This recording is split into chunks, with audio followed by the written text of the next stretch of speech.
Good morning. This special meeting of the School Board of Broward County, Florida is now called to order. Dr. Hepburn, are there any items to be added to the agenda? Yes. Dr. Wanza, can you read those items for us, please? We are in expulsions. There are no additional items, Madam Chair. May I have a motion and second to close the agenda? So moved. Second. Moved by Zeman, second by Fogelholy. All in favor of closing the agenda, say aye. Aye. Those opposed, say no. The agenda is now closed. May I have a motion and second to approve all final orders? So moved. Second. Moved by Zeman, second by Hickson. Is there any discussion? Seeing none. Yes, ma'am. Mrs. Pham? Thank you. No mics, guys. Mrs. Pham, just testing. Thank you, Madam Chair. I just wanted to bring up, I'm not certain if this is the appropriate time, but I just want to document into the record that I'm going to bring back the 3 items on the turf that we're doing for the football fields. Mrs. Pham, we're in expulsions. Okay. I just didn't know if I needed to bring Does that. this have to do with expulsions? No. Okay. Just thank you. documenting the record. All in favor of approving all final orders, say aye. Aye. Those opposed, say no. All final orders have been approved. I now declare this special school board meeting is adjourned.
Good morning. This regular meeting of the School Board of Broward County, Florida is now called to order. Please identify the exit doors that are clearly marked for emergency exiting, while in the boardroom refrain from obstructing the exit doors. All attendees must occupy a seat in the boardroom with the exception of media. Once the boardroom has reached its seating capacity, attendees will be directed to a designated overflow area in the building. Upon activation of the fire alarm system, please exit from the room in an orderly fashion and continue to exit the building and remain outside until the authority that has jurisdiction has deemed this building safe to return.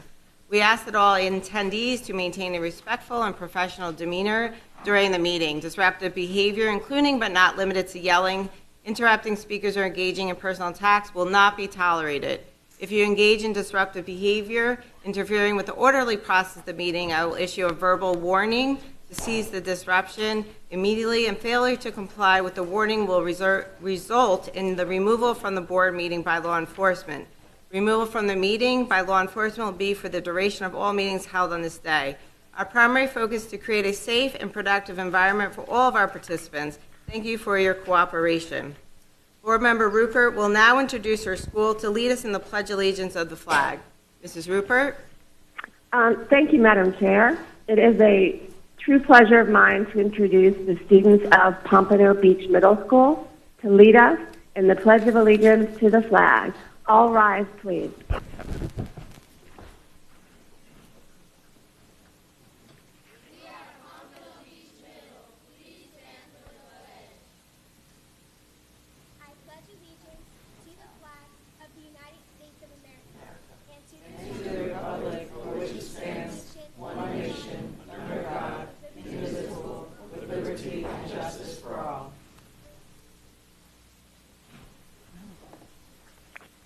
Thank you, Pompano Beach Middle School. Thank you, Madam Chair.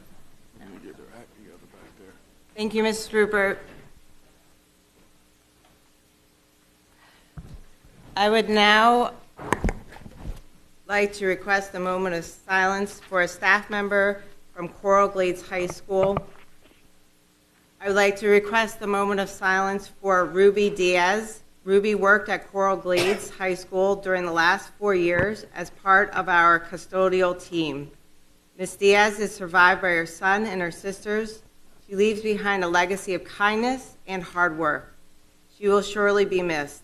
Please join me in recognizing a moment of silence in his honor, her honor, at this time.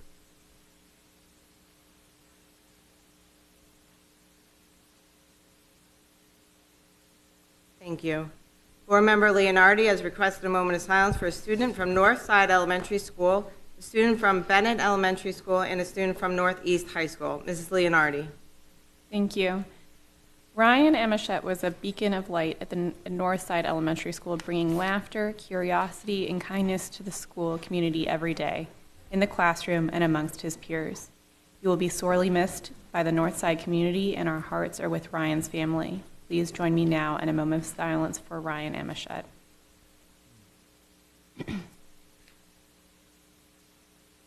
Thank you. Carter Antoine was a beloved student enrolled in Bennett Elementary School. He and his twin brother were in the same class in the pre-K program, and my deepest condolences are with his family during this incredibly difficult time. Please join me in honoring Carter's memory during this moment of silence.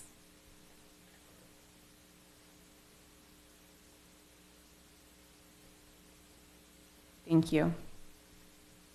Mark Garay was a very bright and curious learner who positively affected the lives of everyone he encountered.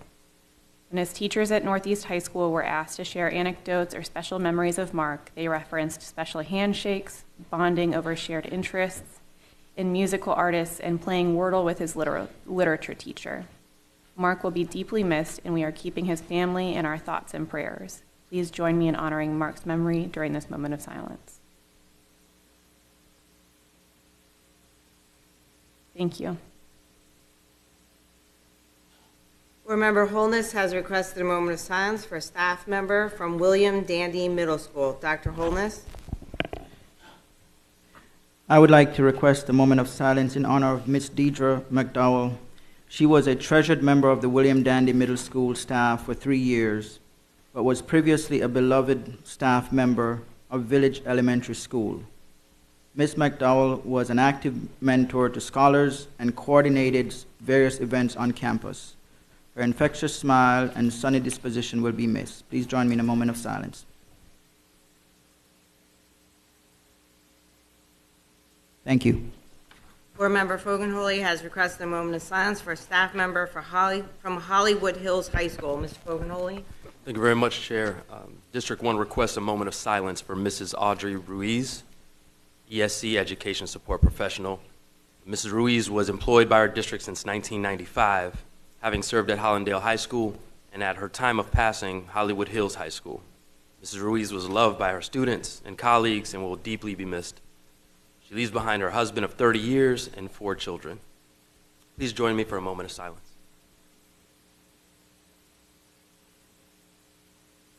Thank you. Thank you.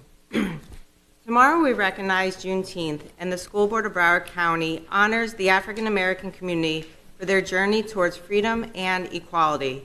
Juneteenth reminds us of the importance of recognizing and appreciating our diverse history in Broward and throughout our country, and the continuous work needed to ensure justice for all.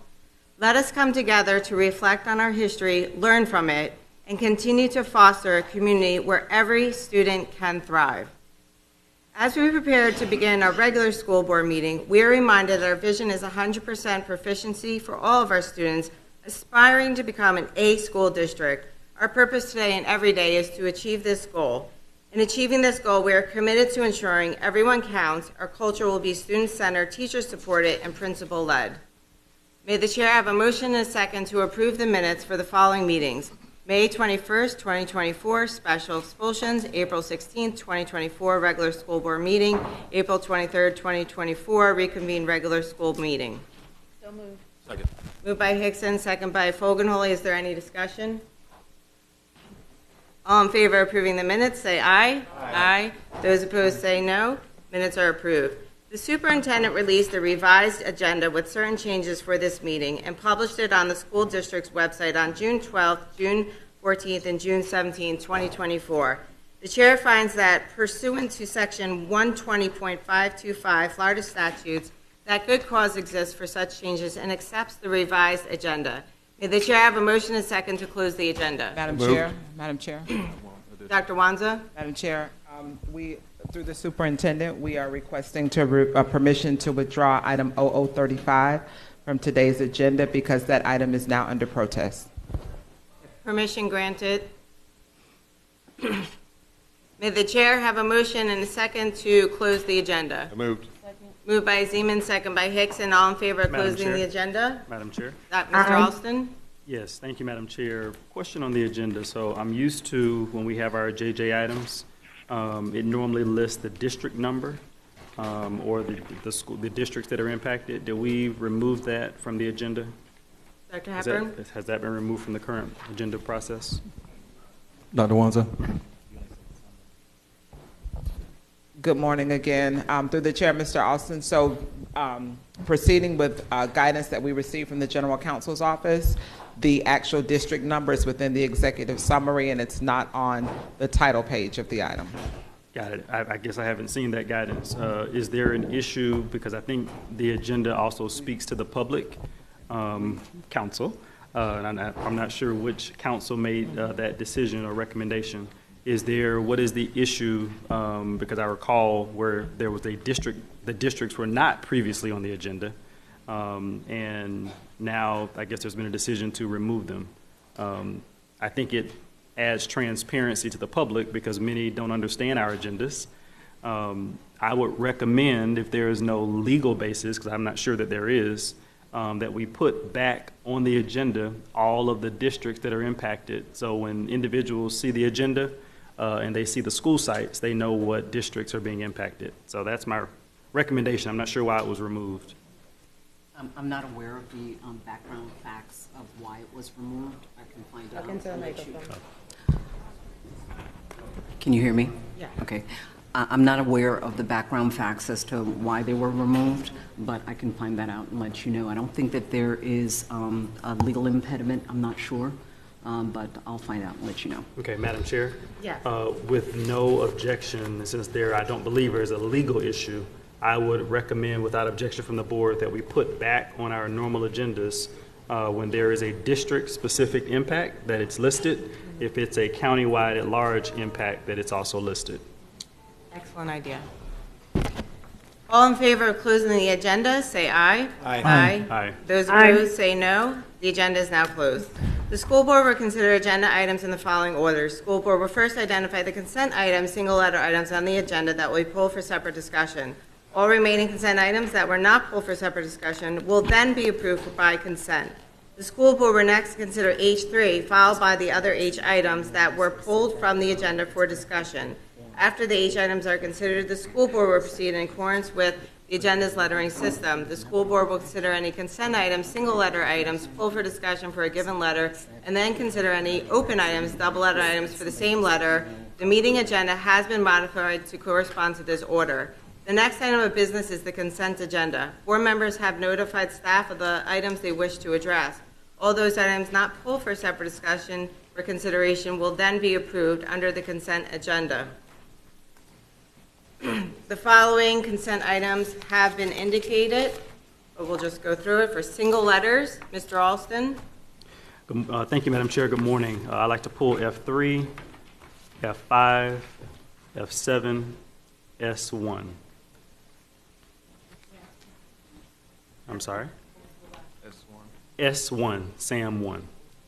Mrs. Pham, I have H4, H7, C1, F3, F5. Correct? Yes, ma'am. Ms. Fogarty? Yes, Chair. H4, I think we're going to go over it anyway. It was pulled already. And then O3. Ms. Dixon? Yes, thank you. H2, H4, and sorry, that's it for the single items. Can you repeat that, Ms. Dixon? H2 and H4. H2, H4 for Hickson? Yes. Holness? No single letters. Ms. Leonardi? No. Ms. Rupert? Yes, H1, I'll need to separate my daughter's name from that. H2, it's strictly for a shout out. Congratulations. H3, also congratulations for someone. O3, O is in Oscar 3, S is in Sam 1, and that's it on the singles. Dr. Zeman, F4. Just to add F3, please, Chair. F3, F4 for Zeman. LF, no polls. Is there anyone from the audience who would like to speak to an item that has not already been requested for discussion? Seeing none, at this time, may the chair have a motion and second to pass the consent items that have not been pulled for discussion? Madam Chair, I just wanted to add H3. I'm sorry to interrupt, but you went right to the audience. Pham, H3. Moved by Zeman, second by Holness. All in favor of approving the consent agenda, say aye. Aye. Aye. Those opposed, say no. Board members have also notified staff of the following items that they wish to address. The following open items have been indicated. Mr. Alston, double letters? Yes, DD6, GG3 to abstain, 0029. Mrs. Pham, I have HH1, BB1, BB2, CC2, 005, 009, 0021, PP2. Ah, you have a lot more than what I have. And 0035. Okay, if you do not need any of those pulled, you can let us know. That one's pulled. Was 0035? It's pulled. Thank you. Mr. Fogarty? Yes, thank you very much, Chair. BB2, DD3, 0018, and that is all. Thank you. Mrs. Hickson? Thank you. Hold on. BB1. B is in boy, B is in boy, 1. D is in dog, D is in dog, 1. DD6, GG3, JJ8, 001, 0021, 0038, and PP2. Dr. Holness? BB1, BB2, PP2, and 0038. Ms. Leonardi? DD6. Ms. Rupert? BB2 and CC1. Dr. Zeman, I have FF1, GG3, PP1, PP2. That's complete. Thank you, Chair. Al-Hadaf, BB2, JJ14, AA1, and CC1. At this time, may the chair have a motion and second to pass the open items that have not been indicated to be pulled for discussion. So move. Second. Moved by Zeman, second by Hickson. All in favor of approving the open agenda, say aye. Aye. Aye. Aye. Those opposed, say no. Those items pass. As we begin to consider today's agenda in accordance with Policy 1100A and Robert's Rules of Order, each school board member has the right to speak no longer than... That is not right. We didn't approve that. Okay, we need to, it's 5 minutes in the first round and 3 minutes in the second round. To extend board debate, we need a 2/3 vote of consent that must be obtained. When a member's time is exhausted for that round, the chair will ask the board member to conclude their remarks. All published written agenda comments related to agenda's item has been shared with all school board members and placed on our district website for public view. The next item of business is H3, a motion to approve non-instructional appointments and leaves for 2023-2024. May the chair have a motion and second So on moved. H3. So move, Second. Austin. Moved by Alston, second by Hickson. It's been moved and second to approve H3. Motion to approve non-instructional appointments and leaves for 2023-2024. Public comment? Yes, Madam Chair. We have Dr. Natalie Lynch Walsh. She may proceed to the podium closest to her. And we also have Kennedy Hadachan, and I apologize if I pronounced your name wrong, but you may proceed to the other open podium. Thank you.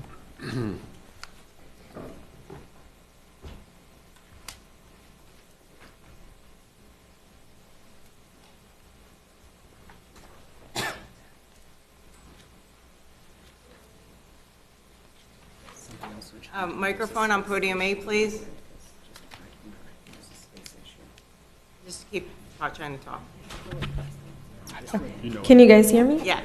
Okay. Good morning, everyone. My name is Kennedy Kadashan, and today I stand in support of my mom, Paula Peters, the principal at Flanagan High School, and her remaining at Flanagan. She's done great things for Flanagan, even through adversity. She stayed committed to the students and the community at her time there, not to take away from any other school or community, but if she's done so well at Flanagan, I'm just curious as to why she's being moved. I understand changes are bound to occur in the district. However, decisions to move principals did not happen overnight, yet they were notified on the last day of school.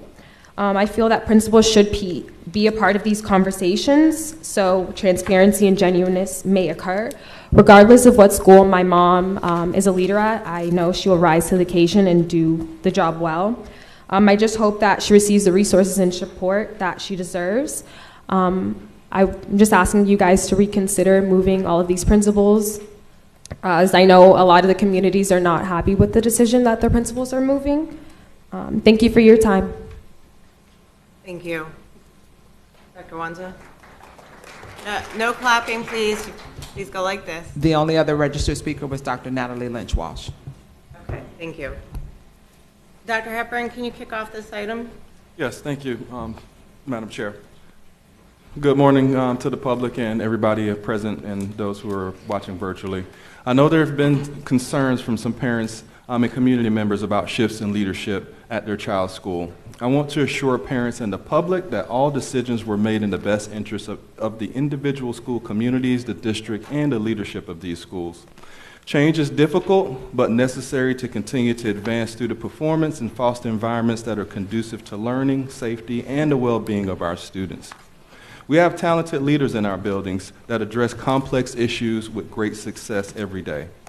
Change in leadership creates opportunities for leaders to leverage their talents and expertise in new environments while implementing effective systems mastered in their current environment. In addition, this also provides an opportunity for our leaders to continue to build their capacity and help progress their careers, as such as being directors, executive directors, chiefs, and much more. We have a robust system of support for schools and their leadership teams. Principal coaches, area directors, and regional superintendents ensure that effective systems within a school are maintained and enhanced. Leadership matters, but it's also the custodians, the teachers, the school counselors, and much more that contributes to a school's success. Great leaders create a culture and a system that can function at a high level in their absence and provides an opportunity for seamless transitions. School communities will meet their new principals soon. It's an opportunity for parents to meet and greet their new leader. This is also an opportunity to provide feedback and input based on past experiences to continue to enhance student experiences and learning opportunities at your school for the future. Thank you, and looking forward to moving forward with this item. Ms. Jock Adams. I just wanted to comment on, with regards to personnel actions taken by the superintendent. So the superintendent's sole role has the sole authority, rather, to make recommendations with regards to personnel actions. And the board may reject that employment nomination of the superintendent's only for good cause. Now, with regards to good cause is not statutorily defined. However, there is case law with regards to that, with regards to guidance. Good cause includes moral disqualifications, and it also includes professional disqualifications. Moral disqualifications are not subjective values. They are moral turpitude. Disqualifications with regards to professional disqualifications is the board is permitted to determine if the nominee is professionally qualified. Thank you. Thank you. Is there any board debate? Yes, Madam Chair. Mr. Alston? Thank you, and I appreciate the superintendent and council kind of kicking off the conversation. First, let me just say that I think 90% of this is good. So I support the superintendent's power, which is to place individuals in positions all around the district that make sense. But I just have some big picture questions, and I'll just start high level, Mr. Superintendent. Maybe it's also somewhat council, but I think it's probably more on the superintendent side. On all of the items under number 5, the superintendent and or the chief of HR, are there demotions listed here for any number of individuals? Are these lateral decisions or movements? Can we just talk through that?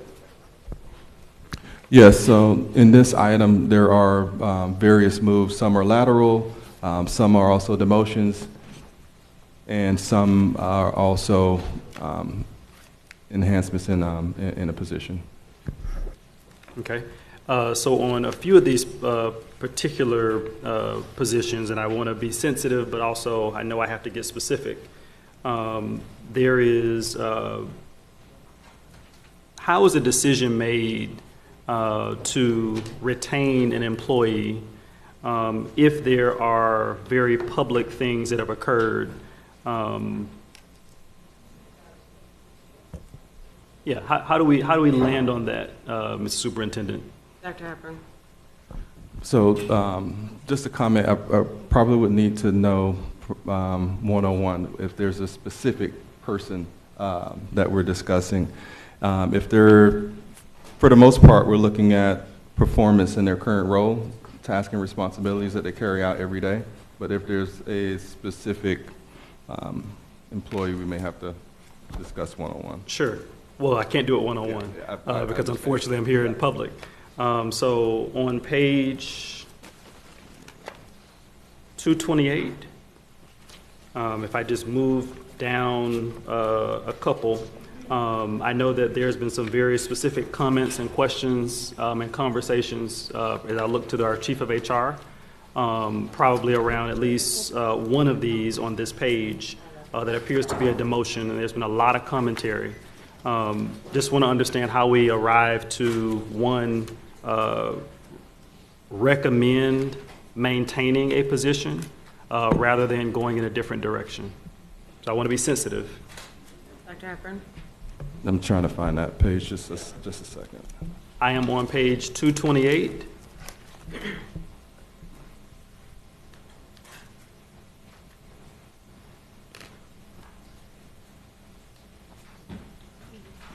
I'm on page 228.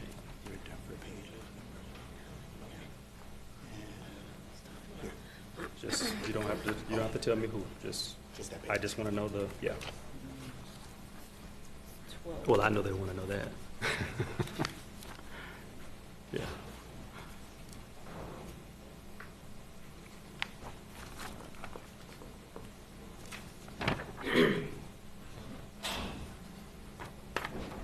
Give me 1 second, because I'm in the individual item and not the entire packet. Sorry. Yeah. I'll show you. Page 12 in the individual. Dr. Hepburn, It's my, show you which yeah, I page. don't know what page. Page 5 I'm sorry. starts with Christine. Oh, really? Oh, okay, so I don't know then. Thank you. And I guess while we wait, there are some good things on here. It's good to see a Blanche Ely Tiger that's going to be a principal at Endeavor Primary Learning Center. And I can keep going down the list. So as staff is continuing to get ready to answer my questions on page 228, I have a different question, Mr. Superintendent and Council. This board likes to survey the community on every decision we make. Did we survey the community on any of these principal and assistant principal or other decisions that were made today? Dr. Hepburn. No, we did not. Did we get the green light, Mr. Superintendent, or did you get the green light from any principal or administrative person before any of these shifts today?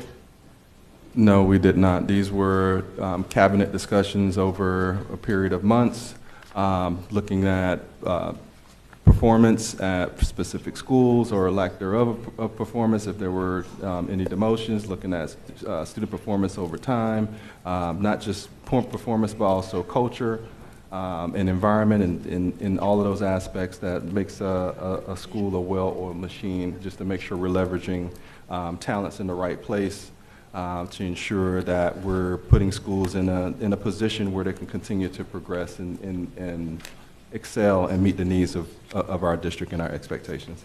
Great. Mr. Superintendent, there was a lack of performance. Were there any shifts made based on that lack of performance, maintaining some of these administrators at key school sites, or were they moved out based on lack of performance?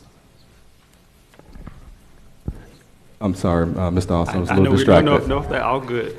So I know that you referenced lack of performance. I just want to make sure that we're not recycling individuals at our school sites who might have performed poorly that are still running schools. But you can attest that you have no individuals running our schools that have lacked performance at all of our school sites. Correct. Okay. Correct. Let me also ask kind of the last overarching question, and I'll get specific on a few of these.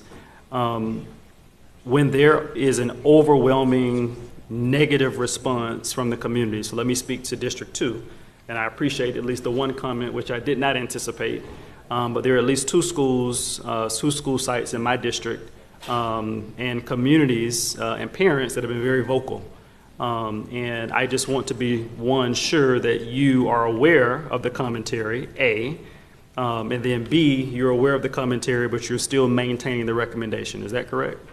That is correct. I think, as I mentioned it to some of your colleagues, one of the, what I would say obstacles, not a specific barrier, is that one of the formalities is waiting for this meeting so those communities can meet their new principal. If they had an opportunity to meet their new principal earlier, it probably would dampen some of their concerns. And then being able to meet and greet their principal, talk about past experiences, and being engaged with their new principal to actually address some of their needs to continue to enhance opportunities at their schools.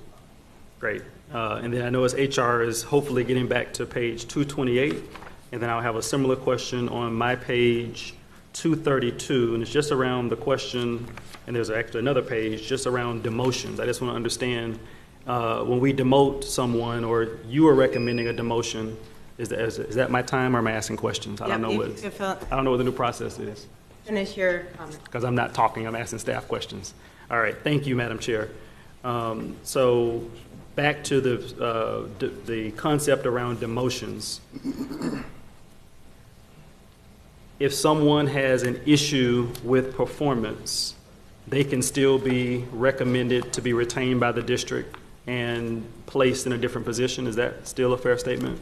That's a fair statement. Also, with demotions for specific positions, we look at the type of support that person has received throughout the year, or the type of concerns that we've dealt with throughout the year, and providing an opportunity to actually do something different so they can continue to build their capacity so they don't repeat some of the same issues. And then what is that threshold? So I know that there are several, at least a few names on here that are recommended for, looks like a demotion, I'm assuming. But I know there's been historical personnel issues. So if they have historical personnel issues, at least maybe, I don't know, and are recommended for a demotion, at some point, you know, on some of these, do you just get rid of bad employees? Eventually. Okay. And what's that line? How does that work? I want to say we have a stark, hard line on that. We try to work with employees, put them in a situation where they can continue to build their capacity and carry out the tasks and responsibilities, possibly in a new role, and with the additional support they're receiving in a new role. If it's not working out, if they're not improving, then we can move forward with a non-renewal. Got it. And then my last point is there also are a series of administrators historically. So this isn't, I'll call it the Hepburn era. It was before the Hepburn era, have historically not had support in their schools, but many of them are also being shifted in different places. So can you just speak to now the Hepburn era? What does that look like in terms of support for administrators? Many believe they've been picked on. Some believe they have not been listened to.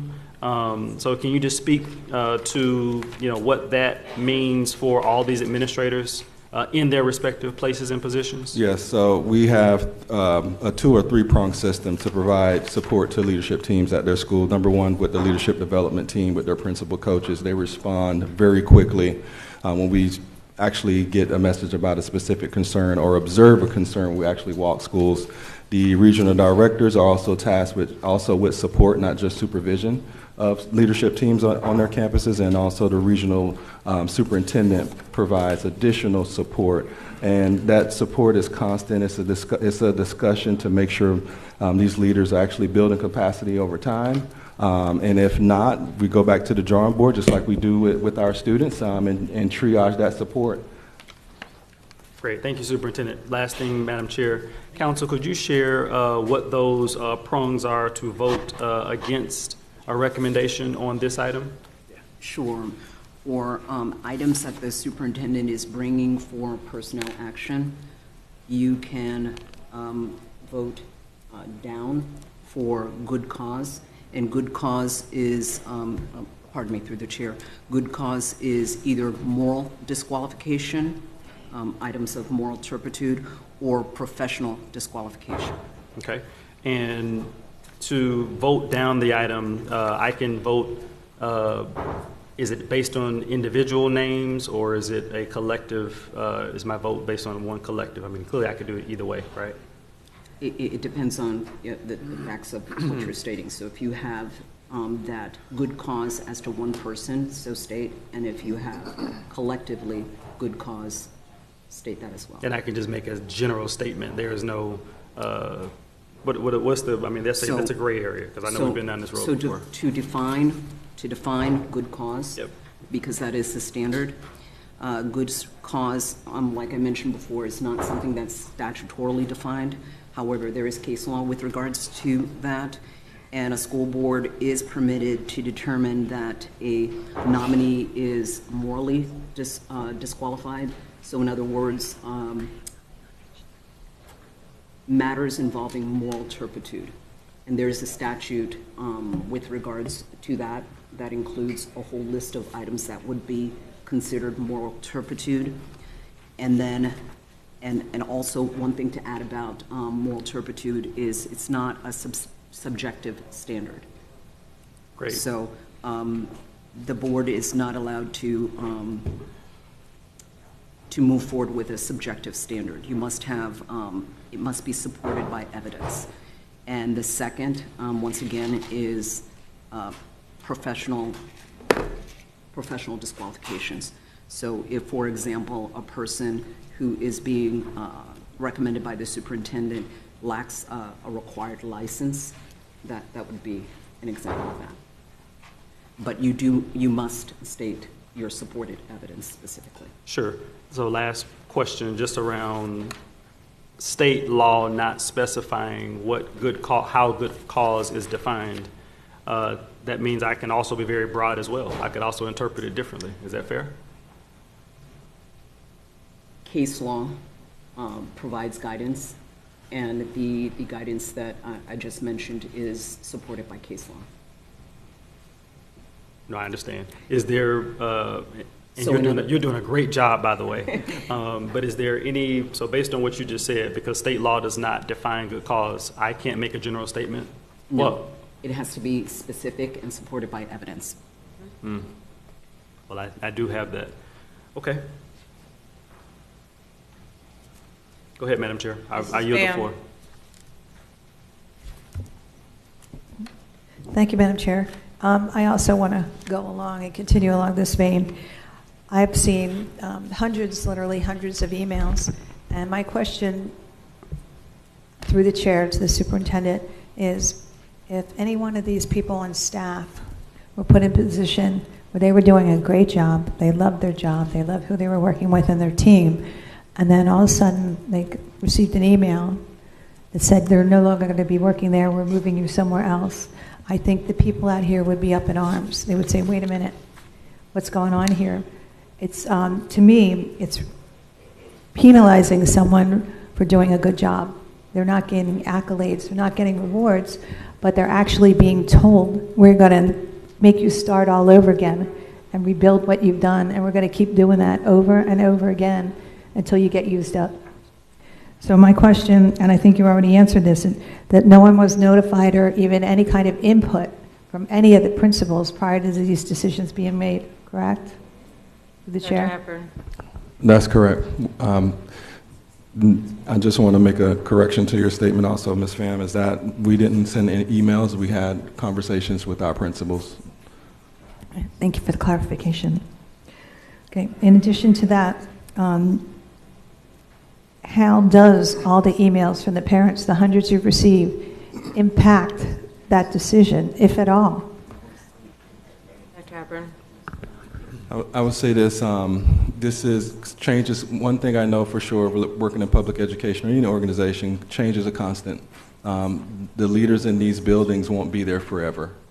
Eventually they will move on, some will advance in their careers, or some will take advantage of other opportunities. We're leveraging our talented leaders and putting them in situations to continue to build their capacity, to continue to progress through their careers, to continue to do great things at other schools, which is needed holistically in our system. As I said earlier, one of the obstacles I think that has gotten in the way is our communities and our parents haven't had the opportunity to meet their new principals yet, which I think will put many at ease and provide an opportunity to meet and greet their new leaders, and also provide their feedback, because I know everybody wants to maintain what's going well, but they also want to provide some feedback about what improvements they want to see in their schools and their environments also. They'll be afforded that opportunity post this board meeting. Through the chair, I'd like to continue the conversation with the superintendent. Thank you.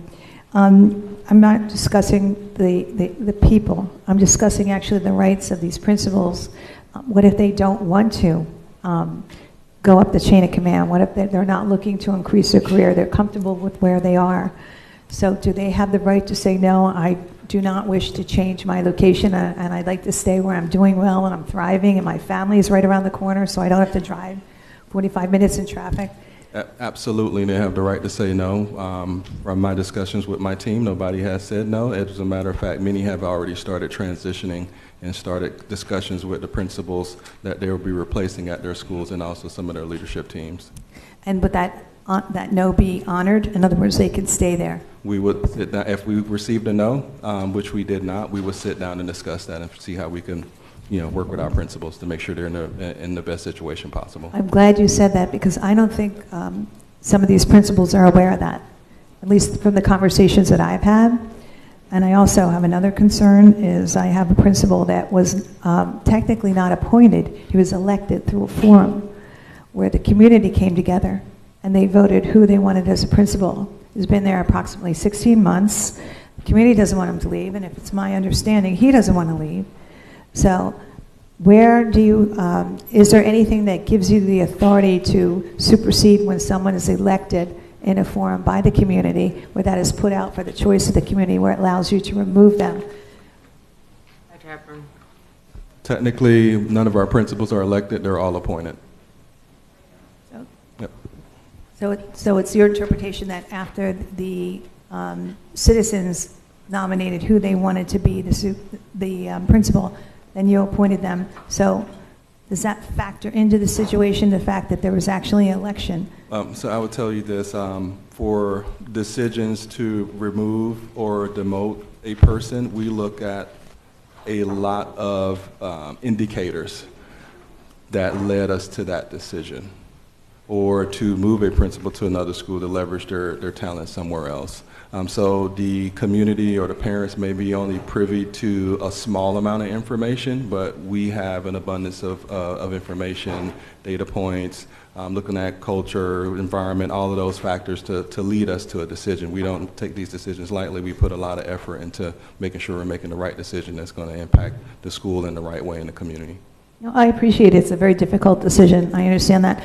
But just for the record, I'm glad we clarified if there are any principals, and I know that at least that I've spoken to some that do not want to transfer, or that wish to stay where they are.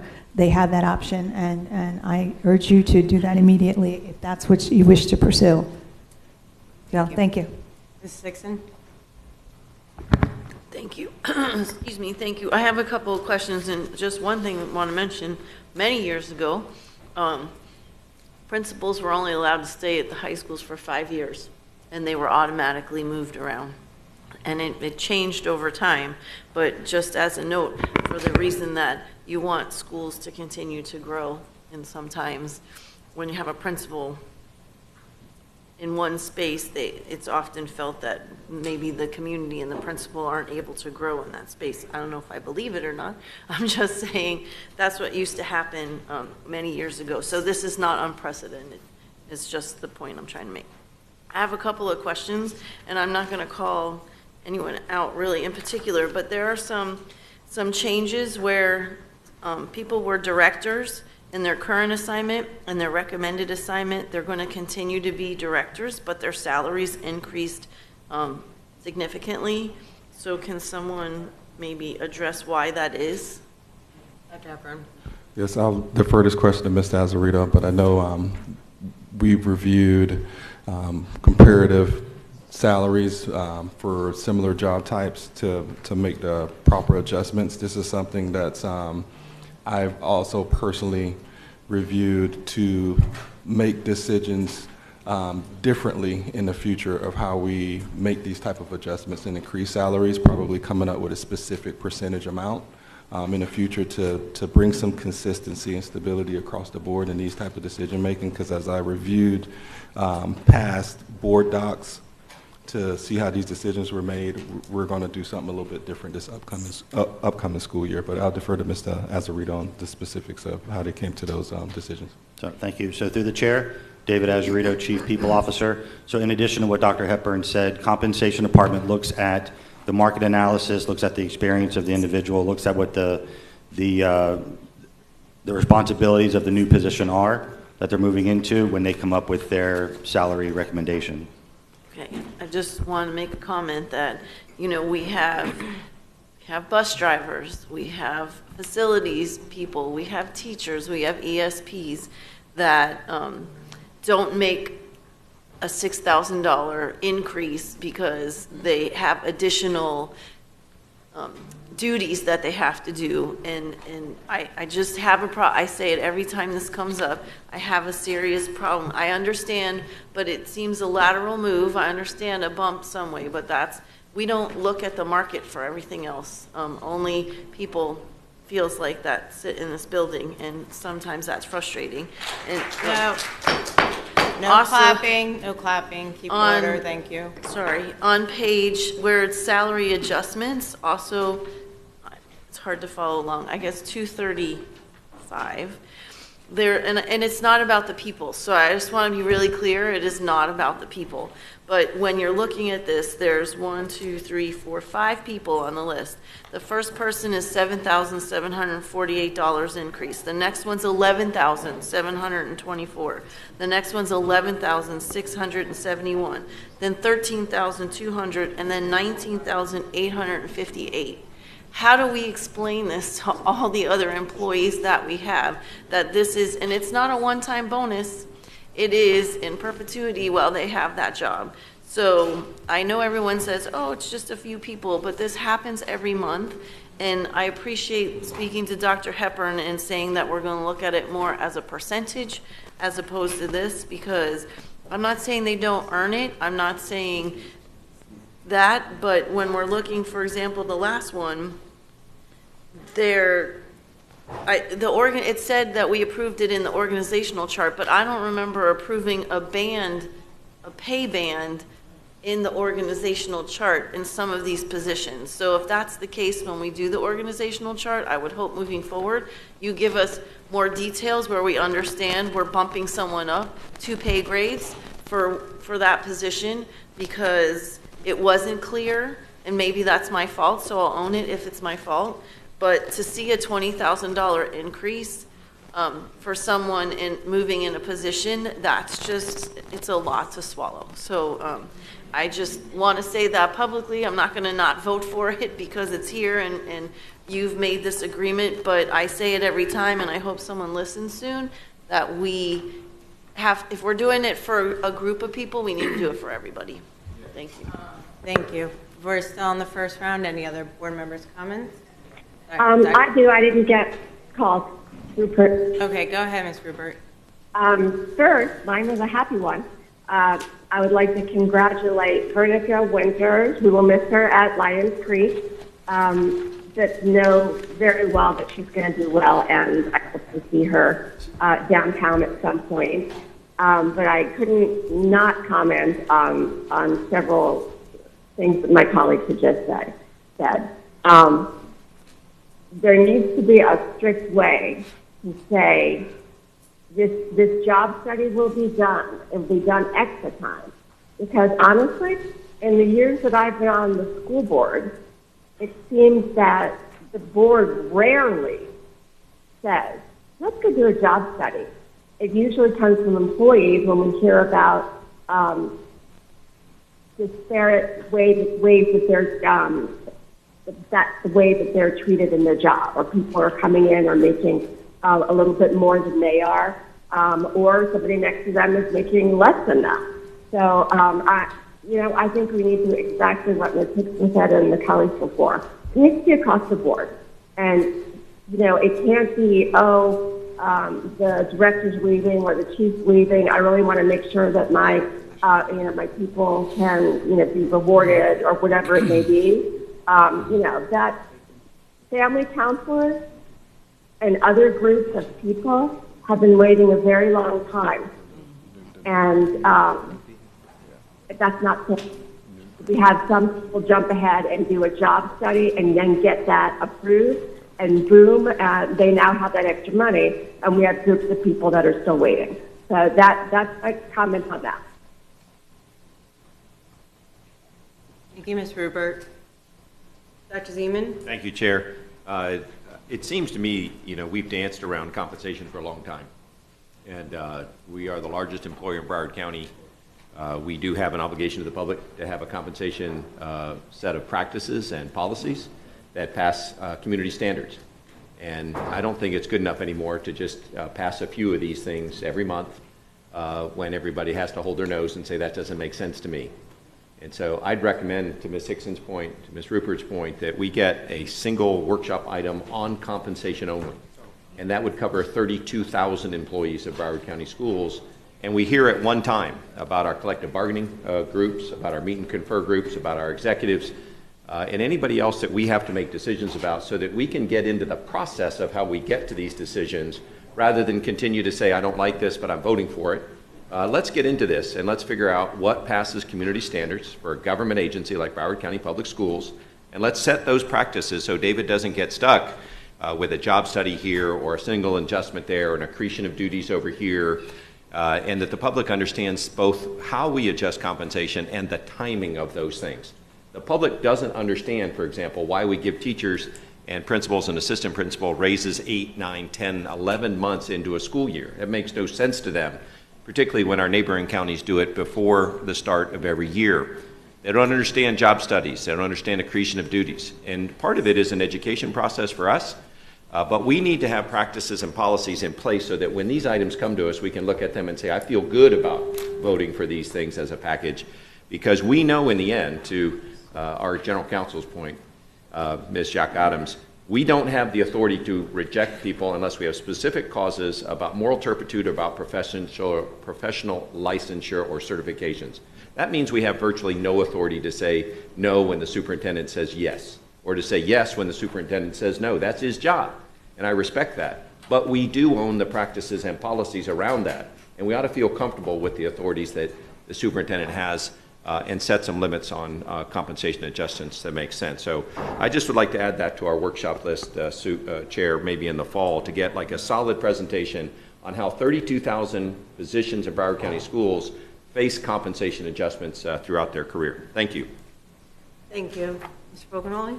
Thank you very much, Chair, and thank you, colleagues, for the thoughts. Ms. Hickson, agree with you, Board Member Alston, and also thank you, General Counsel, for clearing it up and making it very clear of our lane, right? To stay in our lane as board members.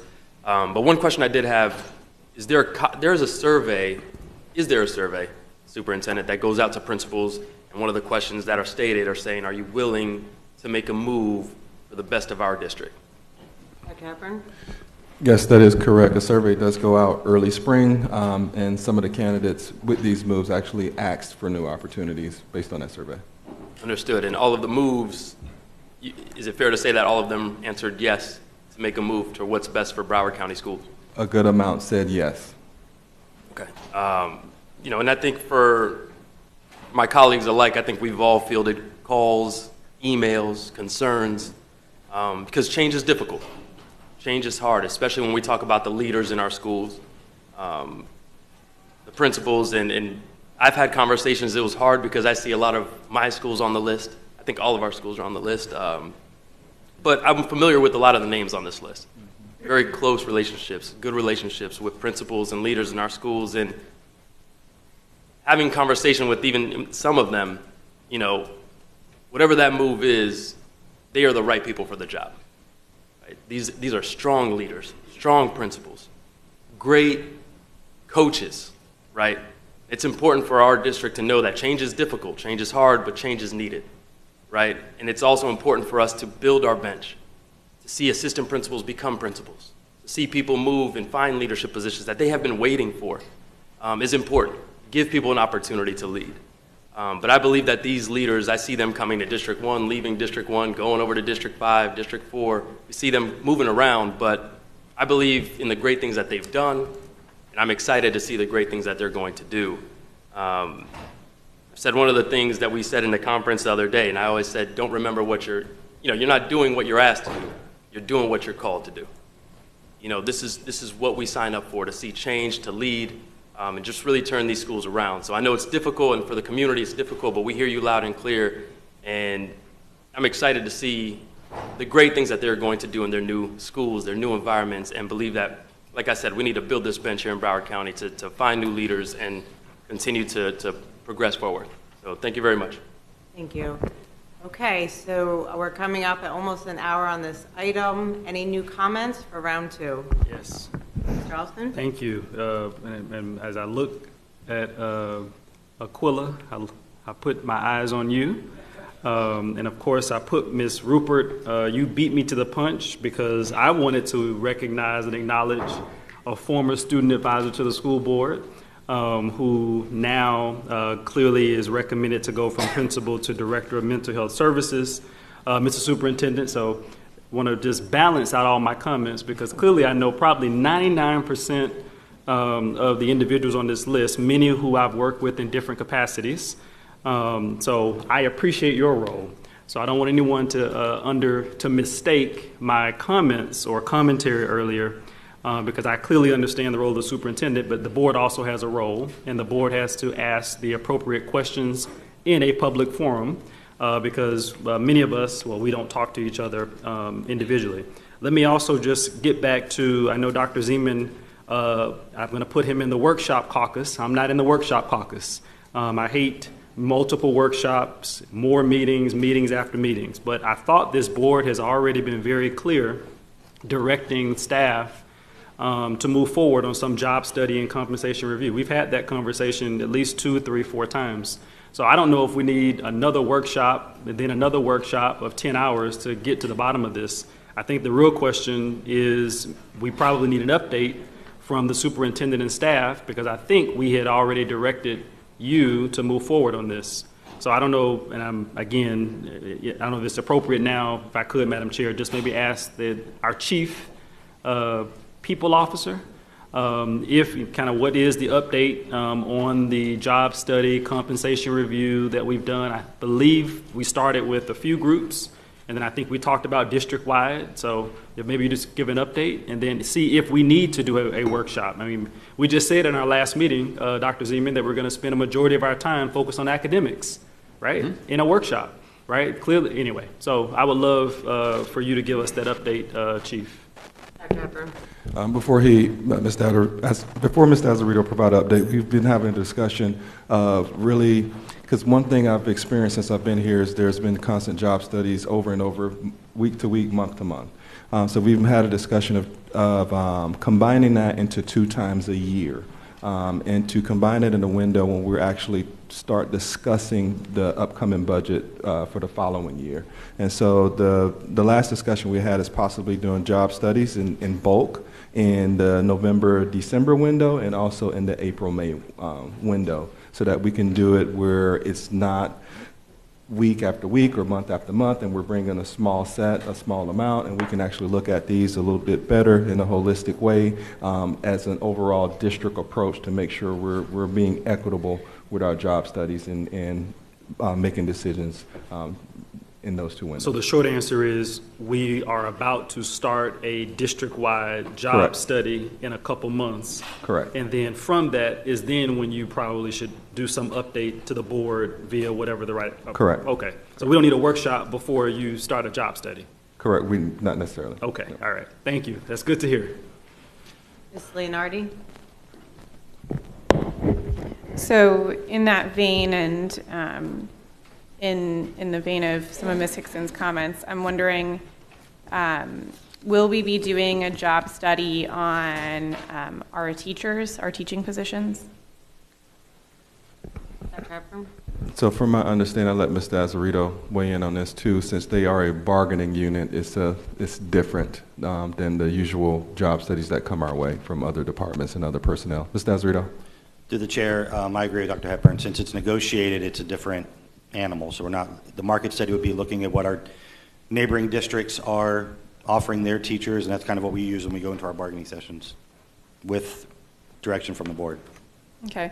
I think I know the answer for the rest of these, but I would like to make the point. What about our transportation workers? Dr. Hepburn. Mr. Azzarito. To the chair, it's the same. They're negotiated. Our food service workers? Dr. Hepburn. It's the same, right? Correct, Yes. Ms. Azzarito? Correct. School-based clerical? Dr. Hepburn. Correct. Our school social workers? Those are instructional, yep. Our speech pathologists? Instructional. And our ESE support staff? Those are also BTU, ESP professionals. They're all negotiated. So, and I know this comment has been made before, but it does feel very much to the people who work in the schools and people on this dais that, job studies can be done for people who work in this building. Obviously, they can't be done, I guess, I'm still a little bit confused why, just because they're bargaining units, but, and I'll ask a question to that later, but it seems that the people who work in this building, we always find a way to pay them more, and the people who work in our schools, we find excuses not to. So help me understand a little bit more why, because these are bargaining units, why can we not conduct job studies on these employee groups? And I'm sure I've left plenty out. Before I give the mic to Mr. Azzarito to answer that question, I just want to say I do not disagree with the board on this sentiment.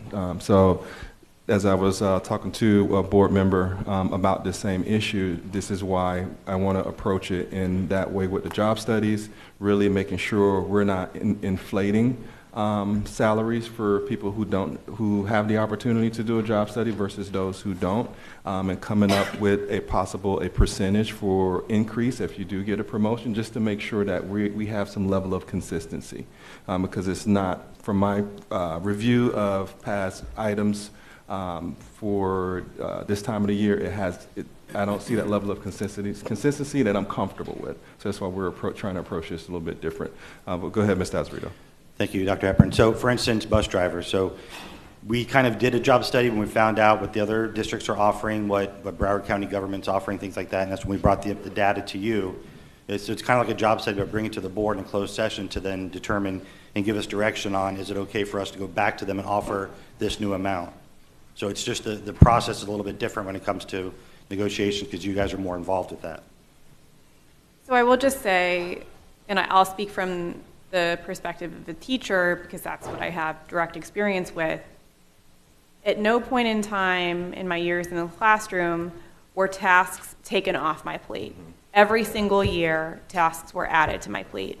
And I expect, and what I hear from people who are in the classroom now, is that that has continued. And when people have tasks added to their plate in this building, we do a job study. We find ways to add more pay to their salary. We do not do the same thing for our teachers, our transportation workers, et cetera. And that is what is very frustrating. So I appreciate the idea that we're going to go back and look at these job studies and making sure that we're not inflating people's salaries in this building, but we need to go back and look at how we're paying all of the people who directly touch our kids every single day. Thank you. Ms. Stickman? Thank you. I just have a quick question, because I asked for a compensation workshop probably a year ago and kept saying, we're going to get to it, we're going to get to it, going to get to it. We have not. We had the workshop we had wasn't, we were going to do a second part because that was only a piece of it. It wasn't the big picture, supplements, all of that stuff. So when are we going to do the second workshop, as to Dr. Zeman's point? Dr. Hepburn? Go ahead, Dr. Watson. Good morning. Again, supplements is on the agenda for next week's workshop. The exhibit should be delivered today before you leave, but supplements is a discussion item for next week's workshop. And then if the board, so desires a subsequent workshop on additional compensation, total compensation, whatever the request is, then that'll be added to the schedule. Okay. Okay, guys, let's get this moving. We are over an hour. Dr. Zeman. I just want to conclude my thoughts with the idea that we never got through the compensation that we asked. And I think it's important we see this for 32,000 employees, not for 5 today and 13,612 when we do teachers and 1,592 when we do transportation workers and the like. We need to see the whole thing, and we need to start thinking ourselves about more than just the numbers of pay increases, but the processes that get us there and the timing throughout the year. There is tremendous advantage to paying people at the beginning of their pay period rather than waiting 9, 10, 11 months into a year to drop a big amount of money in their paycheck. And that's why the second half of that workshop, which we asked a lot of deep and probing questions about in the first one, we just haven't got to yet. And I think the public would like to see that. Again, largest employer in Broward County, government agency, all of our revenue comes from taxpayer dollars. And we owe it to the public to make sure that they're comfortable with what we do, with what we pay people, and how we make adjustments at the beginning and once they're employed. Thanks, Chair. Thank you. Any other discussion? Seeing none. The question is on the approval of H3. Roll call, and if you vote no, state your good cause.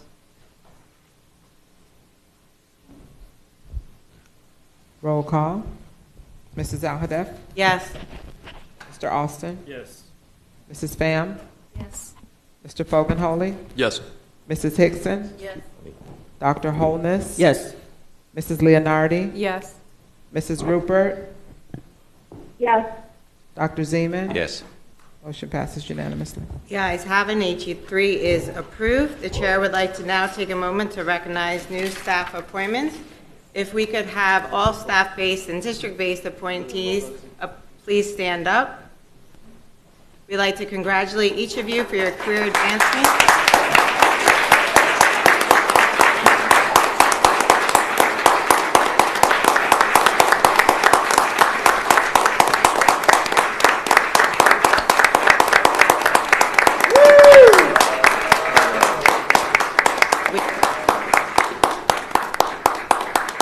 We would like to congratulate each of you for your career advancement with Broward County Public Schools. We value you and your family.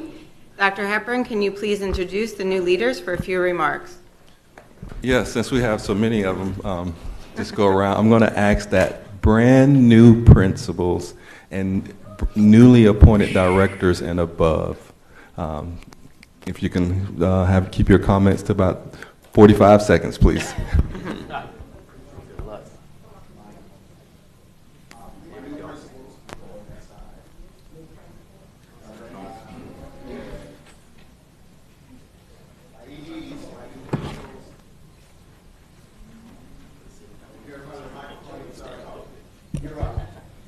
Good morning. My name is Andrea Swift, and my gratitude for this opportunity is nothing short of overwhelming.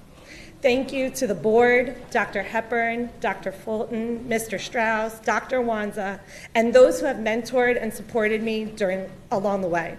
I am thrilled to have the opportunity to support the most remarkable, resilient, and worthy students in our district as the proud principal of the Quest. I will remain dedicated to our special community and can't wait to represent Broward County Public Schools. Thank you so much.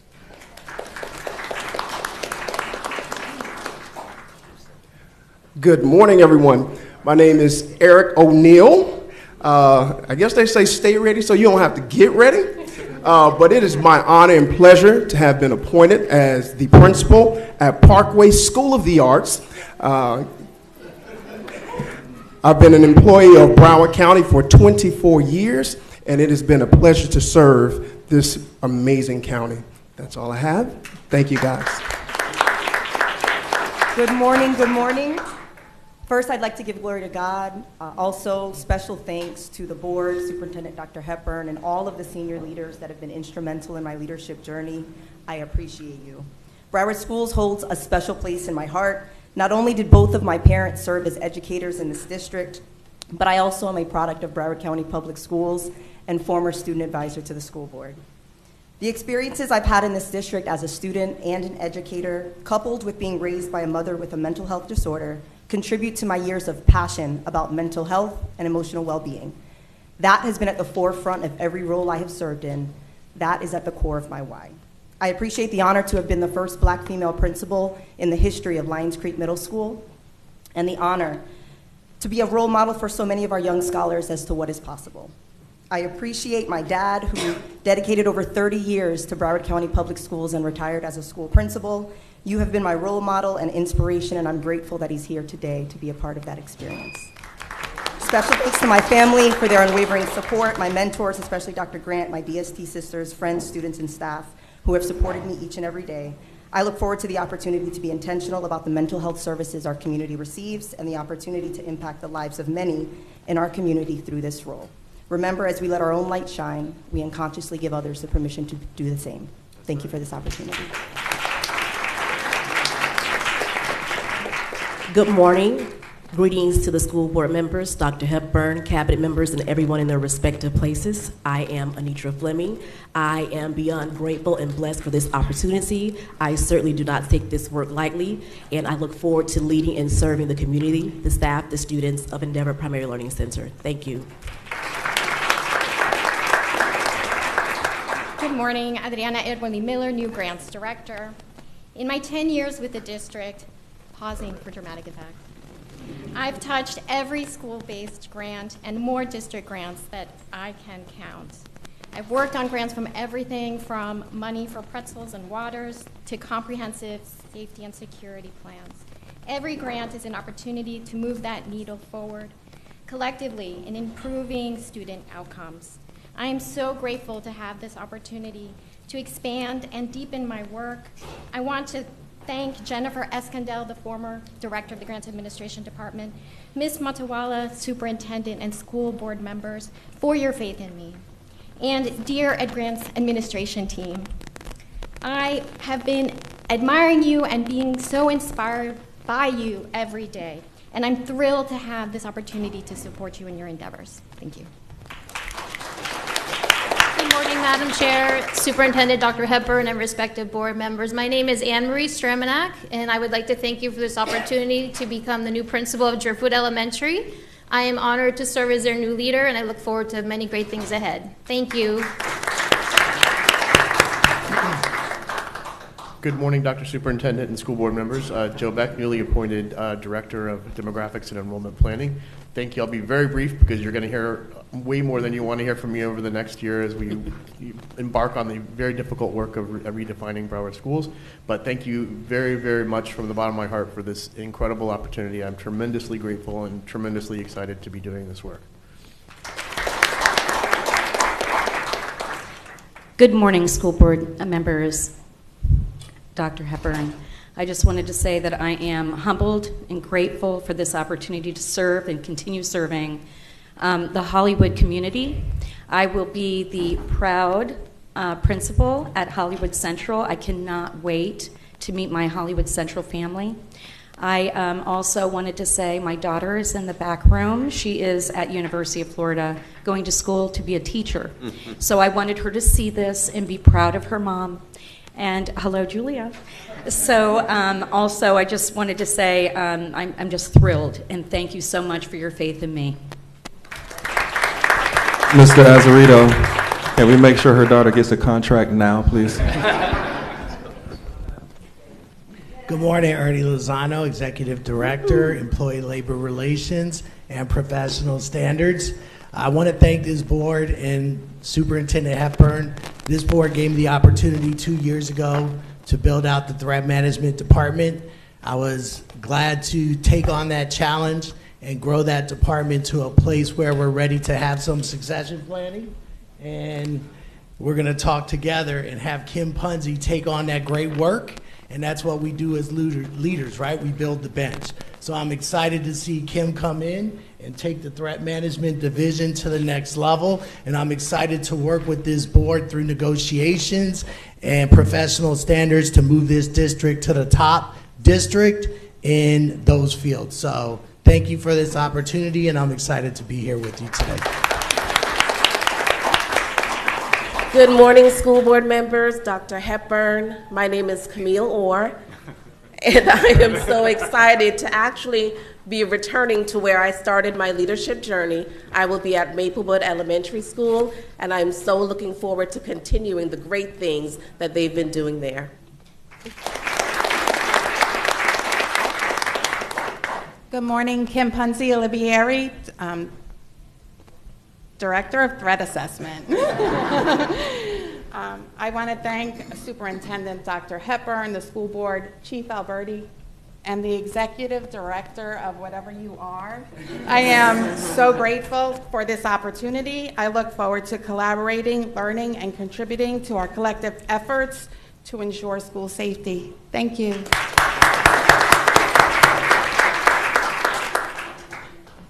Did I get the cue? I don't know. You did? Okay. Good morning. My name is Janasia Allen, and I am deeply honored to be appointed as the principal of Markham Elementary School. A huge thank you to the board, Dr. Hepburn, Dr. Fleming, Mr. Santana, and the committee selection, if there was one, and the community of Markham for giving me the trust and support to make an impact on Markham Elementary School. I do look forward to working with the dedicated teachers and staff and parents, community members, as well as the students to create an inspiring and nurturing learning environment for all children to thrive in.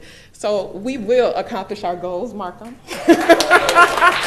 And thank you again for this incredible opportunity and honor. Thank you. Good morning, Broward County Public Schools. My name is Mervyn Swaby. To the board, the superintendent, our finance leadership, Mrs. Marte, Eremotuwala, and the community, thank you so much for this incredible honor. I am deeply grateful for the trust and confidence that you have placed in me as your Director of Accounting and Financial Reporting. This role carries great responsibility, and I am committed to upholding the highest standards. First and foremost, I would like to acknowledge my team members in Accounting and Financial Reporting, which is made up of our accountants and accounts payable. Your hard work and commitment to excellence have been instrumental in the successes we have had so far. I am excited to continue and with our collaborative efforts to ensure our financial processes are transparent, efficient, and aligned with the district's goals and mission. Education is the foundation of our society, and managing financial aspects of our school district is not just a job, it's a commitment and to our future children. As I step into this new role, I am eager to embrace the challenges and opportunities. Last but not least, together we will work in maintaining the compliance of our reporting and our health of our district. Thank you again, and I'm so happy. At this time, we will now recess this regular school board meeting for a board photo with new staff appointments.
Welcome back.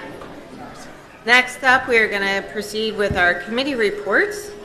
We have the Audit Committee.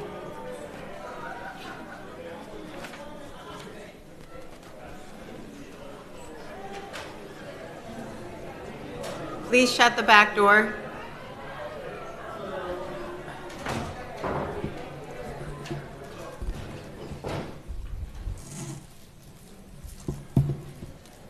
Good morning. I'm doing a Jackie. Seems like we lost some people. Good morning, Dr. Natalie Lynch-Walsh, Audit Committee Chair.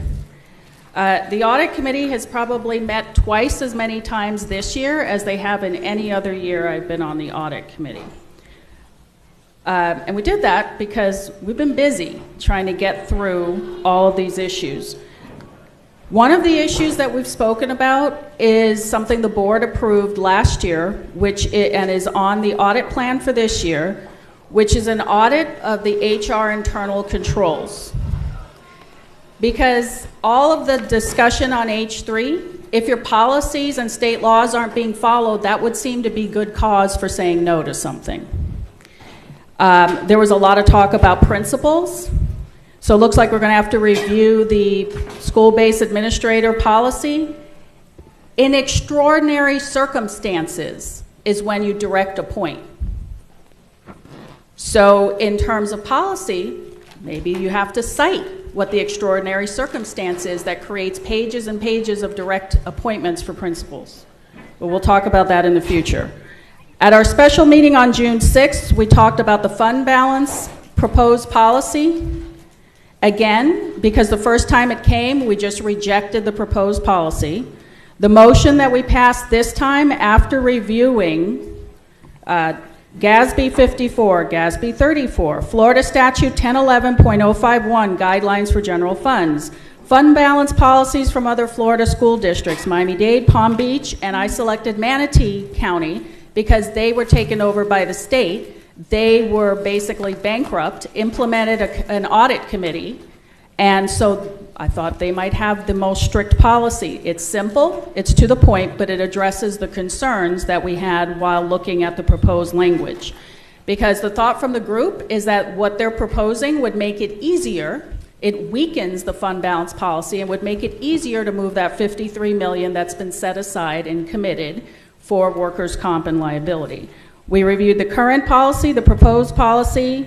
They were also provided with the board resolution from 8/20/2013, approving the committed fund balance, and it explains why it's there. So the motion was, following concerns raised about the district's ability to adhere to a 5% fund balance, the lack of clarity as to the composition of the fund balance, lack of specificity about monthly reporting, and the superintendent's responsibility, the following motion was passed. We recommend the school board incorporate the Manatee County fund balance policy language into the proposed BCPS fund balance policy. Passed unanimously. Today, you're seeing some earlier motions from the audit committee, and I just wanted to go through those because we're not getting responses and it's taking months. So the first one that's attached to, I think this might be C1. Let's see, that's gifted, audit. So we recommend, this is from our May meeting, we recommend that the school board create a policy governing booster clubs that includes an audit provision. That's in light of everything that transpired with the Western Debate Club. Language specifically tried to exclude booster clubs and other groups from the OIG's purview, but that won't work because if the person doing it is an employee, they're covered. But the response, the district currently has guidelines. Yes, we're saying it's not strong enough. It needs to be a policy. The response also says, pursuant to the response from the Office of General Counsel for the motion below, staff cautions the board on initiating rulemaking for a policy regarding booster clubs. Why? They don't say why. Why would you caution the board against establishing a policy? The response from General Counsel has nothing to do with that topic. It has to do with whether you're liable for what the employee did. So that's one of them. The one HCT, the intercom audit, that's going to be one that we continue talking about this week. We asked for a response as to whether any of the actions taken by staff were approved by the school board in closed door. So the report's gone to general counsel. We haven't gotten a response. We also asked for an expert to review the scope of the RFP because there's language in the RFP that clearly indicates an emergency communication system, mass notification system, not just an upgraded PA system. So the response there is no response yet. And then there are others, but those are two having to do with booster clubs and the intercom audit. Thank you. Thank you. Broward County Association of Student Councils and Student Advisors to the Board. Madam Chair, in light of their absence today, the student advisors did submit their report electronically to the board members and the Chief of Staff's office, so we have their written report. Thank you. Broward County PTAs, PTSAs.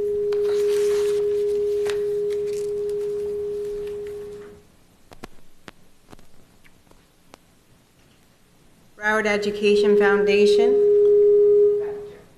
Yes. And before you speak, we would like to congratulate you, Shay Sariago. We are thrilled to congratulate you, President and CEO of the Broward Education Foundation, for your outstanding service and dedication. For over a decade, Shay, you have tirelessly championed the needs of our students and staff, positively impacting thousands of lives across this district. On behalf of the school board and our entire district, we extend our heartfelt thanks to you, Shay, for your unwavering commitment to education and the betterment of our community. Your dedication and hard work has made a significant difference, and we are immensely grateful for all that you have done. You will be greatly missed, and we wish you all the best in the next chapter of your life. Thank you, Shay. Thanks so much. Thank you.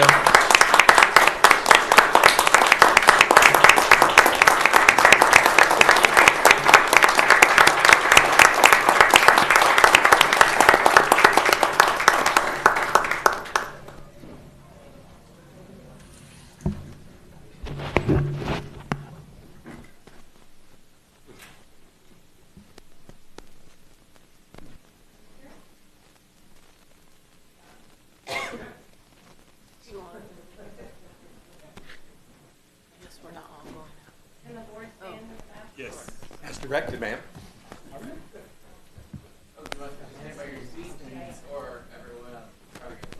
Fill in the blank. Looks good, Dan. Right. You got caught. Wave for Miss Ma'am. All right, 1, 2, 3. One more of this angle. Perfect. Thank you.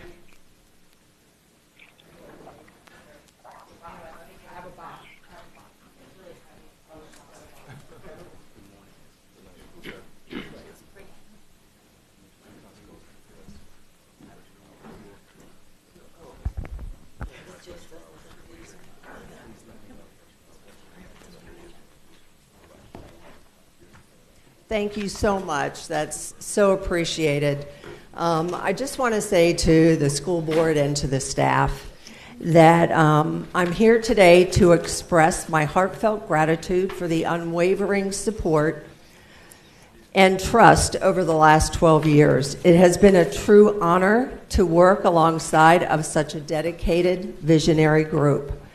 Throughout my tenure, I have been deeply committed to supporting teachers, students, and administration. Together, we have navigated challenges, celebrated achievements, and continuously strived to enhance the educational experience in our district.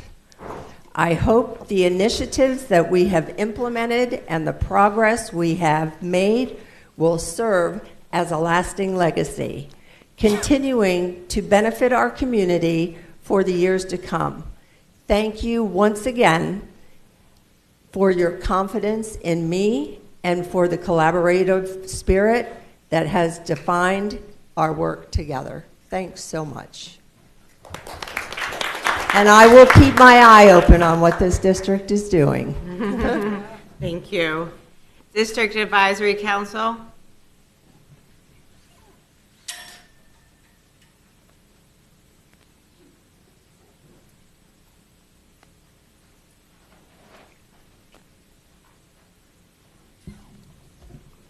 Good morning again, Dr. Natalie Lynch-Walsh, District Advisory Council. Chuck couldn't make it today, so I'm going to share some of the motions.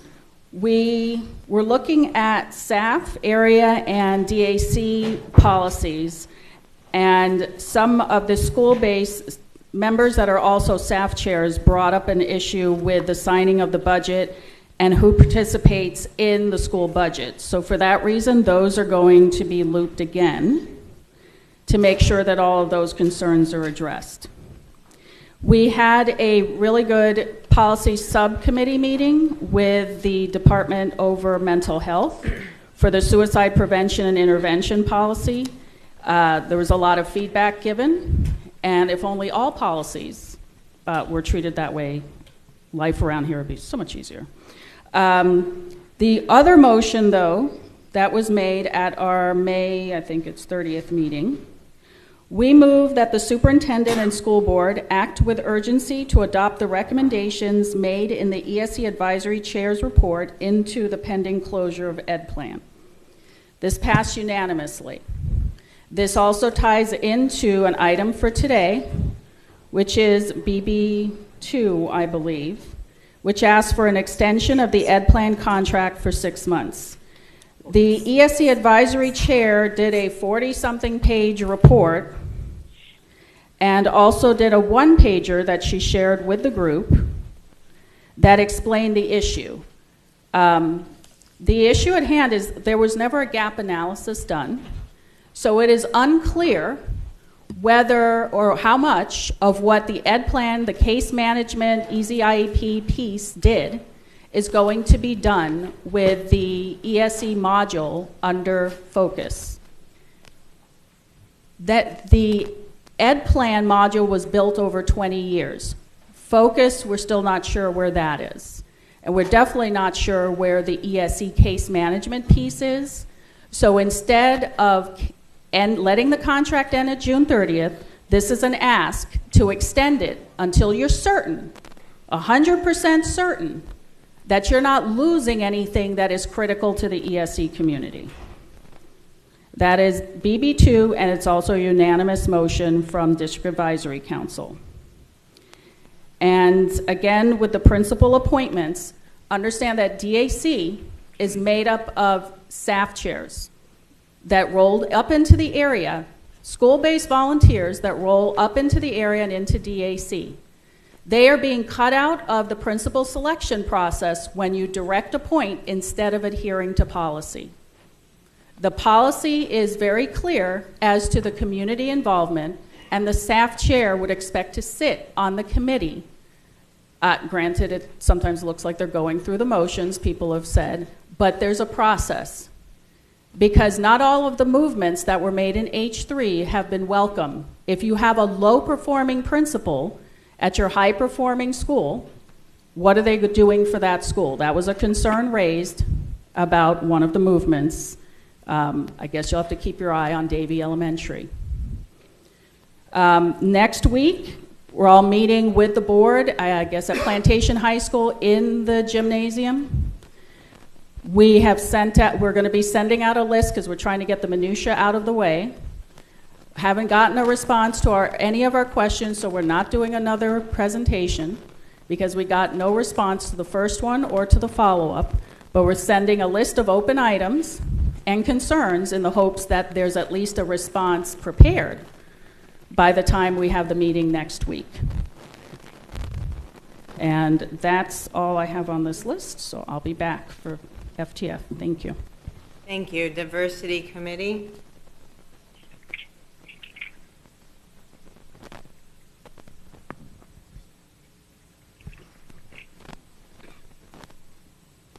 Good morning.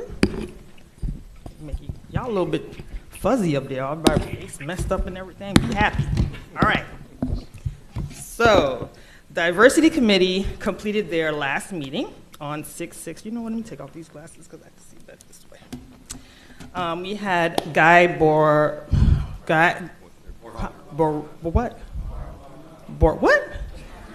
Bormorha? Guy, I'm sorry, boo. Don't be mad. I was trying to mess up your name. Director of Secondary Learning Department to present core curriculum policies for 4,000 revisions. The committee was pleased with the changes being made to expand promotion criteria and expand more learning opportunities. The committee made a motion that was passed unanimously to revise Condition 8, with revisions being made to Indicator 8.4 and the creation of Indicator 8.6. And the motion reads as follows. And this was all sent. This should have been sent to the board for you guys to get your, so you guys can read it. Whereas, as part of the August 1st, 2000 CCC settlement agreement, the school board of Broward County agreed to continue to implement the conditions contained in Exhibit A of the agreement designed to improve the educational opportunities for all children as part of its commitment to equity. And whereas part of that agreement, the school board of Broward County agreed to allocate funds to bring school facilities into parity with the district standards. And whereas a diversity committee is tasked with the monitoring the district's implementation of plans to bring facilities and equipment into parity with the district standards, we move to adopt the following as illustrated in Table 1 and Table 2. Revisions of Indicator 8.4 and criteria for compliance in Table 1, and then the creation of 8.6 and criteria for compliance related to educational plant maintenance, operations, casualty, safety, sanitation, and fire safety standards, and inspections of property, reduction of relocatable facilities in use, and relocatable used as classroom spaces in Table 2. All this should be sent to you guys for your revision. Lastly, I would like to reiterate, as the board begin their process to appoint or reappoint committee members, please make sure that you are vetting your appointees, explaining the time commitment and participation needed for advisories to be productive and provide this board with meaningful input. I also would like to ask that you would consider when appointing to appoint less staff and more non-staff. We believe that staff input is extremely valuable, but when staff outnumbers the non-staff, we find that information and input is less forthcoming. The fear of retaliation is very real and can be disruptive to the integrity of the work that we do. So I just want to reiterate that. Also, you notice that I'm dressed in my African regalia because tomorrow is Juneteenth. However, ain't nobody gonna be here. However, Juneteenth is perpetuity for me. But I want to just extend happy Juneteenth to all, especially those who are non-black, because I think you guys should just, delve deeper and understand where we're coming from. So you guys have a great summer. Hope to see you all. And also, I had a meeting with Dr. Hepburn that was very productive, and I look forward to all of our collaborative work. So thank you. Thank you. Broward Teachers Union. BPAA.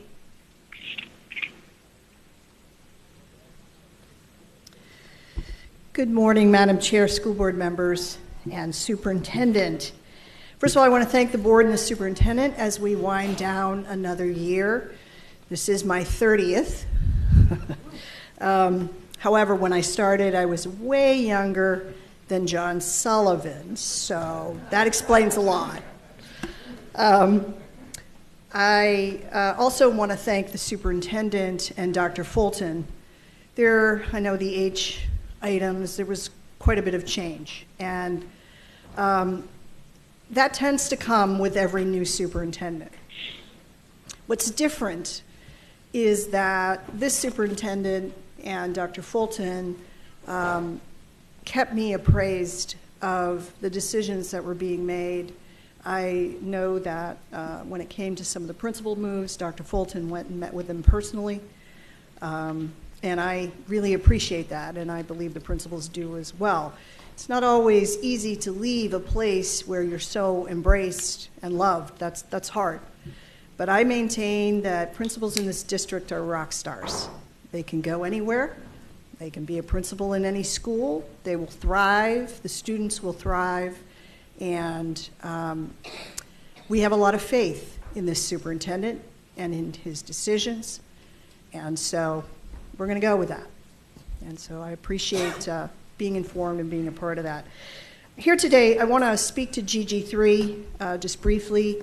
First of all, I'd like to recognize the legal department for settling litigation with, I think it was 49 or 39 different charter school entities. That's pretty miraculous to do in like 120 days.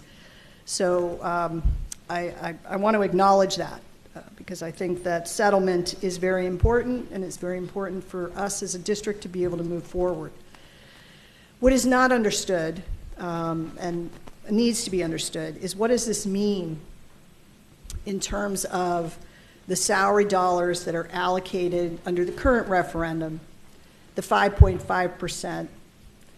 Are principals and assistant principals, along with other employee groups, facing a 5.5% pay cut, or is there sufficient funds to continue when the supplemental pay starts up again shortly?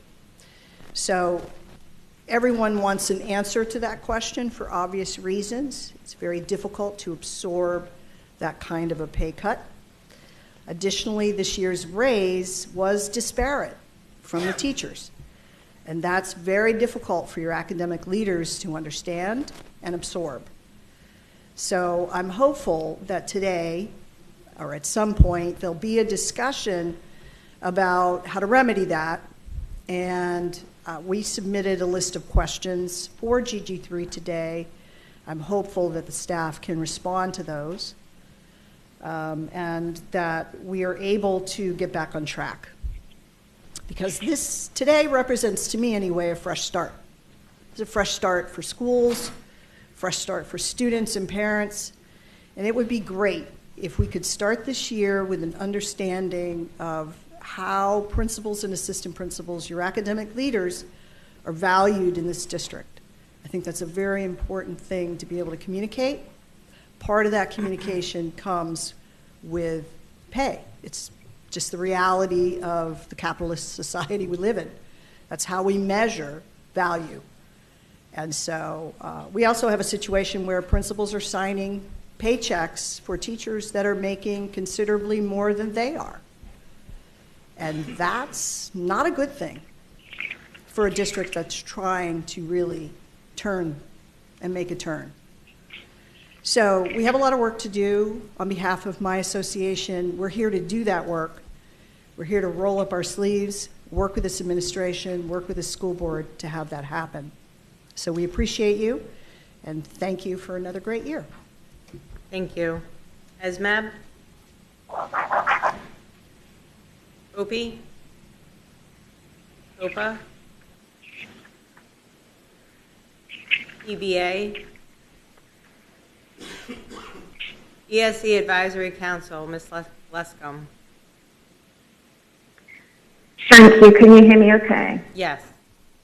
Thank you, Madam Chair, for allowing this under exceptional circumstances. I'm in England, primarily for family matter, and believe it or not, I'm actually very anxious and sorry at the fact I'm missing this meeting because of item BB2 being such a critical one for ESE. First, though, I want to address an issue that came up at our last ESE advisory meeting of the year, which is the closure of the AMPM speech program, the failure of BCPS to publicly discuss or address or communicate and announce it, and what staff and parents are now observing to be the piecemeal, inconsistent, inequitable rollout or rollback of this program. The AMPM program is a half-day pre-K ESE model for students with speech and language and or mild developmental delays. It's run by SLPs who are required to have certain teaching qualifications. It's been at 16 schools till now, some of which have only a small number of students. Therefore, the ESE department identified a need to make them more lean in staffing and financial terms.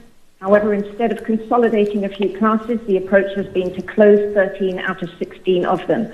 The only 3 identified to remain open are all out west.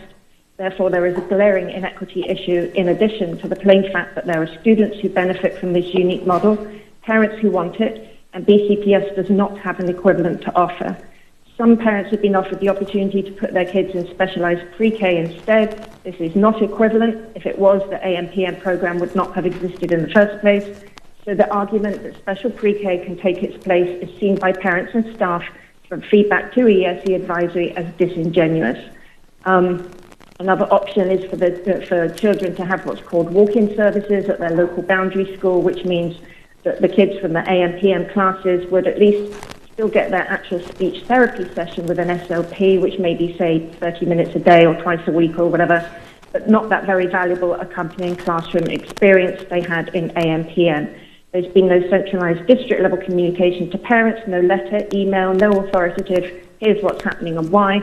ESE specialists will have to communicate it to individual parents one by one. Some did, some didn't, they're busy. Some got IEP meetings, some didn't. I think parents and staff would like this to be given an urgent second look, because losing programs means losing enrollment, and that's not where BCPS can be right now. One of the dominant issues for ESE over the last year has been the pending closure of EdPlan, and the answer to why keep it open that's been discussed is because closing it will harm children, staff, and BCPS institutionally. EdPlan is your tool for decomplicated special ed processes, such as building legally and procedurally compliant IEPs. It is categorically not the case that EdPlan slows and complicates that process. Special ed is in itself a slow and complicated process. EdPlan is the tool that helps ESE specialists and others navigate that process. It thinks for them, figures out compliance requirements, tells them what needs doing and what doesn't, and doesn't let them advance and close out a process till it's tip-top. That's a necessity and not a drawback. EdPlan you can think of like TurboTax, where you click a box and it tells you what to do next or what you've missed.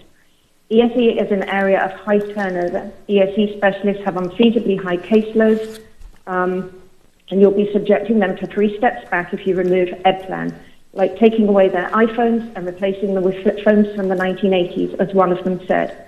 Focus SSS is not a ready-built platform. It is undeveloped software. It's like having a green Lego board with a few basic starter bricks on it, and you have to start all over again over a period of years, building up that super-duper model that you just kicked down. Focus is not free. Like EdPlan, you need system maintenance, you cultivate it, you grow it out according to the changing needs of laws and policies and procedures. And you have no contract with Focus to do that, and it's not going to be free if you do. You just have a forms-based module in Focus SSS that has no process flow.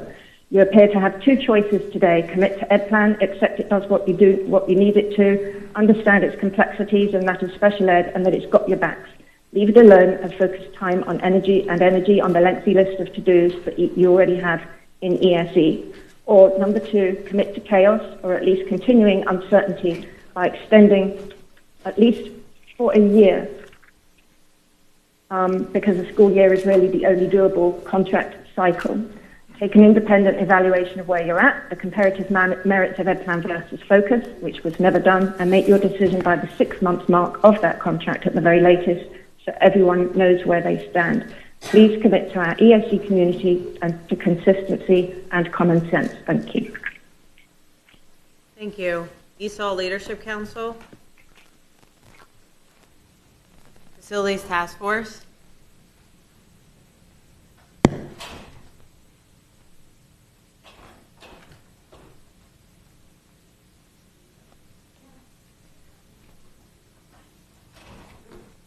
Facilities Task Force.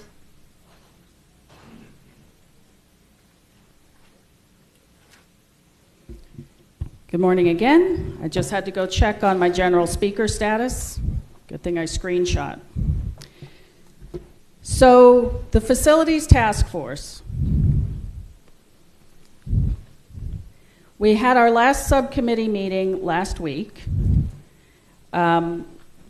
Our last regular meeting in person was in April, because when it came to have our May meeting, we had no answers to anything that was on our earlier agendas. That remains true to this day. The only response we have gotten to anything that was on our April agenda was from IT, and it wasn't what was actually requested. It was a response to the Deaf and Hard of Hearing project, We asked for whatever they were using to track the schedule, the budget, and we asked for the scope. We got a project charter document. That doesn't tell you what the schedule was. It would seem that it's not being tracked the way other projects are being tracked. We have not had a response to the budget to actual for the facilities-related ARP and ESSER funds.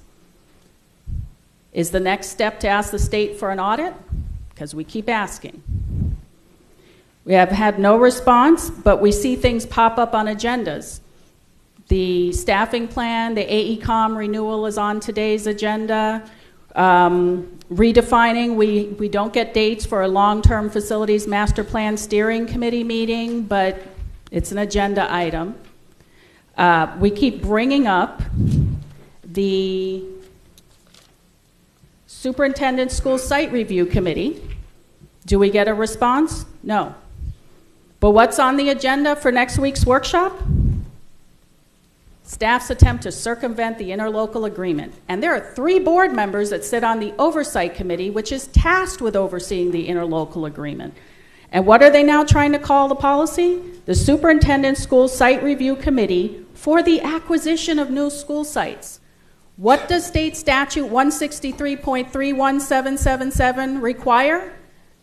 A way for the affected local governments to participate not just in new school site acquisitions, but also potential school closures and boundary changes and significant renovations. That's all part of the ILA.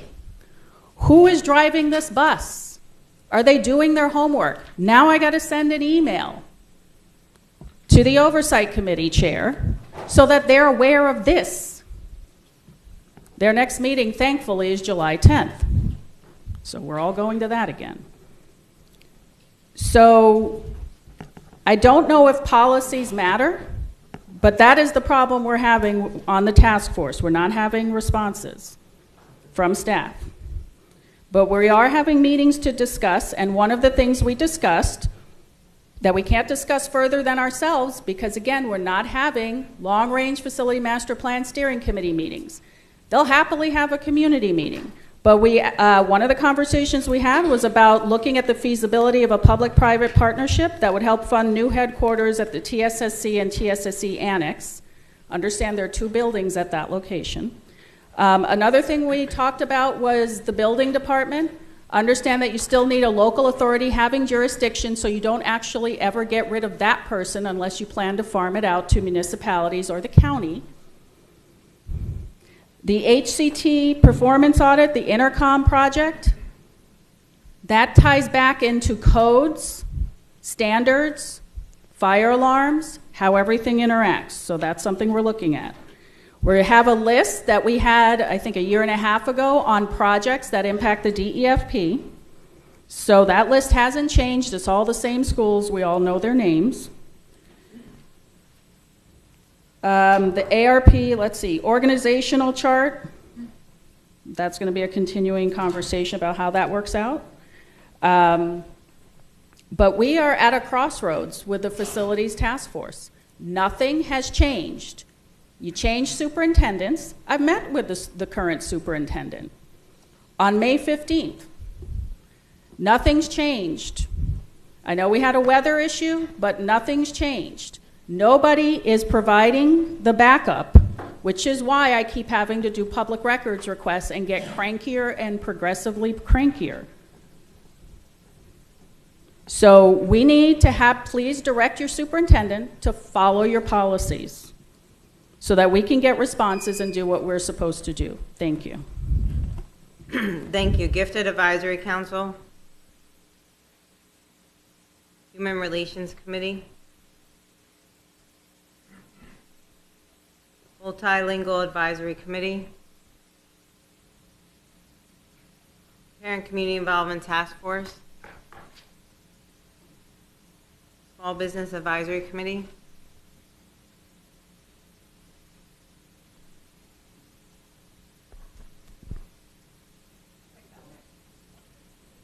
Technology Advisory Committee.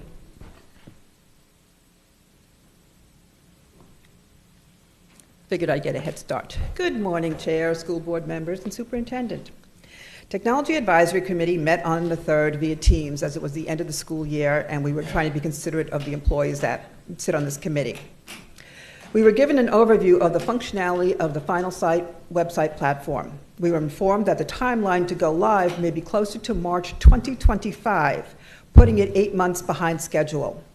Therefore, the way schools put information on their websites needs to be looked at, starting now. With new people moving in and looking at school websites, they are determining where to place their children, and you can't figure out anything on a lot of the websites that schools have compared to what charter schools have on their websites. We are in the process of reviewing an internet safety policy that was mandated by the state in 2023. Concerns continue to be raised about EdPlan's contract expiring on June 30th and Focus SSS not up and running, especially with ESY starting and the new school year just around the corner. In July, you're going to be asked to reject all bids for ITB, technology computing devices, accessories, and deployment services. This has raised concerns because this year's refresh program is now delayed by a year. A concern is also if the money allocated this year will be rolled over into next year's budget, in essence doubling the budget for the 24-25 school year in order to keep with the refresh timeline. Thank you. Thank you so much. This is the time of the agenda where we have split the general public speakers to incorporate a morning session. Each registered speaker will be allowed 3 minutes and a reminder to address matters of relevance to public education and demonstrate proper decorum. No heckling, shouting comments from the audience, verbal outbursts, or any other disruptive behavior shall be permitted. No signs or placards shall be allowed in the board meeting. No derogatory comments using the person's proper name shall be permitted. Therefore, speakers are to demonstrate proper decorum and model the district's 8 character traits: cooperation, responsibility, citizenship, kindness, respect, honesty, self-control, and tolerance. Persons exiting the boardroom shall do so quietly. Further, at the conclusion of the public speakers, the chair will provide an opportunity for the superintendent or his cabinet at his discretion to provide comments regarding any subject matter or issues raised by the public speakers.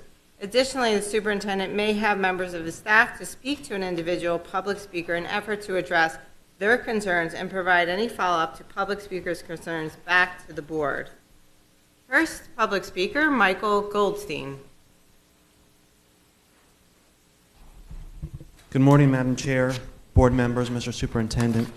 My name is Michael Goldstein. I'm not a lobbyist. I'm a principal with Goldstein Kite Environmental. I'm here with my partner, Kelly Kite. We are buyers and developers of contaminated real estate. We have an interest in a contaminated property owned by the district, located at the southeast corner of South Hiatus Road and West Broward Boulevard on South Hiatus Road. The district bought the property in March of 1997 for $1.9 million. It had been under a contract to a home builder in 2019. The buyer subsequently canceled the contract.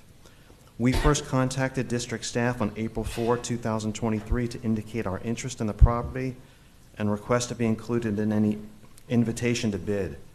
We then followed up by email 9 times between April 5th, 2023 and April 19th, 2024, asking for the status of the invitation to bid and reconfirming our interest in the property. We had put the file on a shelf until recently when we heard on the evening news a report that the board discussing the potential sale of school sites to raise money to fill a budget gap. In light of that report, I thought the time was right to say that we are still here and prepared to write a significant check to the district for a non-performing asset that the district is spending significant sums of money to remediate and navigate the environmental regulatory process, and that so long as the district owns it, creates exposure to the district to environmental third-party legal liability. We want to take all of that off of your hands, and we want to do that quickly and with finality. Specifically, what I first advised staff on April 5th, 2023 remains true. We are cash buyers. We are going to we're happy to submit an offer with no financing contingency, no land use contingency, no site plan contingency. We'll take the property on an as-is basis. We'll accept all remediation obligations. We'll provide an environmental release to the school district, an environmental indemnity to the school district. We'll name the school district on a $20 million environmental insurance policy. We only need 30 days due diligence. We'll close within 15 days. We're all cash purchasers. So in closing, we ask that you direct the staff to advise of the status of the invitation to bid, accelerate the invitation to bid process if at all possible, and/or to, if allowed under your code, accept an unsolicited offer from our group, Goldstein Kite Environmental, to act as a stalking horse contract for other bidders who may be interested. Thank you, Madam Chair. Thank you. And Dr. Hepburn, if you can at a later time provide an update to the school board. Trudy Germanovich.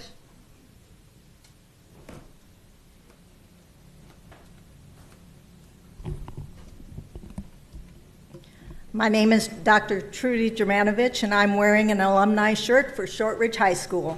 When I graduated in 1964, Shortridge celebrated its 100th year as the first free high school in Indiana.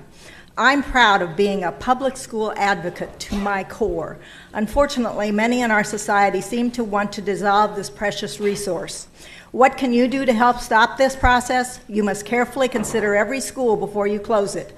Do not rush into the process and solicit ideas online so that you really involve the entire community.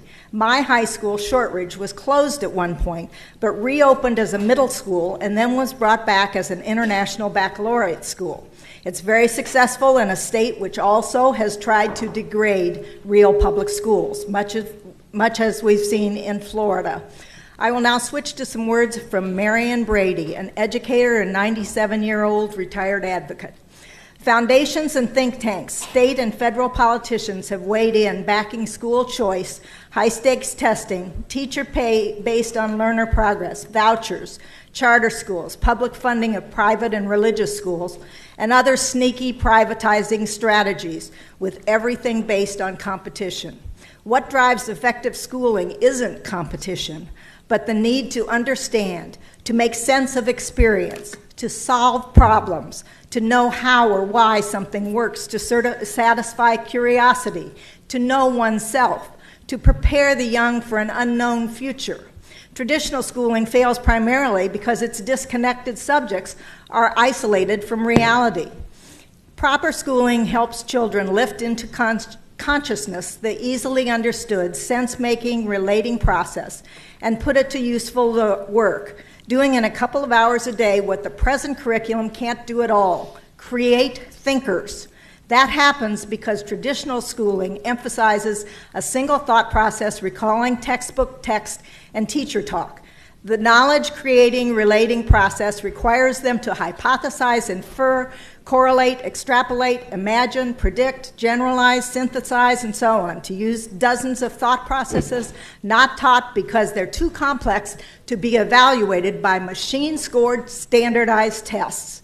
As you plan for next year, let schools go back to teaching for creativity and thinking rather than overemphasizing testing. Let schools find their special niche so school students want to attend our public schools. Ask parents and community members what specialty they want to highlight in their schools. Make our school, like my high school, last for hundreds of years. Thank you. Thank you. Chris Nelson.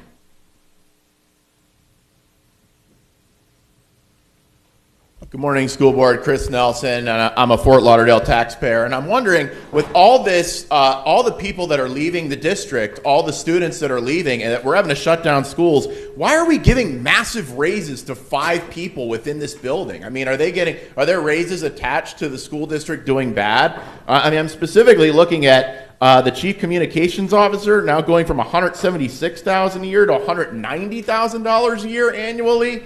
I mean, and this was unanimously approved, guys. I mean, nobody voted against this. So that's troubling to me. It's like if we're doing good, okay, fine. But right now, I mean, we're closing schools because of under-enrollment. All right. So you guys have this other problem with the charter schools, and Lisa Maxwell is absolutely right. That you guys could have settled this for $80 million, and now because you lagged and you had to get the state involved because you wouldn't pay the charter schools, yeah, And now you have to pay interest, don't you? You do. And you have to pay that. I know that you don't think you have to pay that, but you do. And that's going to now come out of the referendum dollars, guys. This is going to be a big problem. So I suggest you pay that, and you should have paid it when you were supposed to pay it. Now, why are parents sending kids to charter schools? Because they're just getting a better deal there. It's not controlled by the teachers union. You don't have to deal with the kind of politics and the stuff that we deal with in here, which will bring me to my next issue. Guys, the Fairness in Women's Sports Act says biological males cannot compete in women's sports, okay? I know this hurts some people's feelings. I know this is, some people think this is unfair. They can take it all the way up to the Supreme Court if they want, but right now, as the law stands, you cannot have biological males competing in women's sports. That's what happened over at Monarch High School. I think that the action to fire the mother, I think that was the right action, and I think that you should stick by that. It can be fought out in the courts, but right now, that is where we stand. And then the final thing was with the booster clubs. You've got one specific principal, and I'm going to send you screenshots showing all this, where a principal is that you can't make it a requirement for students to participate in sports for them to pay up a couple $100 to be in a booster club. That's not right. There was actually a principal that was moved this morning that was doing this thing. I have the screenshots, and I'm going to send them to you. You know, I know it's an election year, and I hope that the people that get elected to this board or reelected are the ones that look at fiscal responsibility, saving the taxpayers' money, and whether or not you agree with it, obeying the law. Thank you. I'm Chris Nelson. Thank you. Jessica Norton.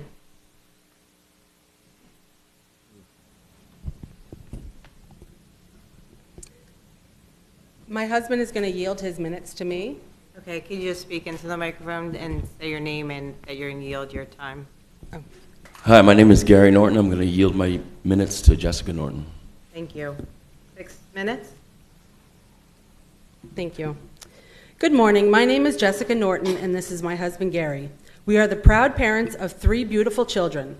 We have lived in Coconut Creek for over 13 years, and all 3 of our children graduated from or would have graduated from Monarch High School.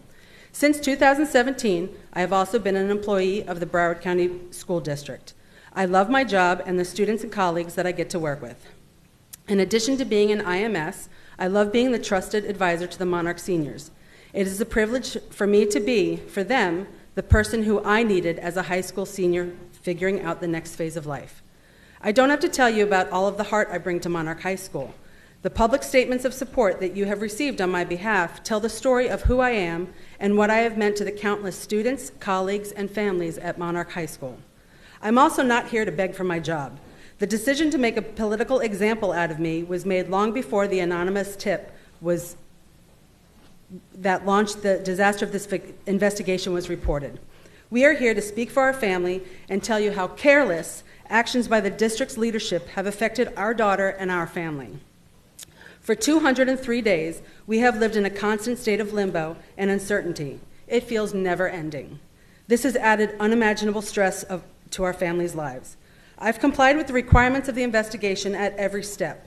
I have been direct and truthful, but the district officials have not afforded me the same respect. I have been disregarded by the district, both as a parent and a dedicated employee.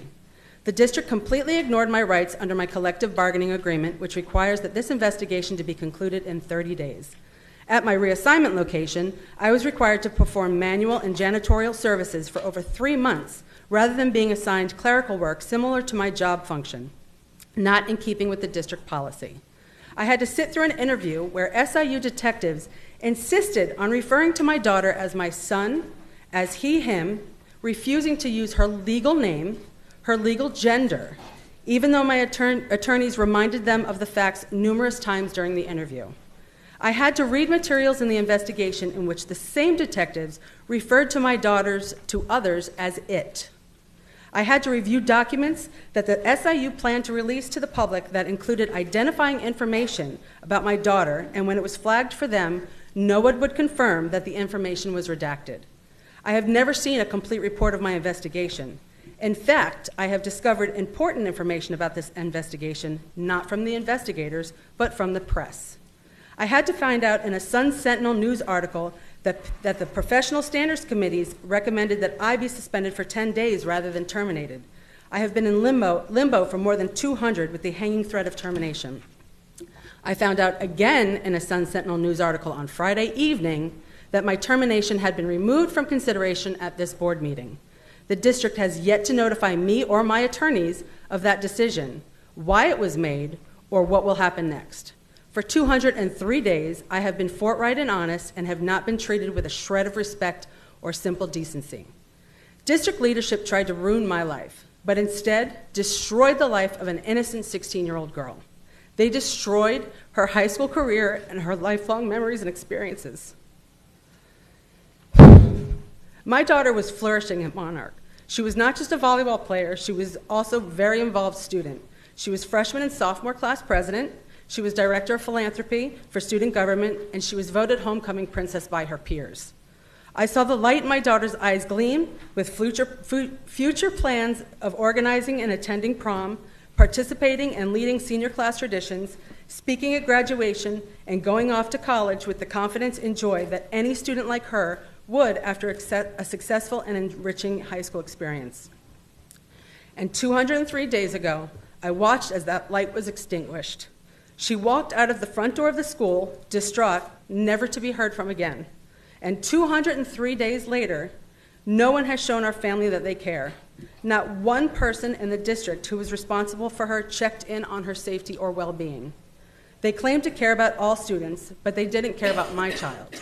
My husband and I had to ensure that she completed her end of semester exams, we had to enroll her in Broward Virtual School, and we had to keep her safe during those incredibly scary early days when, because of the reckless manner in which this investigation was announced, her identity was outed to our community. The truth is, they stopped caring about all LGBTQ students. The senior leaders of the district should be embarrassed that they're in charge of the lives of children, seeing as they had no problem destroying mine. But you know what? It's okay if I'm the villain in their story, because I'm the hero in my daughter's story. Thank you. Natalie Lynch Walsh.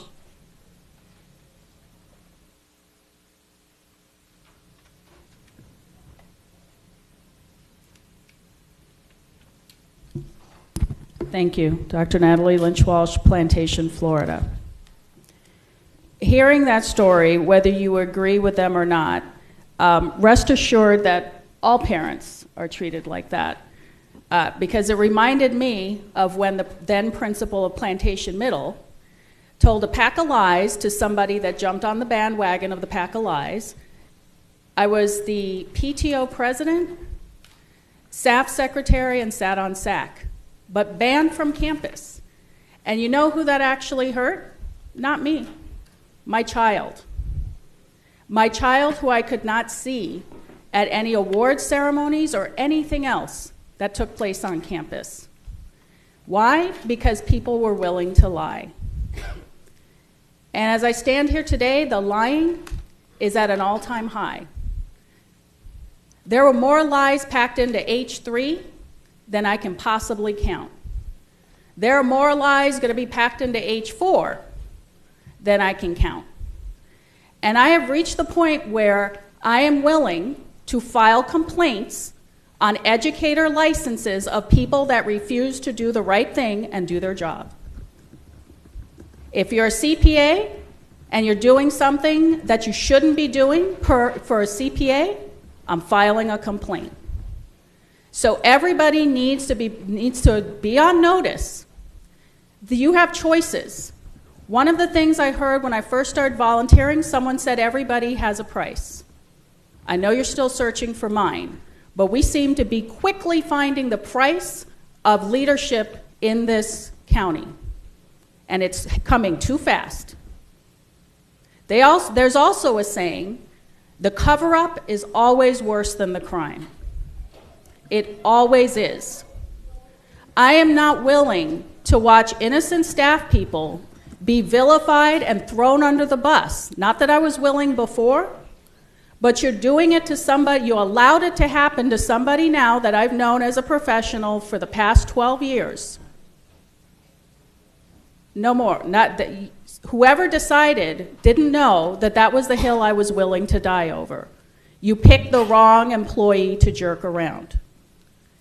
What message are you sending to employees that just show up to do their job and try to do it and not get fired on any given day because they say no to people that are trying to get them to do unethical things? What message are you sending to people that are actually qualified for their jobs? I've brought up the fact that we've so far wasted 12 grand on the Business Support Center director. He's renewed. So think long and hard. You need to start holding staff accountable for following your policies and following laws. Thank you. Anthony Siza.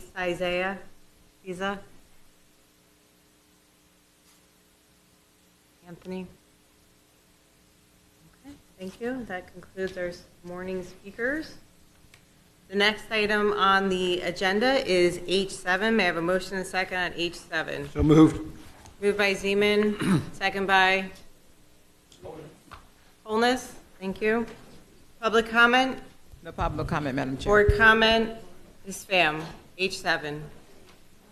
We've got to get through the must-goes. H7. Proposed new job description for the CTE instructional facilitator position. Yes, thank you, Madam Chair. I wanted some clarification. I wanted to know if the CET instructional facilitator position is a new position or this is someone that was promoted from within. Dr. Hepburn. Ms. Formosa? Yes. Hi, Maria Formoso, Career Technical Adult Community Education Director for Broward Schools. This is an additional position. The reason that we didn't change the job description. We added a new position so that we would be able to hire employees with industry certifications or credentials, I should say. So right now at the school-based level, schools are able to hire from the industry, and we're not able to do so at the district level. So just to give you an example, right now we have a culinary instructional facilitator position, and the majority of our culinary teachers have local certification, so I would not be able to hire them at the district level with the current job description. Ms. Pham? Yes, thank you. So the reason why I'm asking that is if there was any prior job description that you used that we could compare. So we used the prior grant facilitator position, and the only change is that now we are able to hire with local certification and not just the 5-year professional. So we would be we can still utilize both job descriptions. So they're interchangeable? They're interchangeable. The only addition is the local credentialing piece so that we can hire industry experts. And through the chair, are the salaries identical? The salaries are identical, and they're all grant-funded positions, so it does not impact operational. Thank you so much. Any other questions? Seeing none, all in favor of H7, say aye. Aye. Aye. Those opposed, say no. H7 passes unanimously. May I have a motion and second on O3? So moved. Moved by Zeman, second by Hickson. Public comment? Board comment? Mr. Fogenholy? Thank you very much, Chair. And I did want to ask, this is of course an item and it's to reject all proposals. I did want to have a question of how that came about and why we're rejecting all proposals here. Dr. Hepburn. Mr. Toomer?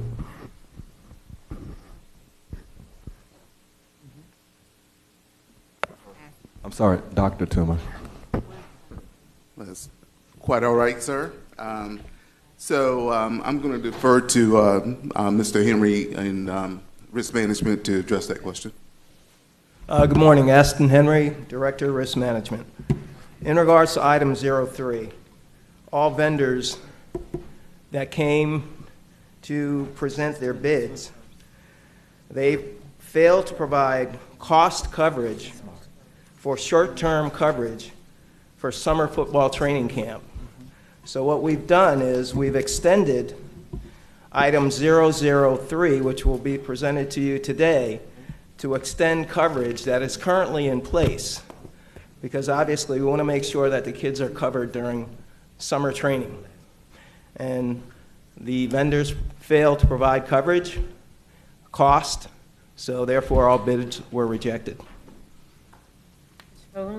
Yes, Chair. So 003 is going to continue service with another provider, or is it with the new provider? How is that working? No, 0034 is going to extend coverage for the current provider.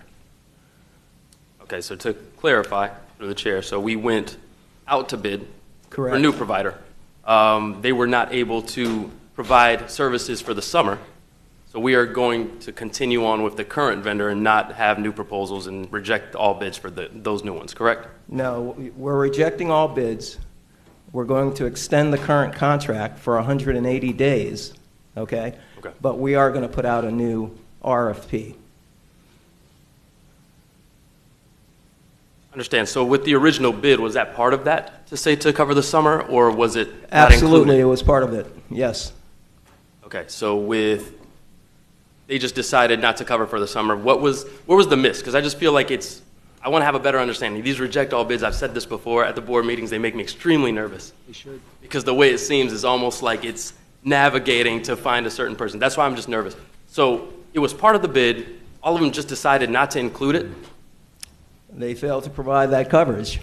We always want to make sure that there's short-term coverage for kids that try out for football but may not participate in football throughout the year, right? Or throughout the season, rather.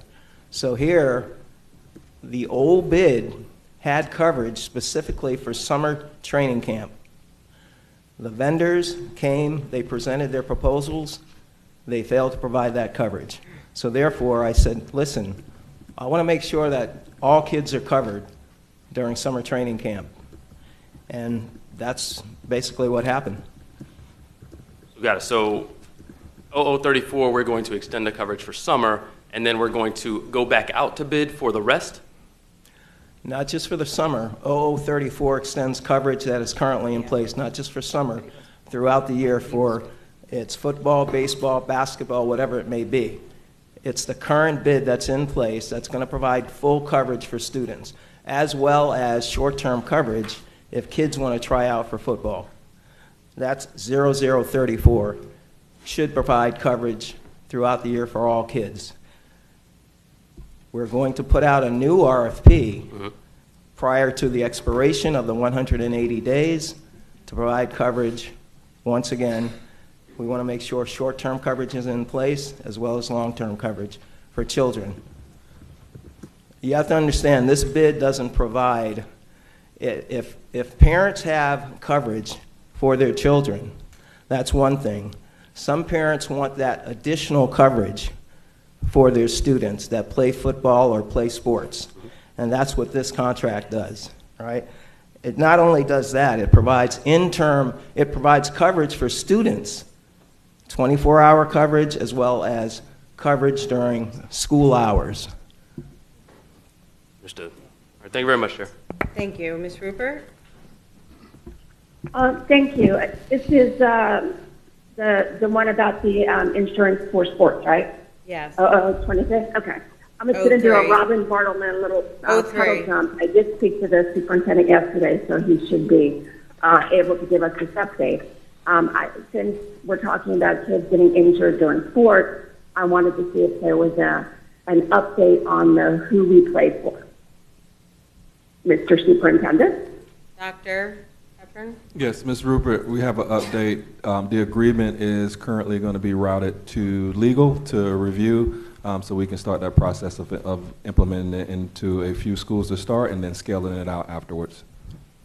Okay, well, yes, and I appreciate that. It does seem to take a very long time, and I hate to state the obvious, but we've lost one student on the field during last school year. I would pray that we have something ready to go for pre-fall sports when they come back early.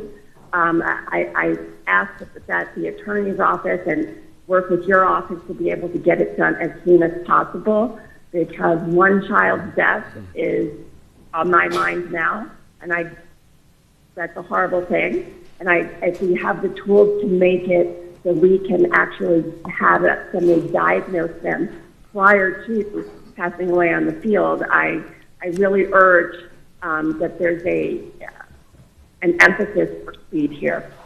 There's lives are on the line. So with that, that's my request, and I hope that it moves a little along further, and that you can give us an update sooner than later, sir.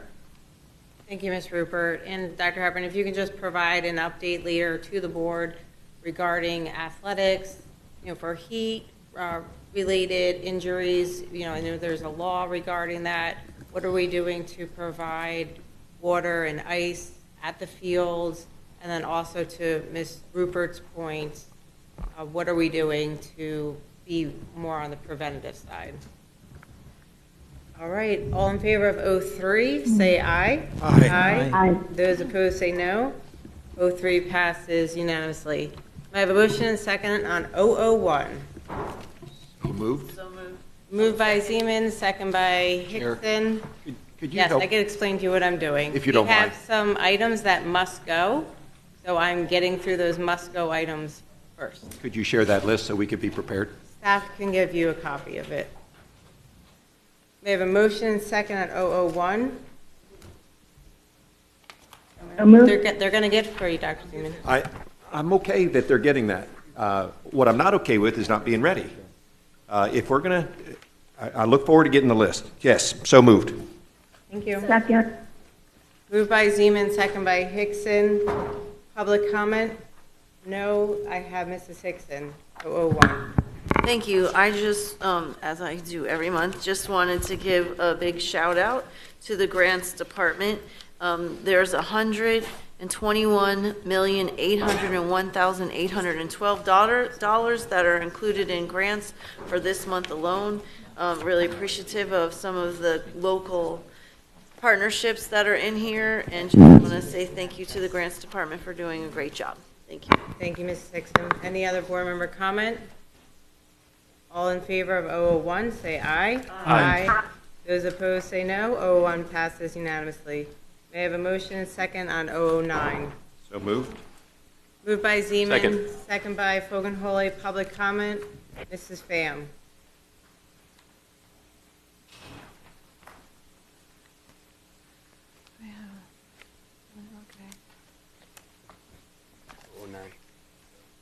Thank you, Madam Chair.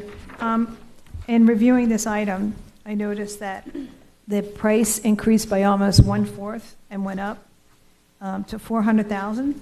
I think that I'd like to hear information from staff, what other vendors they looked at to justify this cost jump, and whether or not, whether or not we should be putting this bid back out because of the substantial increase and 1/4 the amount in a short time period of time. Dr. Harper? Ms. Pham, are you talking about 009? Yes, 009. Okay. I don't see a substantial increase in costs from year to year. It looks like a roughly about $20,000 increase. I just want to make sure we're looking at the same item, which is Transition Deferment Program Agreement with ARC Broward. That's what I have. I have a difference of almost $400,000 in the amount of time. Are you looking at the price per year, comparing it to the amount of time? Yes. And what's going up? Going up $30,000. Going up $30,000, not $400,000. All right, perhaps I got my numbers mixed up. Thanks. Okay. Any other questions? 009? All in favor of 009, say aye. Aye. Aye. Aye. Those opposed, say no. 009 passes unanimously. May I have a motion second on 0021? So moved. Moved by Zeman, second by Hickson. Public comment? None. Board member comment? Ms. Pham? Okay, on 0021, I have that the cost for 1 year of supplying substitutes was $25 million. I'm wondering if the superintendent would address if we would be doing much better by trying to obtain our own substitutes, possibly by trying to attract our resigning teachers or our retired teachers, and putting together a department that could handle that, where they could seek to get those people to return that were already familiar with the system, they already have knowledge of different schools, our policies, and that way we could cut down on that $25 million cost and make it more cost effective by implementing some type of program. Mr. Azarito. To the chair, I'm actually going to defer to Ms. Rockelman. Good morning. Susan Ronkelman, Director, Talent Acquisition. In answer to your question, Ms. Pham, yes, $25 million is a lot of money. However, that does include the wages that are paid to the substitute teachers that we would be incurring if they were still with Broward County. Over the last 2 years, we've been a partner with Kelly Education, and we have seen the fill rate of substitute teachers go up considerably. When we first partnered with them, prior to the partnering with them, our fill rate was at about a 50%. We are now up to an 85% fill rate with them. So we have seen a substantial increase in that. Kelly has a staff of over 50 employees that their sole purpose is to recruit and find substitute teachers for Broward County. We do partner with them. We share with them our list of teachers who have resigned, retired, have gone on, so that they can reach out to them. So we do a lot of recruiting strategies and marketing with them so that we can try to make sure that we are assisting them with building their pools that we would normally do if they were here. For example, we go to Broward College to visit the classes. We always are encouraging people to come to Broward County Sub, and we let them know the avenue to do that. Kelly comes with us to do those trips and those recruitment events that we attend. So it sounds like it is a lot of money. However, in my opinion, over the last few years, it has been very a good, worthwhile investment of Broward schools, because we are getting not only substitute teachers, but we also use them to cover for ESPs for our paras. So we are also filling those requests as well. So it's not only for sub teachers, but also for a teacher and classroom assistants as well. And some of those are in some very classrooms that really need that person in there to work with those children. So, and also we've received our survey, which has given us a customer service survey that we did to the schools, which does say that the schools are satisfied with them. There is some work we need to do, recognizing that, but overall, I would definitely recommend that we would continue with Kelly Services, because we at the district does not have a staff of 50 employees to do what they've been doing. Thank you for that clarification. I just would make one suggestion. If you would separate out the amount that's paid in salaries from the amount of costs to run the program, that would be great. Okay. Thank you. Mrs. Hickson? Thank you.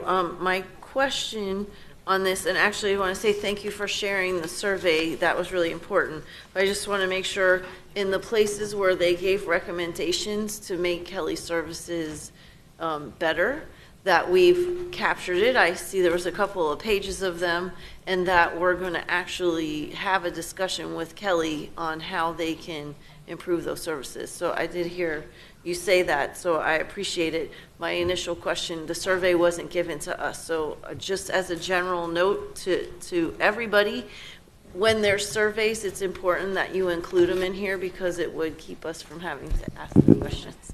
So thank you. Thank you. Any other comments? Seeing none, all in favor of 0021, say aye. Aye. Aye. Aye. Those opposed say no. 0021 passes unanimously. May I have a motion second on 0029? So moved. Moved by Hickson, Second.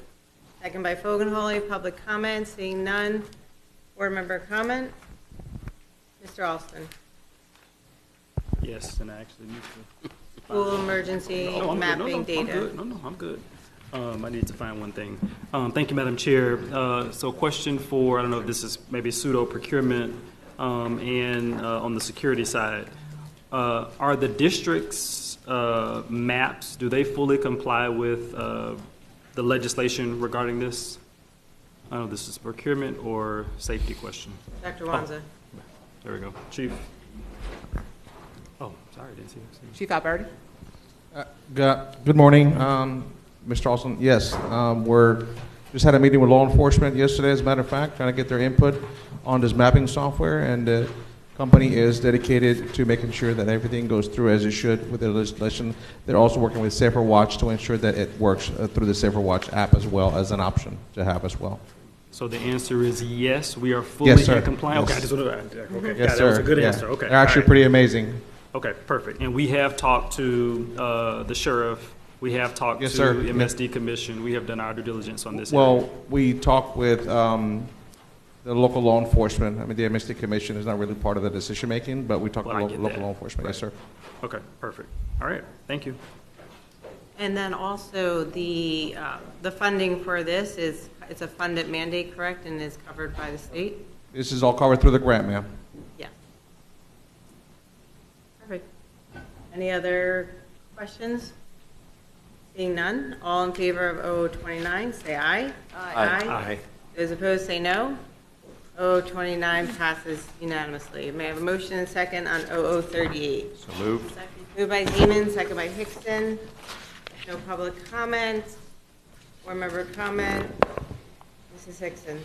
Thank you. I have a couple of questions. One on page 2, or 4,626. It says AECOM's proposal for this amendment is $23,085,812, which includes the 5-year labor, other direct costs, and contingency. So can they break that out so that we know what's there? And contingency, I'd like to ask for us to get a monthly update on what they're using contingency funds for. On here, I guess I make a motion for that, because I have the second part also. But, so I'd like to move that we, in this contract, ask AECOM to break down the total amount into what is included for labor, what is included as direct costs, and what's included as contingency, and then give us, because this is only for a year, a monthly update on what's been paid out on each of those categories. Second. Moved by Hickson, second by Holness. Public comment on the motion. Board member comment on the motion. Dr. Zeman? Thanks so much. Chair, do you know if these data are generally available to AECOM and to our Chief Facilities Officer already? Dr. Hepburn? Ms. Paul and Mr. Cooney?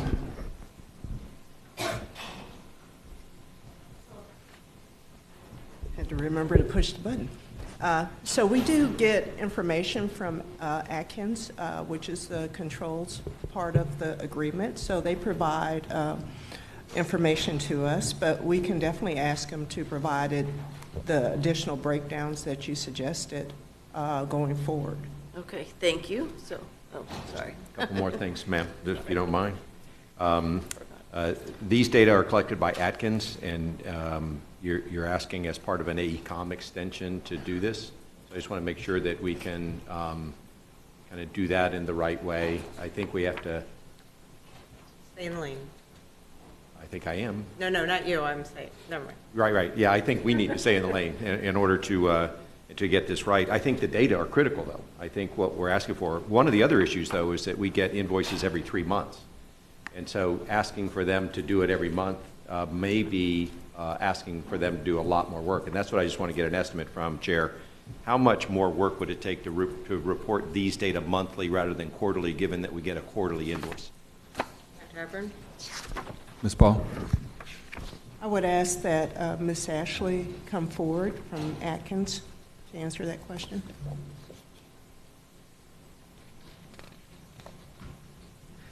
Ashley Carpenter with Atkins. Sorry, stand back. Just standing back up. First of all, AECOM does submit a monthly invoice. Right now, the data that you're getting is quarterly. It's like compiled for as part of the Bond Oversight Committee report. I don't think it would be any extra effort really to compile it monthly. Terrific. Thanks so much, Chair. And I want to compliment the idea of tracking these.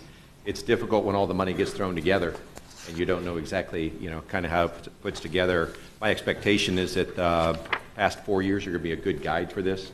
The split between labor and contingency and other fees, I think is going to stay and has stayed pretty consistent for the past 48 months, but it'd be good to see that report every month. Thank you. Thank you. Any other questions? Mr. Carlson? Yeah, I just wanted to make a note that I don't think we've ever had it broken down before, and there were some concerns that maybe contingency is being used for things that it's not supposed to be being used for, and that's why I'd like just to be sure we understand what the contingency is being used for. Mr. Alston? Yes, thank you, Madam Chair. I recall, I think, this conversation almost a year ago, where I think this was before the board, and I asked a question then around the FTE number, or rather, sorry, the FTE allocation. So currently, I think that we moved or accepted, AECOM, I think originally had, was it 0.25 of an FTE for a program director? I think now the recommendation is 0.75. So if someone could just explain. We were on the motion. We were making a motion. We have to vote on the motion I just made. Still has the floor. Oh, okay. She No, made I it. was trying. I apologize. No, I was seeing where you're going with it. Maybe it was with the motion. Sorry. Okay. Any other comments on the motion? No. All in favor of the motion, say aye. Aye. Aye.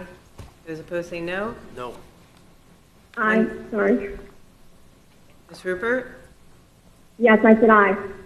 No. No, so a dissenting vote from Rupert and No, she Fogelholt. said aye. Oh, No, aye. no. I said yes. Yes. Okay. Fogelholt is one dissenting vote. Okay, back to the main motion. I still have one more. On page 7 or 4,631, it's saying the new agreement term is July 21st to 2024 through July 20th, 2025, with 1 6-month period beyond the expiration date. I don't think we agreed to that. It seems like it snuck in here. And I would like to have a discussion on whether, I mean, I thought we were ending in 2025. So I just kind of want to throw it out there and ask what everyone else thinks, because that was not originally what we discussed. Okay. If I might speak, Thomas Cooney, Assistant Yes. General Counsel. So the current amendment considers a potential 3-month extension beyond the July expiration. That gets us to the October deadline. So we'd still have to come back to the board before the end of July next year.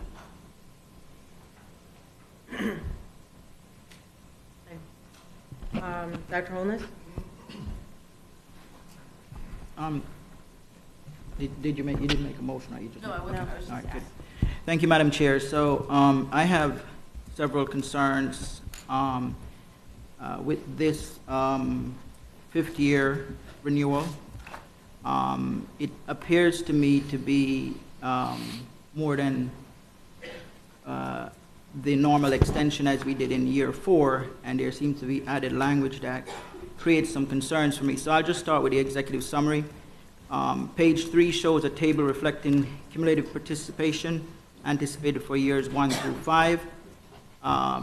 Do the percentage include considerations for all contingency funds paid to prime and to each sub? Dr. Hepburn? Ms. Paul? I'm going to ask for Mr. Cooney to answer that question. Dr. Holmes, I'm sorry, page number of the Okay, executive summary? we're on the executive summary. Yes, sir. Page 3 of the executive summary shows a table reflecting cumulative participation anticipated for years 1 through 5. Right, so if I could get the actual author that collaborated on putting that executive summary together is not with the district any longer. I don't know if Ms. Carpenter, Ashley Hart Carpenter, do you have any information that would be helpful in this regard? Okay. It's the financial information contained in the executive summary.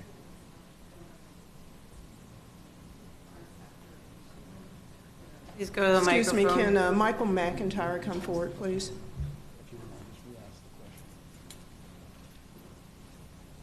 Michael McIntyre, AECOM. The proposal, the labor numbers, the participation goals are based on the pure FTE allocations. The contingency is not free for us to use without district allowance, meaning the district must sign for us to use contingency. The contingency in the past has been used to pay for expenses such as travel for construction inspectors, project managers to go to sites, for office materials, so those type of expenses. Contingency has also been utilized for specialized services where additional funding was needed to supply those services. If contingency is utilized for traditional straight labor, meaning for AECOM labor, or for our partners' labor, then that number is taken into consideration in the participation goals, and participation levels are adjusted. Okay? Right now, contingency is not part of the percentages for participation. It is outside the labor.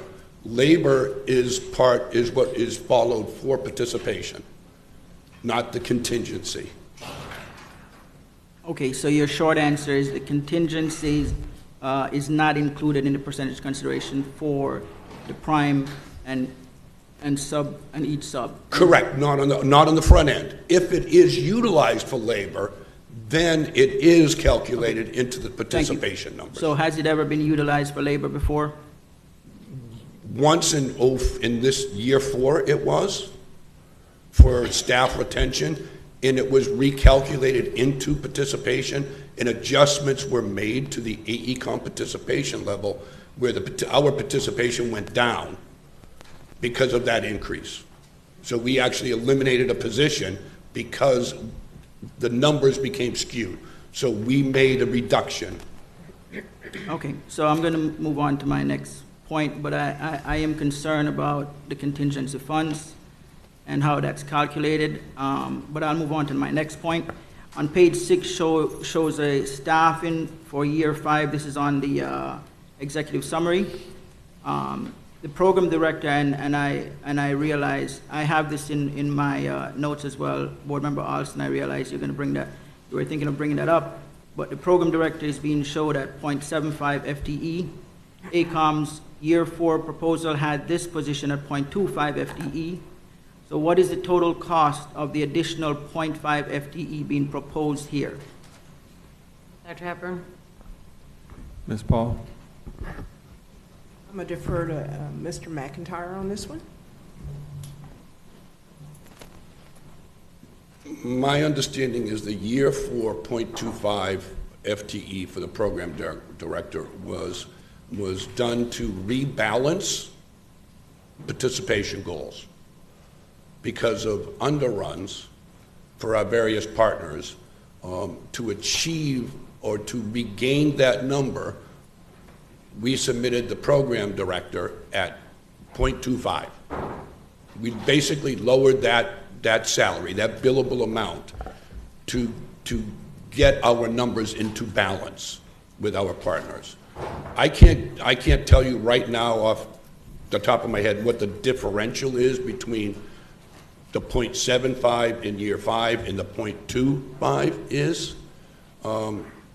But I would assume it's 2 times more than what year 4 was. Just quickly working numbers in my head.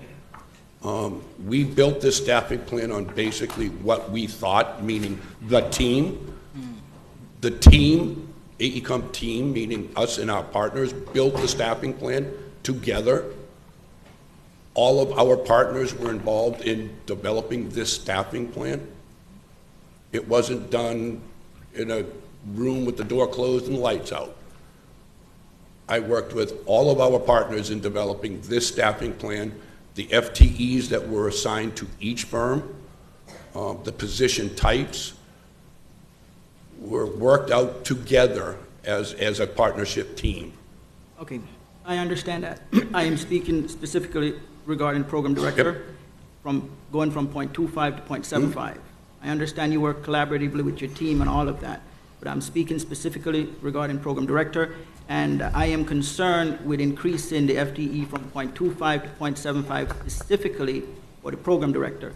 So the question I have to follow up on that is, will the program director, since we're increasing this to 0.75, I can't get a direct answer as to what this increase looks like. Will the program director do all their work on site, and will they be remote? And if you could give us a sort of approximation on, if it's going to be remote, what percentage of time will the program director be here in Broward County as opposed to being remote? Excuse me, Dr. Holness, may I answer that? Yeah, hold on a second. Dr. Hepburn. Ms. Paul. Sorry to jump the gun there, Chair. My expectation is that the program director is on site in district. Okay, so Ms. Paul, when you say your expectation is on site, what percentage on site? Dr. Hepburn. Ms. Paul. If I could say 1,000%, I would, but realistically, 100% on site. Okay, so I am glad for that reassurance that going forward, the program director will be 100% on site. Has the program director been 100% on site in year 4? Dr. Hepburn. Ms. Paul. I have been here 4 weeks and 2 days, so I can't answer what happened before me, but what I can attest to now is the program director, Michael, is currently not 100% on site, but as I said before, and Michael, if I'm misspeaking or whatever, please interrupt, but going forward with this new amendment, my expectation is, and I think our district's expectation is that the person, Michael, or whoever follows him will be 100% on site. Okay, so Ms. Paul, I appreciate that response. Dr. Hepburn, is there anyone that can tell us in year 4 what percentage of time was the program director here on site in Broward County? Dr. Hepburn. Mr. McIntyre, I don't know if you actually have that answer for year 4. I don't have a hard number. I am here at a minimum of 4 days a week, not billing the district. So the district is not being billed for my time. Okay. But I am working 4 days a week. This week I'm here 5 days. I have not relocated here yet because I'm not theoretically a full-time employee on this contract yet. When I am, I will be relocated here. The plan is that I am a 1 FTE. I am full-time, 100%. That 75% is the billable. I am only billable to you at 75%. I am working 100%. I'm a full-time staff person on this plan. Okay, so I appreciate going forward that the program director will be here 100%. That's what Ms. Paul conveyed to us. I'm still not clear as to the percentage before, but we're moving forward. So moving forward, I do hope it will be 100% because we're increasing this to 0.75 FTE, and I think that we cannot be wasting money. We must make sure that whatever we're paying to ACOM and any staff, that they're here to do the job. So that would be my take on that. I'd like to move to the 3rd amendment, please. So I'm moving away from the executive summary. I'm looking at the 3rd amendment document. Section 3A of the proposed year 5 amendment looks like it could remove important elements of section 2.01 in the original PMOR agreement. This section establishes the term of the agreement. So in the original 2.01, the district had termination rights that was pursuant to section 3.05. This should not be changed in my opinion. So does the proposed year 5 amendment impact this termination right that the district had? And if so, I'm very concerned about this. I don't think a year 5 should change drastically from what year 4 extension was. This is simply an extension for 1 year. Why are we making major changes that I see will not benefit the district? So could staff comment on the change here, and does the proposed year 5 amendment impact this termination right that the district would have? Dr. Hepburn. Mr. Cooney. Yeah, thank you, Dr. Hepburn. This particular language that was added to the Third Amendment adds some conditions with respect to the staffing analysis and whether or not we've come to a good faith effort to identify what a efficient use of resources are. There was concern expressed on AECOM's side that had we had the sole right to reject any proposal without any ability to make adjustments and complete the program, that it would potentially affect their subconsultant and minority subconsultants and local subconsultants' participation. So this language had gone back and forth between staff and AECOM, and this was the language that was felt was a compromise. And again, the central point here is the good faith aspect. If efforts are not made in good faith, then we simply would refer back to the original language. Okay, so I hear you, but we do not need to change, in my opinion, the language in the PMOR agreement to provide one-year extension. The edits here, arguably, in my opinion, change and weaken what was already agreed to, and they are different than what was done in year 4. So I'd like to make a motion. I'd like to make a motion that we replace the entire section of 3A with language stating the term of the agreement is hereby extended by 1 year commencing on July 22nd, 2024 through and including July 21st, 2025, because I believe that what we have now proposing to us will in itself weaken the district in terms of what we can and cannot do. Is there a second? Second. Moved by Holness, second by Zeman. Public comment on the motion. Board member comment on the motion. Charleston? Madam Chair, thank you. So since we're on this motion, I still in the queue on the original items. So Dr. Holness, just so I understand, your intent is to remove, actually let me find it. Your intent is only to remove the additional period after July 1 of next year? Is that the intent of the motion? Dr. Holness? Okay, let me go back to that. What page are you on? Page 2. Yes, so where it ends at July 21st, 2025, I would like to strike everything else.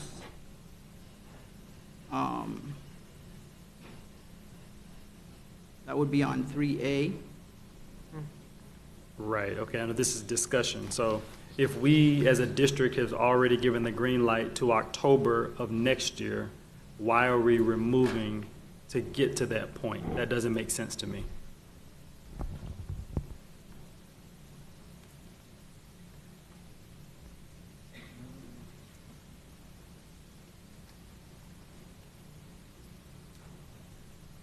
You're referring to me, right? Yeah, just okay. What's the intent of removing post-July 2025 when we're trying to get to October of 2025? Okay, my understanding is that we had previously a 6-month extension, correct? That would be in the original. I don't know. Well, sorry, Madam Chair. Dr. Holness? Could we ask the attorney? Mr. Cooney, go ahead. Yeah, thank you, Dr. Hepburn.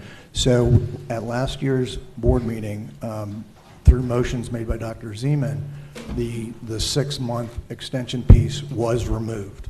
So we no longer have that as part of the term option. That's why in this particular item, we have the additional 3-month extension at the end of next July to get us to October 2025. So we no longer have the 180, the 6-month.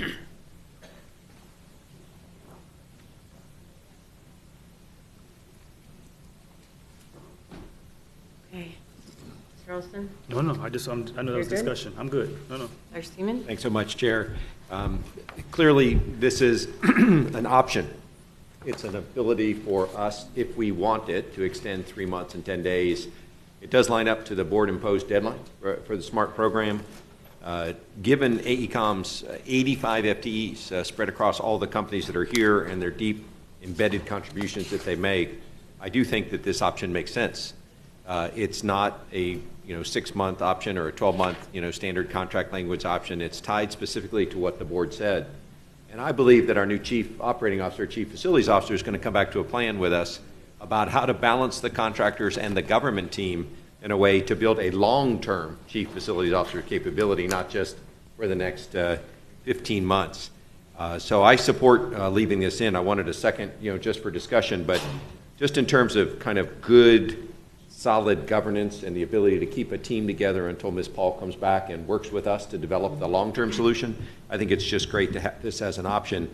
And again, Chair, to be clear, this language, this upon mutual agreement, would be both AECOM wanting to stay and the board asking them to stay. Is that correct? Ms. Duckworth, Adam? I'll go ahead and ask Mr. Cooney to answer that. That's correct, Dr. Zeman. Yeah, terrific. And I think to Dr. Holness's motion, we need to be thoughtful about both of those. And I'll talk about that in my comments when we go back to the main motion. Thank you, Chair. Thank you. Ms. Pham? Any Thank new you, Madam comments? Chair. If we're going to proceed with a motion in order to put a percentage of how much time should be spent, We have a motion on the floor, Dr. Holness's motion. This was part of his motion, I thought, wasn't he? No. Talking about he said 100% of the time. Was that part of it? No. That was not part of the motion. Are you going to make that motion? For the FTE you're speaking in regards to? Okay, we're not going to go back and forth. Let's keep to the motion on the floor. Any other comments on the motion on the floor, which is to remove from 3A and upon mutual agreement of the parties and approval by SBBC may be extended to October 31st, 2025. He wants to remove that language. All in favor, say aye. Aye. Aye. Those opposed, say no. No. Roll call. Carried. Roll call on the motion, Mr. Austin? No. Mrs. Pham? No. Mr. Fogelholy? No. Mrs. Hickson? No. Dr. Holness? Yes. Mrs. Leonardi? No. Mrs. Rupert? Yeah. Dr. Zeman? No. Mrs. Al-Haddad? No. Okay, the motion fails. Back to the main motion. And Mr. Alston. Thank you, Madam Chair, and thank you, Dr. Holness, for reading my notes over here. Somewhat on the 0.75 now, up from the 0.25. Actually, I have a different perspective. I actually appreciate the number going up. I was actually uncomfortable with it actually going down. So my view is actually the opposite compared to my colleague, at least on that point. But to that point, I think you've already answered kind of what that means, kind of what's the district's benefit of having that increase of billable versus on-site versus percentage. So I'm looking at you both. So I have no issues with that. And I'm going to support this item because I know where the district has come from before. And I know why we're here with all of our programs and what we needed for our school sites. And both AECOM, all the subs, I've actually known for many, many years. I didn't just meet them since being on the dais. So I know the work both of AECOM and many of the subs. I actually have a very specific question, and I think I saw this, but just want to ask, only because you raised one point kind of in your comments, Mr. Director. Does the district pay for travel to and from school sites, project sites? Is that something separate, or is that inclusive of something that we currently already pay in what goes to the firm? Do you know? Dr. Hepburn. Ms. Paul? I'm defer to Mr. McIntyre. Michael McIntyre. Madam Chair, expenses are a separate line item within our proposal. Travel for our construction inspectors and project managers to go from office to various sites, that travel is an allowance that is billed to the district, but it's only travel to site, meaning if a construction inspector moves from school A to school B, that expense is covered by the district. And those construction inspectors do submit expense reports to the district with all the appropriate backup. For mileage, the miles are known between the project sites. So that is part of the contract. Got it. So essentially, we're paying from when you go from office to school site number 1. Is that standard? That is standard. Okay. And then from school site number 1 to school site number 2, We don't. I you got do that. pay. So our construction inspectors, each one of them may visit 6 sites in a day. So they travel in their own vehicle. Right. So we do pay the mileage, and that is part of the contract. Wait, back up. We, the district, does not pay from school site 1 to 2 to 3 to Yes. 4? Yep. Or you're saying we do pay? You do, yes. And we pay from main site to school site? If they happen to be at main site. More often than not, the construction inspectors drive directly to their first school project site. That is not billable. To the first site? To the first site. But from to the home. remaining sites, they are? Correct, correct. That's interesting. Okay, I didn't know that. So let me shift to compliance, because I remember a year ago, that was kind of the big conversation, less you, more the district. So just want to know, how are we doing, Mr. Superintendent, on compliance? I know there was a lot of conversation on numbers and software and what tools, this report, that report. Just kind of where are we on compliance overall with the country? So it's less a you question, Mr. Director. I think it's more of a district question was to staff. Dr. Hepburn? Ms. Paul?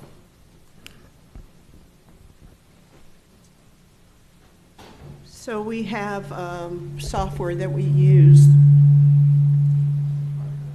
that came with AECOM called eBuilder. And so in terms of how the information is managed on each project, that's all loaded in eBuilder. And it's ours once AECOM completes their contract with us. One of the things that we really need to focus on is how we transition from AECOM once they have completed their contract period. And so I'm working with Mr. Dorsett to establish a plan as to how the district takes over that responsibility. That's a very critical responsibility as we move out of one program, one bond program, to another bond program. Great. Well, I like the transition, and I guess we'll decide on going from one program to another. Maybe that's a different board discussion on the timing and if we do that and what that looks like. I'm thinking on the positive No, side. you're good. No, I got it. I know what your role is. My role is a little different. So back to district compliance. So, and I appreciate the e-builder side, but I thought I recall, well, I actually do recall, that the district uses B2G now. That was a whole big conversation on reports and numbers, whose reports are right, who does verification, the contractor side versus the subs. That's kind of what I wanted to hear because a year ago, that was the big question in conversation. So if someone from the district could just provide maybe that update. One, ensuring the compliance side. Number two, making sure that we are actually doing from our side the independent compliance that I recall a year ago was very questionable. So I'm going to call Mr. Ryan Smith to come forward on that. But I would tell you that when I was previously in Palm Beach County Schools, we used B2G, and that was a big deal. Correct. And it actually improved our participation rate, communication, all of that. So it's a very, very valuable tool. Right. So someone else. Okay. Hi. Can you introduce yourself and Ms. just Mincy Mills. speak to that? Good afternoon, through the chair, Denise Mincy Mills, Director of Economic Development and Diversity Compliance. I am thrilled for the question, Board Member Austin. We have been working, I've been here 7 months. We have had 2 quarterly meetings with AECOM and all of the sub-consultants. So we are very pleased with the new partnership, I'll call it, since I was kind of in transition when it first came in. Directly to Mr. Austin's comment, our last quarterly meeting was May 23rd, so it was recent. All of the sub-consultants were in compliance. From the EDDC side, we were absolutely pleased with that. I do have the specific numbers. There are 1 or 2 that's a stone's throw away from compliance, but I fully expect that will take place in year 5. And we are absolutely elated that we've been able to establish this partnership with AECOM and with the sub-consultants. Great. So I hope that answers your question. Thank you for that. No, it does. So the last note I have on page number 4,630 is around, there was a lot of conversation a year ago this time, Mr. Superintendent, just around collaboration. And I think you answered some of that, Ms. Mincy Mills, both with the contractor and the subs.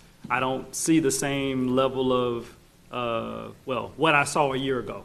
So I just want to understand, confirm, validate. So maybe it's district side, maybe it's program director side, and at least I thought I saw one sub, maybe two. Where did Yvonne go? Yep, I see one. I just want, and I don't need you all to, because I remember what happened a year ago, so I'm not putting anybody on the spot. I really just want to confirm, as we hopefully now approve this item that's before us, that we're in a much different place, we're in a much better place, we are communicating on all sides, all the above. So I see heads nodding, but can someone, I'm going to put on my county commission hat, at least I'm the person that can do that. If someone just comes to the microphone and just can say that, attest to that, because I know that that was a big question mark a year ago. Mr. Hepburn. Mr. McIntyre. Madam Chair, we are working as a team. I guess collaboration is a weak term for what we're doing together. We meet weekly, individually as well as a group. We move forward together, or we say no together. And that's the way we built year 5. It's the way we're going to operate in year 5. I don't know what went on before. I wasn't here, so it doesn't matter to me. All I know is what we're doing now and what we're going to do in the future. I hope that helps to answer the question. It does, and I'll conclude, Madam Chair, saying that a year ago, and thank you, sir, I recall a lot of the body language in the audience. I don't see that. I don't see the same text messages and calls and telegrams a year ago today. So I appreciate the updates, both from the district side, staff side, and the contractor and subs. Thank you, Madam Chair. Dr. Zeman. Thank you very much, Chair. I want to just take a little bit of privilege and thank Mike McIntyre for your leadership on this team. I hear from a lot of my constituents who work as part of your ecosystem, and they are ecstatic about the way that you've led the contractor team. I also want to thank Suhas Mengele from AECOM. It's a long way to come here and hang out with us over, I guess, $23 million. They'll even buy you a flight from D.C. So thank you also for being here.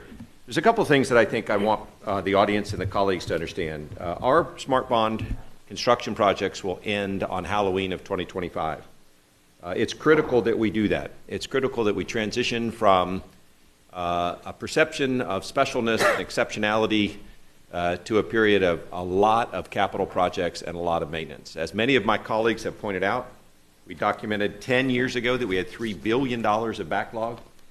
That's 10 years ago. At current prices, that's at least $6 billion because the Smart Bond did about $1.6 billion worth of scope, but in that time, we didn't arrest the backlog. We need help. We'll need more help from the public in the future, and it's important to move on.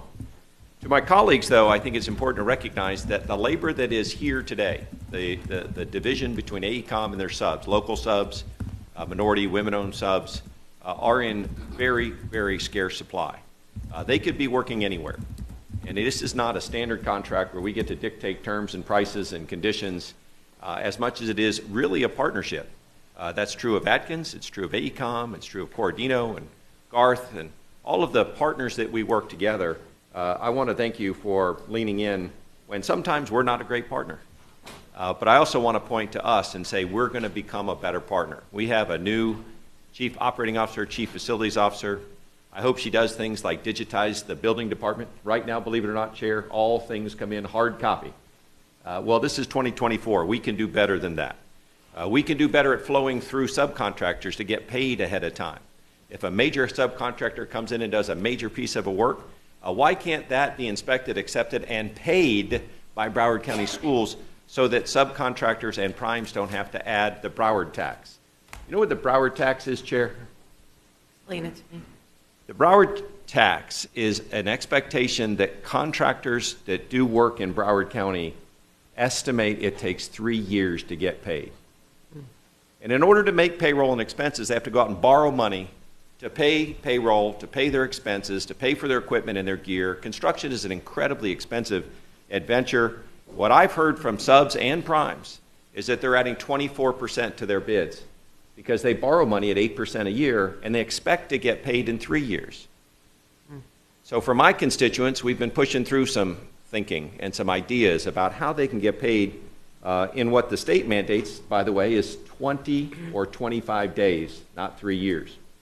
And so there's work to do on our side. I want to thank all the contractors that continue to come to work and do great things for us. And Chair, just to make sure we have one good piece of business before us, does this contract have a cancel at the convenience of government option? Dr. Hepburn? Mr. Cooney? We have the option to cancel with or without cause. So, Terrific. yeah, I appreciate that. I just wanted my colleagues to know, like all government contracts, we have the ability, if things go sideways, to find another way to do it. And I really look forward to hearing from Ms. Paul about how we're going to put this ship together, how we're going to make sure on our side we do all the great things that, that we can do to be a great partner to all of these folks. And I look forward to learning more about this stuff as we transition in 1 year, 3 months, and 10 days from the SMART program to a capital program, which will be very busy. And by the way, the bow wave of the SMART program does not get smaller after Halloween of 2025. So as much as we'd love to be able to buy less PMOR support, we're going to need more after October 31st of 2025. And I look forward to kind of getting to the right balance of government and contractor folks so that we have a long-term sustaining capability that represents what we need in Broward County Schools for our 239 campuses. We're a massive organization. We need lots of facility maintenance and we need a lot of construction. And I look forward to finding that steady state so that we don't have to do the roller coaster up and down. And I look forward to having great industry partners like we've had up to this point. Thanks, Chair. Thank you. So first, I'd like to say happy birthday to Ashley from Atkins. 29.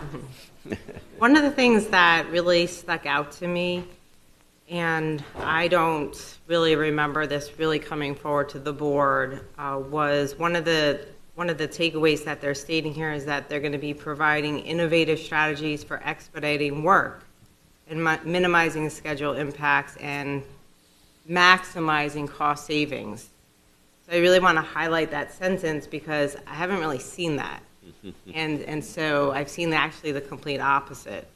So I look forward for you guys, ACOM, to bring forward solutions and not, to this board and to our superintendent so we can actually do what you're saying in this document. Any other comments or questions? Dr. Holness? This is round two. Round two. Me too. Okay, Ms. Rupert, I'll have you. I can go ahead. Okay, so it mentioned in section 3C, number 3, that a staffing plan would have been attached and incorporated as Exhibit A. Maybe I missed it, but I didn't see that staffing plan. Was that given to us? Dr. Hepburn? Mr. Cooney? Yeah, there was a staffing plan. I was in Exhibit A. I just need to make sure that I can locate it. It should have been uploaded as part of the original item. I'll look for that right now. It was loaded with what we have here? I didn't see it. It was supposed to have been uploaded. Let me just verify that. Do you have any other questions when they look Yes. at that? Okay, so I don't see the staffing plan attached to the document, but in any case, section 3C, number 3, indicates this is a 1-year extension for year 5. It does not seem practical to me or necessary to give ACOM a right to allocate between contract years, as it is saying here. It may have made sense if we were in the original 3-year contract, but we're not. So we do not need that. We do not need language that allows ACOM to allocate between contract years. This is strictly a one-year extension. It is not the original three-year contract, so I'd like to make a motion that we strike the reference to "and contract year" from section 3C3. Is there a second? Seeing none, motion dies. Okay. In section D, I'm sorry, 3D. Give me 1 second, 3D. This language seems to modify this section of billing and payment in ways that make it easier for ACOM to reject complying with local and MWBE participation. We are 4 years into a contract, and the concern I have is what benefit could the district get from changing billing and payment language in our original agreement? It has been perfectly fine for 4 years. We should not accept any modification that could weaken the language we have had for years to help local and MWBE firms. There should be no change made to requirements for billing and payment. That seems to be the intent of section 3D, and so I make a motion that we strike section 3D of the proposed third amendment and stick with the original agreement we had before for billing and payment. Is there a second? Second. Moved by Holness, second by Leonardi. Public comment on the motion? Seeing none, board member comment on the motion. Mr. Alston? Thank you, Madam Chair. Dr. Holness, so the section 3D2, 3D5, section 1 that references both the SWMBE and or the local requirements, that's separate from 3E that has the participation and the actual percentage.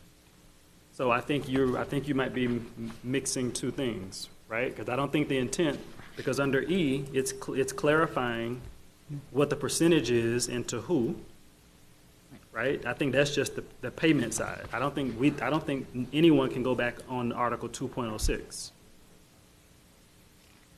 Okay, so when we look at section 3D, items 1, 2, 3, 4, 5, 6, I don't see the benefit of having that in there. In my opinion, these changes restrict the district while making it easier for ACOM to avoid compliance. These were not in prior agreements. I'm not sure why we are now including this language here. And so I think to protect the district, that section 3D of the proposed third amendment should be struck. Madam Chair, there's still discussion, right? Just want to make sure you're not tracking my time. Well, he made a motion. Right, you're not tracking my time. So and I understand, Dr. Holness, if the point is around, because the one thing we didn't talk about was payments to subcontractors, right?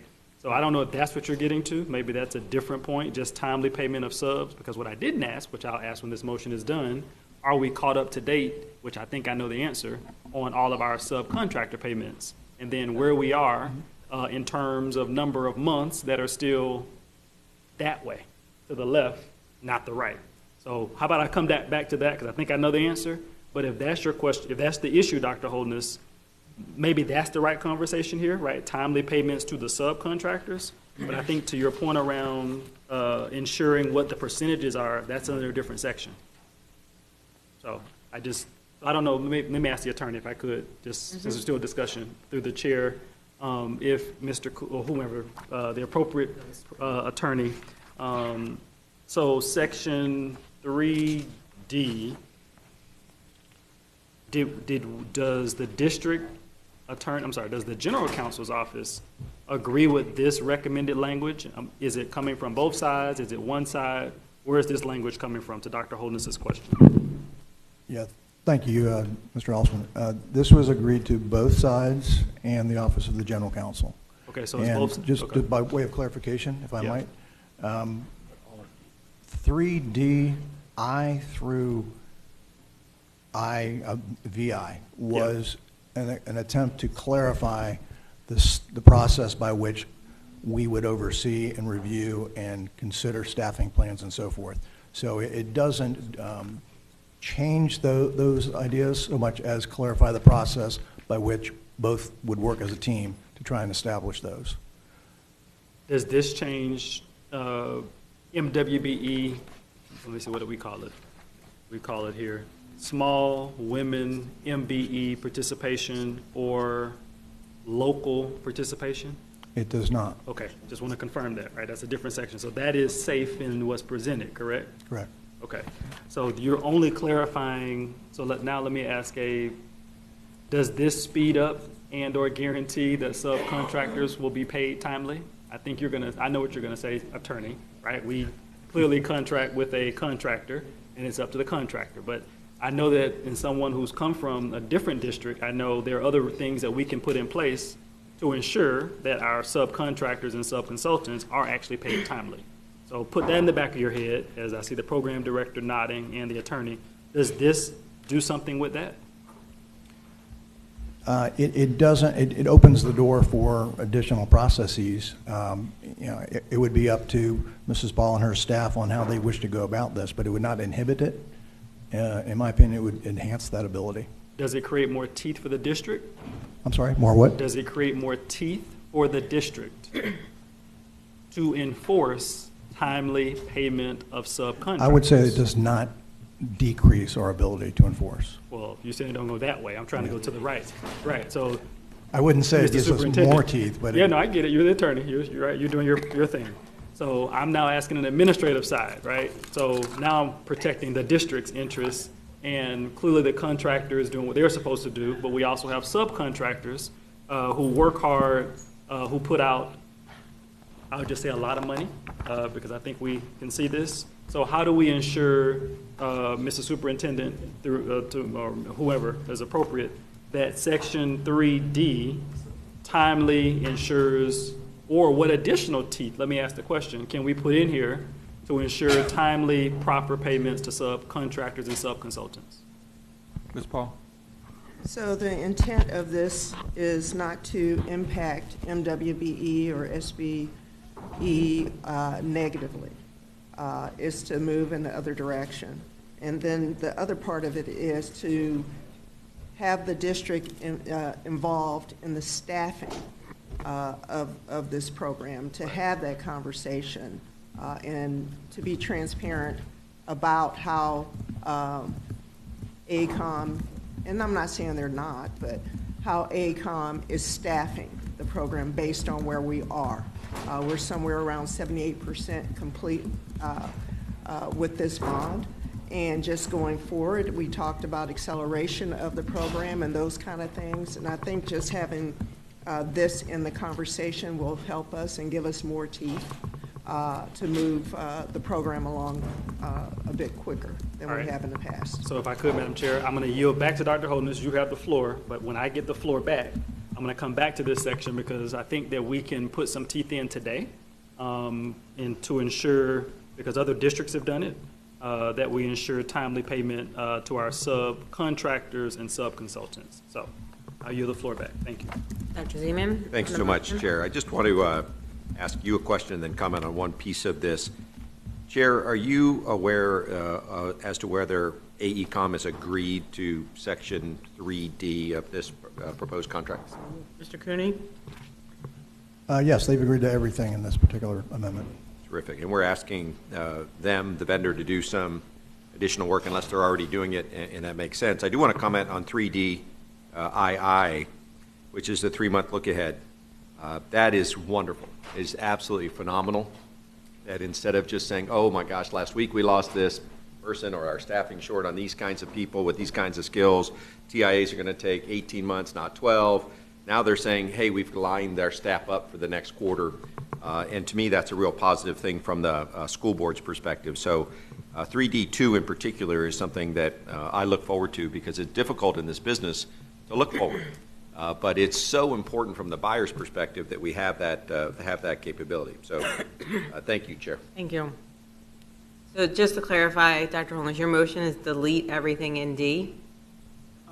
Yes, my concern with D is, and I've heard the responses, I am concerned that it may put the district in a position where it restricts the district while making it easier for ACOM to avoid compliance.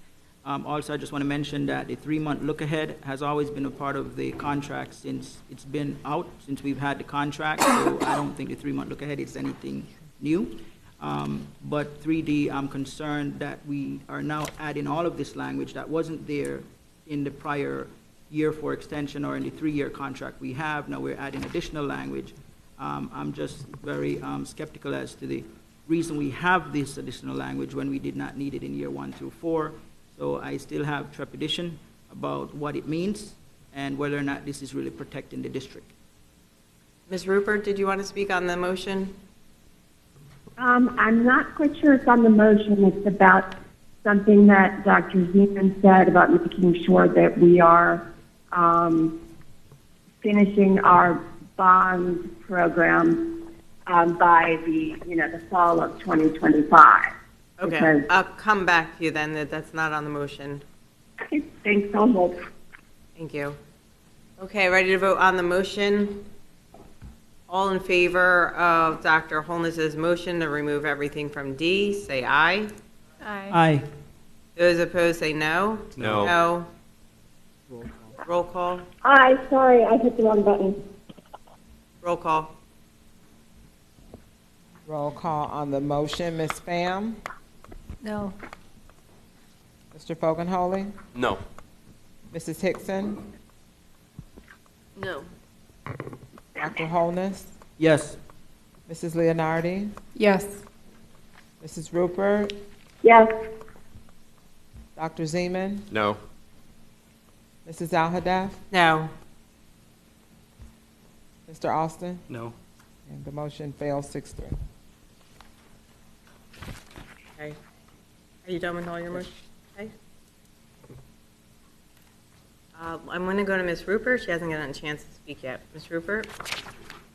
Just quickly, going back to what I think I heard Dr. Zeman saying is that, I know that we as a board have made that a hard stop point for the bond, which is October 2025, if I'm correct, right? Yes. Yes. So the last information that I looked at, you were going to be moving still past that point. So I'm looking forward to this contract and this company doing whatever they need to do to make sure that we meet that particular goal and not another 6 months or another 12 months have to be added on here. So that's my expectation. And if that requires them to put in more people or to move people around, that's what they need to do. They'll know exactly what they need to do to get to that point. But it is a very hard stop point for us, as it is for years that we cannot miss the deadline at all. So that's my point, and thank you very much. Mr. Alston? Yes, thank you, Madam Chair. It's really just a general question to the attorneys. What can we do to add language, because now we can do that, to really ensure timely payment to subcontractors, A.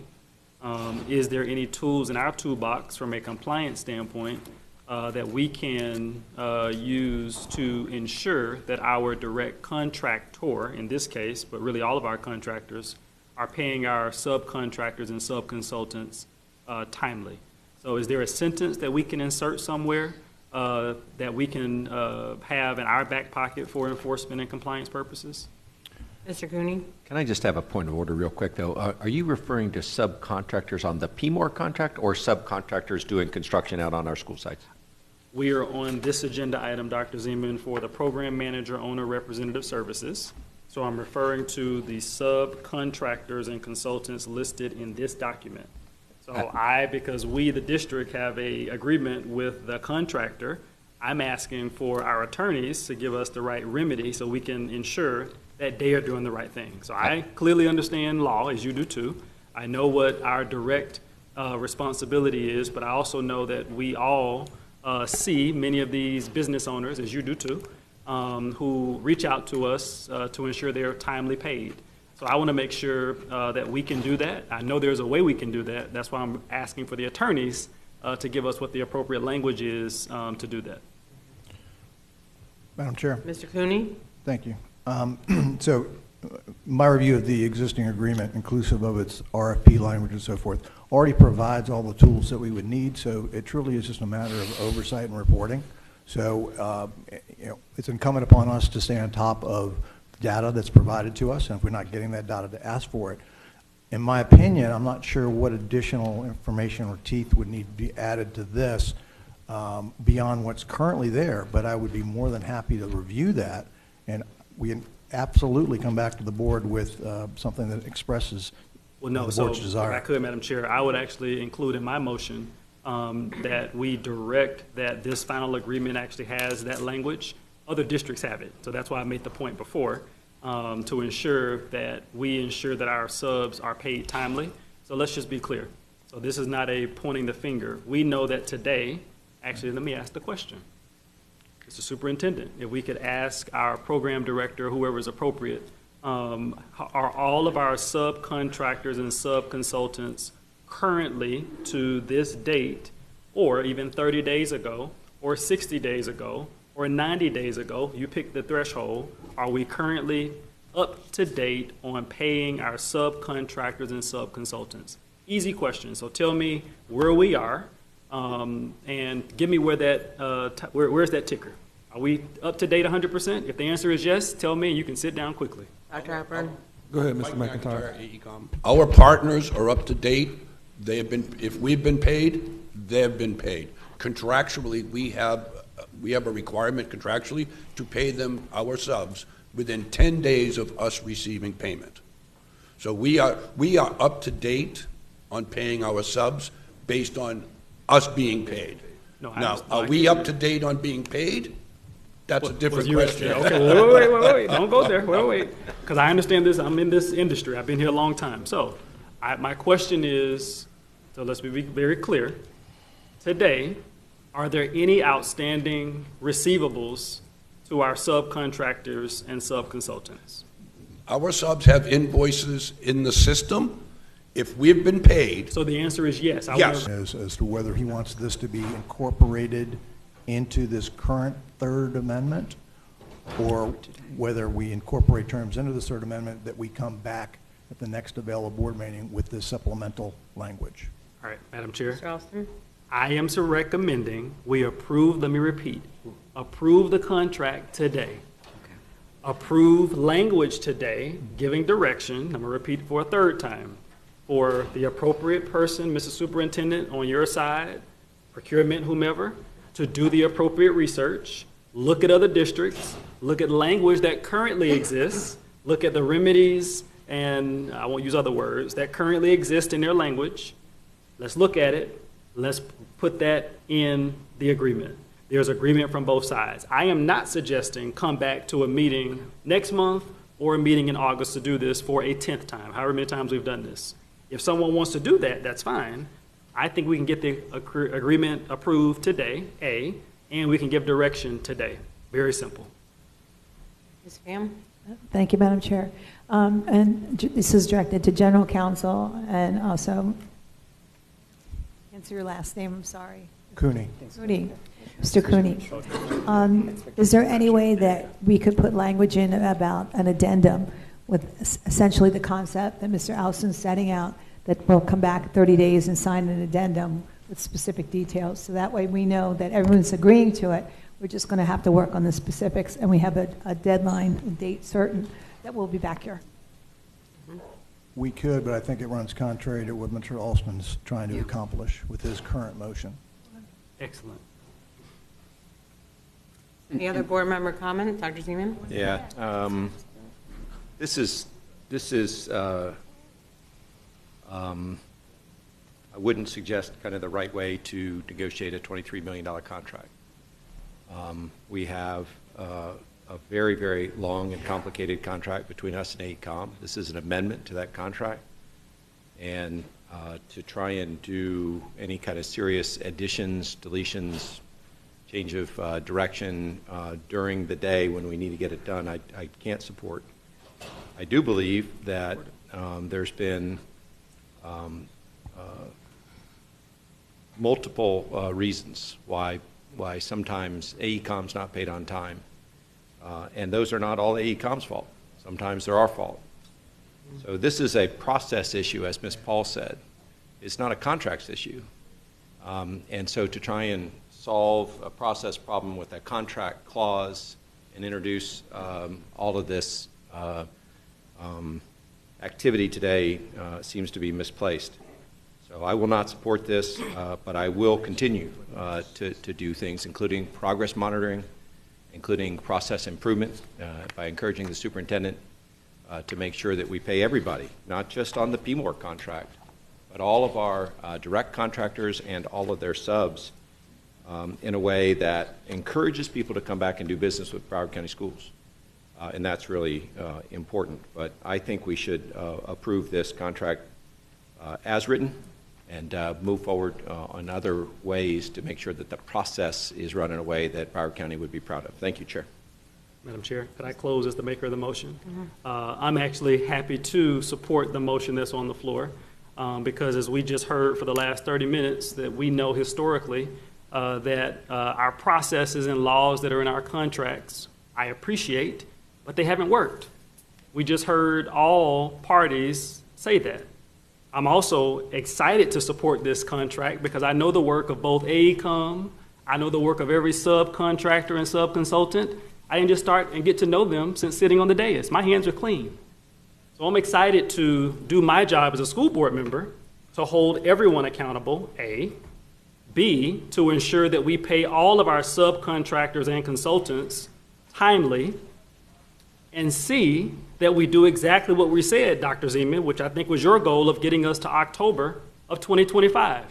So I'm excited to support this contract, Madam Chair, along with the direction of really what should have been done a long time ago. We're still sitting here a year later having a conversation. We know what prompt payment says. We know that we're supposed to pay subcontractors and subconsultants X number of days after a sub or after a contractor is paid. Yes, we're talking about one today, and they've done great work. We haven't had a conversation disparaging any contractor or subconsultant. That was a year ago where I thought that circus was taking place. Not today. We're actually all on the same page. I'm ready to vote. Thank you, Madam Chair. Roll call on the motion. Yes, ma'am. Roll call on the motion. Mr. Foganholly? Absolutely, yes. Mrs. Hickson? No. Dr. Holness? Yes. Mrs. Leonardi? Yes. Mrs. Rupert? Yes. Dr. Zeman? No? Mrs. Alhadeff? No. Mr. Austin? Highly in favor of. Mrs. Pham? Yes. The motion passes 6-3. Okay, we're back to the main motion. So, I think we need to table this to give staff time. No, actually, Madam Chair. No, I think the motion that just passed, there was nothing to table. We just gave direction to add, right, from what I thought was on the table. And the attorneys, please clarify. You both just heard what I thought. A motion just passed 6-3, giving you direction to craft some language. The superintendent and team will work and identify what other districts currently have done, language that exists, and what's agreeable to both sides. I think that's where we are. And we're ready to approve this agreement right now, today. So I'm ready to vote. I don't think I need to table it. Through the chair. Ms. Chalk Adams? So I believe, and please correct me if I'm wrong, because I don't want to speak for you. I believe what she meant by when she said tabled is that the language cannot be created instantaneously. So Mr. Cooney and staff, appropriate staff, needs to get together to craft the language and then bring it back so that you can see it. That's contrary to the motion. We just went through that. The motion just passed. You asked a question, Mr. Attorney, Mr. Cooney, right? I apologize. No, I'm sorry. No, you first. When I say come back, I don't mean at another day. Okay. They just need time to craft the language and then come back so that you can see that language. I understand clearly that the motion. No. It was not that. I think we're saying that I'm agreeing with you. Okay, I understand you you're clearly. agreeing with me. No, I'm not agreeing with you. Oh, I understand what you're saying. I don't think the motion that just passed did not say the language was going to come back. 6 of us just gave direction. Oh, okay, I see what you're saying. To craft it, you all figure it out, and you will execute if this next motion passes. We will not see the language. Now, well, I don't need to see the language. I mean, I think we all just sat here for an hour and a half to, talking about folks not getting paid. So now that motion has passed, I think where we are is now we're back to the original item before us to approve this agreement, which I'm ready to do. So through the chair, another question. So if that's the case and we're creating the language, don't you need to come back to the original motion to approve the agreement? Because as it stands right now, your motion is to create some language. And I thought after you created language, just logistically speaking, after you created language, then you go back to the main motion, which is to approve the agreement. That's right. That's what I thought. So that's right. So there needs to be a time period between your motion right now, indicating that the language needs to be created, and then the final motion to approve the agreement. No, so Am I getting that clearly, or am I Mr. Alston misunderstanding? was saying in his motion is that he wanted to give authority to the general counsel to go and do research with outside districts that already have this language, and he's giving the board vote to give authority to the general counsel to create the language in the contract and get ACOM to hopefully sign it and move forward. Correct? Correct. And the board will not see it again. Correct. So one last question through the chair. So has the decision, is it your opinion right now, because I don't think I heard that. I may be mistaken, but I don't think I heard a vote with regards to the agreement itself. No, we didn't get there yet. We're moving forward. Okay, that's what I want to clarify. Okay, got it. All right, back to the main motion. Any other comments on the main motion? Seeing none? All right, all in favor of 0038 as amended, say aye. Aye. Those opposed, say no. Item passes unanimously. Ms. Rupert, are you on the line? Yes, ma'am. Okay, Ms. Rupert's on the line. May I have a motion and second on PP1? So moved. Moved by Zeman, second by Fogenhole. Public comment? Board member comment? Public comment. Public comment, go ahead. PP1. So, Narnie Pierre Grant, Chair of Diversity. I just wanted to let the board know that the committee worked on several ad hoc meetings to edit the policy so we can be in accordance with policy 1070. So this was a group effort. It wasn't done in a silo. We had comments and suggestions from all committee members. And we do see that the red line has at the end chief of staff and some other departments that are no longer based on a new organizational chart that are no longer available. So obviously, please don't look at that. But I think the clean version does have removed that. But we are in agreement with this policy in terms of the changes. And we hope that you all will approve them so we can be in compliance, I guess, come August. Thank you very much. Any other public comment? PP1. Dr. Zeman? How are you? Thank you, Chair. I just had a couple questions, and this just reflects kind of my experience on boards and serving on advisory committees before. But I'm curious just to open up a quick check from my colleagues about the size of this committee. 30 is a lot of people. It's very difficult to get quorum. It's difficult to appoint or get people to serve when it's such a large board. And I'm curious if there's any interest in the board of finding a number that's less than 30 as a way to kind of streamline the work that they do that is so absolutely essential to our district. I mean, I would be open to the idea if that came from the diversity committee in itself, if they came forward to us and wanted that, but if not, then I'm okay with how it is now. Anybody else? Me too, same thing. Thank you, Ms. Rupert. Terrific, thank you. We'll look forward to that discussion in the future. The second is just a technical issue, which is there's a change on 3293, page 1 of 4, about the student advisor appointing folks to other geographic reasons.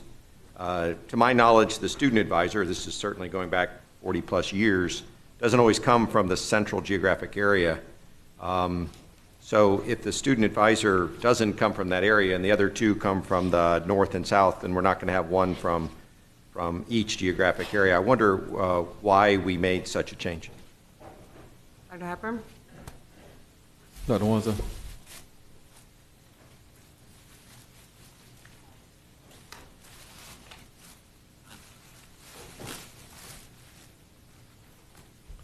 Or Ms. Washington? Sorry, Dr. Hepburn. Sorry, Jody Washington, Director, Equity, Diversity, and School Climate. This was, I believe, and I'm looking at Ms. Pierre Grant, one of the recommendations that came from Cower and Cower, but the Diversity Committee is amenable to that change. Wherever the student advisor is located, that the other student appointees come from the let's Other say two. the student advisors in the north region, then the other two would be appointed from the south and the central, just so that there is representation from across the district. Thank you very much. Yeah, I'll just make a quick motion then to, it's not quite a Scribner's error, but it's just a generally agreeable thing, I think, which is the change on page 1 of going to the central and the north and south geographic areas, 1, 2 lines further down, be changed back to its original so that we do as Ms. Washington suggests and give the student advisor a role from the geographic area they are, and the remaining 2 would come from the other 2 geographic areas. That's my motion. What page number are you on? 1? Page 1. 1, what number, letter?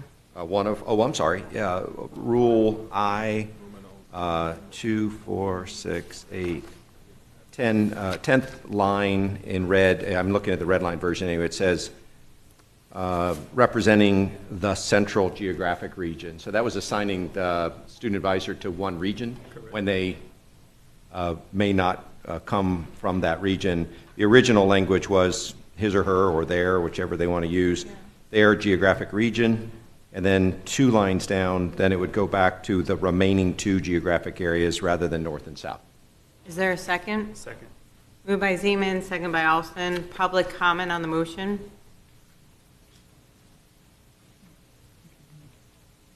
I agree with Dr. Zeman's motion. Thank you very much. I said that in the beginning, so let's just, when it came to me, I was like, well, why are we changing? I said it. So I agree. Thank you so much, Dr. Zeman, for pointing that out. And later we'll talk about how many people are on the committee. That'll be a good conversation. The more the merrier, 30 for is another fine. day. Yeah, for another day. We'll get there. Thank you, Chair. That's all I have on this one. Any other comment, board member comment on the motion? All in favor of the, Ms. Pham? I just want to make one quick comment. I really appreciate you taking the time to put this together. It really seems organized and really well thought out. Thank you. All in favor of Dr. Zeman's motion, say aye. Aye. Aye. Those opposed, say no. Aye. Motion carries. Back to the main motion. Dr. Zeman? Good? Yes, ma'am. I finished with that's all I have for this policy, ma'am. Thank you. All in favor of PP1 as amended, say aye. Aye. Those opposed, say no. PP1 passes unanimously. I have a motion and second on S1. So moved. So moved. Moved by Fogenholy, second by Hickson. Public comment on S1. Madam Chair, we have 9 registered speakers for this item. We will begin with the principal of the school, Mr. Tavares Williams. What school? The historic Blanche G. Ely High School. I said that for Dr. Holness. I'm sorry. You may begin. Good afternoon, distinguished board members, Superintendent Hepburn, district staff, and Broward County community. My name is Mr. Tavares Williams, and I stand before you today as the very proud principal of the historic Blanche Ely High School.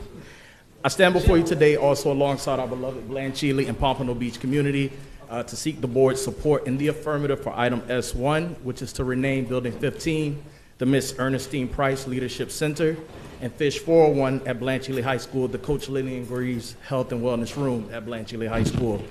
Whereas Coach Lillian Greaves was a legendary Blanche Ely girls basketball coach who led the school to state titles in 1984 and 1992 after guiding Coral Springs to a championship in 1979.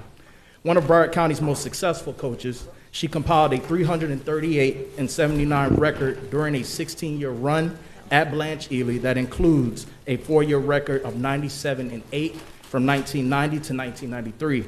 She was a beloved educator who was dedicated to her students, her school, and her community, and brought health and wellness awareness to both students and staff at Blanche Ely High School. And whereas Miss Ernestine Price, who is here with us today, spelled E-R-N-E-S-T-I-N-E. Whereas Miss Ernestine Price, in her orange and green, is a longtime advocate for Blanche Ely High School, the Pompano Beach community, and for all students in Broward County Public Schools. Ms. Price has fought to ensure that children receive access to appropriate curriculum resources and advocates for affordable family housing. She is an outspoken voice for equity and inclusion for those with disabilities. In addition, she and a host of others have contributed positively to the advancement of Blanche Ely High School, whose names include of note Silas Brown, Alzetta Boyd, Linda Holtz, Ira Blue, Reverend Diamond, Louis Watley, Reverend Collier, Elizabeth Massey, Eugene Gillis, E. Pat Larkins, Willie Lawson, and Reverend Mathis.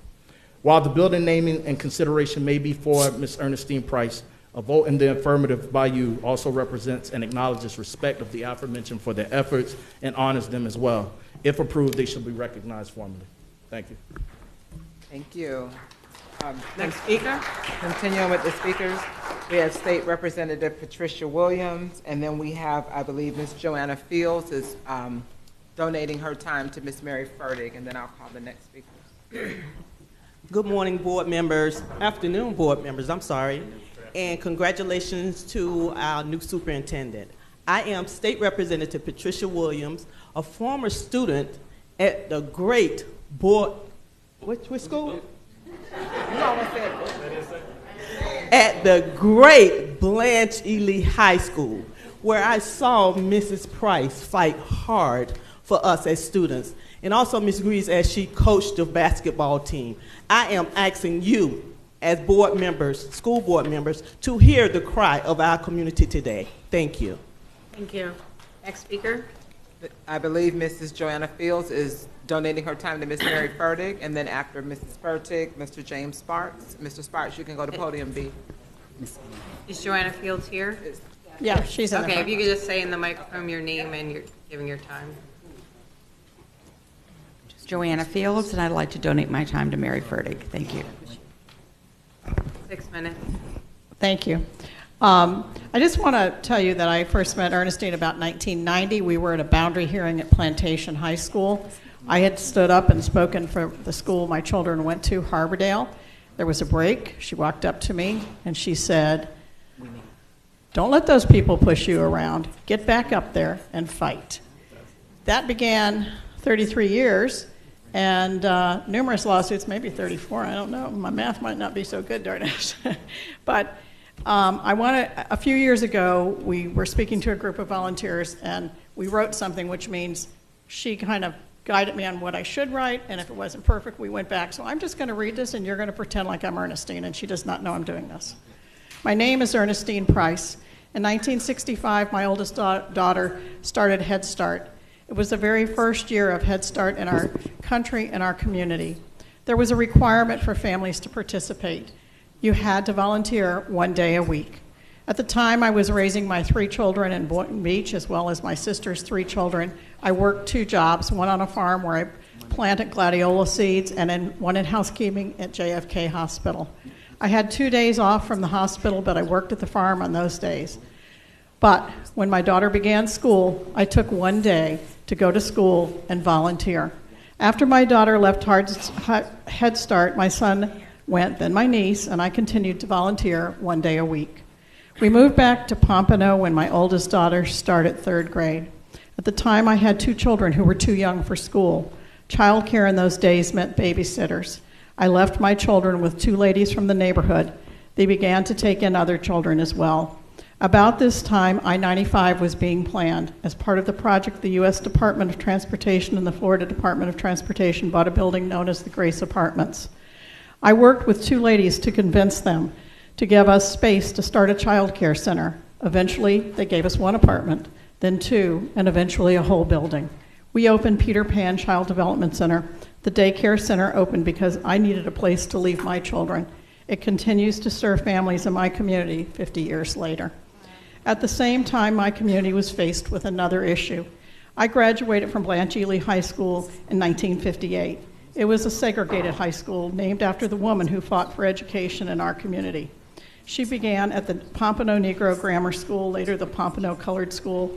Eventually, she got it rebuilt, and everyone in the community wanted it named after her. She was married to Professor Ely, who was instrumental in the establishment of other black schools in Broward, including Dillard. Professor and Mrs. Ely lived next door to my family. When I was bad on the bus, I had to ride home in the car in her back seat. My daddy cut Professor Ely's hair. When our neighborhood was flooded, we floated out in a boat together. Mrs. Ely taught us to stand together as a community.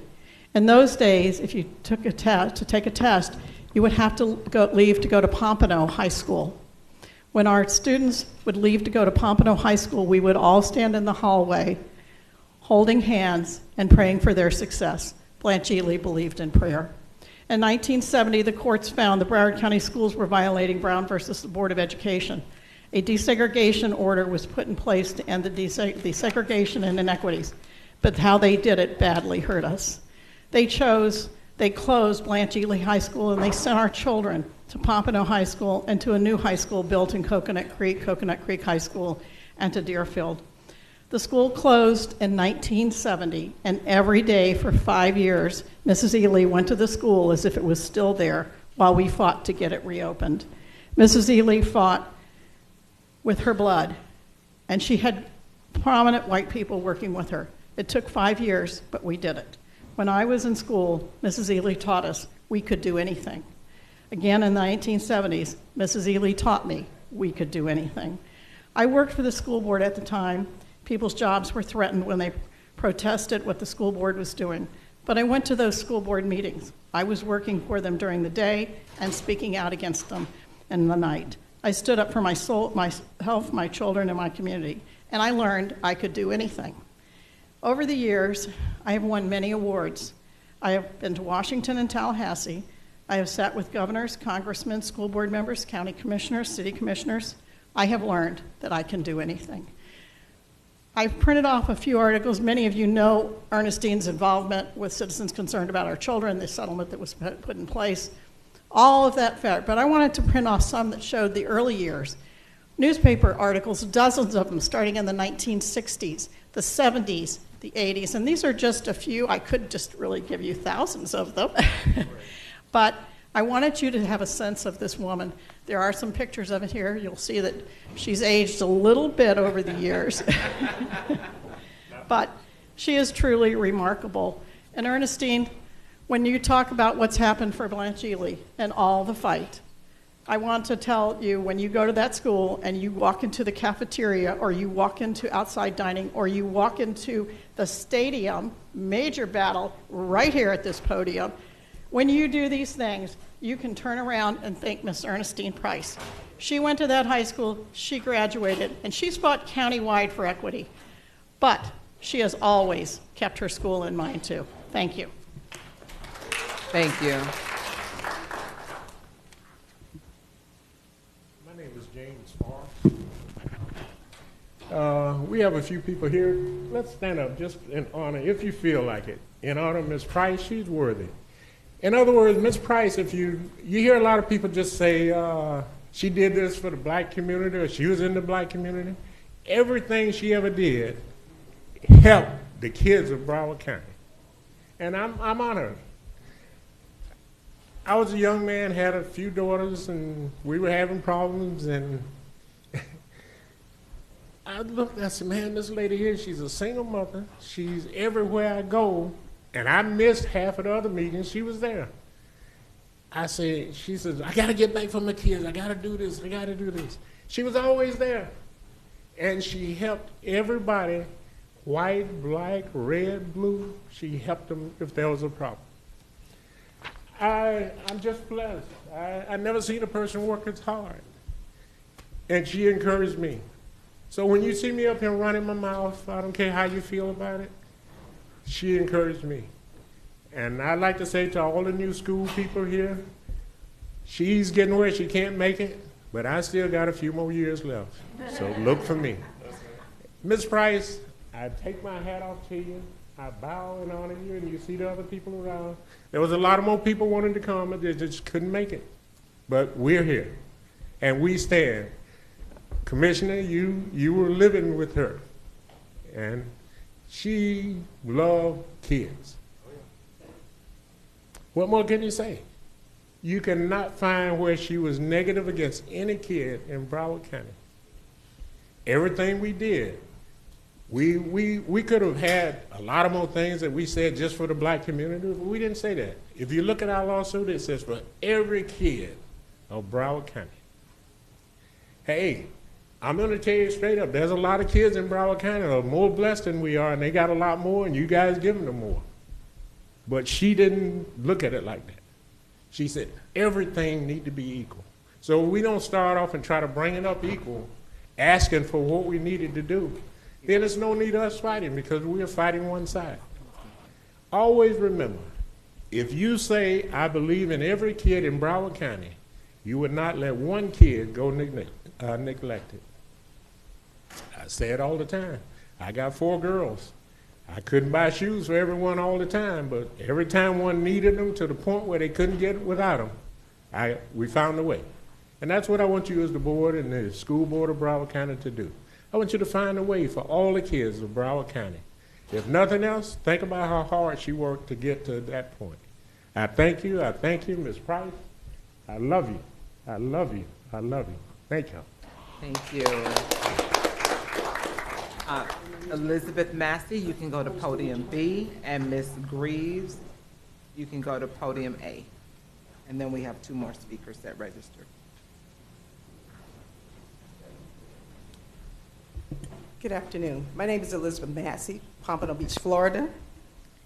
I rise to ask you to please support the proposal to name the building after both Coach Lillian Greaves as well as Mrs. Ernestine Price.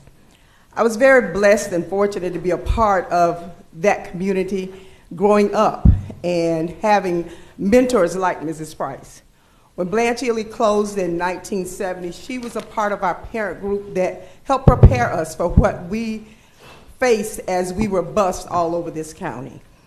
She prepared us and to let us remember the words of Mrs. Ely that we could achieve. Don't give up. No matter what the barriers were, we had people like her fighting for us. I went to Broward Community College at that time, it was called, and Mrs. Ely was still going, as I said earlier, to that school every day. Mrs. Price and Ms. Bristol and several others instilled in me to go every evening from 3 to 5, and I volunteered with Mrs. Ely. She was out there in a trailer. She wasn't even allowed to be in the school. She was in a trailer. But we volunteered with her and working with Community Action Migrant Program, Ms. Price and those. She was able to start a tutoring program where we tutored those individuals, those elementary school students in our community. But both of these ladies are dear to the Tiger family, and we're asking for your support today because they didn't just fight for the kids at Blanche Ely. They fought for kids all over this county. Ms. Greaves may have been the coach at Blanche Ely, but other athletes sought her out, especially when it was time to apply for colleges, to ask for recommendation letters, and she wasn't even their coach. But she wrote recommendation letters, she made calls, and these are the 2 individuals that we want to epitomize and teach our younger generation about the sacrifices that have been made and whose shoulders they stand on. And I think to name these 2 buildings in these areas of the school in honor of them would be nothing more than just their just due. Thank you so much.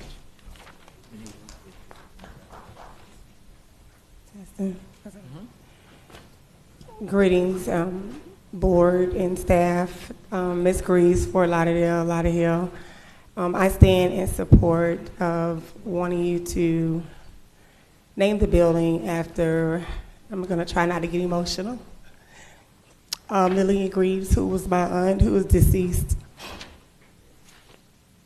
She did a lot. A lot of people is trying to figure out who I am. This is kind of who birthed me. My aunt, Miss Price, poured into me. So when I stand here and say I'm a parent of 200,000 plus kids, that's where it comes from. When I stand here and say I'm a taxpayer for all children, that's where it comes from. So to those staff members that want to know who Ms. Greaves is, that's who I am. This is where it began for me. So I want to thank the school, Mr. Williams for honoring my aunt, and thank you, Ms. Price, for all that you have done. I love you all. God bless. Thank you. Kim Burke Mohorn, you can go to podium B, and then Mary Jones, you can go to podium A.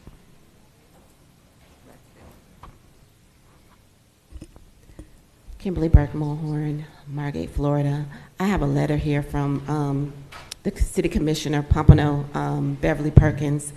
They are currently, they have a meeting today at 1, so she wanted me to read this. Dear Broward County School Board members and staff, it is my pleasure to write a letter of support for 2 very distinguished women. These women each demonstrate exceptional commitment and dedication to Blanche Ely High School and the Pompano Beach community. Ms. Ernestine Price graduated from Blanche Ely High School in 1958.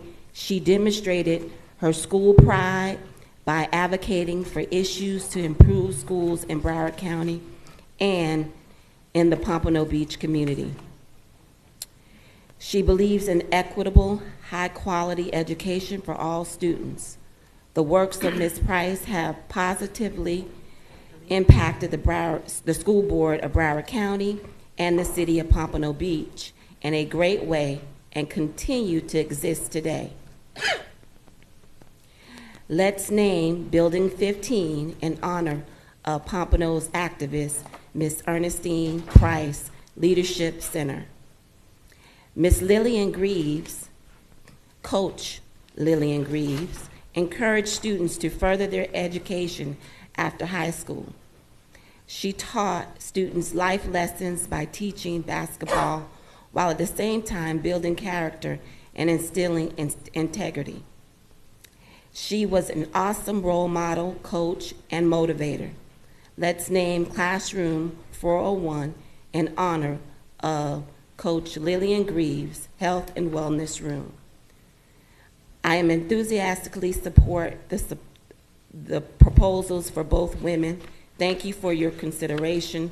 Sincerely, Beverly Perkins. Thank you. Go ahead, Ms. Jones.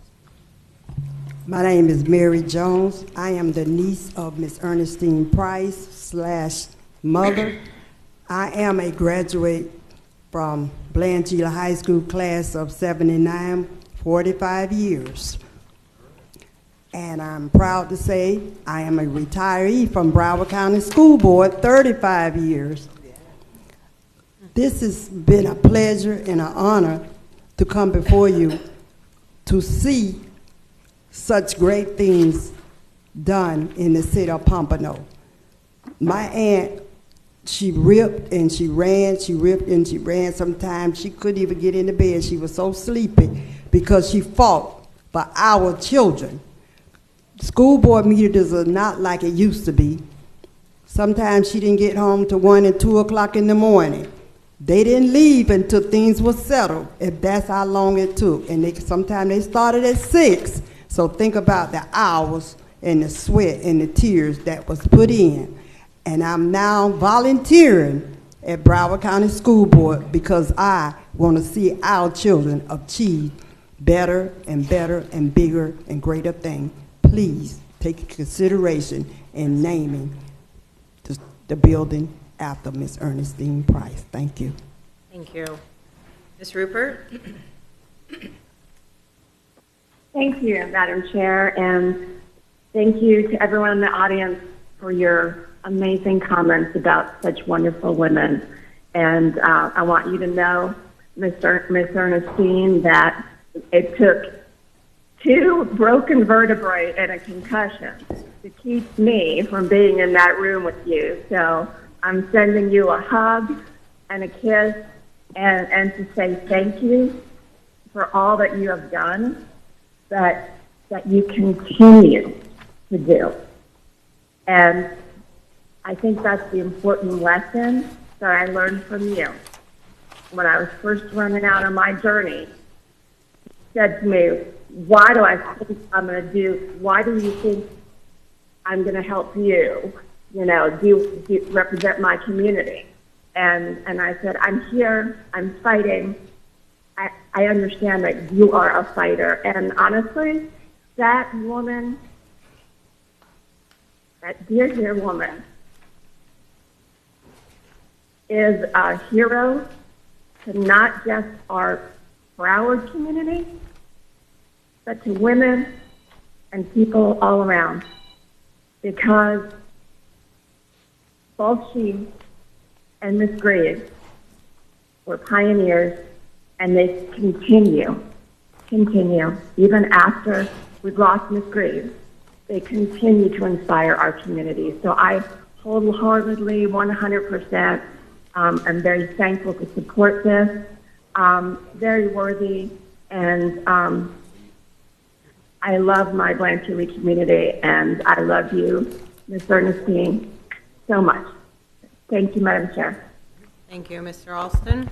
Thank you, Madam Chair. To State Representative Williams, to Principal, fellow Rattler, and my friend Williams, to President Burke Mohorn, to the Blanche Ely family, to my fellow Tigers, I have been both a student and a mentee of these two amazing leaders that I am excited to spend 60 seconds, Madam Chair, maybe a little longer, on. Coach Greaves. I walked the halls of Blanche Ely with Coach Greaves. Trailblazer, leader, someone who touched so many boys and girls, not just at Blanche Ely, but all across this county. Mama Price, icon, walking history, as we all just saw. Trailblazer, fighter. You were inclusion before inclusion was cool. We sat on various committees, Mama Price, many years ago, dealing with this word that I think is the cool term today around inclusion and engagement and just doing the right thing by folks. Anytime there was an issue with Blanche Ely and our community, you wanted Mama Price on your side. Mama Price, you've been there for me for a very long time. And this community, all who's sitting out with you, we salute you and we appreciate you. You were, as Mr. Sparks said, along with so many other trailblazers, and Mary Furtick, CCC. You were and still are, have your fingerprints on every major decision. Of course, it comes from the principal. That touches Blanche Ely and the Pompano Beach community. Mama Price and Coach Greaves taught many of us many things. You taught us to speak up and speak out. Mama Price, I'm still doing it today. You taught us to fight. You've been fighting for decades, effectively, efficiently, but more so getting results and getting it done. You taught us effective advocacy.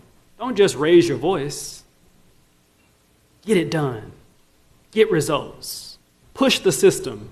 Change the culture. We're talking about the same thing still to this day, Mama Price. And it's because of you, someone like me is sitting on this dais, because of you. and the Pompano Beach and Blanche Ely community, and I appreciate that. I know Blanche Ely. I know Irene Porter Kennedy, my aunt, who was the first women's basketball coach then, alongside Mrs. Ely. Madam Chair, and I want to stay in order and proper. I know there was a maker of the motion, I think to my right. And as the only Blanche Ely Tiger, Dr. Holdness, on this dais, I think it's fitting to be listed as the maker of the motion. And I heard Ms. Rupert, so I want to tag team with Ms. Rupert, Madam Chair, and maybe she'll second or whatever. But I'm going to ask the maker of the motion if he'd allow me to make the motion, because as it's stated on this agenda, the Miss Ernestine Price Leadership Center, the Miss Lillian Greaves Health and Wellness Room at Blanche Ely High School. It's fitting. And I would love to be the maker of that motion as the only Blanche Ely Tiger sitting on this dais. I'm honored, Mama Price. It is long years of toiling, fighting, I won't say some other words, that all of us have done together. You deserve it. We're happy to support it. And we know that there are still many years left for all of you who've created the opportunity for all of us sitting up here. Mr. Sparks, Ms. Furtick, Ms. Price, Attorney Allen, and so many others who have allowed the 9 of us to sit here as we think about Juneteenth on a dais that's diverse, on a dais that did not look the same, Ms. Price, Mama Price, and Coach Greaves, when you started your advocacy so many years ago. We know what this dais looked like. We know who was on the dais, but guess what? Look how far we've come. And it's because of you we can continue to look forward. So with that, Madam Chair, I will consider the maker of the motion to kindly consider that I be the maker of the motion listed in the record. Thank you. Mr. Fogenholly? Thank you very much, Chair. And by the way, he went over his 60 seconds, by the way. That was like 5 minutes. I'd like to remove my motion, Chair. Okay. It's been moved by Alston. Me. Rupert. And Rupert. Jointly. Mrs. Hickson. Thank you. I just want to say I also am an Ely Tiger, right? I worked there for 5 years, learned how to be a teacher, great place for learning, and I was very blessed to work with Mrs. Greaves, and I have to say she was a great mentor for Chris. When Chris first got to Ely, it was an assistant athletic director. You know, he was very excited, but maybe didn't know all the things. And she really took him under her wing. And I can close my eyes and picture her in her very fashionable warm-up suits, right? She wore them all the time. And she was the best dressed warm-up suit lady ever. So, you know, I'm very excited to see this come forward. Two amazing women. Mrs. Price, thank you so much for what you've done for the community. And I hope you continue to do it. And I know that it's wonderful to have Mrs. Greaves' legacy continue on in a wellness center where she'll continue to inspire students, even though she's not here anymore. So thank you. Dr. Holness? Thank you, Madam Chair. So it is an honor to support this item, and Board Member Alston, this Panther, the only Panther on the board, will wholeheartedly support the Tigers. There you go, look at that. And I am going to support the wonderful work of Lillian Greaves and Miss Ernestine Price. It is such an honor to do so, and I'll be happy to vote for it. Any other board member comment? Seeing none, all in favor of S1, say aye. Aye. Yeah. Those opposed say no. Item passes unanimously. We are now going to take a 5-minute recess to take a picture.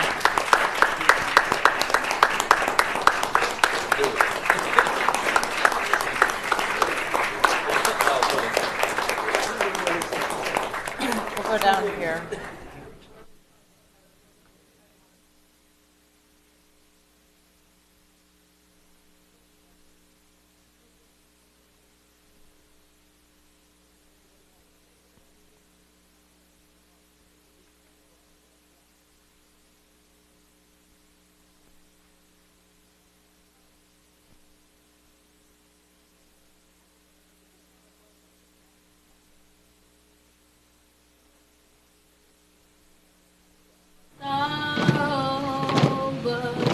If we're alive, we know that there's always tomorrow. Lean on me when you're not strong, and I'll be your friend.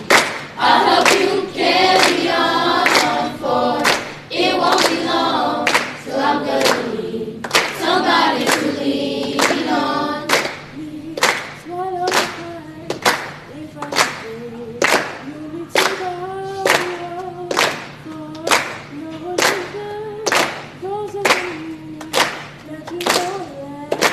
Lean on me when you're not strong. I'll be your friend. I'll help you carry on, for it won't be long. So I'm gonna need somebody to lean on. We all need somebody to lean on. This might have a problem, now you understand. We all need somebody to lean on. Lean on me when you're not strong, and I'll be your friend. I'll help you carry on, for it won't be long till I'm gonna need somebody to lean on. We all need somebody to lean on. This might have a problem that you understand. We all need somebody to lean on. Lean on me when you're not strong, and I'll be your friend. I'll help you carry on, for it won't be long till I'm gonna need somebody to lean on. If there is a load that you have to bear, that you get heavy on, right up the road, I'll show you. If you just call me, call me, call me, call me, call me, call me, call me, call me, call me, call me, call me.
Ready? I'm here. You can always count on me to be present. Unless I'm not. Welcome back. May I have a motion and a second on each one? So moved. Moved by Zeman, second by Fogenholy. Public comment? Board comment? Ms. Rupert? Each one. Yes. I move that on page 170, my daughter's name is separated from the list. Brenna Rupert. Second. Thank you. Moved by Rupert, So second by Zeman. I cannot vote on my family member. It's not like I don't want to reassign. You know what I mean? Proud mom, proud mom. Public comment on the motion. Board member comment on the motion. All in favor of the motion, say aye. Aye. Those opposed, say no. Motion carries. So we're going to now vote on the motion, the item without Ms. Rupert's daughter in it. Okay, Ms. Rupert, so you can vote yes. All in favor of H1 without Ms. Rupert's, Brenda Rupert. Brenda. Thank you. All in favor, say aye. Aye. Those opposed, say no. Motion carries. Now we're going to vote on Brenda Rupert. Brenda Rupert. Brenna with 2 M's. Yes, I'm sorry. All in favor of Brenda Rupert, say aye. Aye. Those opposed, say no. Motion passes. All in favor. So that's one dissenting vote. Ms. Rupert recused herself, and we'll fill out the proper paperwork. We're good? Okay, H1 passes. We have a motion second on H2. So moved. Second. Moved by Zeman, second by Fogenholy. Public comment. Board comment. Hickson. H2. I think it's just, sorry, I thought we were going to PP2 next. On H2, I just wanted to say congratulations to all the retirees that are listed on here. There's quite a few of them, and we wish you the best of luck in your new journey. Thank you, Ms. Rupert. Thank you. I'd like to give a shout out to 2 exceptional educators whose combined 73 years of teaching have left an indelible mark on our community. Firstly, social studies teacher Kim Sheffield, who taught for 33 years at Margate Middle School. Secondly, math teacher Vicki Russ, who dedicated 40 years of service to her students at Crystal Lake Middle School. Please join me in honoring these remarkable teachers for their lifelong dedication and profound impact on our community. Thank you guys, and have a wonderful, wonderful retirement, but we expect you to come back and donate more of your wonderfulness. Thank you. All in favor of H2, say aye. Aye. Those opposed, say no. H2 passes unanimously. May I have a motion and a second on H3? So moved. Second. We did H3. H4. So moved. Second. Moved by Zeman, second by Fogenholy. Public comment. Yes, Madam Chair, we have 2 registered speakers. We have Dr. Natalie Lynch-Walsh and Mr. Carmelo Borges. I don't see them. Ms. Pham?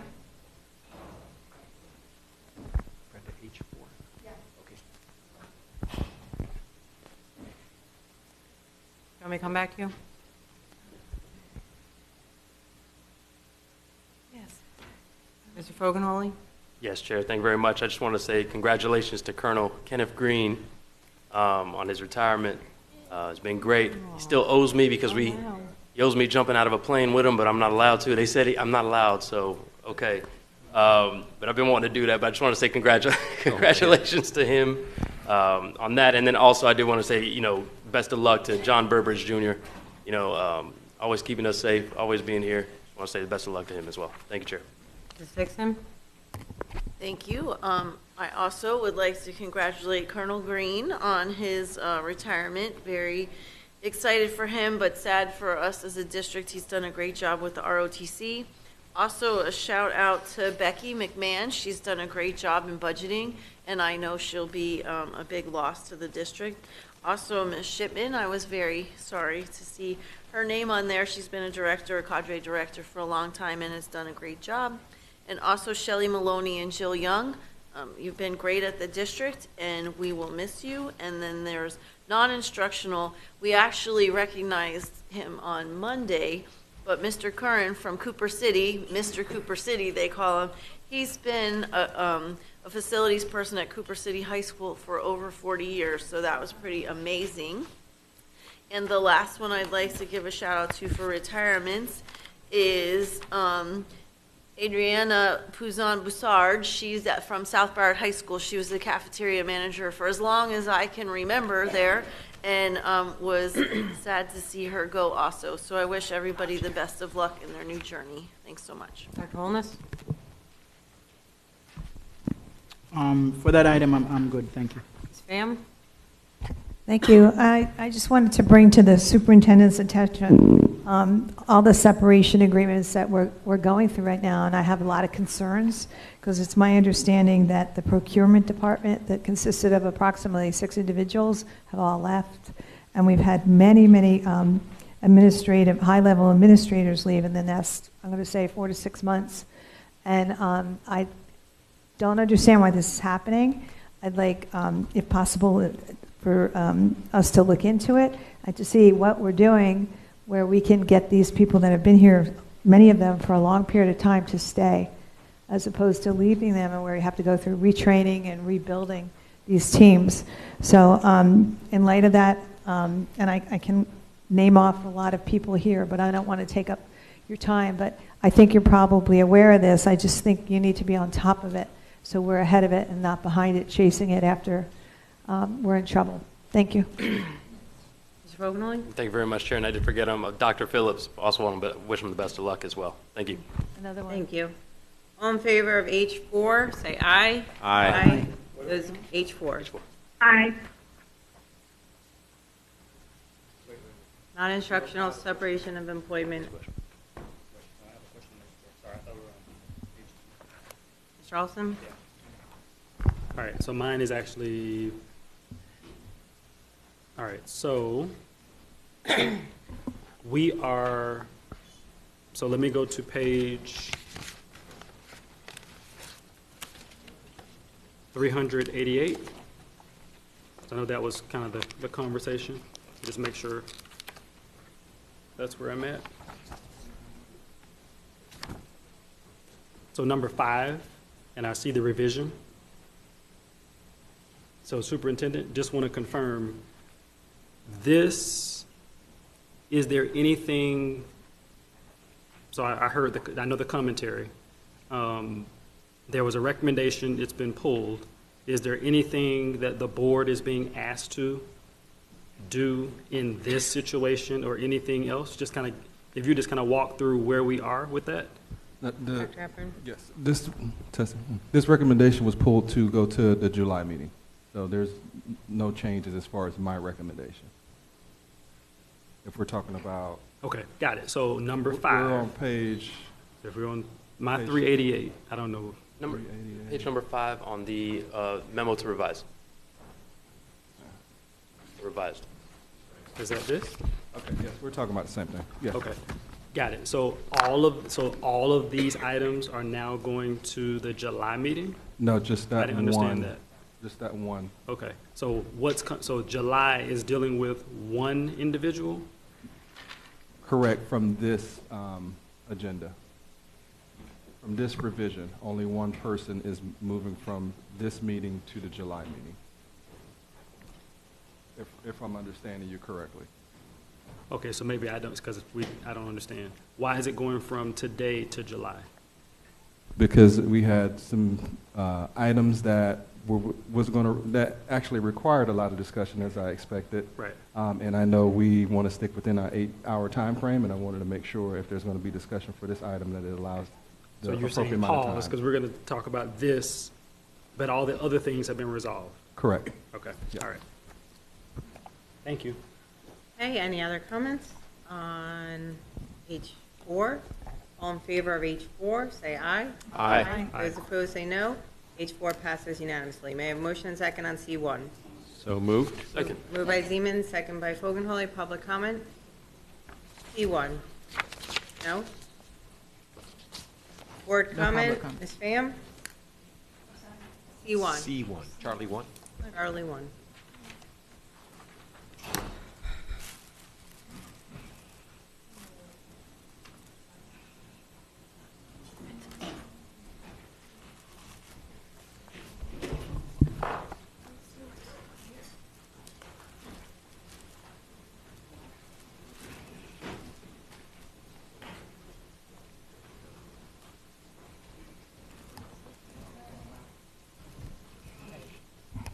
Yes, ma'am. Thank you so much for this.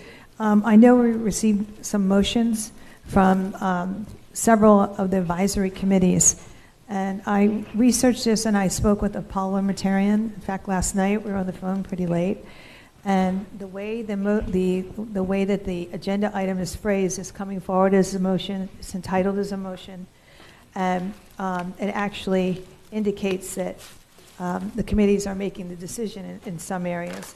And I can read them out to you. The problem is that committees cannot make motions.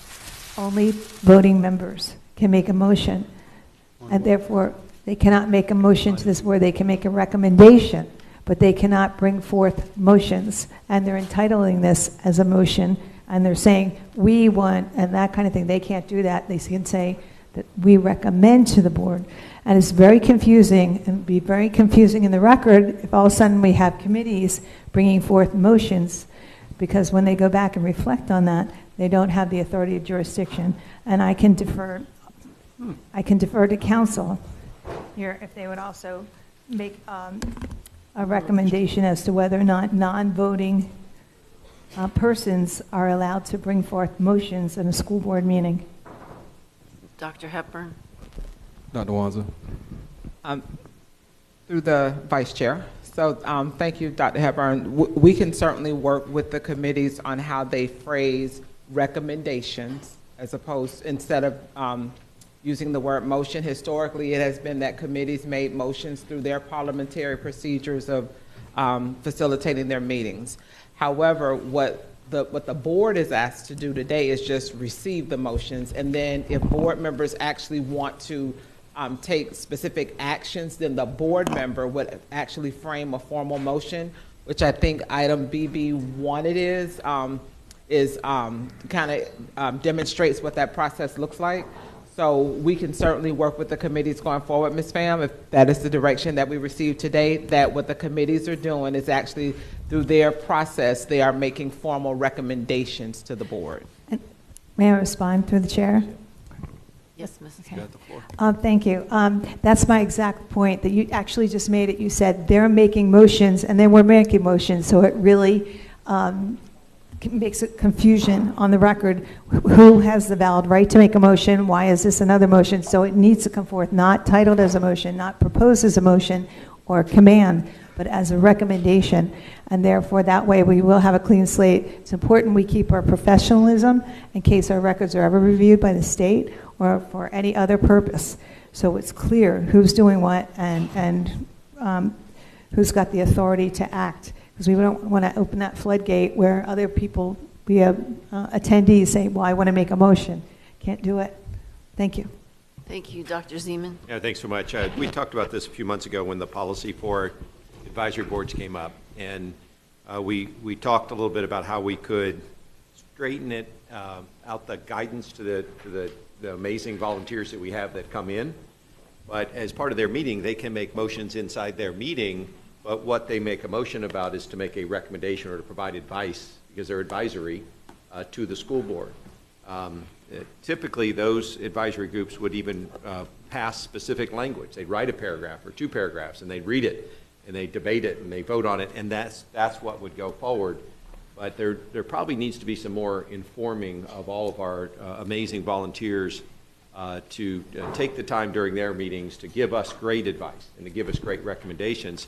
They will make motions in order to do that. They've used Robert's Rules of Orders too. All of our groups do. But when it's done, then they get to come here and read that to us. We get it now ahead of time, which is really remarkable. And then we can take their recommendations and advice and move out, or choose to just accept it and maybe bring it back related to a policy or a budget decision later on. So they will always make motions because they follow Robert's rules. We have to be careful that what they make a motion on is actual recommendations or advice, not I make a motion to move $317 million from ESC to construction. Those kinds of things are the sole purview of elected officials and appointed officials on a board like this. Thanks, Chair. Thank you very much. Dr. Holness? No, I'd like to make a motion at the end of this. Okay, thank you, Madam Chair. So, all of us belong to many groups, and as Dr. Zeman mentioned, all of these groups, the Oversight Committee and whatever committee we belong to, they introduce business that they vote on, so they make motions. Now, what they're asking us to do, which is a completely separate thing, is to receive the motions they made within their group. It is very clear that that is different from the motions that we're making here. I mean, I don't see where the problem is, because this item says receive the motions made by this group. So we're receiving their motions, which is factual, because it is their motion. I don't think it's for us to change the language of what's decided within their group. It is a motion that's made in that group. Just like there's a motion made in the Oversight Committee, just like there's a motion made in whatever committees you belong to. So they're saying to us, these are what we agreed upon. You're receiving this, and then you can subsequently make your motions if you agree with them or not. So I don't understand why the confusion. Is very clear to me what it is, and I wouldn't want to change the language. Thank you. Any other board members? Discussion? Mrs. Pham? Yes, ma'am. There is a huge difference. When we make our motions, they're limited to one topic subject. Here, we're getting motions that are coming through from multiple groups with multiple topics. So we can't convolute the process of our Robert rules. If we're going to incorporate any one of these motions from the committee, we have to do it separately and specifically. By having this motion over here that's not titled, and I'll give you the language on the very first one, we move to create. They don't have the right to come to this board and move to create. They have the right to recommend that we create. And this is the ambiguity that we're going to face all throughout the record. My suggestion is we make a motion and we entitle whatever they come forward with. This is something else than a motion, or a recommendation. That's it. Therefore, you have clarity. We don't have to distinguish, well, did this come from a committee or did this come from the board? So we eliminate that opportunity to create confusion in the record. And I will give you other examples here. Motion to ask the general counsel. That's something we would do. They can recommend, we want information from the general counsel, we want that. But it's encroaching on our authority that's going to create confusion. I want to stay away from those woods. Mrs. Pham, you said you had a motion. Do you want to make the motion? Yes, with the assistance of Mr. Alston, our motion maker over here. But my suggestion would be to remove that language where when the committees come forward, motion on anything, just completely substitute that with recommendation. It's our recommendation, period. So substitute the word motion and limit it to the word recommendation. And I'd gladly take suggestions from anyone else that would like to chime in. Councilor? What you said is well-founded, and I would agree that would make sense. And I'll second Thank that you. also, just a conversation. Okay, just to jump in there, I wonder, it's clear on here that these are, it says receive the motion, so I don't know if we have to change it for this, but I would say moving forward through Dr. Hepburn, that it's very clear to the committee chairs that whatever wording comes forward from now on, it says it's our recommendation. I don't know that we need to change it specifically on this, because those are motions. We know that if we want to take that motion forward, we as a board member have to, because that's what happened for Mrs. Rupert and myself. We took some of those recommendations and made them a motion.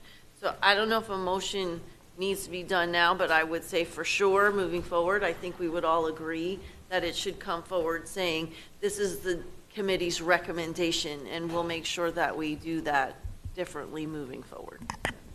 I'll defer to council on that, whether or not they think you need to start the process now or in the future. A recommendation to change the process to make it clear is certainly acceptable. That's a good recommendation. I think she's asking, do you think it's necessary to make a motion to change what's in front of us right now? It may not be necessary, but I don't think it would be hurtful at this point to change the action of the board. They're receiving recommendations in the form of motions, but it's not accepting the motion itself. It's accepting the recommendations being made, and ultimately the school board would be the ones who would be acting upon those should they choose. Okay. So I would make a suggestion, maybe Mrs. Pham, that on the action should say receive the recommendations, not motions, if we change that on there.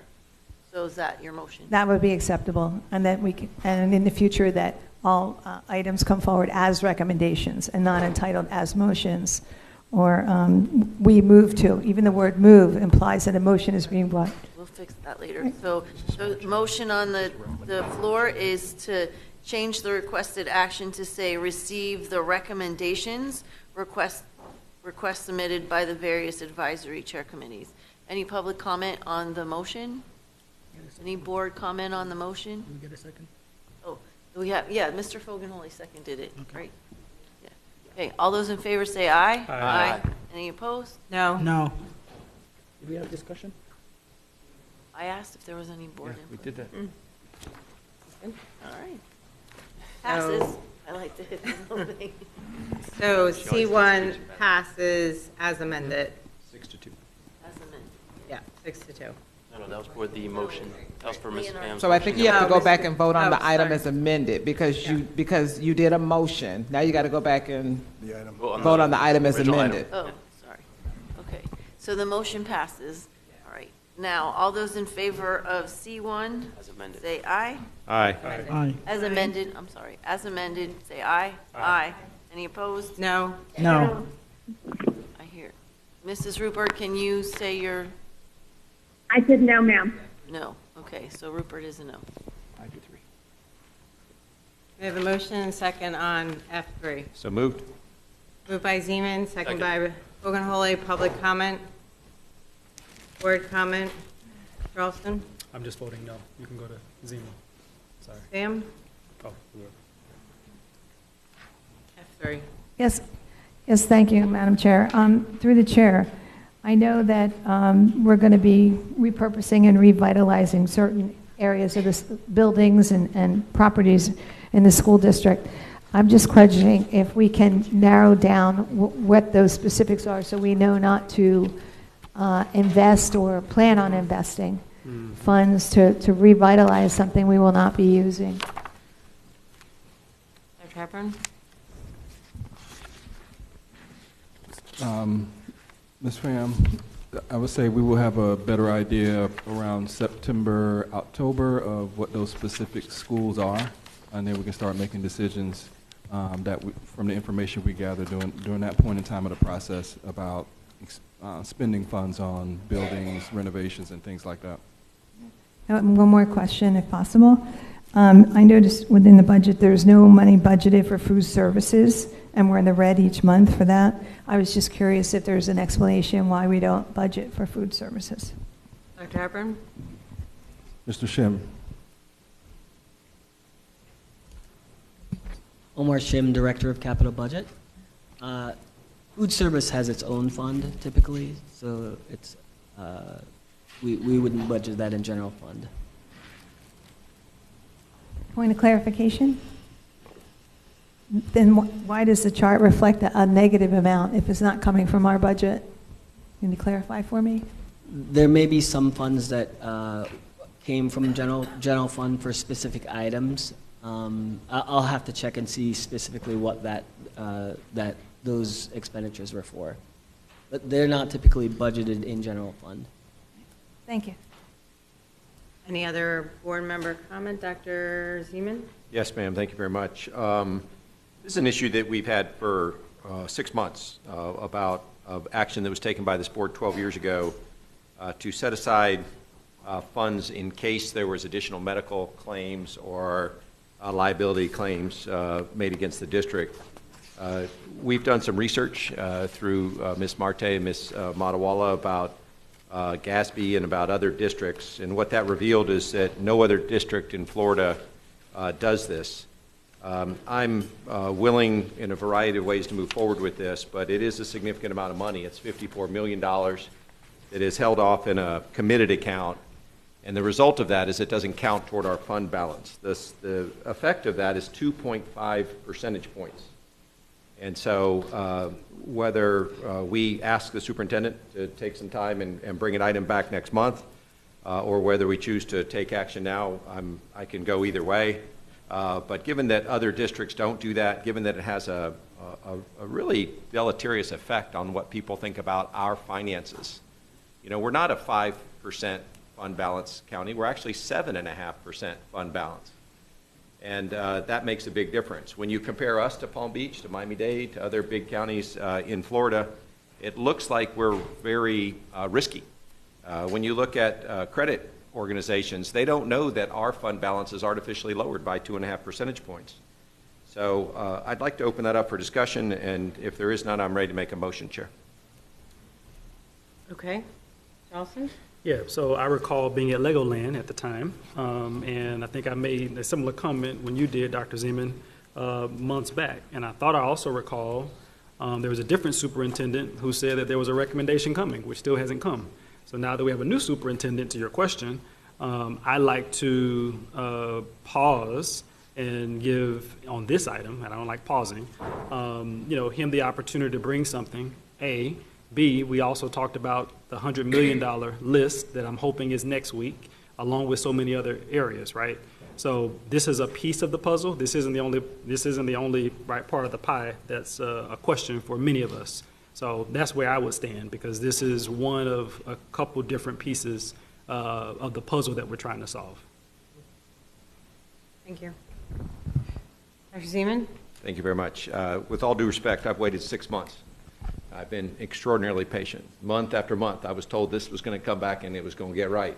They wanted to take more time to go check with the other districts. They did. They wanted to check Gatsby. They went and checked Gatsby. But at the end of the day, 2.5 percentage points continues just for another 5 weeks until we can get back together as a school board. 6 weeks, I think, actually, with the books not being right. So I guess, Chair, I wonder what the superintendent thinks the best way going forward is to get this done in the same way that the rest of districts in Florida do. Dr. Hepburn? Thank you. So we can bring something forward as far as a discussion for next week, as we're going to discuss budgets during that workshop anyway. So I can do my research, gather all the information that the finance team has pulled together over the past 6 months or so, and I'll bring that information to that workshop. Terrific. Thank you very much, Chair. I'll continue to move forward on the main motion and hear other people's discussion about anything else related to this financial report. Okay.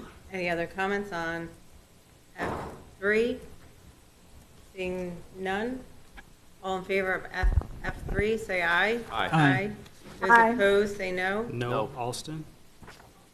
No, Alston, and no, Fogan-Hawley. 2 dissenting votes, F3 passes. We have a motion and second on PP2. So moved. Second. Moved by Zeman, second by Hickson. Public comment on PP2? Yes, Madam Chair. We have Ms. Greaves is the only registered speaker.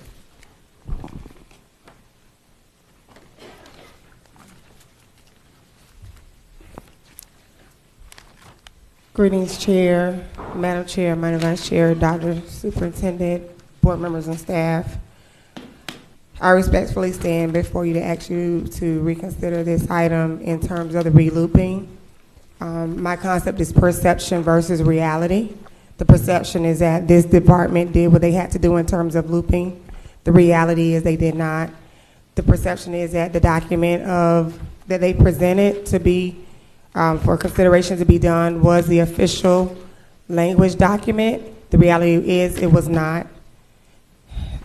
Simple policy 6400, which was formerly 5004.1. The policy was manipulated and edited document that was presented throughout the entire district. Therefore, I respectfully ask that you have them go back through the relooping process with the correct document that is not manipulated nor edited. Secondly, I still have a concern regarding the Florida statute 1000.216, not stating exactly the language that the state says.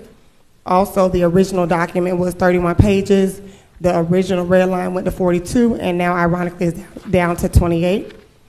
In addition to that, I have been told by a vice mayor of City of Lauderhill that I am a thorn in the side. I'm okay with that, and that's fine because I'm here. I see something, I'm saying something. I do also want to ask you that when you in your board meetings, that you ask security to clear it out, because clearly after that meeting, the vendors as well as some staff members made mockery of the board in a bullying way, which I had a problem with that. I will ask you to ask your staff not to ask me, am I have a political interest, or am I running for political office? As I stated earlier, I am here as a parent of 200,000 children, and I speak for all. I have kids that live in the North, East, South, and West. They all bleed red. They're rich, poor, and middle class. I'm here for all children. I also ask that you respectfully ask your staff not to bully the public when they do come. I'm okay. I'm only afraid of Jesus. That's the only person I fear. So I'm okay to stand here. When I see them bullying me or saying something to me, I'm going to respectfully let you know. I will not call names out of respect. I will say your staff members. So I will leave that up to you to handle that in a professional manner, which I know that you will. Also, when you have your policies posted on the district website, to please make sure it's the current policies. The policy 5004.1 is not listed on the site, so if a community person wants to compare it, they cannot. The only policy that's there is 6400, which of course was the manipulated, edited document. Please trust your staff. Please know that your staff is not being honest, and thank you very much. Thank you. Dr. Zeman? Thanks so much, Chair. This is one of our most important and well-read, commonly read, well understood, and we use it a lot to generate a whole host of student and family successes or student and family failures. I'm leery of a major change that has gone on here, and I'm leery about why would we do it. And I'm also weary about the lack of definition. It's on page 4 of the unredacted version, or page 5 of the line in, line out track changes version, and it involves defining a new term, school choice capacity. And I'll read it to you. It says the school choice capacity is choice seats shall be available at schools with an enrollment below 100% of gross capacity, and then it adds with consideration of programming and facility constraints. It finishes with seat availability will be determined by the Demographics and Enrollment Planning Department, regional offices, and the Office of School Choice. My concern is that this is not very well defined. It could be used to limit the number of school choice seats that are available. And it also kind of asks 3 different parties to weigh in on a critical issue for families in Broward County. If there is a seat at a desirable school that is available, and there is a student and a family that can get them to that seat, I think that ought to be what we stand up for. We ought not to withhold opportunities from people to have choice in their schools because of projected potential increases that other people might show up to enroll in those schools.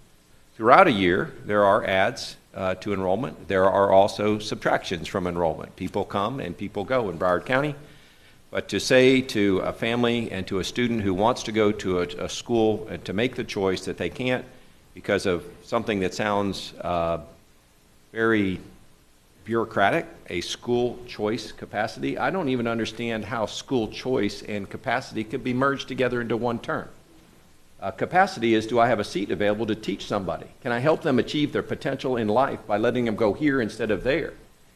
And so to say that that capacity changes because of somebody's attitude or perception of other people who might come to their school is wrong, in a word. And so I'm curious, Mr. Superintendent, why would we shift away from physical fish capacity, which is what we've always used in Broward County, to an ambiguous school choice capacity that is determined by demographics, enrollment planning department, regional offices, and the Office of School Choice. Mr. Hepburn? Ms. Collins and Mr. Beck.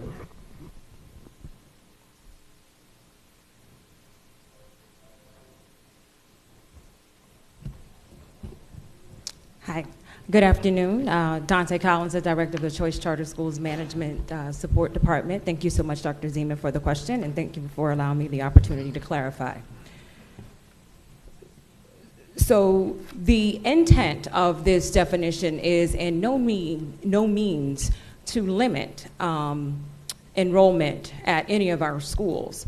Actually, we have shifted how school choice seats have been reported in the past.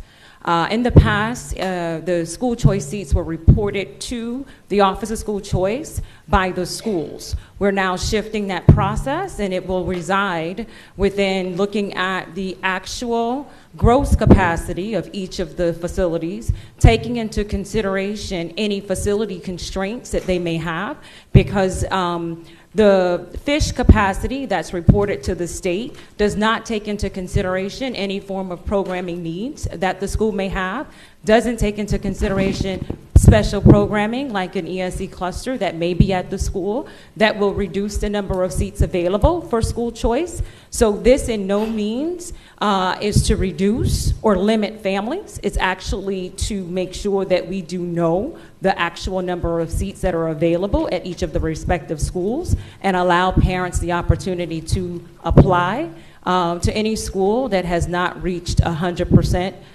capacity of their gross fish. Thank you very much, Chair. I remain skeptical of this change. I understand that there have been principals in Broward County schools that have made decisions that the central office may not agree with. We certainly get a lot of emails and phone calls from people that say, you know, wow, there's a great school that I'd like my child to go to, but the principal won't open up seats to the extent that they should, and I understand that. I would prefer that the definition in our policy, though, be very specific and not be subjective. And so if there are things in fish that would suggest that there's not an actual seat available, and we could numerate them, as you have started to, Ms. Collins, now, that would make sense. The way it's written right now, though, we're asking parents to believe 3 different offices in Broward County schools are going to make better decisions than the principals did, and they're going to do it based on some ambiguous things like programming and facility constraints without defining what those things are.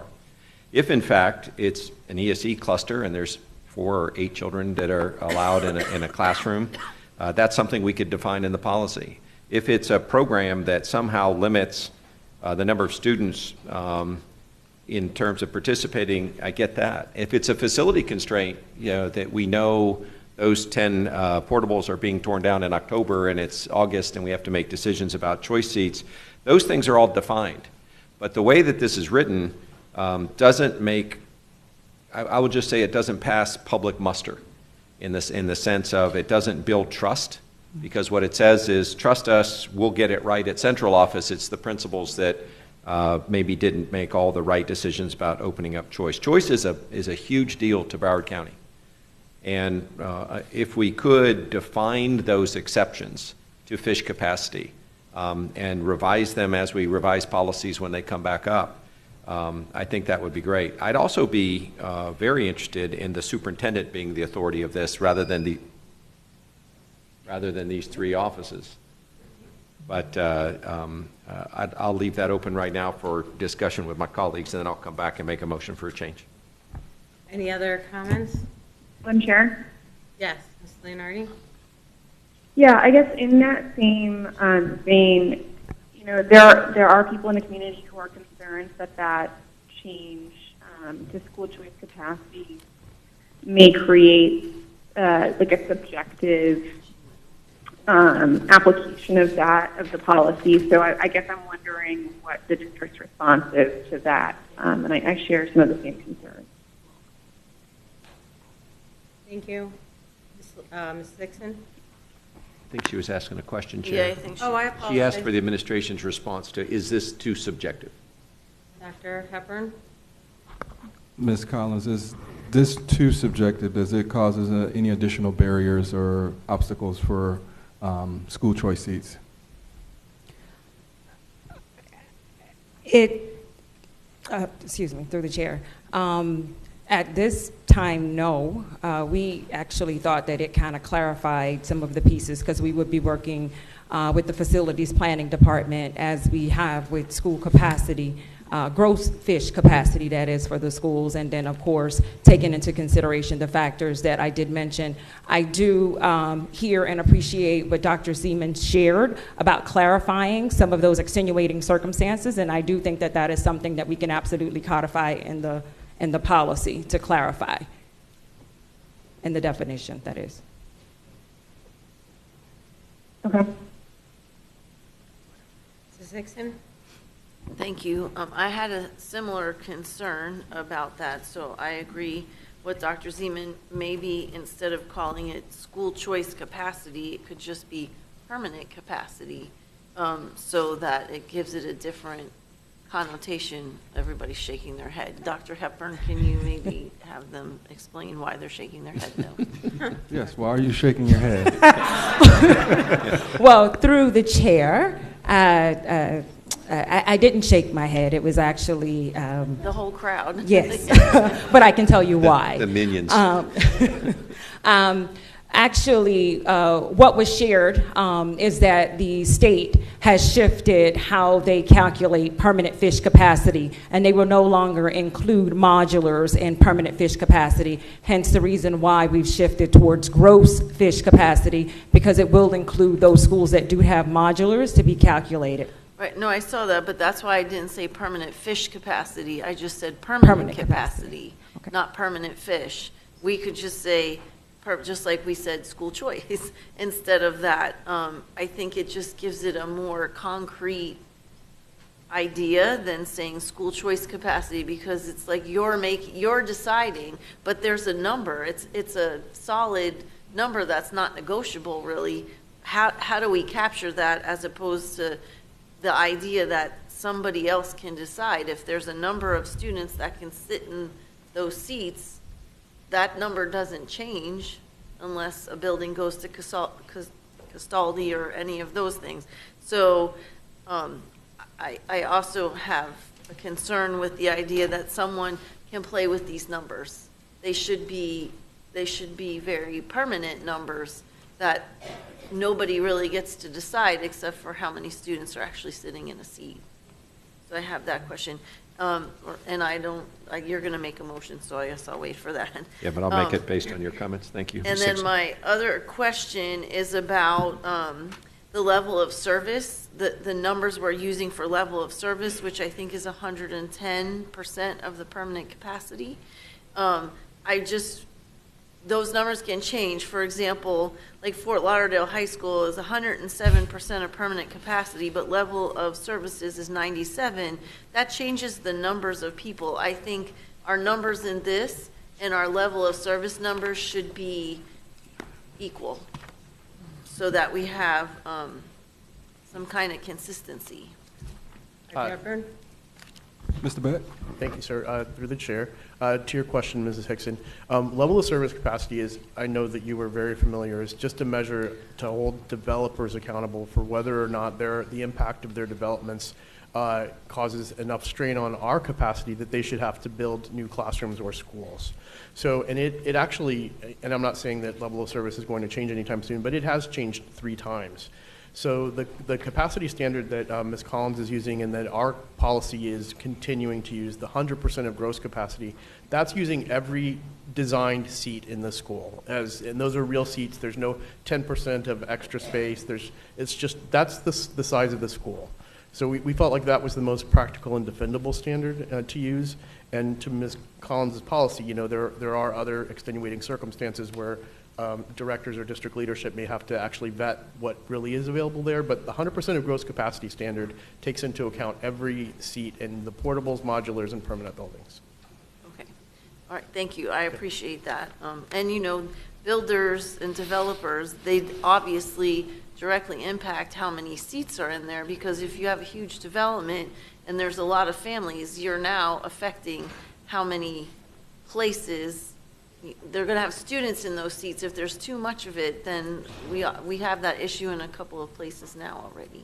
Through the chair, may I quickly respond to that? I should have said before that through this interlocal agreement for school concurrency, we have never collected a penny of mitigation money from a developer because we've always, the way the agreement is structured, there's always an under-enrolled school next door to a school that's at capacity or over capacity. So that allows developers to not have to pay mitigation. So that our only remedy is, either add portables, boundary change, or some other remedy, but the developers have not had to pay for anything. All right. Thank you. Ms. Pham? Yeah, thank you. Thank you so much. I have an issue with, a few issues with PP1 that I think we can fix if we work together on this. PP2. I'm sorry, PP2. I said the wrong one. On PP2 that we could fix if we work together on it. One of them is the appeals process. I don't know if you had a chance to review that, but it says that the appeals are only, on page 6, provides for an appeal process for athletic eligibility and does not provide for an appeal process for other extracurricular activities. So I find that really discriminatory because we have a lot of other extra activities our students are on, and I was contacted by a parent specifically in reference to not being able to have an appeal and also to be limited to which school choice she can select because of zone when they're not looking for transportation. So, and specifically on page 19, if you look in the agenda item, it says that the school district is not obligated to provide transportation. So they're not asking for transportation, yet they're limited to a zone in which transportation is provided. So that kind of seems hypocritical, and that would be a perfect issue for an appeal, but there's no appeal process for the student. In addition, this student is an oboe player, which apparently there aren't too many oboe players in the Broward County School District. There's a handful. So the school that he's chosen and trying to go to is a school in which they have an oboe teacher, and they borrow him to go and play the oboe there with their concerts and to do different events. So they have extra seats available. The music teacher has invited him and personally asked him to attend the school, and he was advised that there's 100 seats, but they're not giving him a seat, and the two things the parent has narrowed it down to is, one, he is an ESE student, but he really doesn't have any demanding special needs, and everything that school provides, he would perfectly mesh with. And on top of that, they don't need the transportation because they're willing to commute. But they don't understand why he was not invited to take one of those 100 seats because of the perfect mix. And the oboe teacher also has a background in neurological mental health issues. So he would be perfect to help this student. More importantly, this policy doesn't even add, it's my understanding there's called an open seat program. So if there are open seats on a Broward County School District school bus, I think it's a minimum of 3, then someone that is exercising school choice is able to get on that bus. And I think that should definitely be incorporated because parents are not aware of that at all. In this particular incident, my parent doesn't need the bus, but she learned about the bus. And it just seems like the door is shutting on somebody, special needs. It's so difficult to match them up, where they really get everything they need at one-stop shopping. And especially when we have a rare instance of an instrument and playing in a band that she looked all over the county. I don't think she could find anyone else that's teaching oboe. So she really did her homework. I was really quite impressed. So because of that, I would ask that we bring this policy back. We look, one, at the fact that the appellate process is limited to athletic eligibility. I don't think that should be there at all. Because what does that say? We only honor, we only cherish our athletes? What about other special talents other than being athletic? So I think everyone should have an appellate process available to them, and then let them address the bus route that they're being capped in and not being allowed to go outside of that, or the school choice that they want, And also, whether that can even be asserted when they're not even asking for something. They're getting penalized for something they're not even asking for, nor do they want. Ms. Pham, are you making a motion? Yeah, I would like to table at least this policy 6400 and come back and have these issues addressed, and also the insertion of the Open Seat program, and also the Hope Scholarship was omitted from here. That should be included. Parents need to know that, so I'm going to ask that they come back and all these items be considered. Second to the next available public meeting that's, I know, required based on the motion. There we go. Thank you. Moved by Pham, second by Alston. Public comment on the motion.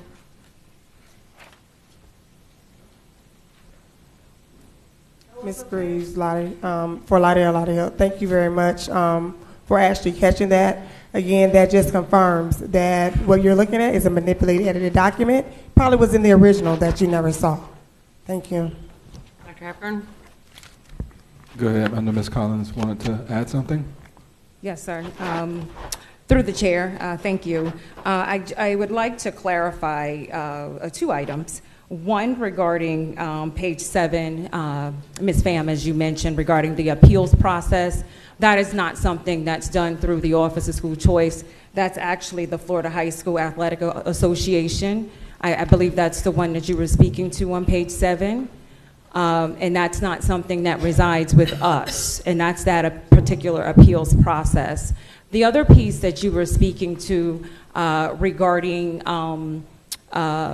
the student that you mentioned, that process as well is handled actually in conjunction with the Exceptional Student Education Department. That's not something that resides in the office solely of school choice. I just wanted to make sure that those 2 pieces were clear. And all of that was actually, as it relates to the athletics appeal process, that was included in the original policy. We just actually spelled out the acronym and placed the words in this policy. Of course, as you know, the Family Empowerment Scholarship operates a little differently. And we have actually included that language working with the ESC department. They are the beholders of that information for this policy.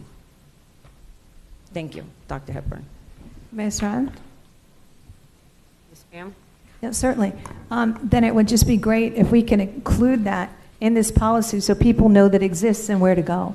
Because in my reading of it, it just says that eligibility does not provide for an appeal process for other extracurricular activities. I would drop it right then and there. That seems pretty clear.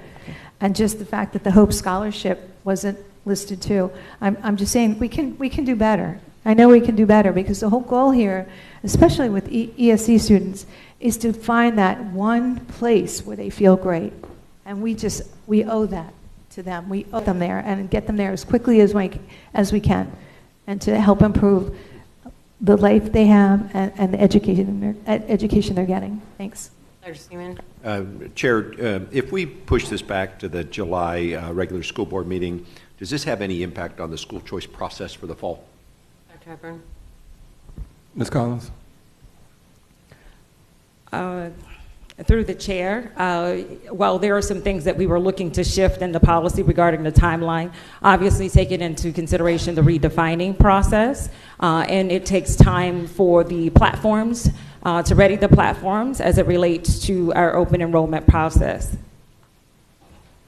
Could you clarify, does pushing this back actually affect the school choice window, the anticipated school choice window that we were shooting for in November?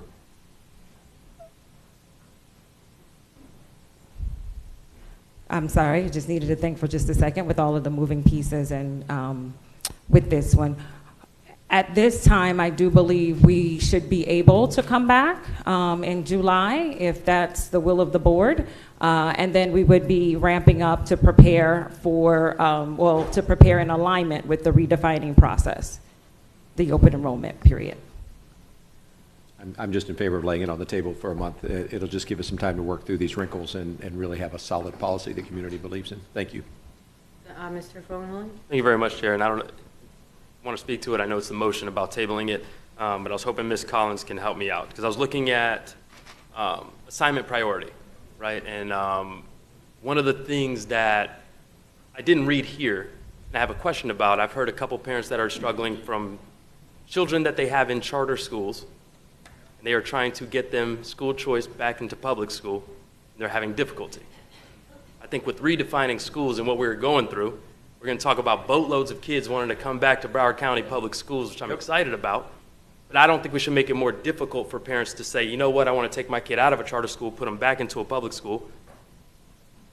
Is there a possibility of us talking about that and making that if a child wants to go from charter school to a public school, traditional public school, is that possible that we could put that as a priority or make it easier for those families? Dr. Hepburn? Ms. Collins? Through the chair, that is something that I would have to have a conversation with the Office of the General Counsel as it relates to assignment priorities that are included in the policy. Understood. Okay, because that's something I was thinking about. For me, I was struggling with that when I heard from those families, and I'm saying, why are we making it harder for them? How many families are there that we have that are maybe waiting, trying to go to a school, and we're losing out on that? So I really want to know how we can make that easier, how we can make them, of course, attract them back, but also make it easier and not more difficult for those families. Thank you very much. Anybody else? Speak to the motion? You're a supporter of traditional public schools. All in favor Some people of? think different. Great. All in favor of the motion to table this Until to July 23rd, regular school board meeting. say aye? Aye. Those opposed say no. Motion carries unanimously. Items tabled. I have a motion and seconds on F4. So moved. Moved by Zeman, second by Hickson. Public comment? No public comment. Board member comment? Dr. Zeman. Thank you so much, Chair. I just want to point out to my colleagues about, throughout this year, we've been looking for money to do things. We had, I think, a very passionate debate about compensation for educators. We had a very passionate debate about health care benefits. We've had very passionate debate about synthetic turf fields.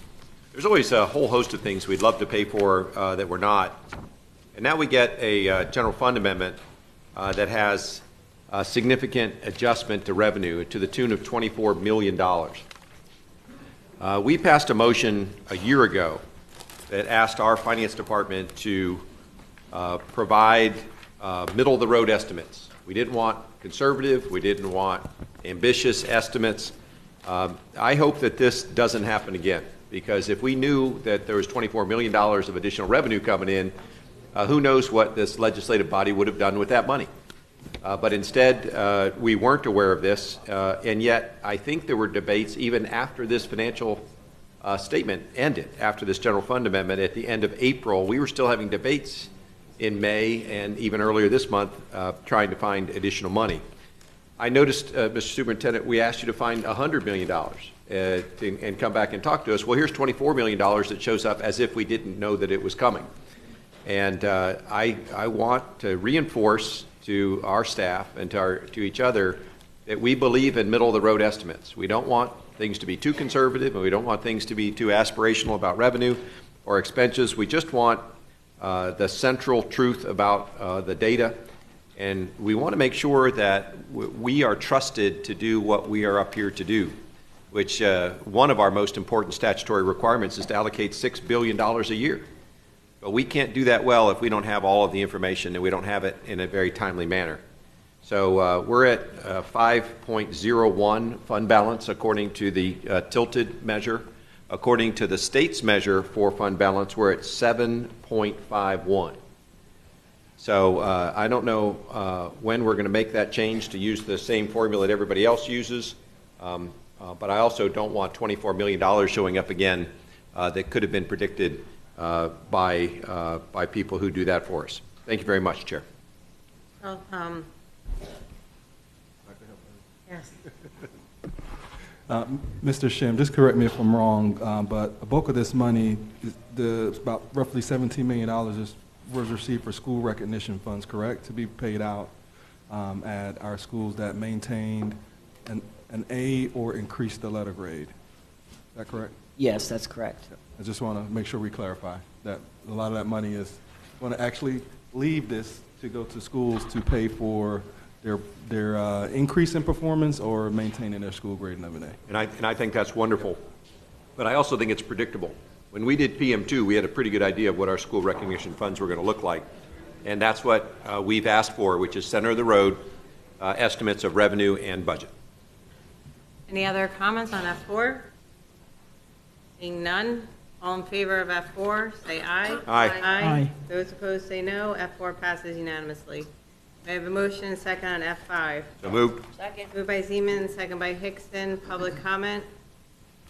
Or, No public comment, Madam Chair. go ahead. Can I just ask a question? You seem to be kind of skipping all over on the agenda. Is there any idea when CC1 will come up? Because just trying to follow the, huh? Yeah, it did. No, no. No, it did We'll not. get to it. We'll get to it. Okay, it's very hard to follow your agenda because you're just kind of skipping all over. Board member comment, Mr. Alston? Yes, thank you. Mr. Superintendent, and maybe to the right finance folks. So looks like this item, because I think I asked the question when this first came up. So we have the district, we've utilized $28.9 million for what? That's my first question. And then I want to go down to under number 7, facilities acquisition and construction.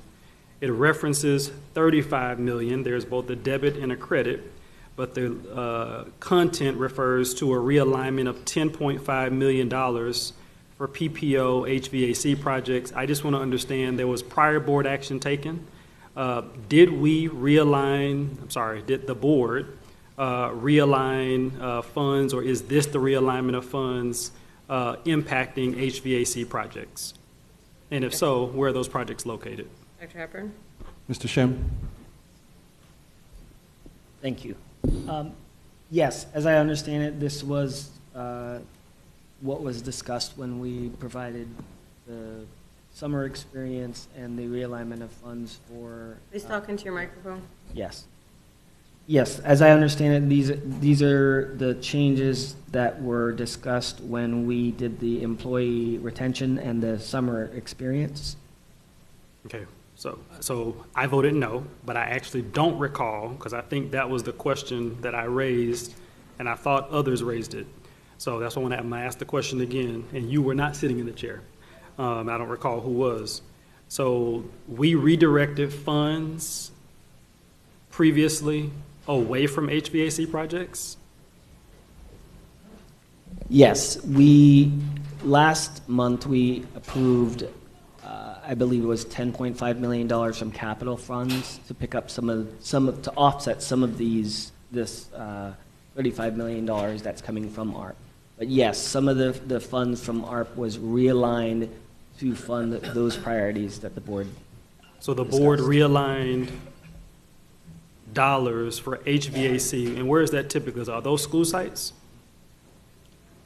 Dr. Hepburn? Mr. Dorsett? Good afternoon, through the chair. Yes, there were HVAC projects. We actually purchased equipment, and we needed the ability to install those equipment. So chillers and cooling towers and so forth were sitting in the yard. We had no way of installing them without the dollars Mr. Sharon was referring to. So based on the prior board's action, did we defer any HVAC needs or projects? Yes, there were some that's deferred. Again, installation of some equipment we still have in the yard waiting to install. We purchased equipment through American Rescue Plan dollars. Originally, when the money was removed, we had already purchased equipment and had it sitting in the yard. We wanted to install those equipment before they went bad. Got it. So this board deferred HVAC projects. So let me make sure I understand, because I just need a number, just so I understand.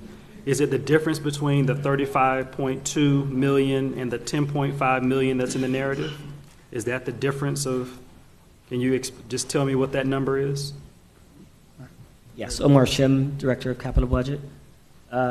Yes, the dollars that were deferred was the difference between, so it's about $25 million. Got it. And the rest was done in capital. Got it. And I understand accounting very well, so I just want to be clear.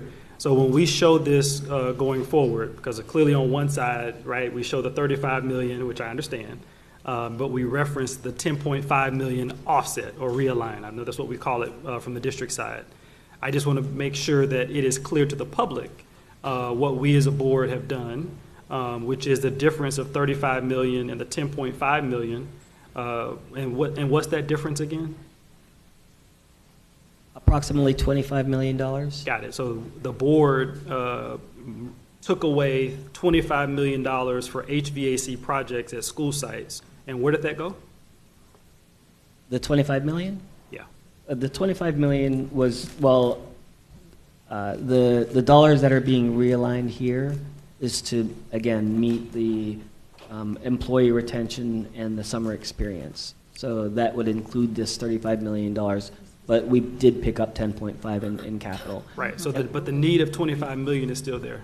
So what would the district do with that 25 million? I'm only focused on that because I don't recall getting that answer before. So clearly, when I read this stuck out to me on this item. Right. So, that we deferred $25 million for our school sites. At least that this board member has been clear that he would not do. That sounds like this board has done. So I just want to be sure that because this board removed $25 million from school sites, that we have a plan to actually put it back, because the need is not, So I just want to understand, there's a need that's still there, so what is our priority or plan, Mr. Superintendent, for us to ensure that that need, along with other needs, and I get the priorities, I know what's on this page, I get it. So maybe that's for you, Mr. Superintendent. Dr. Hepburn? Mr. Shem? Yes, so initially, the ARP funding had $90 million in HVAC funding, and that essentially allowed the district to move up a lot of projects that were not scheduled. So after this agreement to utilize the funds in this manner, we took some of the equipment that was ordered and to make sure that was installed, and the projects that were able to be rescheduled in the maintenance program over the years, those are the projects that we shifted funds away from. So the plan is to utilize, again, going back to what it was before we got those dollars, to normalize them in the based on priority in the maintenance program. What's the number of projects or really schools that are impacted by this change? Dr. Hepburn? Mr. Dorsett? Through the chair, I want to say, not 100% accurate, but I want to say about 40 schools. 40 total. schools impacted for HVAC needs? Yeah, but the projects are, some of them are small in nature and some of them are large. Like, it could be replacing one air handler unit. It could be replacing a chiller or a cooling tower. Right. So it varies from But as you know, I know you personally, right? HVAC needs, if it's one child, one classroom, is a big deal. Yes, it is. So I know for me, this one member sitting up here, I have been anti-removing any funds impacting school sites and HVAC. So I just want to make sure, do we have a list of these 40 schools that have been impacted? Yes, we do. And where is that located? We didn't provide it with this item, the item, but we can get that list for you. All right, so if we could, as a follow-up, Mr. Superintendent, because this is news to me, so I want to make sure that the public is clearly aware that these $25 million impact to these school sites, one, who the schools are, but more importantly, Mr. Superintendent, if we could also identify what the plan is to make sure that we don't push out these projects impacting our students, because we've said that, yes, we want to reprioritize other areas, but for me, students and school sites have always been off the table. So I'm going to vote against this, as I did before, because I knew this was coming, unfortunately, and I had to dig and get between the lines to figure it out. But I appreciate staff. You all did a great job. It's not a you thing. Clearly, it's the board that has to take action. Thank you. Thank you. Thank you. Ms. Pham? F5. Yeah. Thank you, Madam Chair. I just have a few questions, too, for clarification. According to the financial impact on page 1, It says we're realigning more than $40 million, close to $41 million. I just want to know, where is that money going? You know, where is it going to be set aside to pay what? Or what is it going to be spent on? Where is that close to $41 million targeted for? Through the chair. Mr. Shim?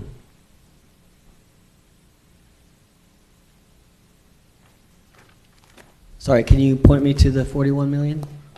Sure, it's on the cover page. She's referring to the actual executive summary.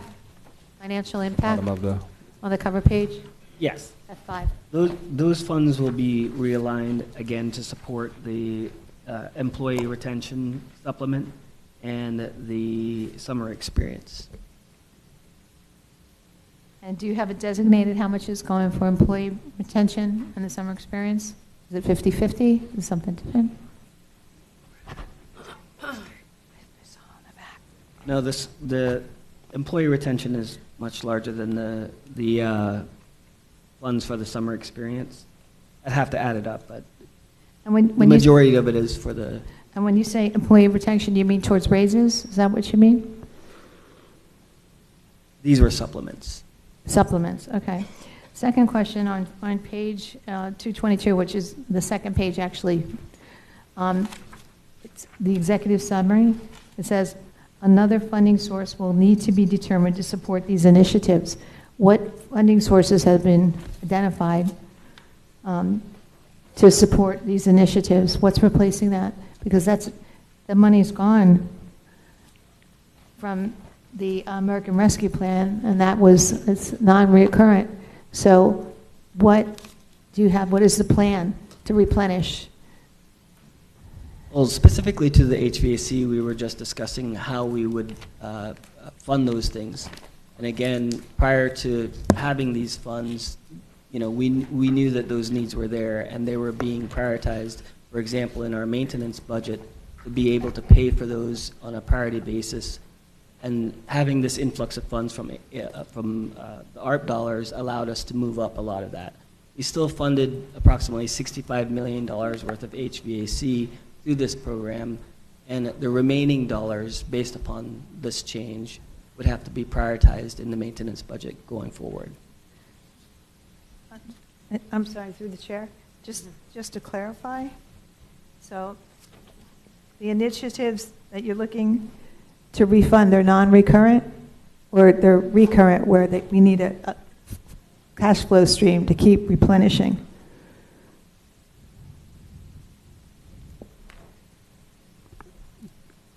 Ms. Pham, are you talking about the employee retention, as we're calling it?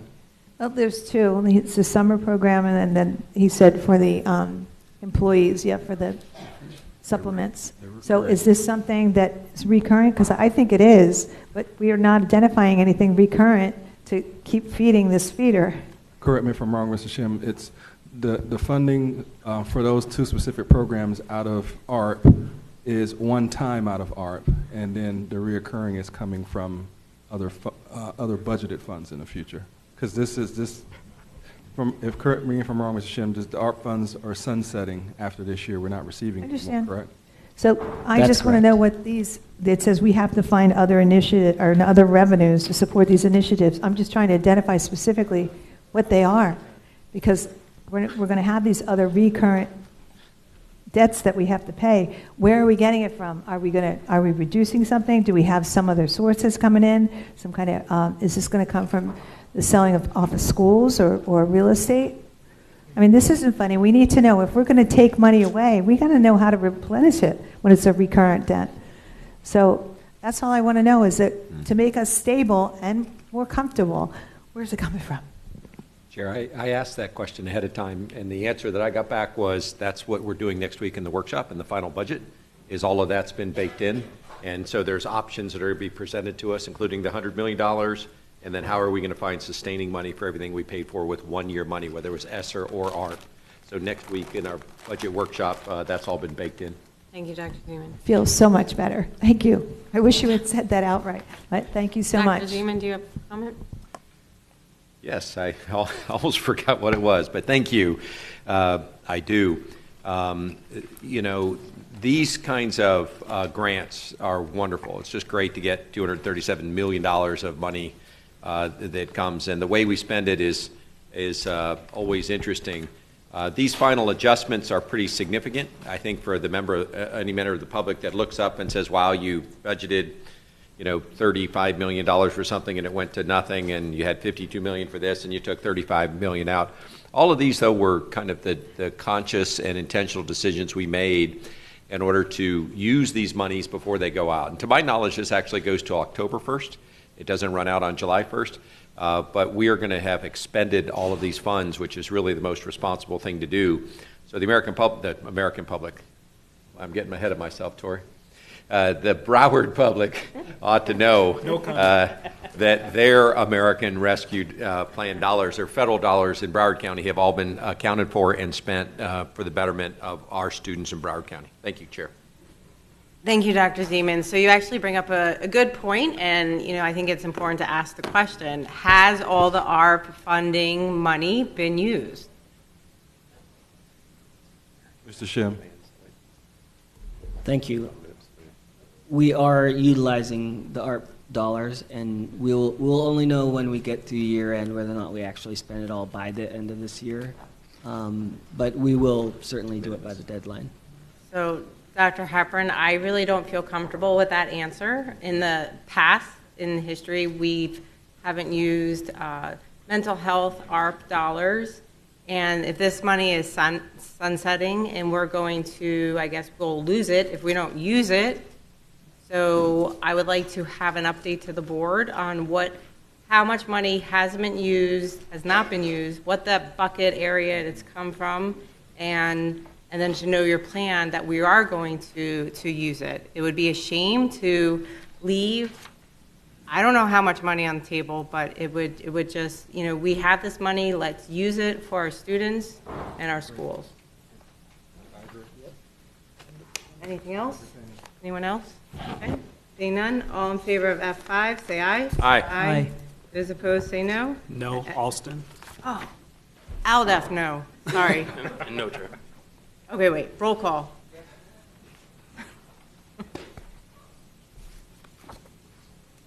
Roll call on item F5. Hold on. Mrs. Hickson? Yes. Dr. Holness? Yes. Mrs. Leonardi? Yes. Mrs. Rupert? Yes. Dr. Zeman? Yes. Mrs. Alhadeff? No. Mr. Alston? No. Mrs. Pham? No. Mr. Fogelholing? No. Item passes 5-4. Okay, thank you. May I have a motion and second on? Chair, before you call the next item, would it be possible to give us a list of the next 5 items or something that you expect to pull so we can be ready? Sure. CC1, F5, F7, oh, we just did F5. Yeah. F7, HH1, AA1, DB1, Thank you, ma'am. DB2. You overperformed. May I have a motion and second on CC1?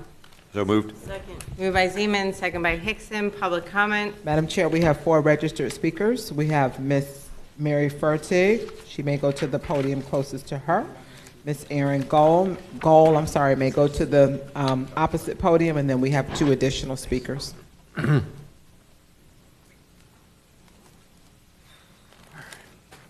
Hi. Good afternoon, Mary Fertig. How many minutes do I have, Ms. Alada? 3 minutes. 3 minutes, okay, thank you. You know, when I was preparing my comments for S1, the recognition of Ms. Greaves and Ms. Price, I was taken back to 1972 when I began teaching.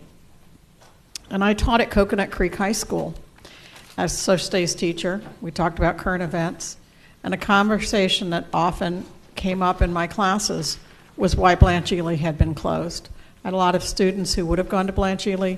They were very bitter about what happened. Fast forward 20 years or so, maybe 25, but a few years, to the 90s, when with the CCC with the desegregation task force and then the CCC litigation, we would hold meetings in churches. We would just be out in the community in lots of different places. And again, I came across those students who should have gone to Blanche Ely but did not because it was closed. The schools that were closed in 1970 when Judge Cabot made the ruling affected the schools that were closed were only the predominantly black schools. And so as you move forward in this process, I hope you come up with something that's fair and equitable, and that you give a lot of consideration to letting communities, if you look at a community, an innovation zone, and you know in that innovation zone that you're going to have to make some decisions, bring that entire community together and let them talk about what that should look like. I would tell you that I followed this along since 1972, and it always seems to have the same outcome. I'm hoping you all are going to do something different. I don't think there's any doubt that you need to make changes. The next thing I'm going to suggest is, just because we've been sitting here for many hours, and I know others have been sitting here longer, that on redefining, if it's a priority for this district and you want public involvement, you set a time certain for it so the public knows when to come out. I think that's important because you're going to have to make some tough decisions. You can see from one of the articles I gave you today that 600 people showed up at the boundary hearing in 1995 about starbursting. You're going to have to make tough decisions, and you have to make them. So what you need to do, I just can't say it enough, is embrace this community and let this community have a voice and be as customer friendly as you can. I thank you for your work, and I hope that you will come up with a process that will be successful. Thank you.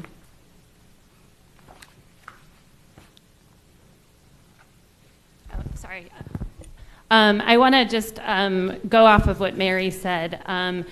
First of all, I thank you for hearing us and hearing our asks to include the community. We want to be part of it. We are going to continue to show up, and there are so many more who want to be part of this.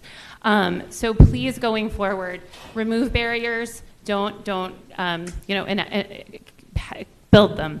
I want to speak specifically to the language in the motion today.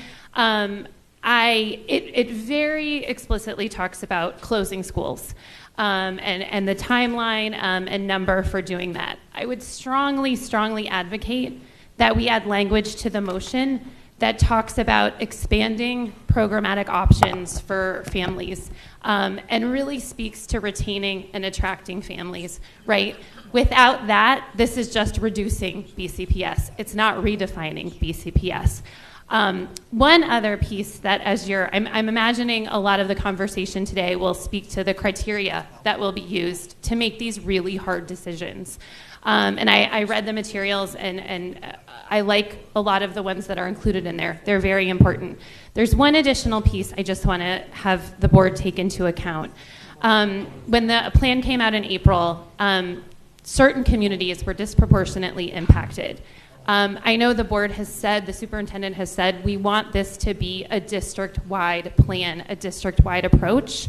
I would consider adding some kind of criterion that gets at that, potentially proximity to other impacted schools. We want to make sure that it's not just an intention, but an actual outcome that, certain communities aren't disproportionately impacted. Thank you. Madam Chair, our final two speakers that registered for this item are Natalie Allen, and she may go to the podium closest to her, and Miss Andrea Kafir, and I apologize if I said your last name wrong, but you may go to the other podium. Good afternoon. Thank you for taking the opportunity to hear my concerns. This goes into redefining the schools, and after research back in April, the schools that were discussed were Silver Palms Elementary, Silver Shores, Silver Lakes, Panther Run, just to name a few that are in the West Pines community. And since we already struggle with charter schools and the loss of students throughout our entire district, I don't see how redefining and doing boundary changes that have been requested over the years is going to impact and bring back students that we've lost to charter schools or to the private sector thanks to school choice. I say school choice because as a mom who was a huge proponent for charter schools, did my research, ended up at a public school, and would not have had it any other way with the child who just graduated on June 9th from West Broward High. With that being said, looking at the middle schools, there has to be something in place that we can do as a community to bring students in, not exclude students. And like what was just said with bringing in different programs, there has to be more that we as a community, you as a board, should be able to do by listening to what the community has to say and not just saying that you're hearing us, but actually listening to us. Thank you for your time. Hi, well, thank you so much for having me and for the board members that helped make this happen today. My name is Andrea Kafur. I grew up in Hollywood, Florida, right down the street from Oak Ridge Elementary. My daughter goes to Summit Cuesta in Davie, and I am a PTO board member there. When I heard about the schools closing, because it was happening at the end of my block, and the news was there, I felt really bad because I feel like instead of closing the schools, it would be an opportunity to revise programs there. Being a PTO board member, I had the opportunity to speak with Miss Judy Dempsey, the founder and principal of Summit Cuesta for over 30 years, and who you all may or may not know runs the training programs for Montessori schools, public Montessori schools across Florida, and has current contracts within Broward County. She is open to helping expand Montessori into the schools that are closing, especially Oak Ridge Elementary, which I believe is the perfect location to create this. As you may or may not know, Summit Cuesta is currently at capacity with a very long waiting list, so there are a lot of parents and students in Broward County who are looking for and would benefit from Montessori as a way to improve school enrollment instead of closing schools. Today, I would like to get the ball rolling and ask for the contact of who I would need to reach out with to help facilitate making this happen. I understand that this is something that would take a lot of time and work, so kicking it off as soon as possible is important. I'm here to help in any way I can to get this into motion and liaison between Ms. Judy Dempsey and the school board. I did just personally want to add that Summit Cuesta's testing results came in and the numbers were astounding, with kindergarten ranking above the 90th percentile nationally, and the middle school at 99%, sixth grade at 97%, and eighth grade at 99%. Montessori is something that is very specific in its methods and training. That's a positive thing because it's not like a shot in the dark to make it happen. We know what it would take to implement the changes, what the classrooms would need, how to optimize the learning, the materials to be successful. We know what the budgets look like. It's a long time running program with roadmaps that have already been laid out and proven to be successful when followed correctly and supported by leadership and the community. So let's not take away, let's give kids an incredible opportunity, and please let me know what next steps would need to be taken to make this happen. As I've said before, I'm not the kind of person that just shows up to complain. I and other members of the community would be more than happy to roll up our sleeves and help get it done.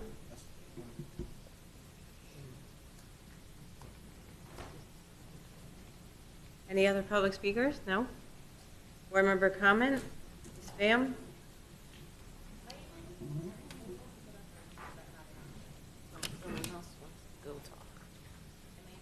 Were they registered? No. I'm sorry. Ms. Pham? I'm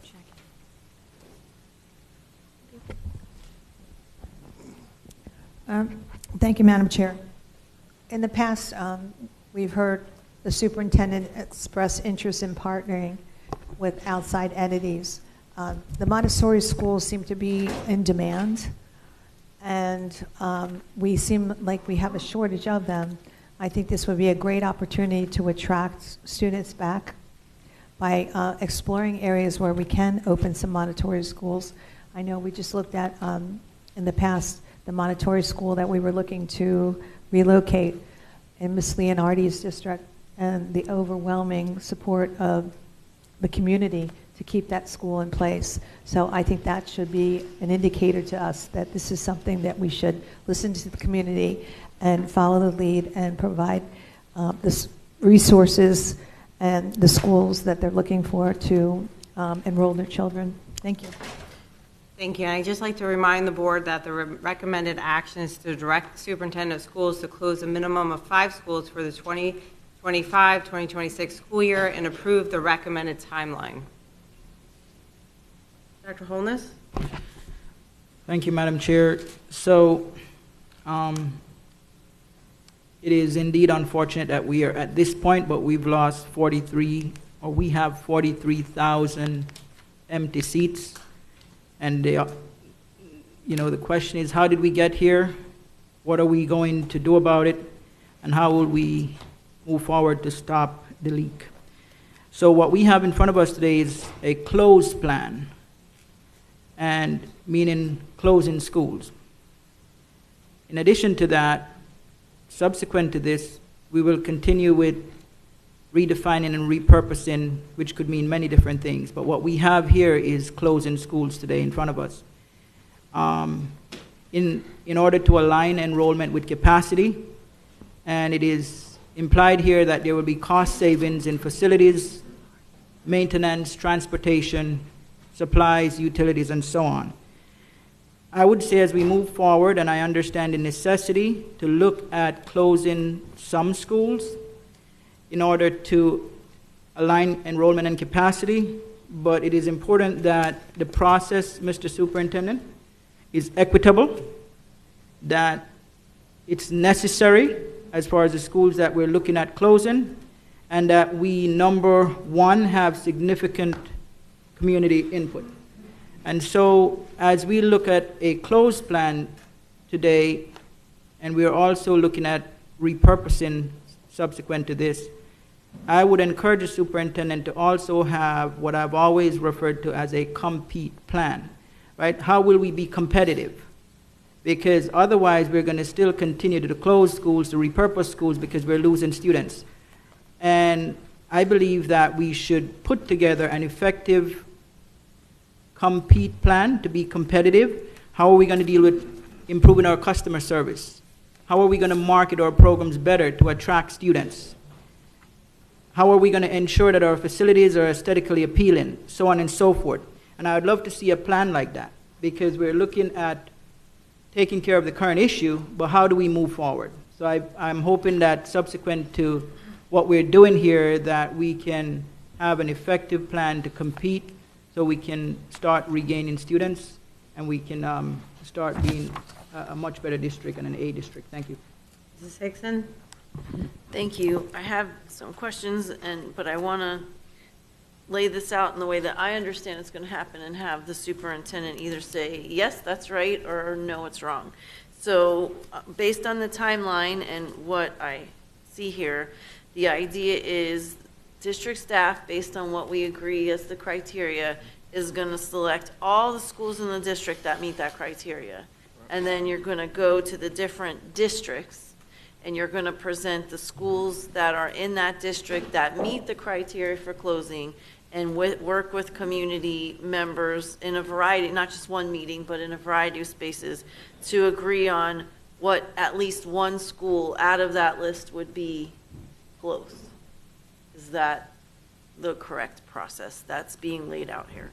Dr. Hepburn? Correct. For school closings, yes, but as Dr. Holness alluded to with the reconfigurations, and some of the speakers alluded to more improving programmatic structures, that's also a part of it. So we'll be going to the community not just about closings, but also those other portions too.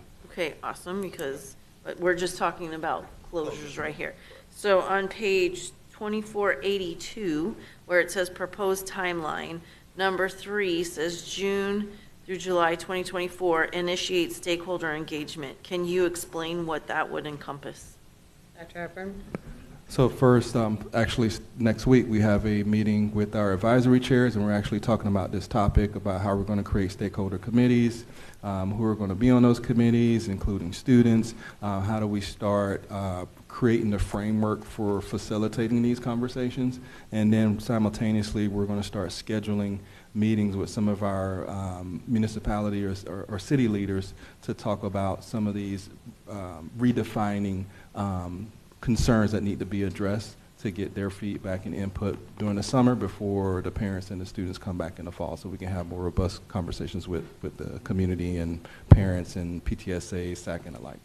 Okay, so you mentioned that you were going to train people, so not just staff are going to be going out when we go to the communities.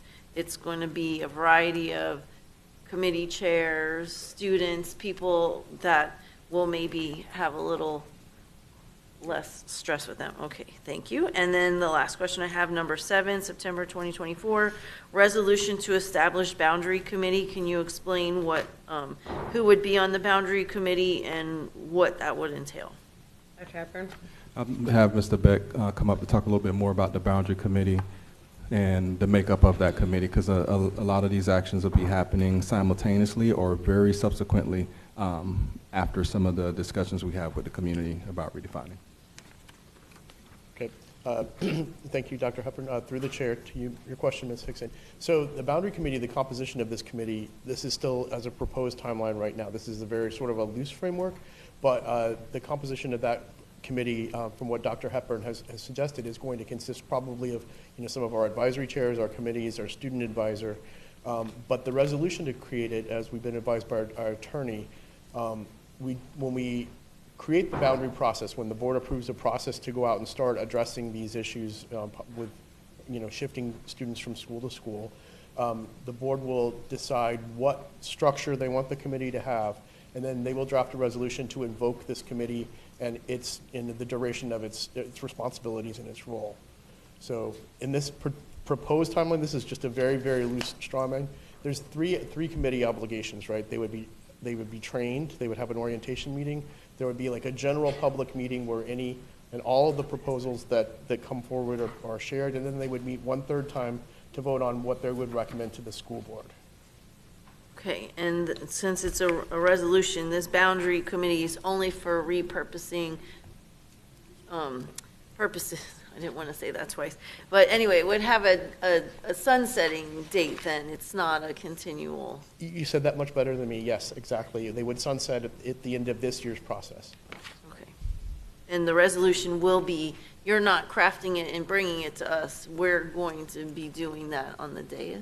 We would probably draft it for you to vote on, I would imagine. Okay, because. But I don't want to get ahead of the superintendent. This is not, we haven't really had these conversations in full depth yet, but that's how it has run in the past, is that staff creates the resolution that the board approves. Okay. Whether or not that will be the same process, I can't speak to that yet. Gotcha. All right. Thank you. Thank you. Mrs. Leonardi? Thank you.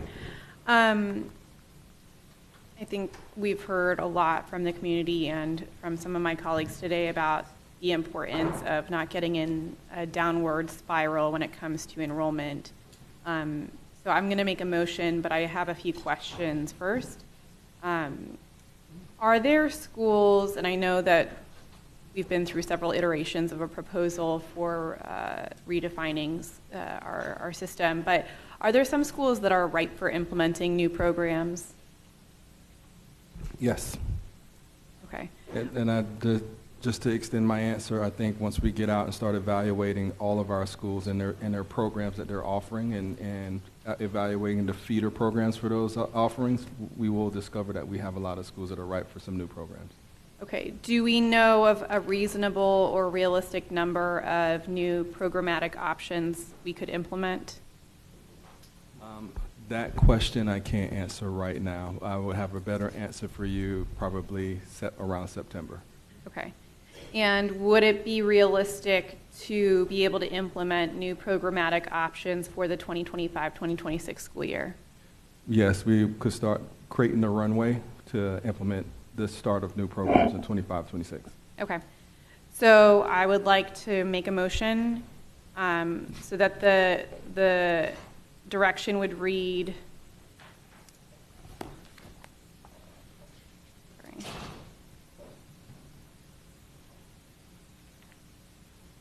direct the superintendent of schools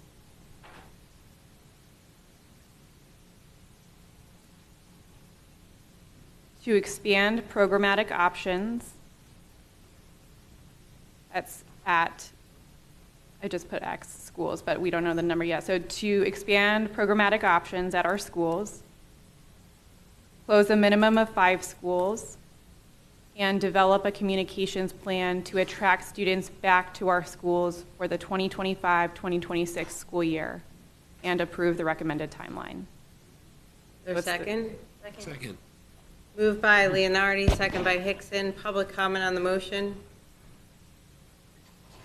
Board member comment on the motion. Dr. Zeman. Thanks so much. This is an excellent rewording of this, because my comments were going to be really about, this is a piece of an overall strategic plan, you know, and to say that we would like first to expand programs.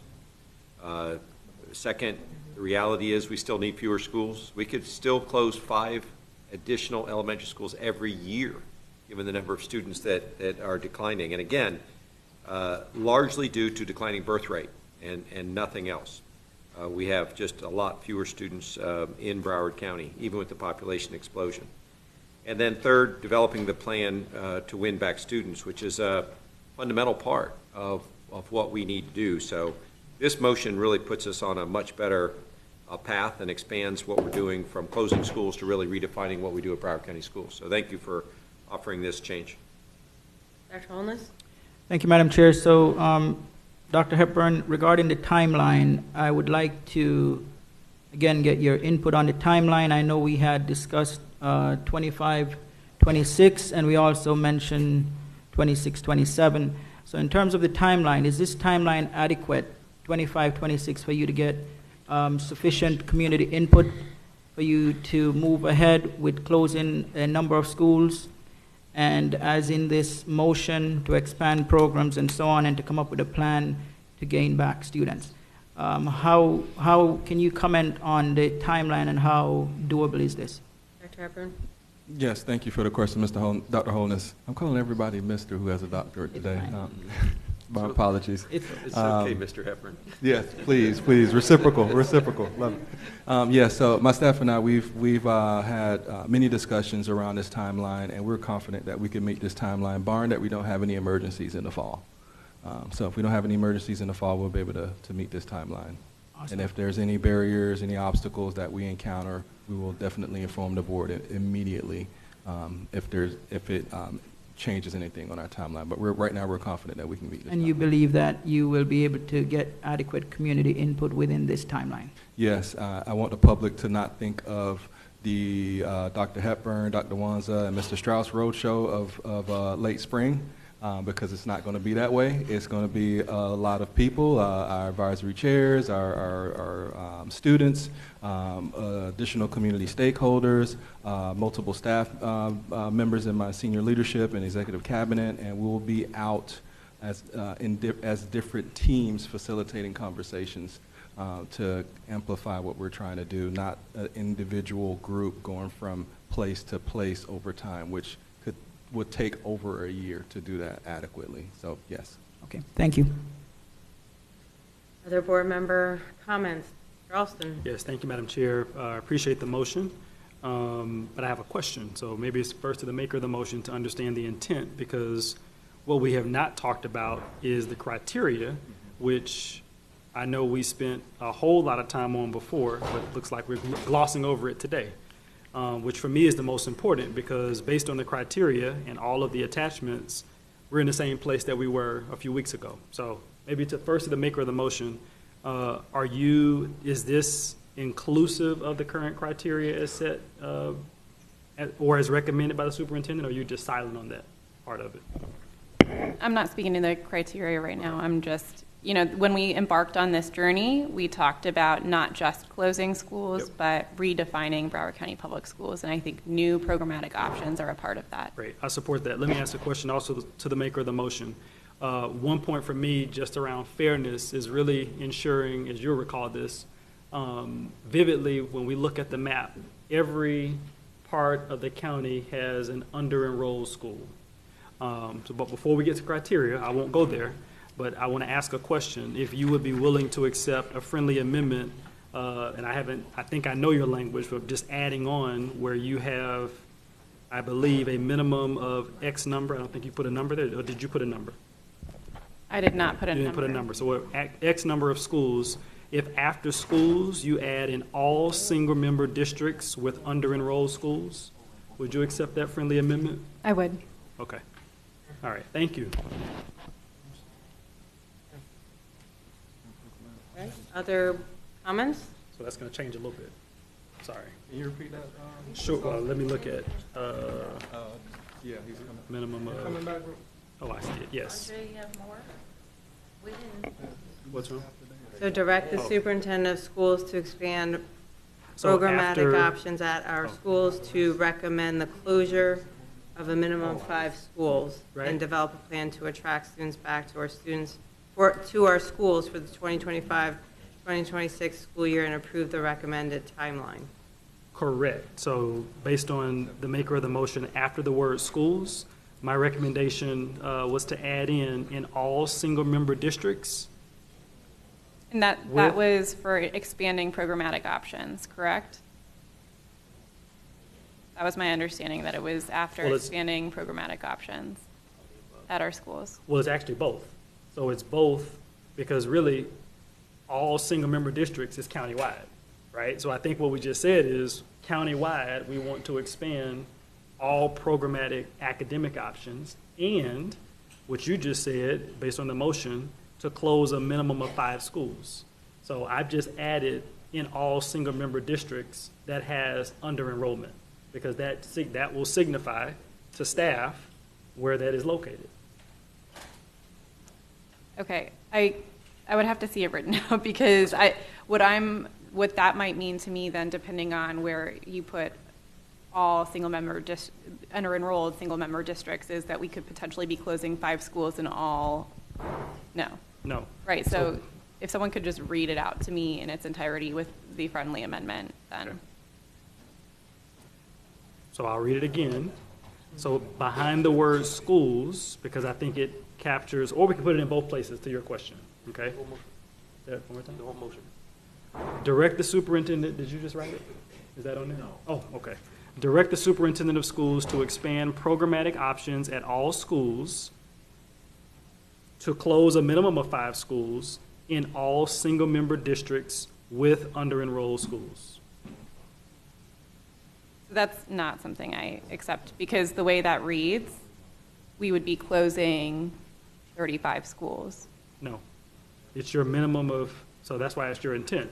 If the superintendent chooses 5 as a number, we've now just set a geographic radius. Right now, based on the 4 criteria that's outlined, based off of the attachments, okay, let's be clear what's in front of us, based off of, what's wrong? Okay. Based off of the criteria, that's the 4 things in front of us, it is very clear to me that I know exactly where these schools fall. So I'm saying the same thing I've said now 4 times. The same I-95 corridor and the same part of South County where we know 2 things exist. There are black and brown populations, A, and there's a huge charter school population really in one part and maybe a second part of the county. I'm not going to point where it is. I think we all know. So what I'm proposing is, because we have just said we want fairness, fairness means that we're going to have a countywide solution. So all parts of the county should receive additional academic programmatic enhancements, A, and staff will have direction where there is under-enrolled schools in 7 districts, i.e. we all represent about 200,000 people, right? That now is a countywide solution on closings, because right now, without that, you're going to have these same 4 criteria that's going to touch District 1, District 2, your district, District 5, and I'll put a period there. So I don't believe that's fair. What I proposed is a countywide solution that should be fair because it's countywide. Mr. Fogarty. Yes, Chair, and Board Member Austin, I think what Board Member Leonardi was trying to say is the way the wording sounds like it's going to be 5 per district. So it looks like you're going to close 35 schools. So I think just change the wording to make it be a countywide approach. That's what you're trying. I know that's your intent. I got you. I understand what you're saying, but I think the wording is what she's concerned about. And just as a point of order, There are no such things as friendly amendments. There is a motion made, it's put on the floor, it's been seconded, that's ours, all 9 of us. So you can make an amendment if you want, propose, and we can vote on it. But the maker of the motion has no more right than the rest of us to change the what's on the floor. Do I still have the floor, Madam Chair? Who Mr. has the Kogan floor? only does. Oh, okay, got it, okay. You done? Okay. Anyone else wants to speak on the motion? Dr. Holness? So Madam Chair, Board Member Alston has not corrected the language Not yet. to be suitable by Ms. Leonardi. Board Member Leonardi, right? You haven't done that yet, correct? No, So- we're still on Ms. Leonardi's motion. No problem. So my understanding of what Board Member Alston is trying to do, and I could be wrong, is with all of these actions here in this motion, it's to direct the superintendent of schools to take action district-wide, to expand programmatic options at our schools, to recommend the closure of 5 schools. Is that what you're trying to say? So can we, would insert in to take action district-wide after direct the superintendent of schools to take action district-wide to expand, blah, blah, blah? Is that what you're trying to? Can you just speak to Ms. Leonardi's motion? Okay, Ms.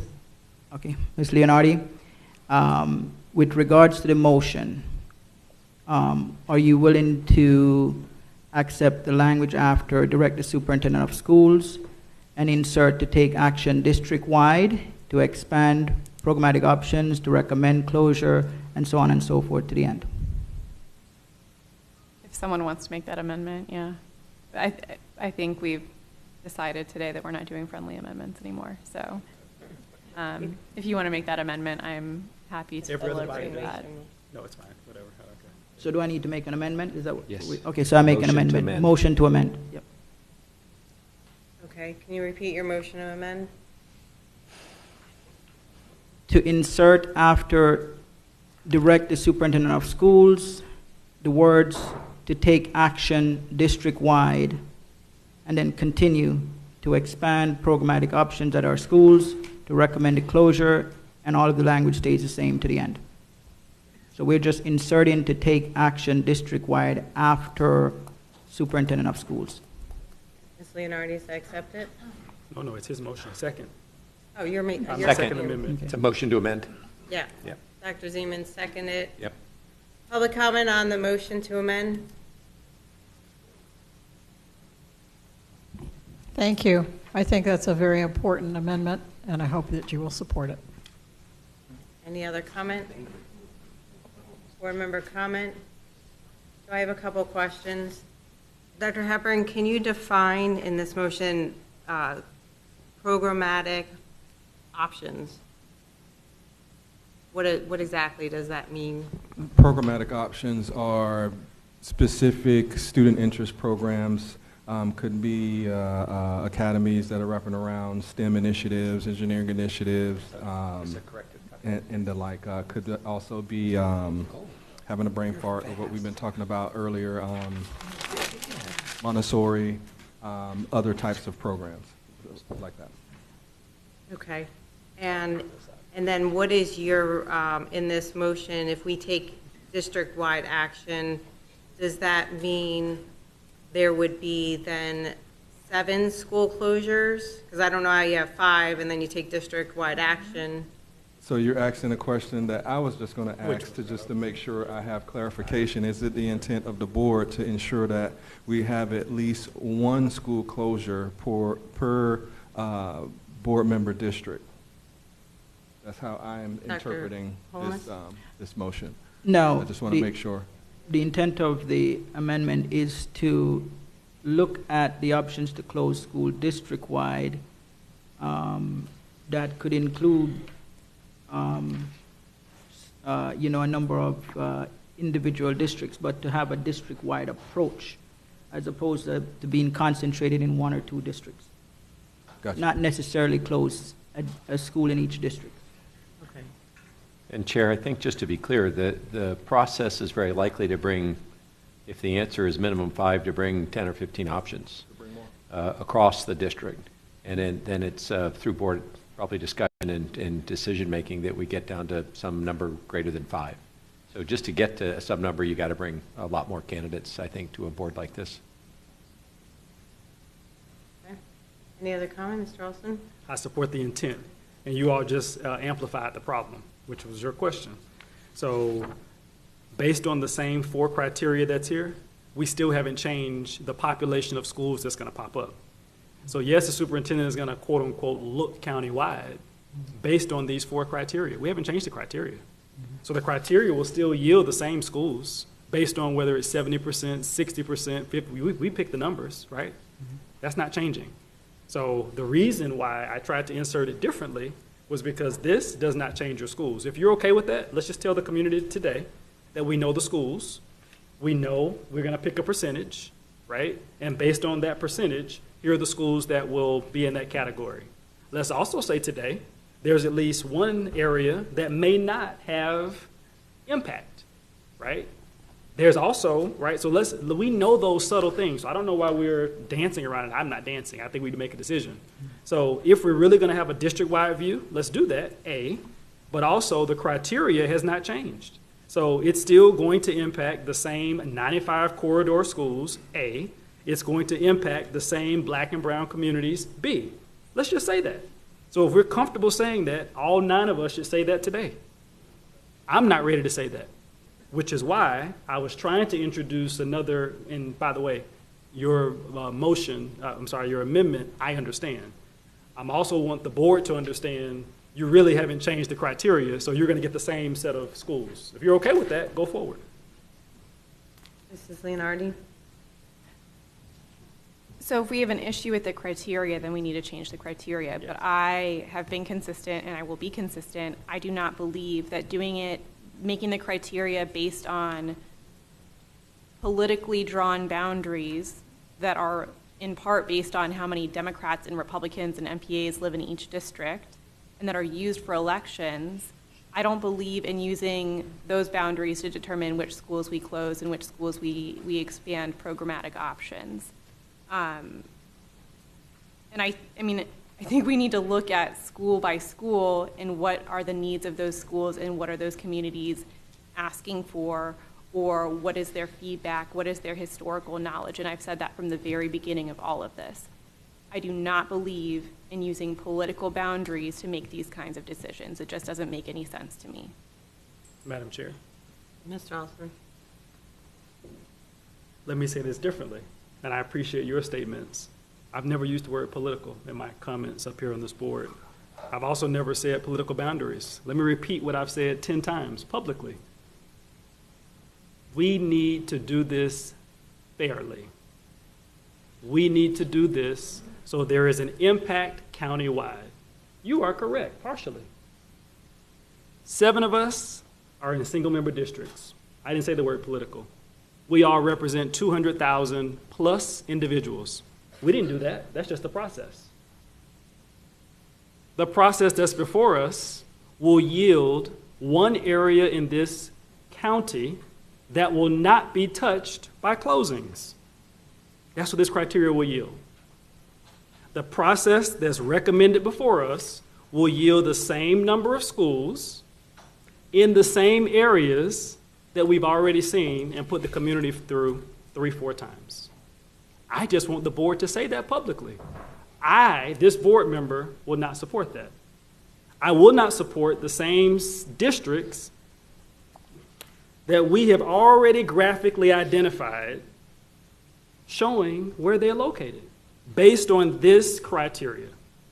I have been clear that it should be a countywide approach. So Dr. Holdness, I appreciate adding that word, but it still doesn't get to the criteria of making sure that everyone shares in additional programmatic academic opportunities in their community, A, and if there will be closings, forget the academic programmatic opportunities. We know that. We're not debating that today. We're talking about closing schools. That's really the big cheese that everybody wants to talk about. Where are the schools, and will the school board do it? Sounds like we're finally going to do it. In 25, 26, maybe. I know you're talking about what year, Dr. Holdness. That's my problem. So no, the motion that is currently before us, the recommendation that's before us, doesn't go far enough. I think we should, I appreciate having a minimum number. I like a countywide view that includes all areas of this county, but right now this criteria does not include every part of Broward County, and that's wrong. Thank you. Dr. Zeman? Thank you so much, Chair.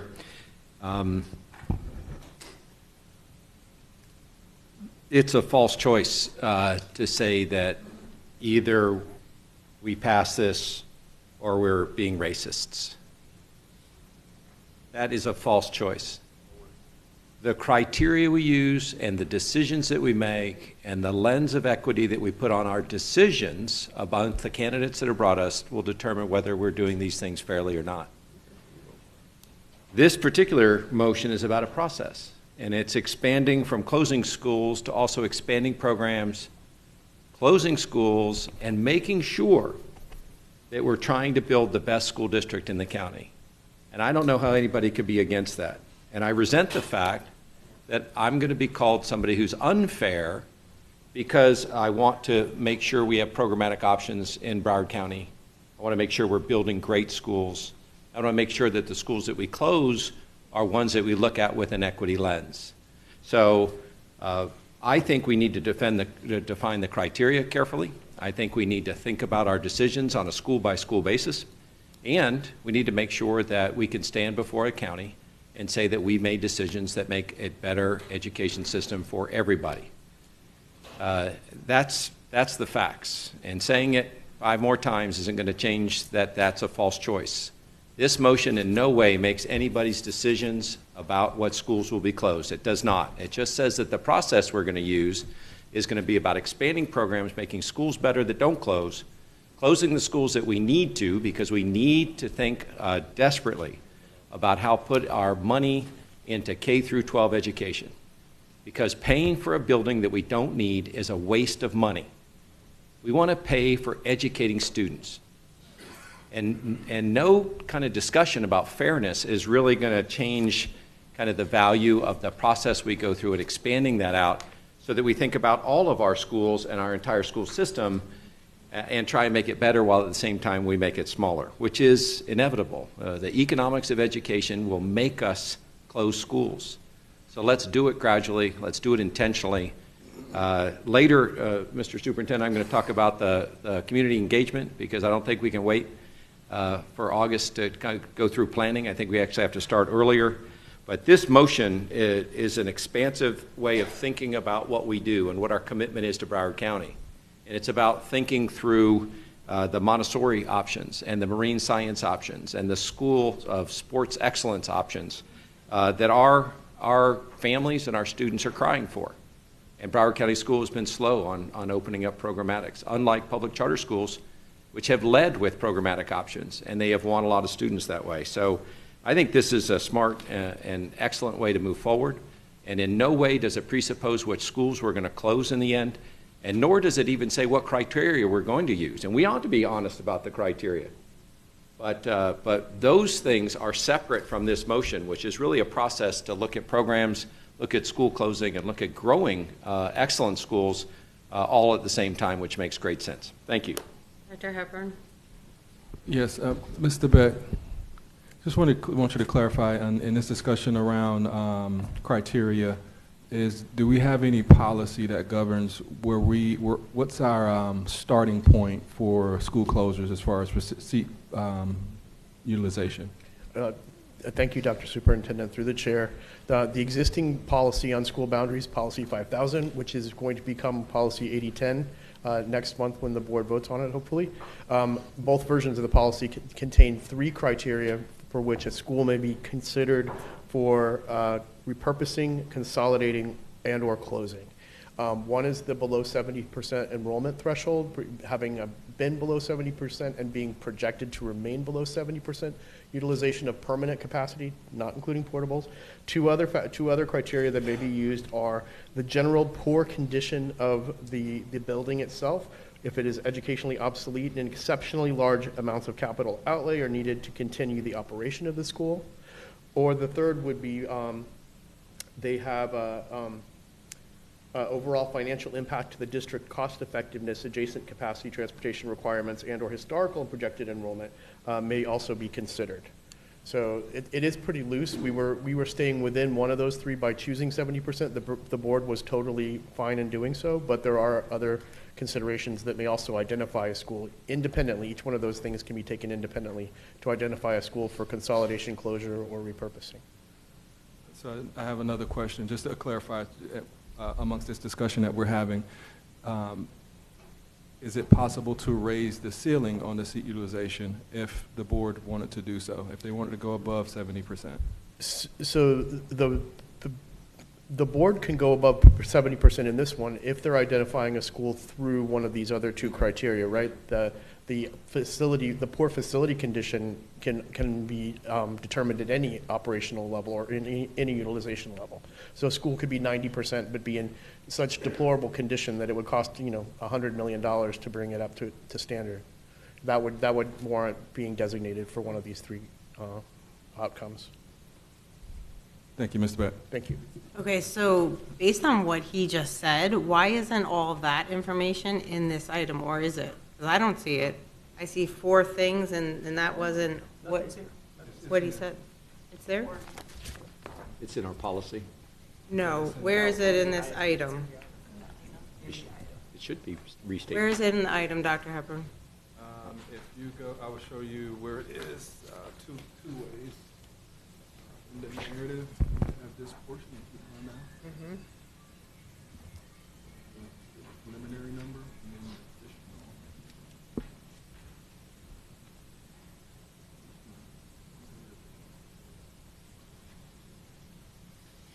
additional. Okay, so page 2 of 8. So that's where this is confusing, I think, where you have the 4 criteria. I mean, anyone looking at that, they're going to think the criteria is those specific things. But then in the item, there's more to it, and it seems like it's correlating to what Mr. Beck said, but it's not specifically. So we have it in 2 areas. We have it in that narrative memo. The first set is to find that preliminary number of schools with sufficient adjacent capacity, and then you narrow it down to another specific number of schools with the other criteria. Also, in the appendix of the attached slide deck, you'll see the May 29th, I think it was May 29th workshop. The criteria is also listed on page 17 of that slide deck. Mm-hmm. Okay. Dr. Holmes? Ms. Pham? May I go on the list? Yeah. Yes, Ms. Rupert.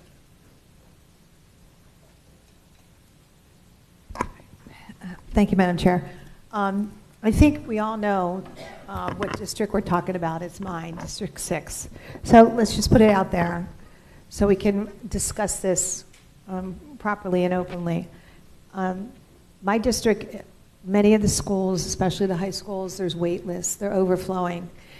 I think at last count, Cypress Bay has more than 4,800 students. It's like a college campus. It's huge. So the issue is that my population growth is going up. So do we take out or take down a school when we know we're not going to have the room to support the district as it is? We have people coming from Dade, Hialeah, that are trying to get into Cypress Bay, and they're using other addresses. Western, wait list. Cooper City, wait list. Nova is, my Nova schools are all countywide. So everyone comes from different areas, and we fill them up as well. So the question is, where do we go, and how do we do this? If it's equitably, take down a school from my district. And the one thing I want to put out there is that I honestly believe that certain areas of the county or certain schools were neglected, and whether it was purposefully or unintentional, the fact is they were neglected, and the reason that people are coming to my district is because their schools are in disarray. Their facilities are run down, and I don't blame them for fleeing. But what I do think is that We should invest in those areas that we allowed to get decrepit, that we allowed people to run from it, or not even attract people to them because of what we did or what we didn't do, is maintain them. I don't think it's fair that my schools have pools and other areas don't even have football fields. I know we just passed where 3 schools are getting, high schools are getting turf. And when I am actually bringing that back, and the reason I'm bringing that back is because I want the money that's generated from renting out that turf to go to the schools that don't have a football field, if they have one in the middle of their track, something to help them. We can't just have people getting the luxury items, the plush items, and then getting a windfall on top of it. I don't believe in that. I don't believe in that for one moment. So the whole purpose that we have to find here is not just to put up schools, but to rebuild and make some of these schools much, much better, to get them caught up, if not surpass. And I think that's the winning argument here, is not just closing schools, but what about we have to go in and to certain areas where these schools have been allowed, that the roofs are falling down in certain areas. And I know Mrs. Leonardi, one of her schools has a food court, indoor-outdoor food court. We can't have that. That's not right. We need to get on the level playing field. So what I'm asking is, when you make your decision, consider that. I want that to be a factor. The fact that schools were allowed to be run down, and we cannot penalize people living in those areas because we didn't do our job effectively. So I would like to make a motion to add that to the criteria.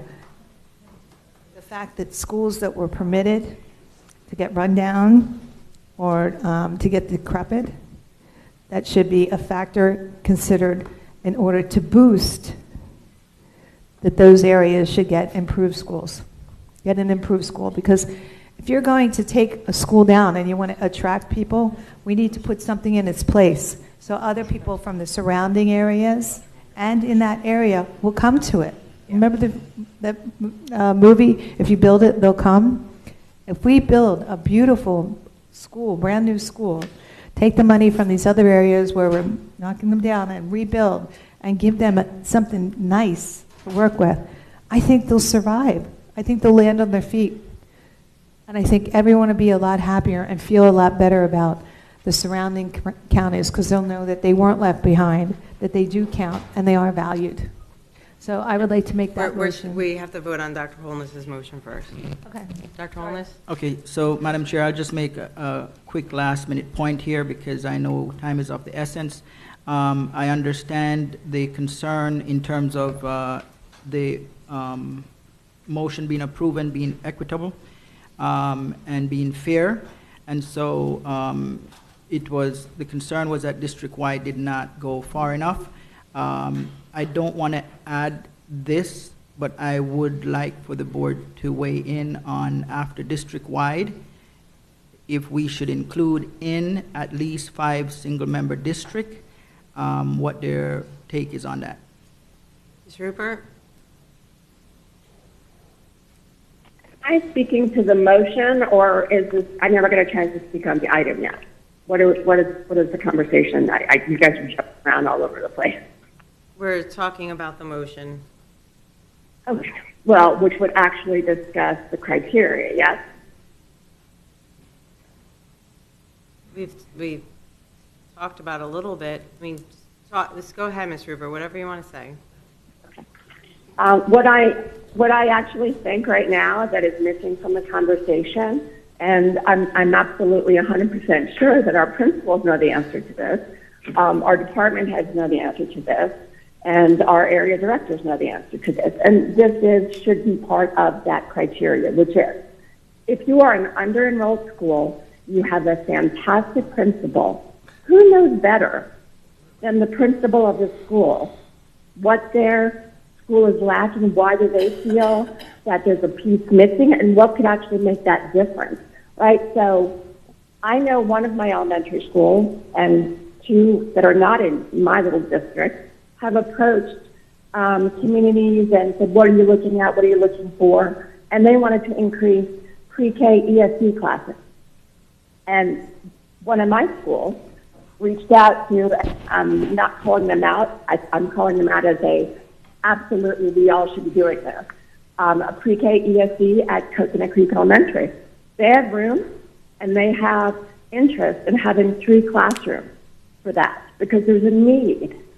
So yes, it might be slightly under-enrolled, but if the principals have reached out to their parents and they can see in their community that this is needed, I think that has to be part of that process, which makes me not 100% wanting to close one school in every person's district. I don't think that needs to be the concentration. What I think is this. You need to look at those schools that hit that number and then reach out to people, reach out to PTA and the communities and the families and absolutely the innovation zone. What's missing? What do we need up here in the north area? What is needed in the central area? Why, I mean, we have the survey from charter schools and private schools. The personalization and meeting the needs is important. So that needs to be part of this process. That's what makes me reticent about saying, hey, we need to do 5 schools. Well, it may be 5 schools or 7 schools, and maybe in that 1 school or 2 schools in the north area or 1 out west, maybe they have an answer. Maybe those parents can tell you. I don't think we need to be jump on the game here to say we're going to close this school. I think there needs to be a communication level on that. That's part 1. Part 2 is we need to welcome home our students. That is it. Welcome home. This is what's changed. These are the programs that we're adding. This is what you said. We're listening to you. Come back. Come back to your home school. And that, you don't need a vote from us. That's something that should be occurring now. Marketing, social media. Have the TV crews come. Hey, these guys are doing, grow your own vegetable garden and having them hook up with some research team from a university, and they're actually hands involved. And guess what? This is an elementary school. That's newsworthy. If we're going to get our parents engaged, which is obviously our number 1 goal, so they can bring their students back in, and our number 1 goal is to help that family, educate that child. So I think sometimes we put the cart in front of the horse, spending hours talking about, we need to do 5 schools. We need to do a friendly amendment on this one, on that one. Okay, I think we're just getting a little too deep there. That's my thought process, guys. But Thank you, Ms. I'm River. done. My question is as far as the next steps with the facilities needs assessment. So if we make this to close a minimum of 5 schools, will we have a facilities needs assessment on those 5 schools? Yes, so we've been having extended conversations on that. We have a strategy that we think is going to be beneficial to us to help make some decisions moving forward, and I'll let Ms. Paul and Mr. Dorsett kind of weigh in on some of that strategy on our facility needs assessments. We would, through the chair, we would look at the information that we currently have. Can you not? Oh, sorry. We would look at the information that we currently have, and there is a possibility that we could do an assessment on the affected schools only instead of waiting for the entire district FCA. So once we have that list, we can look at one of our current vendors that we have.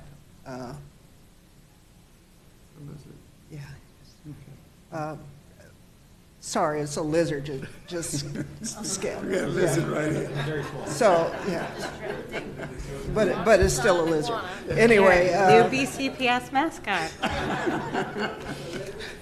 broke my concentration. But we would look at the schools that have been identified once we go through the process. We would look at our current vendors that would have the capability of doing the assessment on those schools so that we wouldn't have to wait for the full-blown district facility condition assessment. Okay. And then as far as surplusing properties, is that something that is just going to be starting in November, or is that starting now? If it I'm pleases sorry, the- Chair, could you repeat that question? The surplusing properties, is that something that's just going to start in November, or is that something that we've already started? We can actually start that process now, just to go ahead and get the procurement vehicle started for all that. Okay, thank you. Any other questions on the motion? Dr. Zeman? Dr. Holmes asked about some inputs and. Microphone, please. Thank you very much. Sorry, he asked for some inputs on a slight potential amendment, I think, about after district-wide saying in at least 5 member districts. I believe that the process has got to bring sufficient candidates for us to look at in order to find things, and that this board will make decisions on kind of where the right balance is between schools that ought to be closed and the enhanced educational opportunities that will be for the students of those closed schools to go to a bigger school that has more money per student and better programs and the like.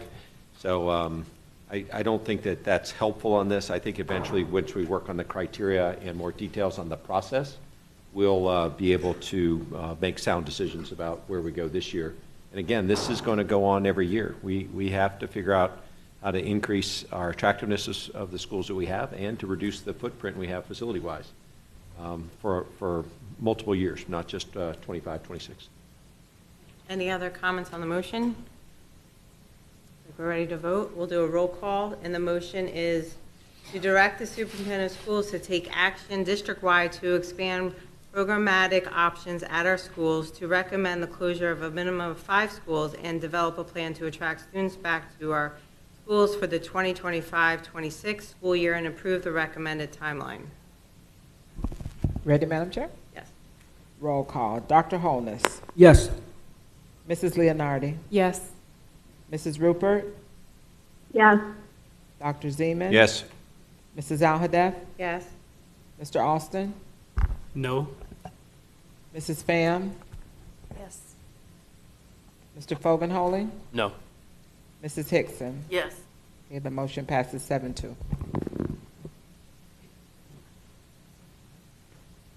We're done, right? We're done?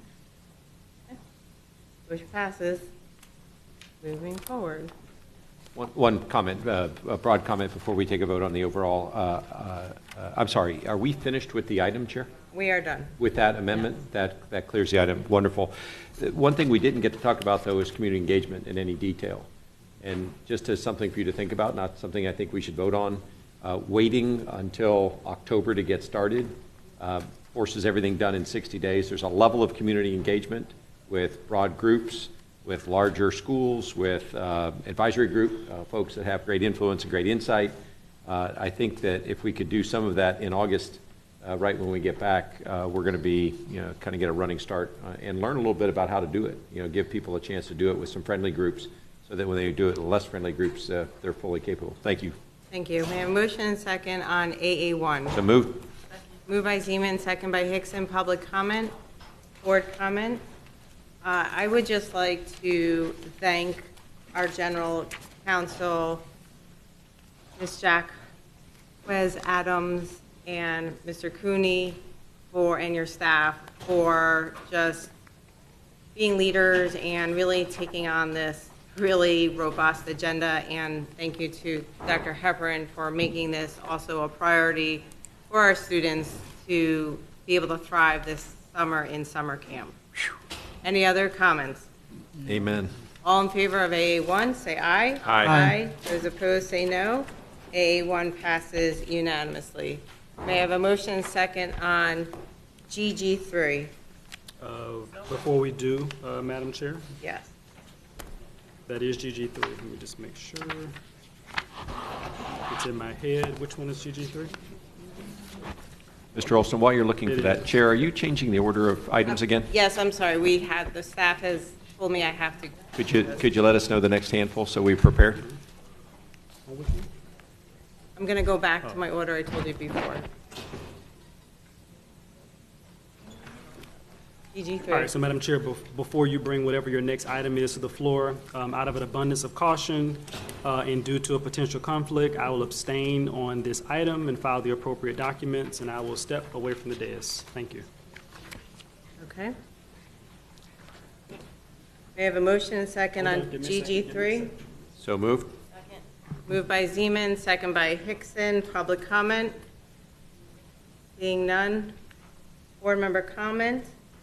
Ms. Hickson? Thank you. I had a couple of questions, so hold on. Can we get a little more detail on what this payment process is going to look like? It was pretty broad on here. It lays out the financial impact, but it doesn't really break down how much we're giving each year and how much is coming from referendum, how much is coming from general fund. Will we be seeing that at a future date? It's pretty generic. Dr. Hepburn? You want to go ahead, Mr. Cooney? I was going to add. I'll add if I need to. Go ahead. Thank you, Dr. Hepburn. I believe that Mr. Shim, you might be able to answer some questions on the financial aspect of these settlement agreements. You could redirect it, Mr. Shim. Yeah, so I think I understand Ms. Hickson's question. Today, this is about approving the agreement as far as specifics around payment options and how we're going to pay and over time and where that money is going to come from will be discussed next week. Okay. Yes. All right, thank you. Dr. Zeman? You just have to go further with that, Mr. Superintendent. This financial impact does lay out, though, the sources of funds. It says it'll be funded from the referendum this year, $41 million. Interest coming from the general fund. Next year, 31.8 and 35.9, and 2027, 40.4. And again, the other years do not cite sources, but in the first year, a $67 million reduction from the referendum is massive. We'll never look at another budget item that big. And then another 40.9 funded from the general fund, because you can't use referendum money to pay interest. But that is, I think, I suspect because that's in the summary that is part of this item, right? Correct. I think next week it'll be more detailed as far as how that spending out of the referendum is going to affect employee groups and providing the board some options so they can make some decisions on how they want to move forward with the referendum dollars to pay for some of these. Chair, I just want to clear this up. If the board passes this item today, does it lock us in these being the sources of funds to pay this massive amount of money? Dr. Hepburn? I'll defer that one to Mr. Cooney and Mr. Shim can add. Yeah, if I may. Dr. Zeman, I don't know that we are absolutely bound to this source of funding, but we must have the funding in place and identified in some fashion in order to enter into the agreements. As to whether the funding sources could change down the road, that's a different question. But these right now are the sources that have been identified for payment pursuant to the settlement agreement itself. Terrific, because to me, there's really two separate issues.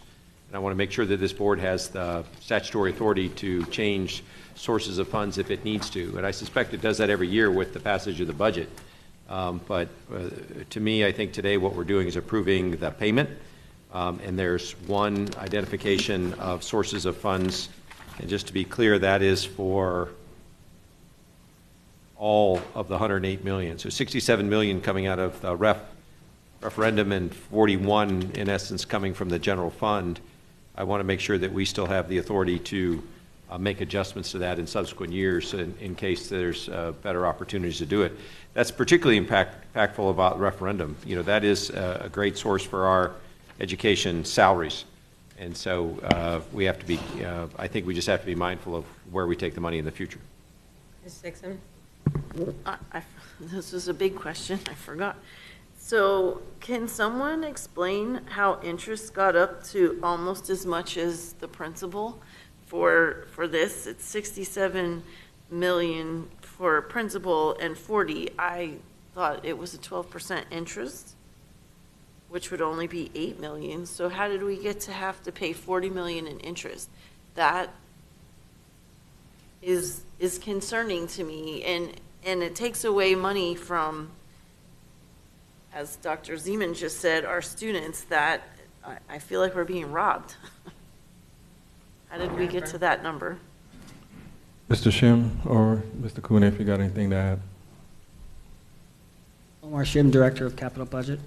Yes, it looks like the interest is based upon Florida statute, and it's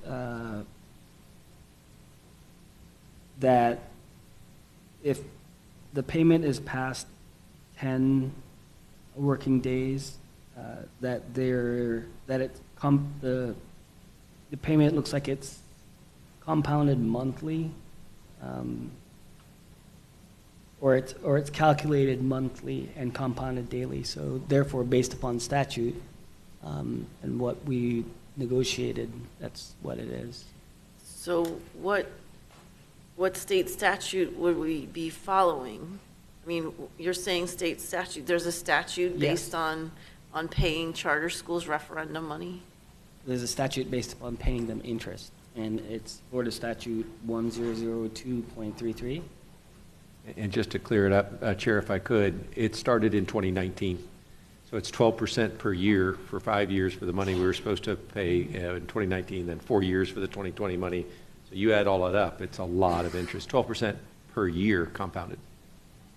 So just to be clear for the public, there's no negotiation here. When we sat down with charter schools, every other district had the opportunity to negotiate this through a litigation, and we were forced to just take it on the chin.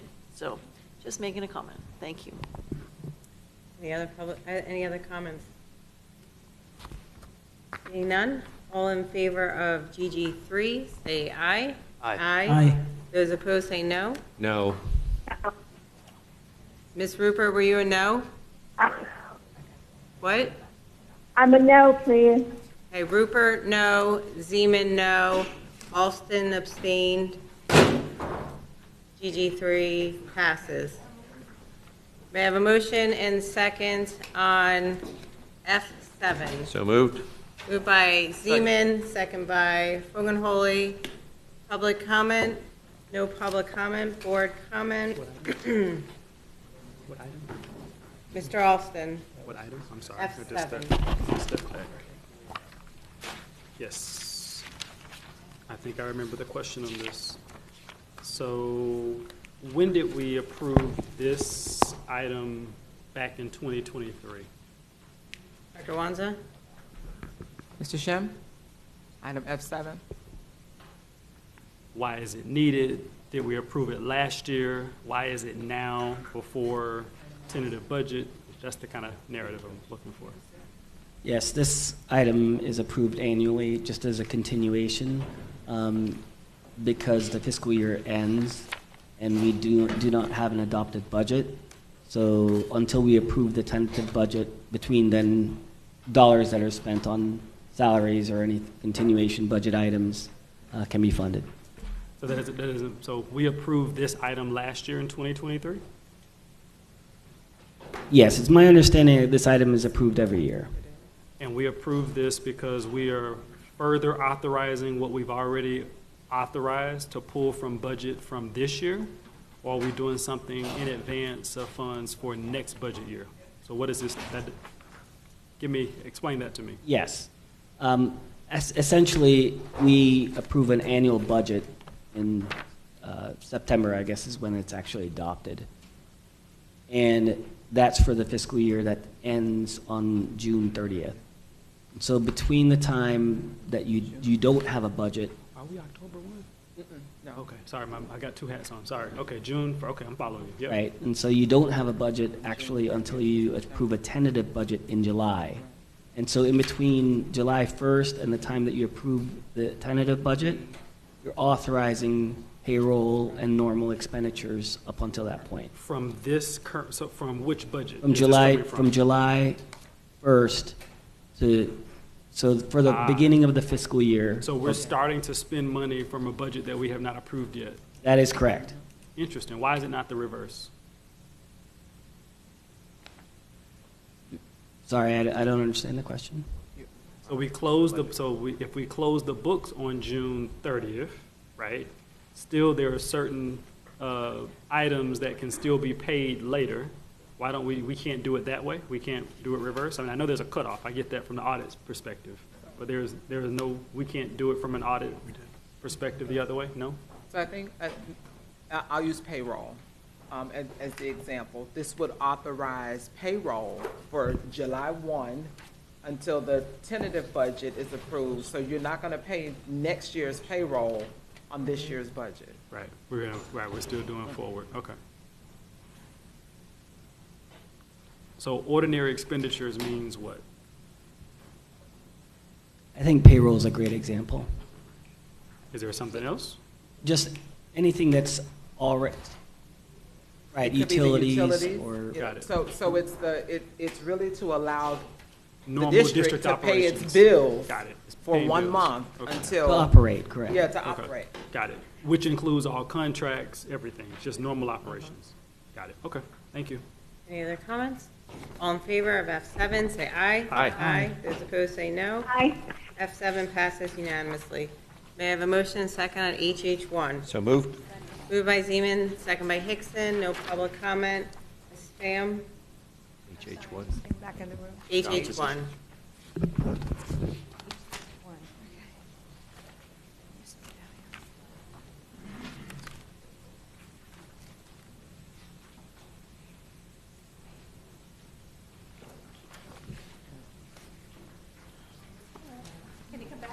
Nope, you're it.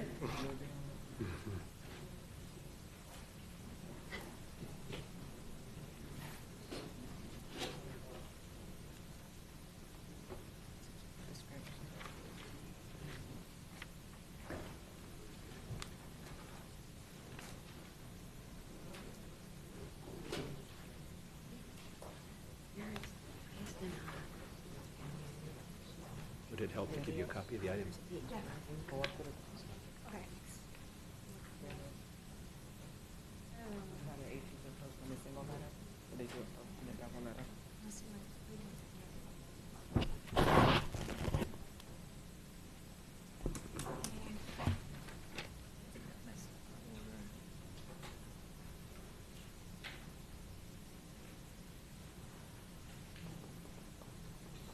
Ma'am? I'm sorry, I'm unable to locate that, so I think it should just move on. I apologize. Any other comments on HH1? Seeing none, all in favor say aye. Aye. Aye. Those opposed say no. HH1 passes unanimously. May I have a motion and second on BB1? So moved.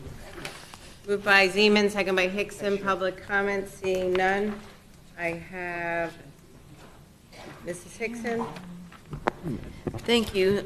Since this is my motion, Andre's gonna, Mr. Hill's gonna pass out the revised motion. I wanted to change the wording on it.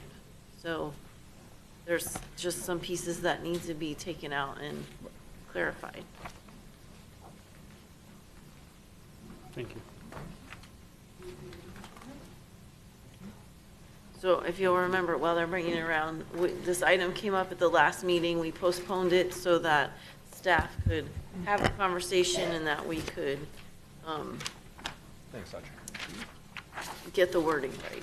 So that's why it's coming back today. Okay. Oops. Okay. Thank you. Okay, so the motion is, I move that all students with disabilities in schools that obtain midterm exemption waivers should be granted the right to receive a waiver on their midterm exam scores in the end of course subjects. This should apply to their course grading similar to their existing right to waive EOC exam scores as granted in state statute. This aims to align the rights of students with disabilities regarding midterm exemptions with their rights for end-of-course exam waivers, ensuring consistency and fairness in their academic assessments. And this was a recommendation by the ESE Advisory Committee. Second. Moved by Hickson, second by Holness. Public comment on the motion? Board comment on the motion? Pam? Yes, thank you. I'd actually like to get some comment from the ESE committee. I spoke with them the other day. Dr. Wanza? And there seems, I just want to finish. There seems to be a debate because there's a statute that's not quoted here in the motion, which I think should be, but it addresses the waiver for the end-of-year final exams, but not for the mid-year exams, and there seems to be some confusion, and the language is being blended, and therefore, I think they're best in the best position to explain it to me, and then I would like to defer to counsel and have his professional legal opinion. And could you please provide the statute number so he can be pulling that out? I know you said you were going to get it for us. So Mrs. Hollingsworth will start. We also have Mr. Barmoha here, and I also see Ms. Hofstetter from the General Counsel's office.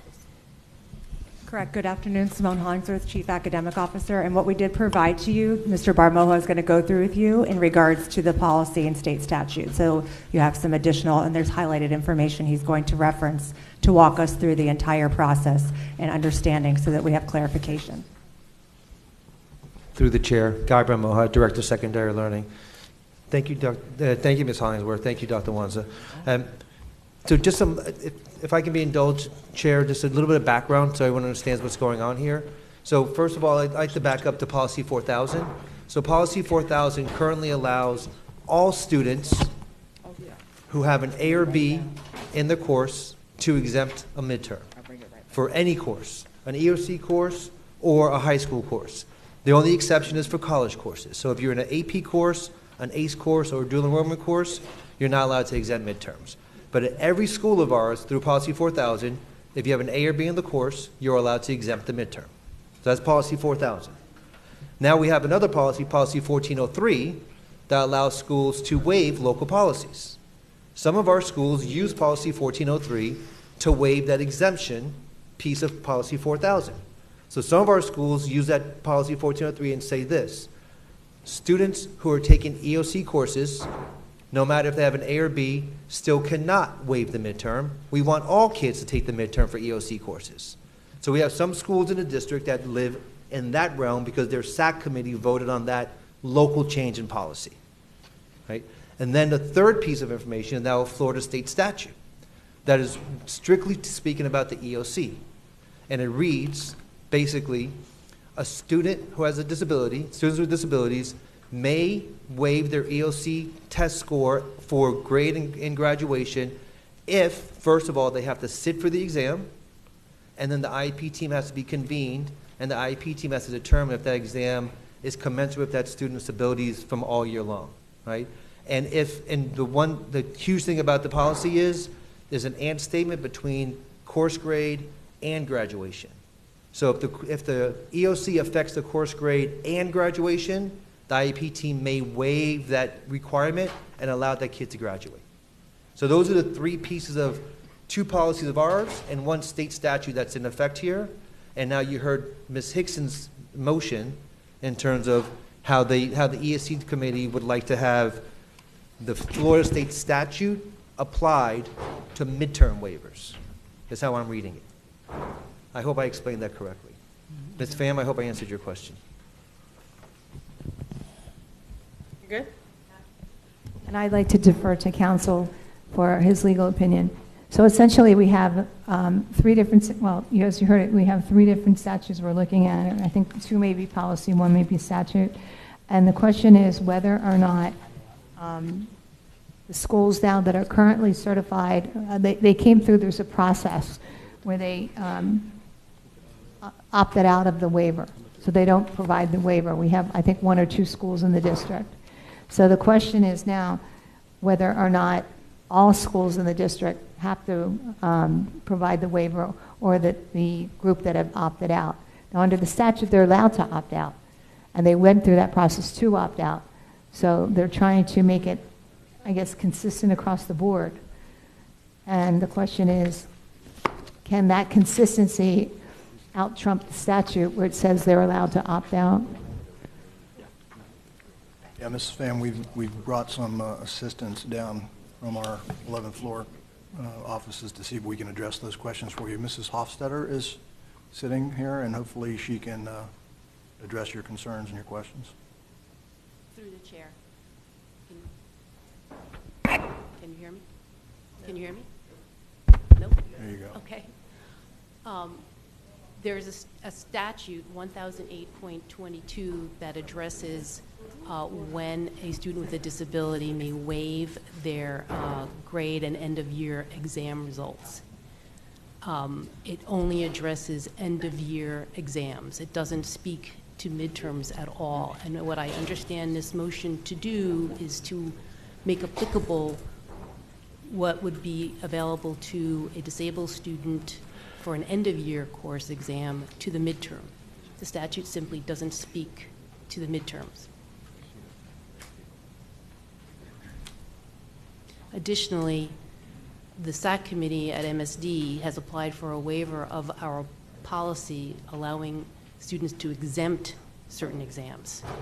So the SAC committee has followed our process and our policy in allowing the decision that was brought forth to the board approved, which allowed them to say all students will be taking their midterms and finals. I think this motion would be a workaround to the waiver that was granted to MSD. I'm sorry? If I may, or any school that goes through that process, Right. because that's a policy 1403 that schools can go through. So right now, it's 1 or 2. It could always change. It's going to be 6, I believe.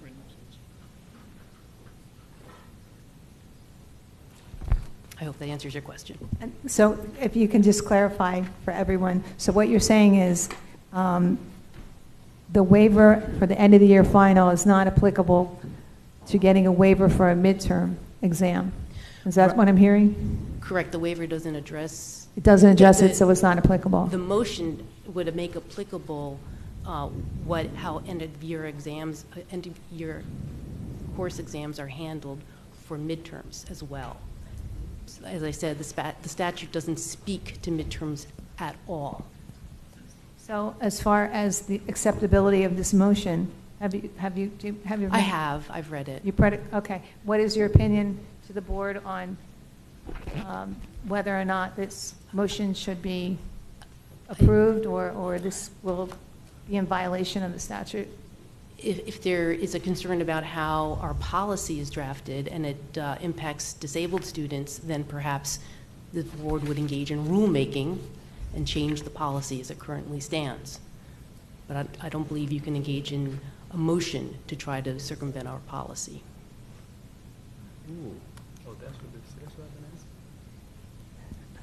Thank you so much for the Dr. clarification. Thanks so much, Chair. Chair, are you aware of the Executive Director of ESE's opinion on this particular item? No. Is that a question? Dr. Hepburn? I'm sorry, Dr. Zima, can you repeat that? I wonder if you could share the Executive Director of Exceptional Student Education's opinion of this item with the board? Ms. Egan?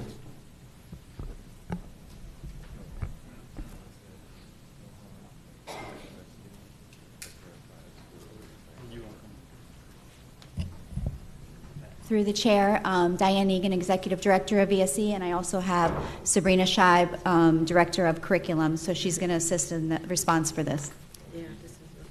Okay, so basically, I think what we're looking at is that Policy 4000 states that a student may be exempt from the midterm and/or final exam in a high school course if the specific criteria is met. So we feel that that policy already provides students the ability that is being sought in the motion. Policy 1403 states that a school can set aside a school district policy or guidance or labor contract for the purpose of school improvement. So this allows a school the opportunity to set aside the guidance in Policy 4000, which is what the school chose to do. There is nowhere in Policy 1403 that states conditions to this right, so as currently written, 1403 does prevent denying the waiver as the school followed the process and received the waiver. This is why the policy would have to be rewritten to specify areas that a school could not waive. For example, stating that except for Policy 4000, a school could set aside a school district policy, guideline, or labor contract. So it would really need to be a policy adjustment, not a waiver, because we're actually would be, negating two of the policies that you currently have in place. Chair, thanks so much. Again, I don't think it does this board any real service to bring things without full staff vetting and looping of these things. If this is really written in policy and we need to adjust policy, this item is inappropriate. If we had the rulemaking process, we could go through with staff and learn about the pros and cons of doing this, and if we chose to change policy. But it sounds to me like our policy already supports doing this. And so if it does, I don't know why we take time on items like this for which we really have no basis for action. Mrs. Hickson, do you want to respond? Thank you. Well, and I appreciate it coming back. I wanted an opportunity for us to discuss it because it was a motion that ESE, or a recommendation that ESE brought forth that I thought was important, and really staff didn't have an opportunity to say anything until I made it a motion, and then they kind of worked like busy ants trying to get everything situated for last month, and it still wasn't right. But the way that it was presented to me from the ESE department is they're not trying to ask for students of special needs to waive taking the test. They would still take the test. So if the school didn't allow students to waive the midterm exams, the students would still be taking the midterm exam. But if it was going to adversely affect their grade, that's what they're asking for here, is that they be able to waive the score on the test. They would still sit and take the test. The concern was if it will adversely affect them in the grading of the overall semester grade. That's what this is speaking to, because in state statute, the overall grade can be waived because it would hurt them graduating and all of that. So that's what I understand the concern to be. And again, I just brought it forward so we could have a discussion and everyone could weigh in on it. And so that's why it's here. I don't think the question is a policy change. They're not asking to do different from the policy that we have.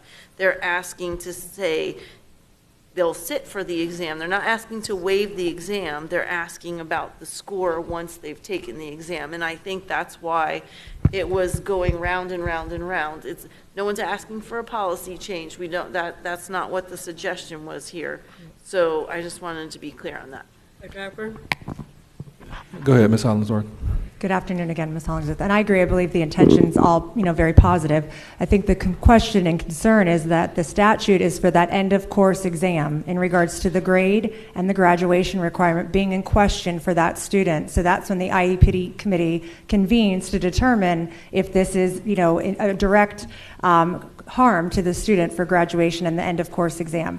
Our local policy is for that midterm exam, which is a teacher assessment. It is not the state assessment, which is what state statute requires. So I think some of the unintended consequences that we would need to consider are, if that's what's going to happen at the local level for teacher-made tests, will this be something that could happen? I don't believe this is their intent, but it could be interpreted for any teacher-made assessment that's happening for a midterm exam. So I think that's where it really has to, have that decision, which is what the ask of the board is.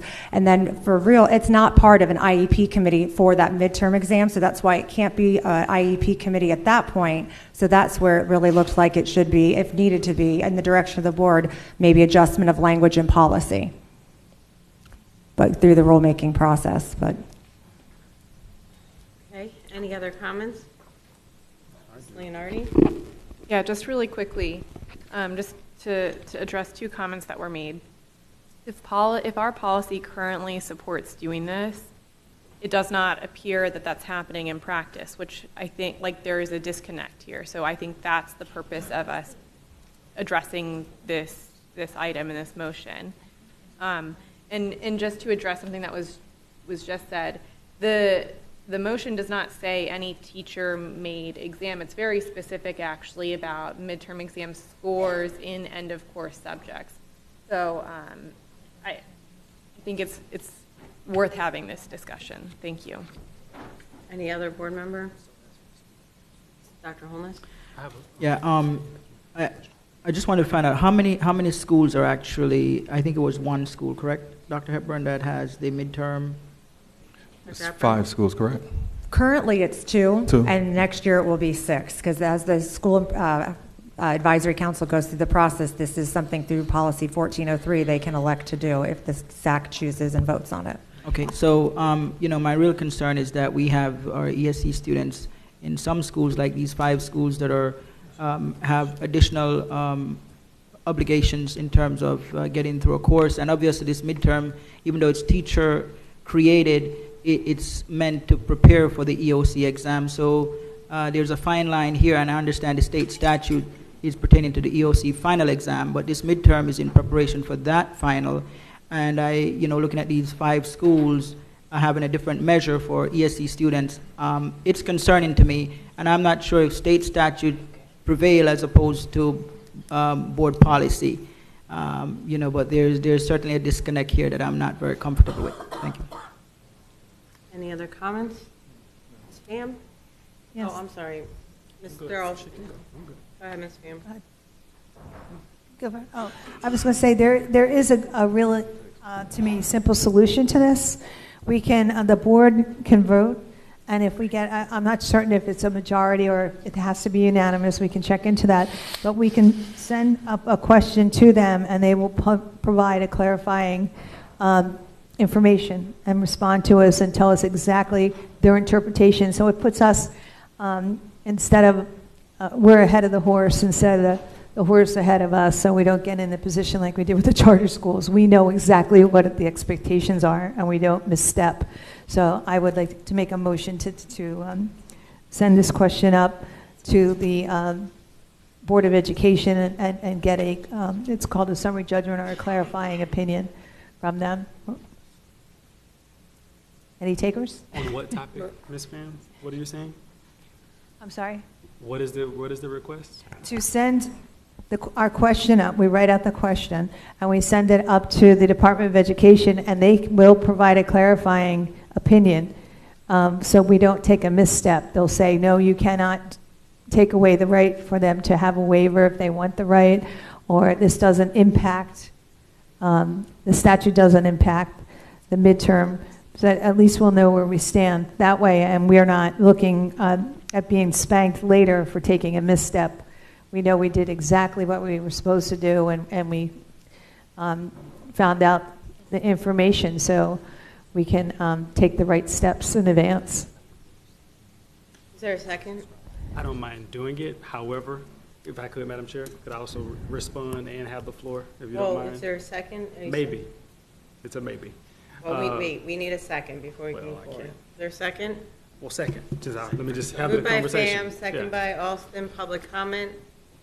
Seeing none. Mr. Alston? All right. So I don't mind doing that, but I think the attorney 20 minutes ago was very clear, and I wrote down these words: motion circumvents policy, right? I don't think any of us up here, unless someone tells me, who has been a ESC practitioner, right? I don't think any of us up here on this dais has been the academic officer or the chief academic person that we all, I think, we should be out of the way of the academic side, right?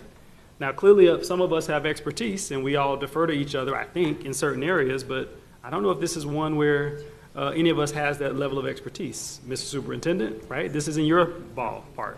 So if the attorney, which I thought was very clear, which it rarely happens, with all due respect from attorneys, right?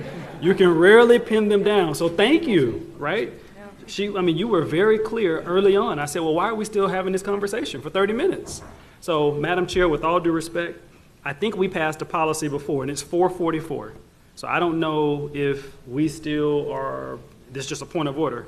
I'm going to make a motion. Okay, all right. So, 2 minutes. and we have a whole lot to go. So I'm done with this item. So I just pulled it for discussion. I think I already have my answer. I'm ready to vote it down because I've heard from the academic side. They've been very clear. The attorneys have been very clear. So I'm good. So I'm removing my second, but I just wanted to have the conversation. Thank you. Okay, so let's vote on Ms. Hickson's motion. All in favor of Ms. Hickson's motion, say aye. Aye. Those opposed, say no. No. No. I'm an aye. Okay, roll call.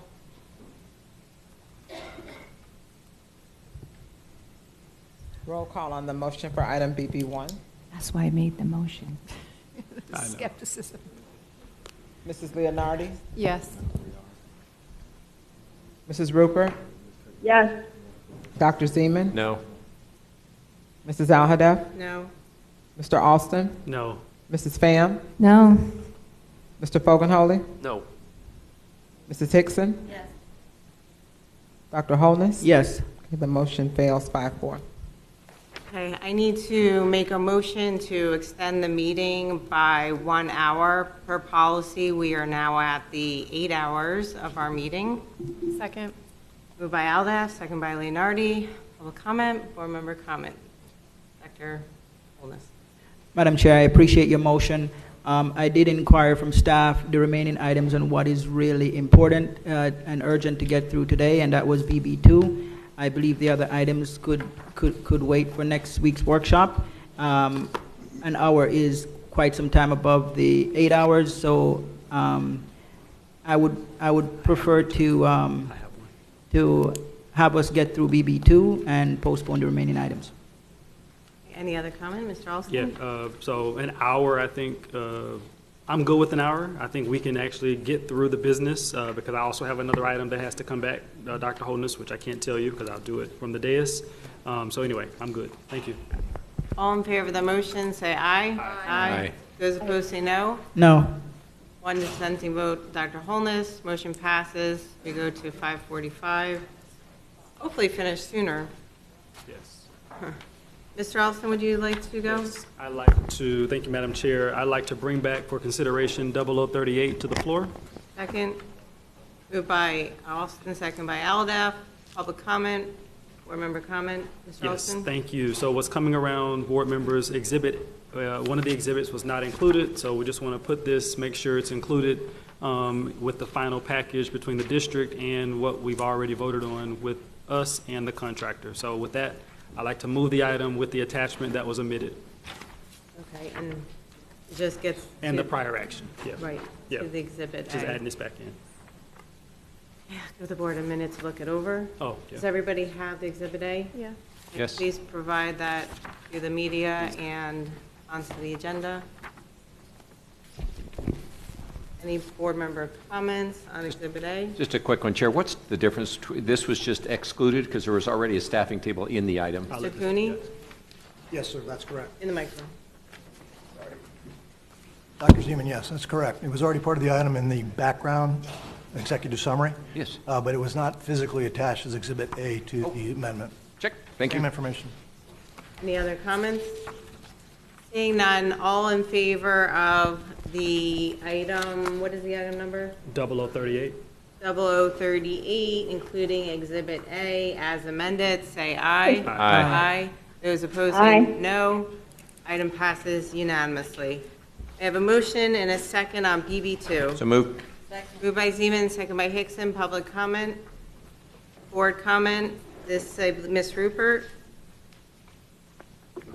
I think pretty much what I attached said everything it needed to. However, in the interim, I have had parents contacting me telling me that they didn't have access to their kids' IEPs today because their access was ended yesterday.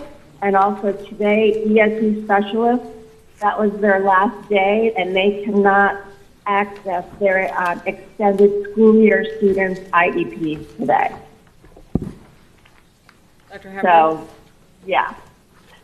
Yes, thank you. So the team is ready to field any questions, and I know this has been a concern for a few people over the past few months as we transition to a more innovative solution for our students, both in the student information management side and also in the SSS module for addressing some of our compliance and IEP needs.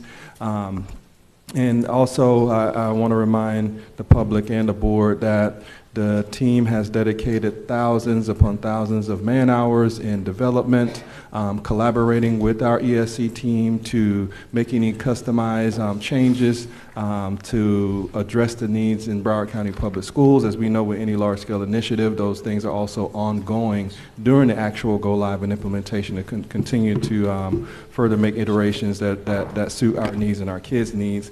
Also, the thousands of professional development hours that staff across the district has been engaged in over the past few months. And we've also gone live as of yesterday for pre-K ESY, and we'll go live I think next week also for the rest of our ESY program. So I'll yield the floor to the board if there's any additional questions. For me right now, I don't see the purpose in extending a contract with EdPlan for an additional 6 months. It doesn't make good business sense for EdPlan to even want to embark on a relationship like that. From my understanding and looking in review in the past, we've already done that one time to extend it for a year to help us with our transition as we build out the SSS module for our needs for this upcoming school year, and also currently in play for some of our students already this summer as we work out the kinks before the fall season actually starts. So can you answer her specific question in regards to the IEP being down today? Yes, Ms. Egan or Ms. Skipper, if you can elaborate on that concern. Good afternoon. Tina Skipper, Director of Data Intelligence through the Chair. We had a transition plan in place that we have been meeting since probably January on a regular basis with the ESC team, as well as behavior threat assessment, the gifted team, and our suicide risk team. With an end date on a product of June 30th, we needed to make sure that we took appropriate action to put into place something that would cover our students during our summer experience from June and July through the opening of schools in August. So I have been meeting with the teams to set up a transition plan, and that transition plan was to do a system freeze out. It was supposed to have occurred Friday on the 14th, but due to the closure of schools, we extended it to yesterday, Monday. That was disseminated to the schools so that they would be fully aware. And I know that my friends and team have been working with their individual counterparts to make sure they knew that the system would freeze out. That was imperative to do two things. One, to make sure that everybody was really clear, what are we using for summer school? So we wanted to make sure that they didn't duplicate work, they didn't put work in the wrong system. But the other critical need to that was being met is we have to freeze users out of the system so that we can grab our 23-24 school year and move that data into focus. As you know, we've been working tirelessly for months and months to move 20 plus years of information into our new system, and we've got to have time to get that data and move it before the closure of the contract on June 30th. Thank you. And maybe I'm going to be wrong in saying this, but did we communicate this to the ESC committee chair, ESC committee, to the school board, to parents?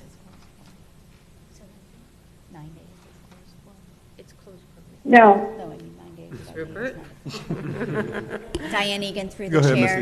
Egan. I don't think that we did communicate with schools to tell them that. It's really just about 9 days that the EdPlan freeze is there, and we're going to be and all that data is going to be available. We've also requested extensive reporting so that if families do have a concern and they contact us, we'll probably be able to provide them with the information. But the actual copy of the IEP, we have to wait for that to come over to the to Focus so that they can access that information in Focus. And is it the 26th that's expected?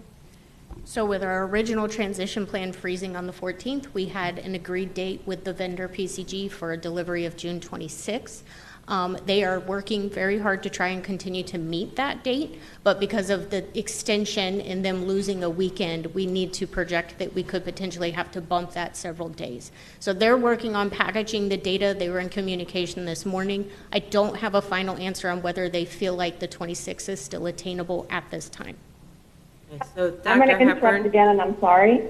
That is exactly the reason we need the 6 months. Thank you, Ms. Rupert. Dr. Hepburn, so I would say this, is that we have to do better in our communications. If we're freezing, there's freezes, if there's parents not being able to access their child's IEP, the fact that we didn't communicate is a big problem. So we need to do a better job of making sure that we effectively communicate every step of the way. We can't be in our own little silo here. We have, we're a community. We want to see this be successful, but we have to know what the plan is. And if we don't know what the plan is, then that's a problem. Don't disagree with you on that. We probably could have utilized our board alert system like we do with all of our other shutdowns and maintenance messages we receive. Dr. Hepburn, Yes, go ahead, Ms. Egan. With your blessing, we could put out a parent link right away and make sure that we communicate that to the ESC community, and certainly ask them if they have any questions or concerns and leave our contact information so that we can support them through this process. Yes, please. We can work with Mr. Sullivan and his team. Okay. I have Mr. Fognoli. You good? Ms. Hickson? Thank you. I know that change is difficult, but every single ESE teacher and support facilitator or ESE specialist that I've spoken to does not believe that going to SSS is advantageous for them or our students. And I know when we went, I said this to Dr. Hepburn, when we switched out a quarter deck, I'm dating myself now, but I still miss quarter deck because it was such a much better email system than Outlook now. So I know that we will get adjusted to things, but I just want to say out loud to all of you that there is huge concerns that the SSS model is not going to do what EdPlan does. And a lot of them said to me, they just recently moved into EdPlan. They had Easy IEP for a long time, and that, like a year and a half, they moved, and I said, we've had EdPlan forever. So I did say that, because I see you're going to jump right on there and say it. But Easy IEP was what they used for a long time. The teachers, maybe the ESE not support facilitators, ESE specialists had EdPlan all this time, but the teachers were using Easy IEP, and now they're like, a year and a half later, you're switching us to something else. And I think that's where a lot of the anxiety is coming from them, because I've had a large number of them say that to me. I just want to clarify. So Easy IEP and EdPlan are both products from PCG. We did start off, many years ago, handwriting IEPs, then we moved into a FileMaker Pro process, and then we moved into Easy IEP, and we did not think it was easy at the time. No one liked that. And then it evolved into EdPlan. But we've had EdPlan for many years. I mean, I used EdPlan as a teacher, so we've had EdPlan, but there are changes all the time. Right, and that is common, and I think that's what you're, what you're hearing. Yeah, they didn't understand that Easy IEP was part of EdPlan. So I'm just, these are the end users. So I think it's important for us to understand what their anxiety is about and what some of their thoughts are, because the ESE specialist is a different level. The end user is the teacher. And if they're feeling like, oh my gosh, you're going to change we just still learning this and now you're going to change to that. It isn't so much about them being comfortable in a plan and not wanting to change it. It's just that they weren't really completely comfortable in what they're doing now. And now you're switching it, but they don't see that it has the same value, SSS model, as EdPlan does. So I just want to make sure I share that out loud. Thank you. Thank you. Dr. Holness? Thank you, Madam Chair. So, I agree with Board Member Rupert regarding the extension of Ed Plan. I have said before, not just in this meeting, that I have concerns regarding especially the IEP component of focus and whether or not that will be effective, and whether or not it's a better product than what we have with Ed Plan. I am concerned about this because a lot of our ESE staff have major concerns about whether or not this will provide the right medium for proper documentation of our ESE students. You know, I was part of the ESE documentation when I was a teacher, and so I'm just really concerned that whether or not this product that we have in focus, if the IEPs are going to be just as efficiently documented and user-friendly as we had before. In fact, I would even go as far as supporting a one-year extension, but I am going to support the 6-month extension of Ed Plan. Thank you. Thank you. I have, everybody went. So I'm going to go back. I would just like to ask a couple questions. One, is it even feasible to do a 6-month extension with PCG? I don't think so. From brief conversations with my team, and also a brief conversation with another person with some connections with PCG, doesn't make good business sense for them, so I don't think they're going to be amenable to a 6-month agreement. Okay, and Ms. Jock Adams? Yes. Through the chair. The current agreement has a term that only contemplates expiration on June 30th. In other words, it does not have an additional language which allows for an extension. Okay, thank you. And so we can't do an extension with PCG. It's not allowable. Okay, so now what type of training will teachers get moving forward with Focus? So can we discuss or inform the board of the recent or past training staff is already receiving and talk about upcoming training? Good evening, through the chair, Stephanie Acosta Castro, ESC Department. Initial training began the week of May 6th, and that was actually a training that was provided to school psychologists, related service providers, ESC specialists, and district staff, and that was a functionality training that was provided by Focus trainers. Since then, starting the week of May 21st, we transitioned to our teacher processes. We've been running those trainings 3 to 4 sessions per week, 2 sessions per day. Those have recently been taking place at Arthur Ashe, and we've had approximately 400 participants attend those trainings. During those trainings, the teachers are getting what we're calling our initial blush of training for case management, caseload, setting up their initial services for the beginning of the school year. Today, we entered into seasons of learning, so there's also summer sessions being held throughout the summer. Staff who is off calendar and attends those trainings does get compensated for attending those trainings.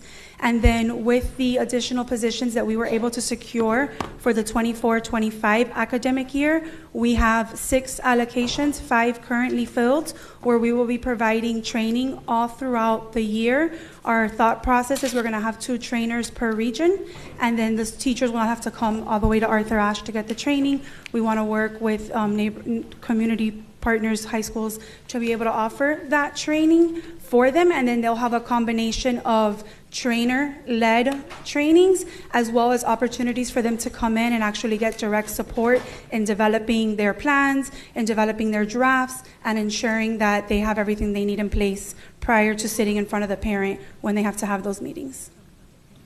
And the Pre-K Assessment Center, the Pre-K Assessment Center did go live yesterday. Our Pre-K Assessment Center does not have a summer because we test students all throughout the year. Between yesterday and today, they successfully ran 22 meetings on the Focus platform. That was a combination of initial consents, IEPs, and eligibility meetings. And we've had support there for them to walk them through the first initial days and make sure there was no concerns. Madam Chair, I would like to make a substitute. Wait, hold on, Ms. Rupert. I have the floor.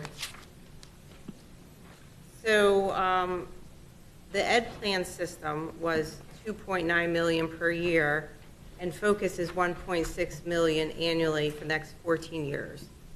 So it will save the district lots of money. Ms. Rupert? My amendment or my substitute motion would be to actually amend it to not 6 months, but for 1 year. Okay. Dr. Zeman? Thank you so much, Chair. I'm curious, Chair, when we try and think about the magnitude of this item, there's been a lot of information flow back and forth between lots of groups, advisory groups, staff groups, contractors, and the like. Does Ed Plan or SSS affect the services that are offered to ESE students?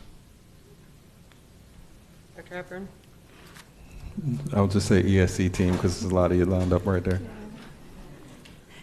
The software system that we use as an electronic management system is to capture what those services are going to be and to document them. However, the implementation of the plan is where our teachers and our human capital comes in to ensure that students are receiving the services that they're supposed to receive. Thank you very much. So just so that the board is aware of this is our electronic management system. It comes with Focus at a significantly reduced cost. I can't imagine a greater way to introduce chaos than to have two systems in place at the same time. The plan that's in place is the plan that has been worked out and communicated, at least internally, across the board.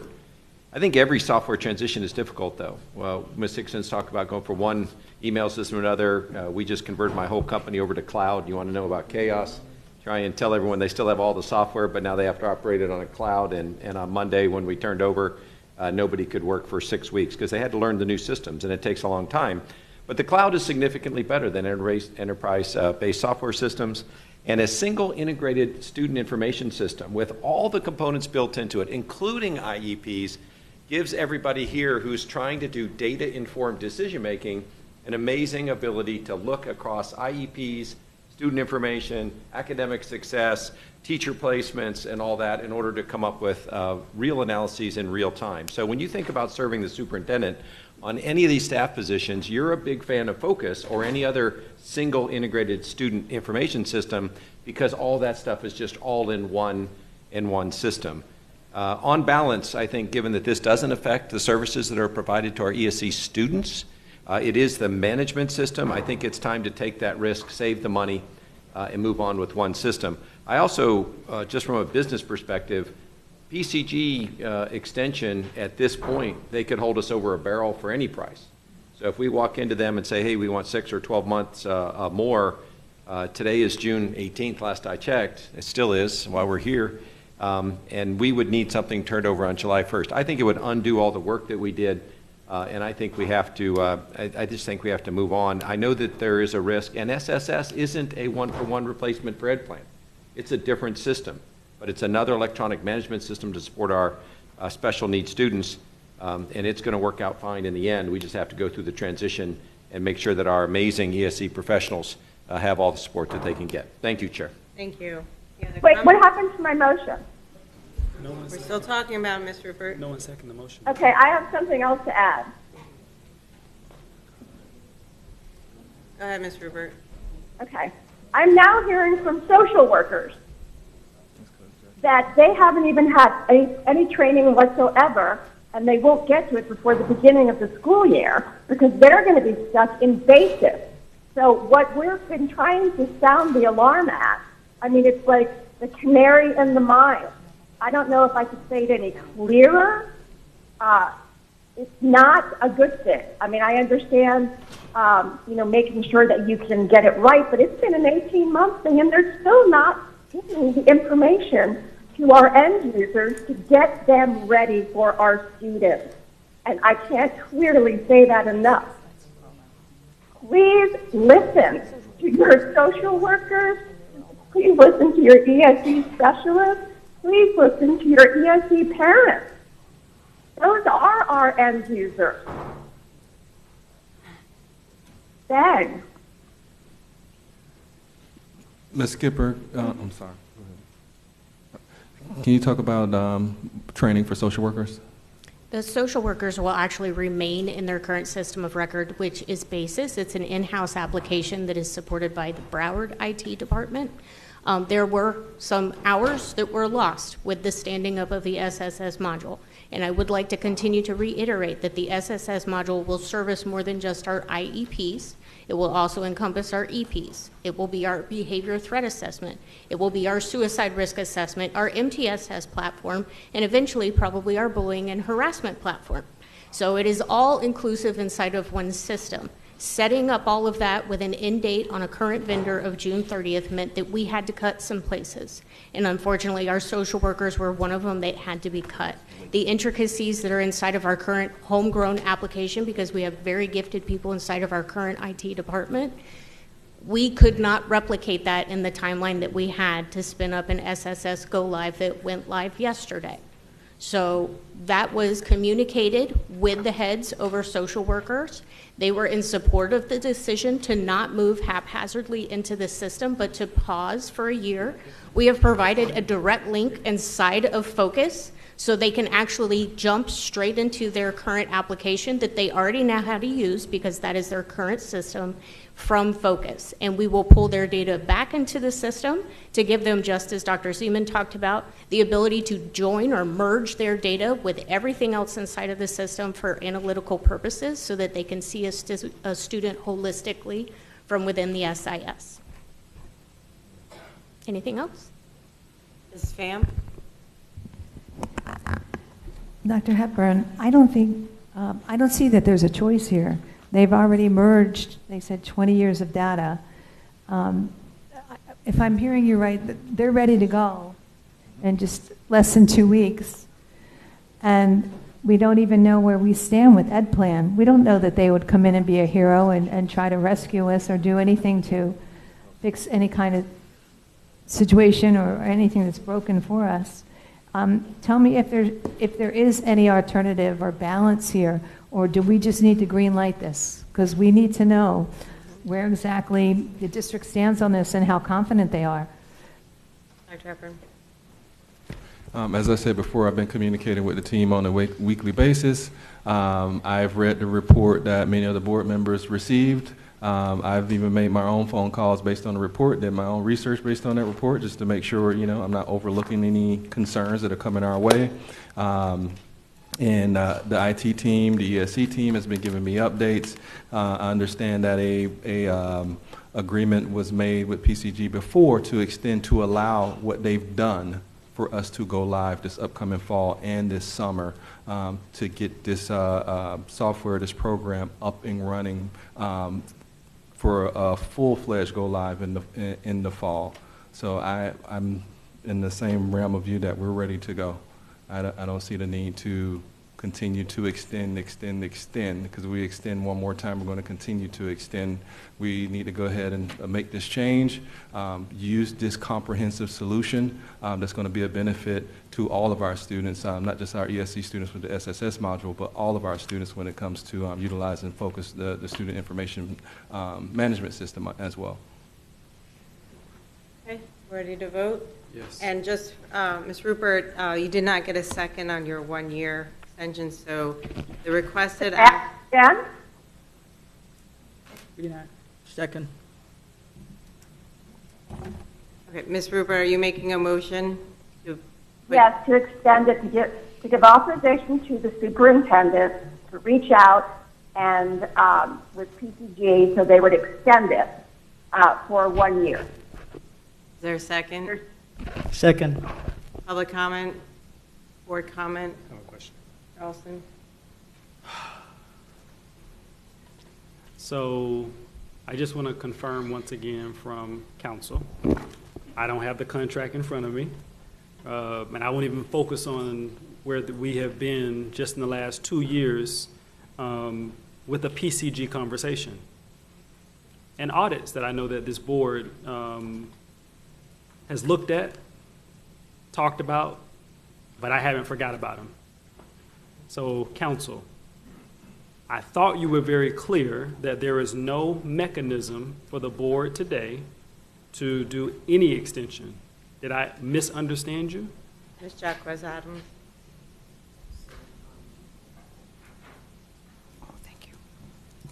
Just to repeat, the way that the existing agreement is structured, it only has a term that expires on June 30th.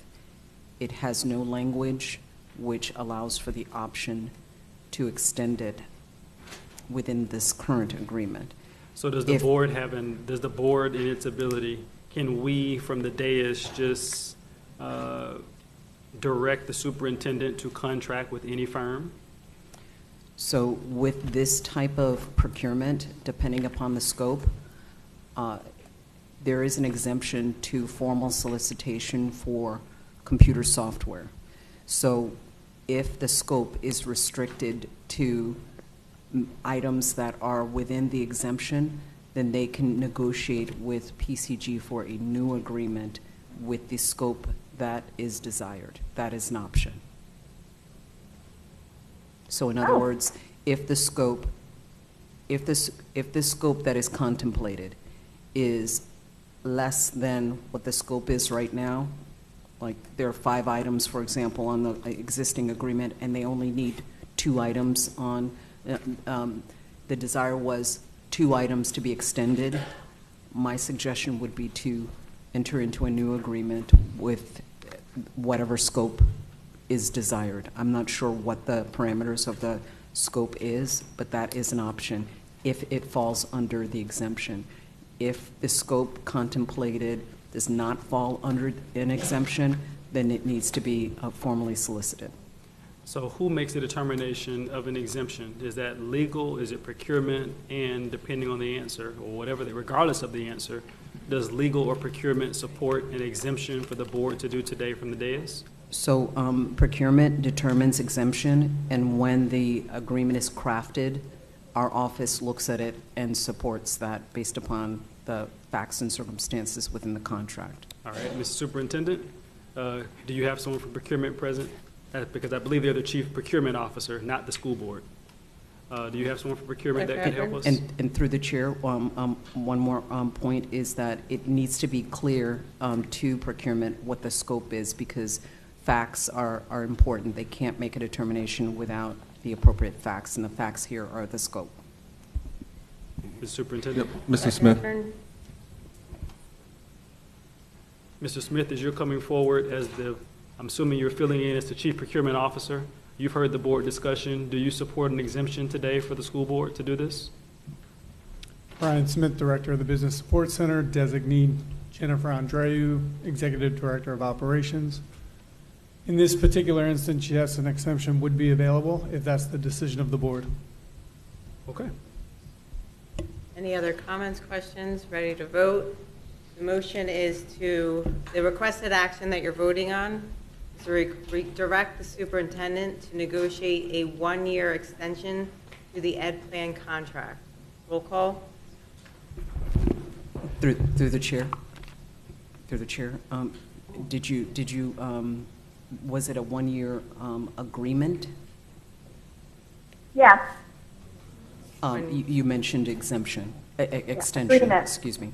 You mentioned 1-year extension. agreement. Ms. Rupert, is that correct? Yes, ma'am. Roll call. Okay, roll call on the motion. Mrs. Leonardi? No. Mrs. Rupert? Yes. Dr. Zeman? No. Mrs. Alhadeff? No. Mr. Austin? No. Mrs. Pham? No. Mr. Fogenholy?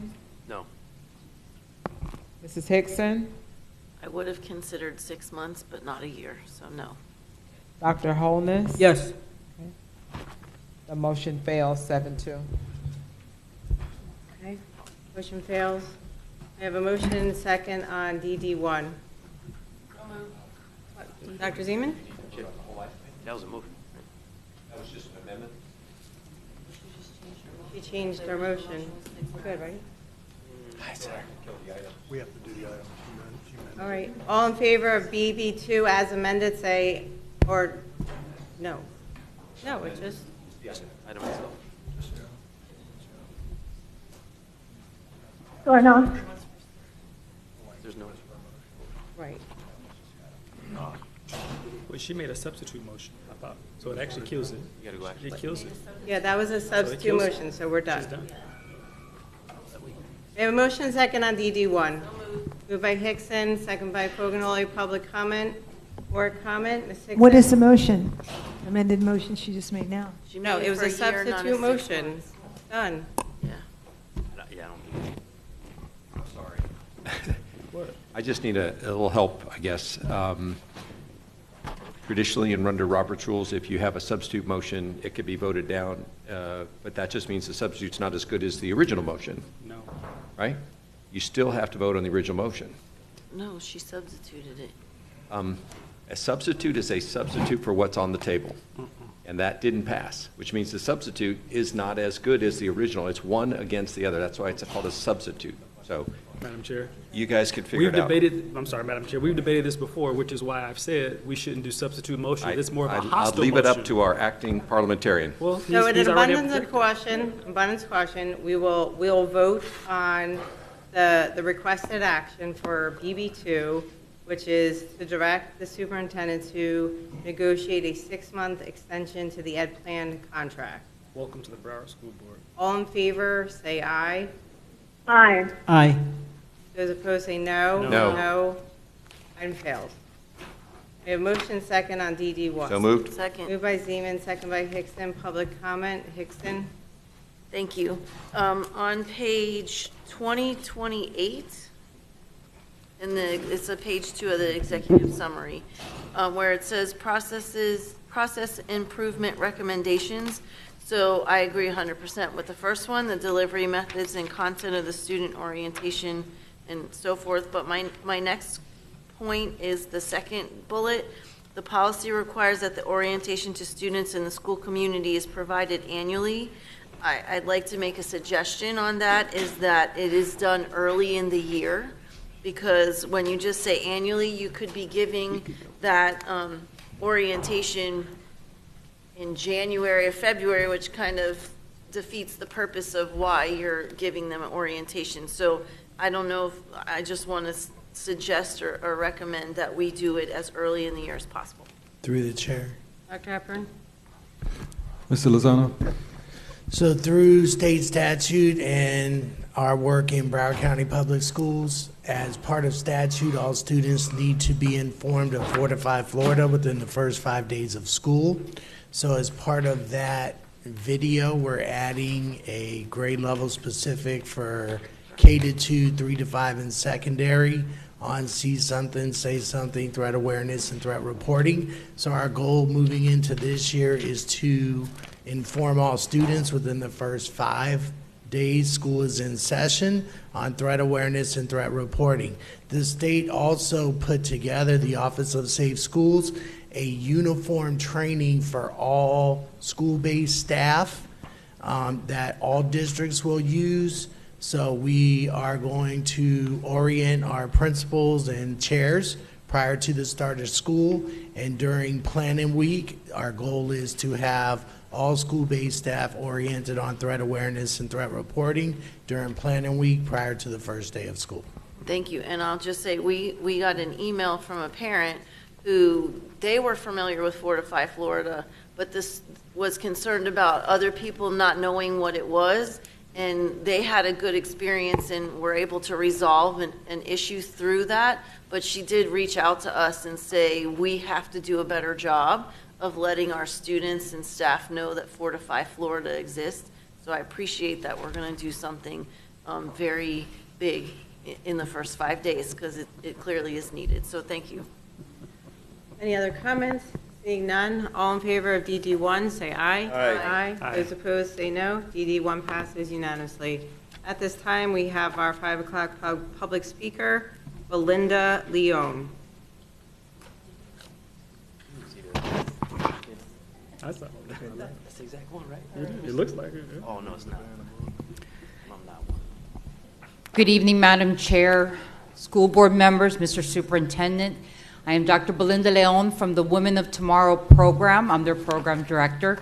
I wanted to take this opportunity to formally introduce myself and to also thank you for the years of collaboration and support. Women of Tomorrow has been around since 1997. We are in the public high schools of Broward, Palm Beach, and Miami-Dade County. We are a mentoring program for at-risk high school girls. So once a month, we have an army of volunteers, all professional, experienced women that will go to their assigned high school and meet with about 30, no more than 30 mentees, and they will mentor on topics such as how to build a resume, interviewing skills. Sometimes it's about healthy relationships or the dangers of human trafficking. We also cover the college application process. So our goal is that these young ladies will graduate high school, they will go on to college, or be on a well-defined career path. The young ladies that go through our program, we have a 99% high school graduation rate. 96% of them indicate that they will further their education. And up to date, we've awarded about $8 million worth of scholarships.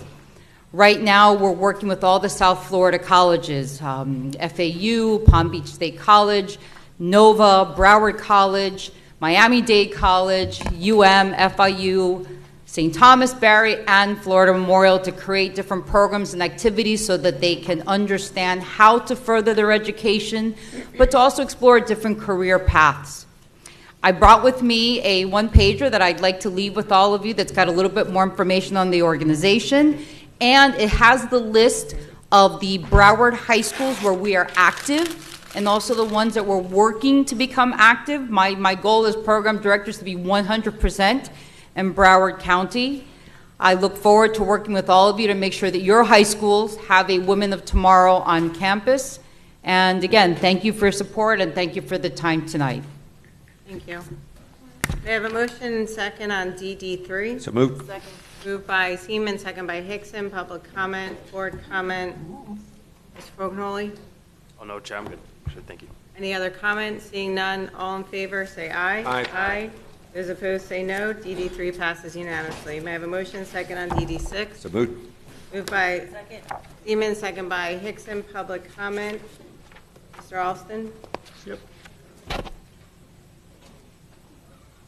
Thank you, Madam Chair. So on page 2,547, which is the executive summary, that's the number. I'm repeating for the public so they know how many pages of documents that we go through here. And I appreciate trying to be comical a little bit. So on page 3, the executive summary under the observations piece, so we identify, back to B2G now, Madam COO, did I get that right? COFO? I don't even know what the acronym is. It speaks to B2G now, noting that 10 of 11 projects did not meet the appropriate contractual participation. And it's actually back to a similar statement or comment earlier. It also notes discrepancies between data from B2G and various data sources, documents, et cetera. So just a very simple question, and if you don't have the answer now, that's fine. You can just do it as a follow-up. Were there penalties for non-compliance on these areas? If so, kind of what were the penalties? So I'm looking at under the executive summary, under compliance and monitoring, where it references the 10 of 11 projects not meeting the contractual commitment. Dr. Hepburn? I don't know if it's or the audit side, so whoever's Yes, appropriate. I think it's Mr. Rhodes. Okay, correct? so it's more Yes. audit. Okay. My IT staff auditor just walked out the door. I was trying to get her back in here to provide some answers for this. Please hold. Got it. So it's on your side. Sorry about that. Thank you, Chief. You can do it. Okay. While I try to reach them, would it be possible to do DD6? Because I got auditors here from Tampa that have been here all day, if that's possible. Do you need the answer to vote, or can it be a I do follow-up? not. You can do a follow-up to that for DD6. Okay. Okay. DD6, you'll do a follow-up, Mr. Rhodes. Any other comments? I have Ms. Hickson. Yes, thank you. trying to get to one. I had a question on how many buildings had custody reports, which is 20, I think it was 28.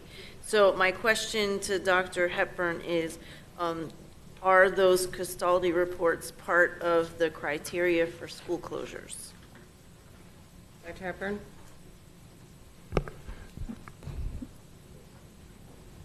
Yes, possibly including that in our strategy when it comes to facility assessments. Okay, thank you. And my last question here, and I can't find the actual page, but somewhere in here it goes on to talk about how many projects are actually completed, how many are not, and I've been asking this, I'm going to ask it again. I've been very clear with Dr. Hepburn. I've talked to Ms. Paul about it. We were supposed to have a workshop about our ending the SMART project, what projects would stay on the SMART bond, what would become part of the DEFP, and that workshop that we originally had got hijacked about the minority and small businesses and stuff, and we never really had a solid conversation that we could be transparent with the community about what schools will be done before the October 2025 date and what schools will have to be moved to the DEFP. So I'm going to ask it again. I hope it will. I know we've had a lot of changes in staff, but I would hope that we will have that soon so that we can be very clear with the public what stays as SMART, what moves on to the DEFP, and I think in that workshop we should have AECOM, we should have Atkins, and we should have some contractors kind of sharing with us what the concerns they've come across in that workshop. So I'd like to see it maybe the end of August, beginning of September. Thank you. Thank you. Any other board member comment? Ms. Leonardi? Yeah, I'm getting on the stairs right now. So I have some questions on DD6, but not specifically for the auditors, more for our staff and superintendent. Do you need to have a comment or question on DD6? On DD6, yeah. I'm just getting in the elevator right now coming down. Okay.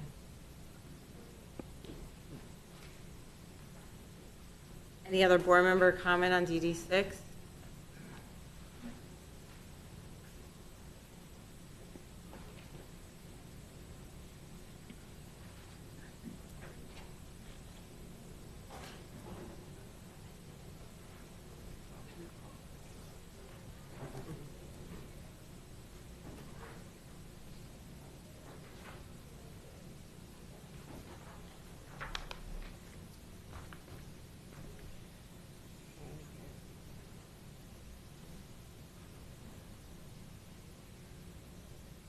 Leonardi? Yeah, I'm in the elevator. I'm heading down.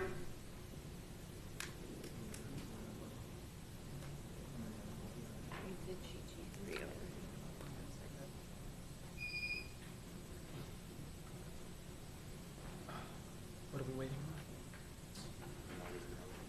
To vote.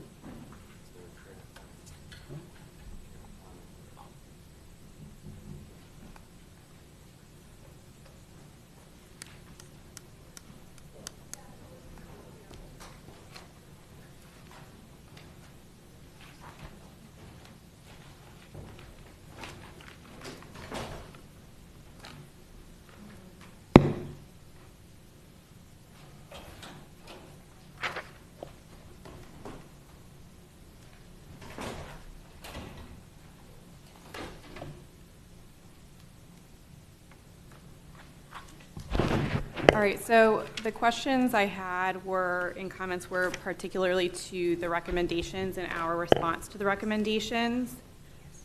So on page 29, it says, during the planning and early design phases of the SMART projects and during construction, many consultants shared their views of the 2014 needs assessment data and scope concerns.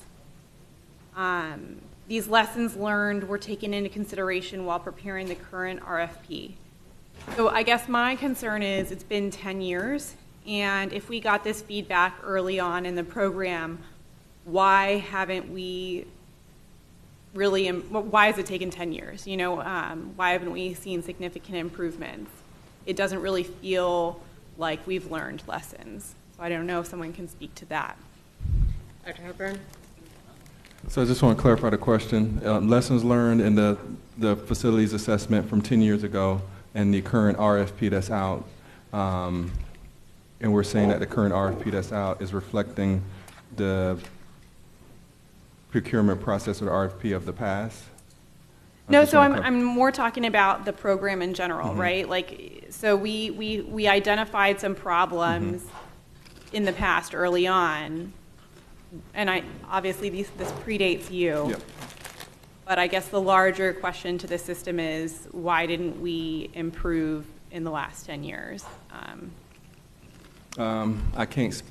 I guess I'll just leave it at that. Yeah, I can't speak to the 10 years ago. On page 30, talking about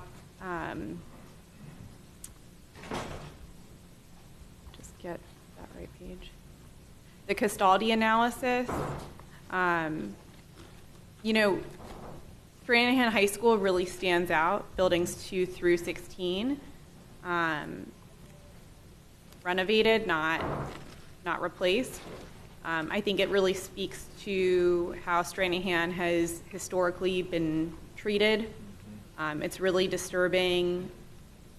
If you look back on the history of Stranahan and the promises that were made 10, 20 years ago, I think, as we move forward in years to come and we look at the DEFP, what is equitable for the big three, including Stranahan, is not renovations. And I know that we looked at the cafeteria, which is outside of the bond, but I would like to see more of that and really looking at using those custodian analyses to improve our facilities. And that also, my comment to page 30, our response to the recommendation doesn't really feel like anything new. We did a custodian analysis in previous years, and we mostly ignored those findings, as you can see in this audit finding. In page 31, the finding about the changing scope. This has been a problem for some time. It comes to light at board meetings that a scope is changed without board approval. I don't see that our response is adequate enough in addressing that, and there really needs to be a system of accountability because, again, this has happened over and over and over again, and it doesn't seem that anyone's been held accountable. So as superintendent, I would like to see you have an accountability system in place for that. On page 39, this is the recommendation on the non-destructive testing reports. So I can read the recommendation, right? And I see our response is that the PMR has tasked the design manager to validate the non-destructive destructive testing is uploaded into eBuilder for all active projects. But that doesn't really speak to the recommendation. So my question is, have we obtained these reports, and was this testing done? Dr. Hepburn? So what we can do, Ms. Paul, Mr. Dorsett, and myself, we can review all of this in detail and look at these recommendations. Also, just to make sure the response that we will provide or address is actually addressing the issue here. Because I see what you're saying as far as some of the responses that are being received based on the recommendations. Okay, Yeah. but so do we know this, if we've gotten the reports and if the testing was done? Do we know that yet? Mr. Dorsett, do you know? Mark Dorsett, Executive Task Assigned Chief Facility Officer. Right now, I'm not 100% sure, but I believe if Divine Amor can step forward, he may be able to provide some information on that.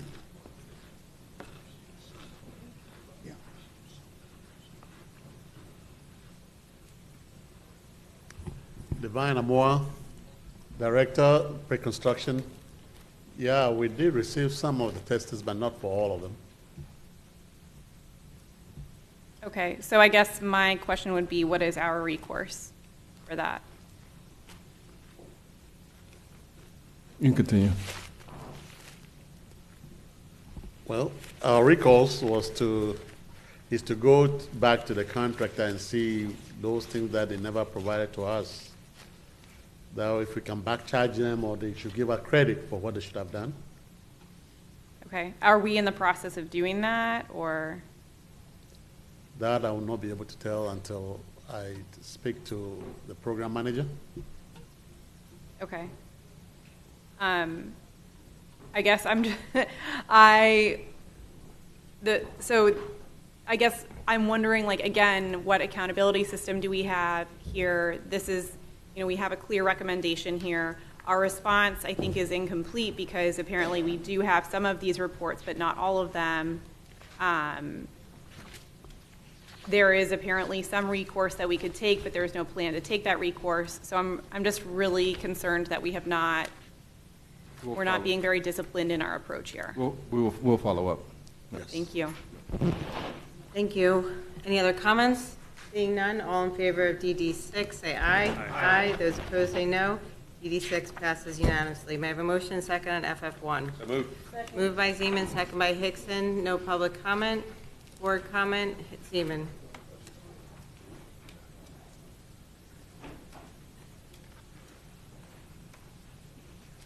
Thanks so much, Chair.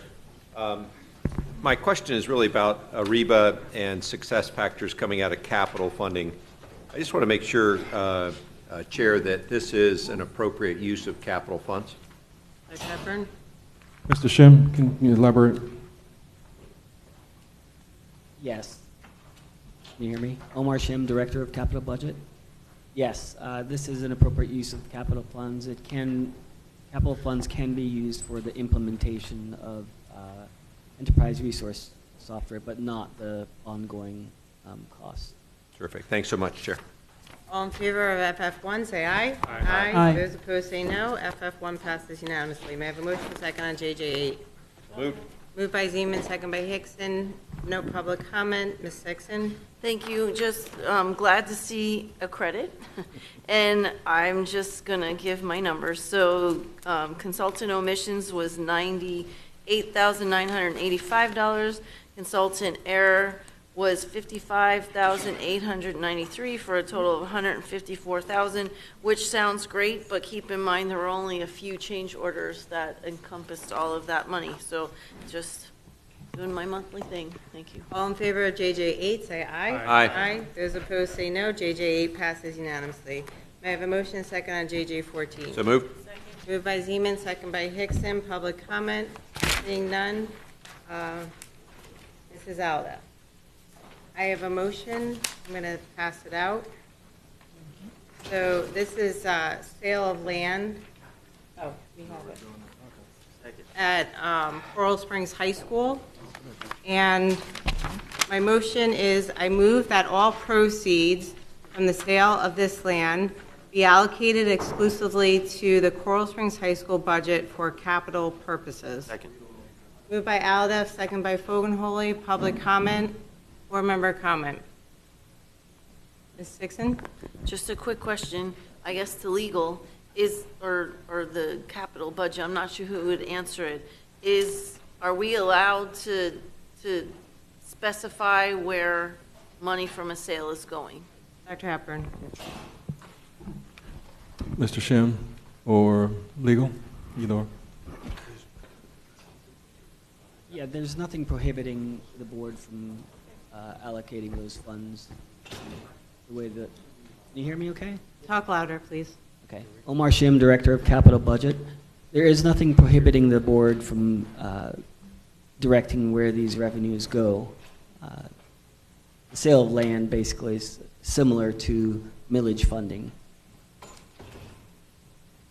Thank you. Any other comments from the board? Dr. Seaman? I'm sorry.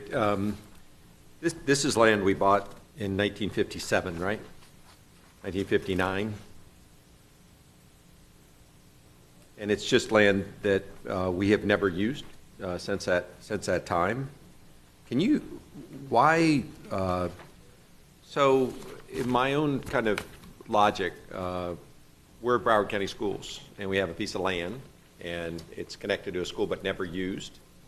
And if we make $600,000 by selling it, that's great. But my model is always we put that into a pot and we use whatever our highest priority is for Broward County Schools. It may very well be that the highest priority is Coral Springs High School, or it could be, Eagle Trace Middle School, elementary school, name your choice. But I don't want to start a tradition of taking money and without going through some kind of deliberative process to spend it in a way that taxpayers would be proud of.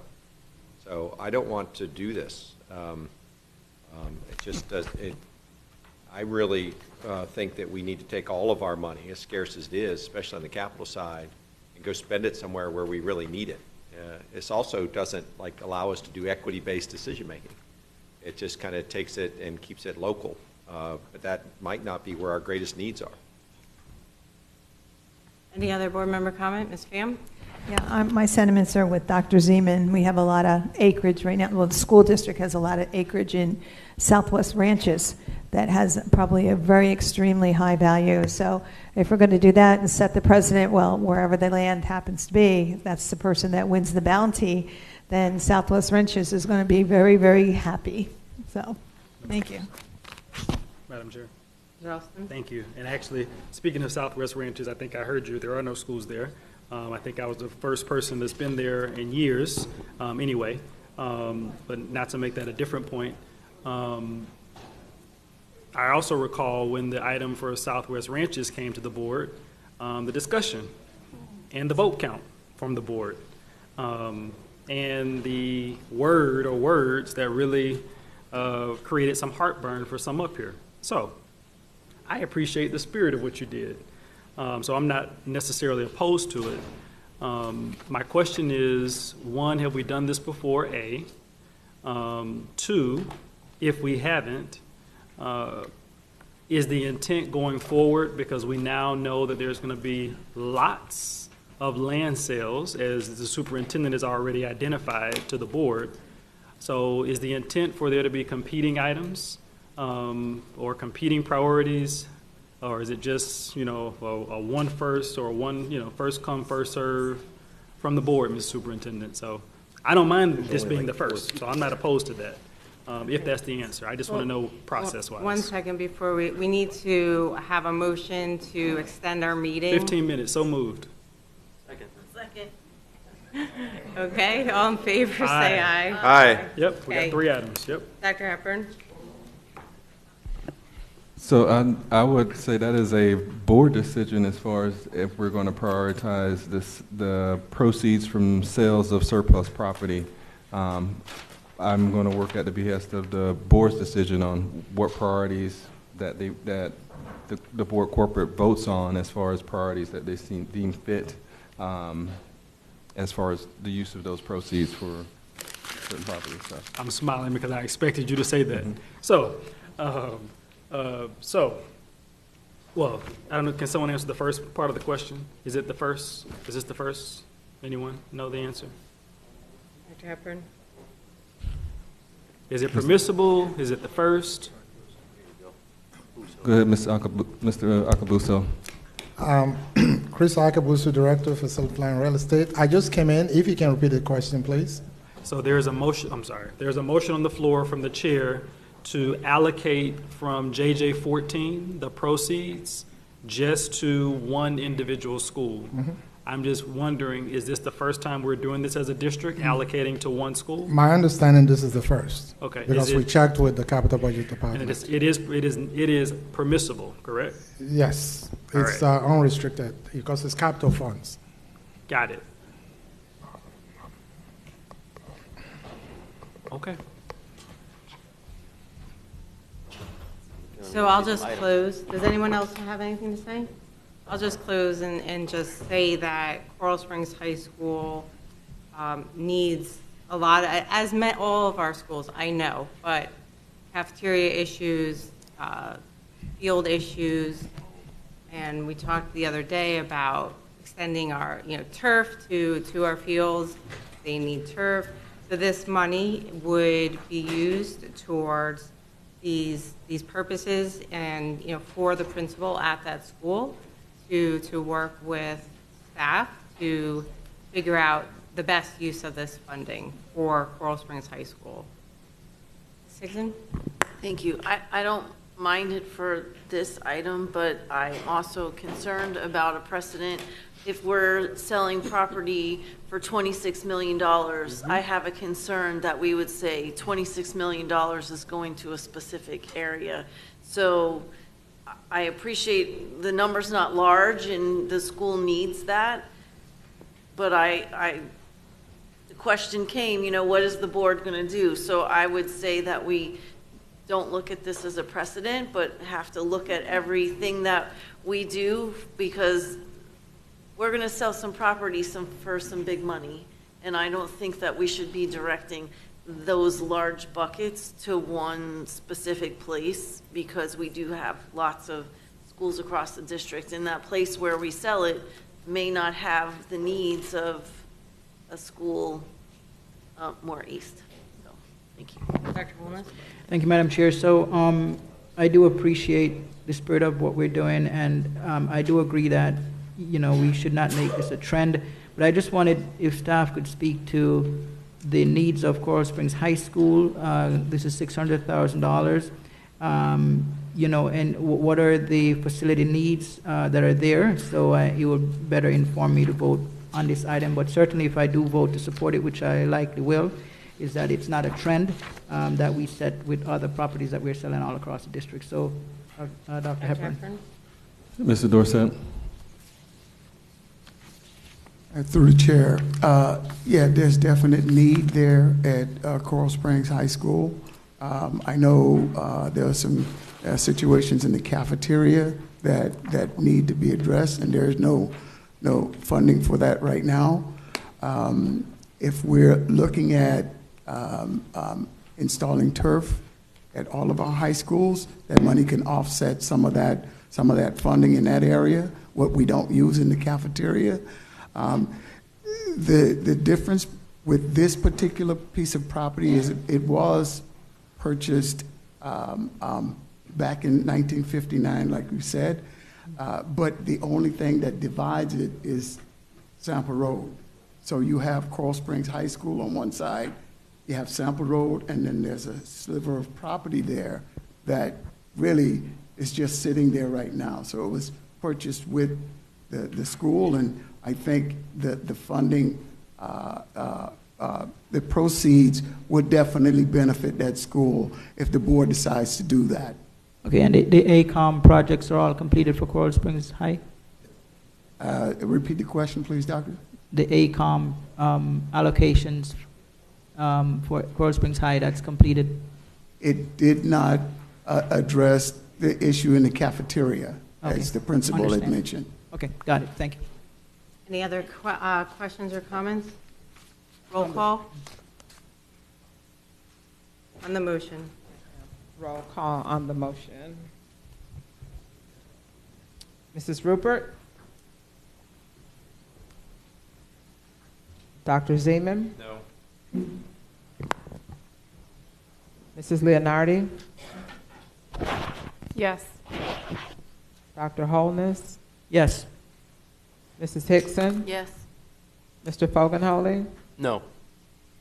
Mrs. Pham? No. Mr. Austin? Yes, and can't wait for District 2. Mrs. Alhadeff? Yes. The motion passes 5-3. Okay, thank you. May I have a motion and second on, Now we have to actually vote on the item. I'd like to approve JJ 14 as amended. All in favor, say aye. Aye. Aye. Those opposed, say no. No. One dissenting vote, Dr. Zeman. May I have a motion and second on 005? So moved. Second. Moved by Zeman, second by Hickson. Public comment, board comment. Ms. Pham?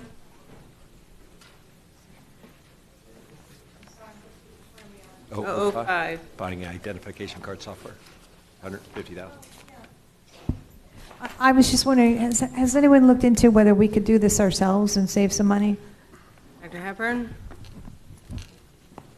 Yes, we don't have the current capabilities to do this ourselves. That's why we're utilizing this vehicle to make sure we get this done. That helped me make my decision. Thank you. Any other comments? Seeing none, all in favor of 005, say aye. Aye. Those opposed, say no. Motion passes. May I have a motion and second on 018? So moved. Second. Moved by Zeman, second by Hickson. Public comment? No public comment. Or comment? 018? Yep. That was me, Chair. Mr. Fogelholy. Thank you very much, and I'm going to make this quick, asking questions. Again, this is to reject one bid or reject all bids here? It's to approve the Dr. ITB. Hepburn? They're saying to reject a bid from the non-requalified. I just want to make sure. Should be done by 18. Dr. Hepburn? 18? Go ahead, Mr. Dorsett. Yeah, if I may, Mark Dorsett, Task Assigned Chief Facility Officer. It's to reject the one vendor because he wasn't pre-qualified. That's what I thought. Just want to make sure. Thank you. Thank you. All in favor of 0018, say aye. Aye. Those opposed, say no. 0018 passes unanimously. Dr. Wanza, we have gone through the agenda. Madam Chair, we have exhausted the complete agenda of 99 items. At this time, do any of my colleagues have any discussion on student successes to bring forward to the board? Mr. Fogelholy? Thank you very much, Chair. I just want to say congratulations to all our graduates and all the staff, students for all their hard work paying off.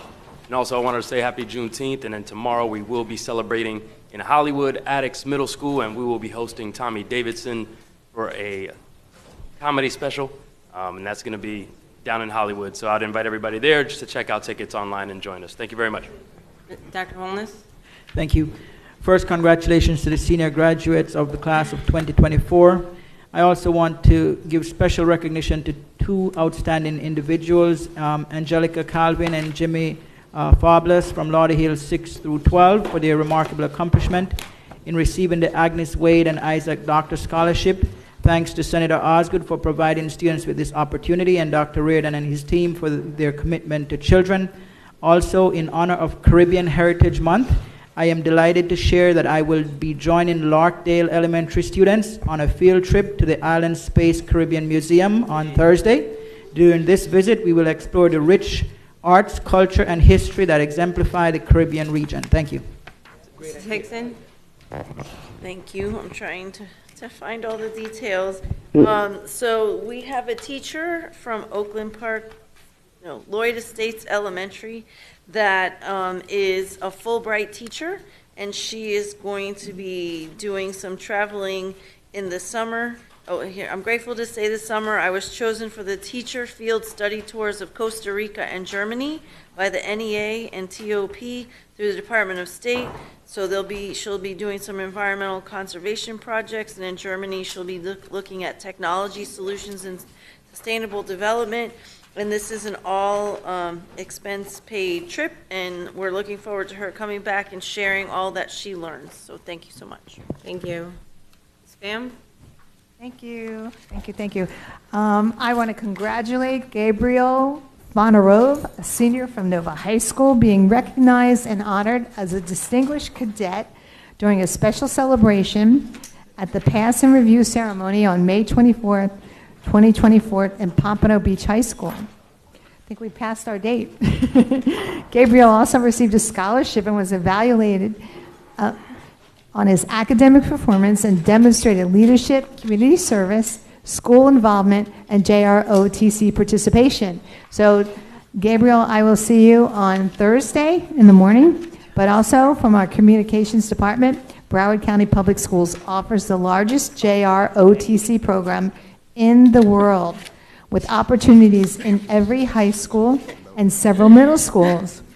The 2023-24 school year marked the 50th anniversary of the JROTC, and between Broward County Public Schools and the United States Department of Defense, impacts more than 200,000 JROTC cadets from all 4 branches of the military. So that deserves a round of applause. Thank you. Any other comments? Seeing none, this scheduled order of business for this regular school board meeting of the School Board of Broward County, Florida has been completed. Seeing no obligation, I now adjourn the meeting.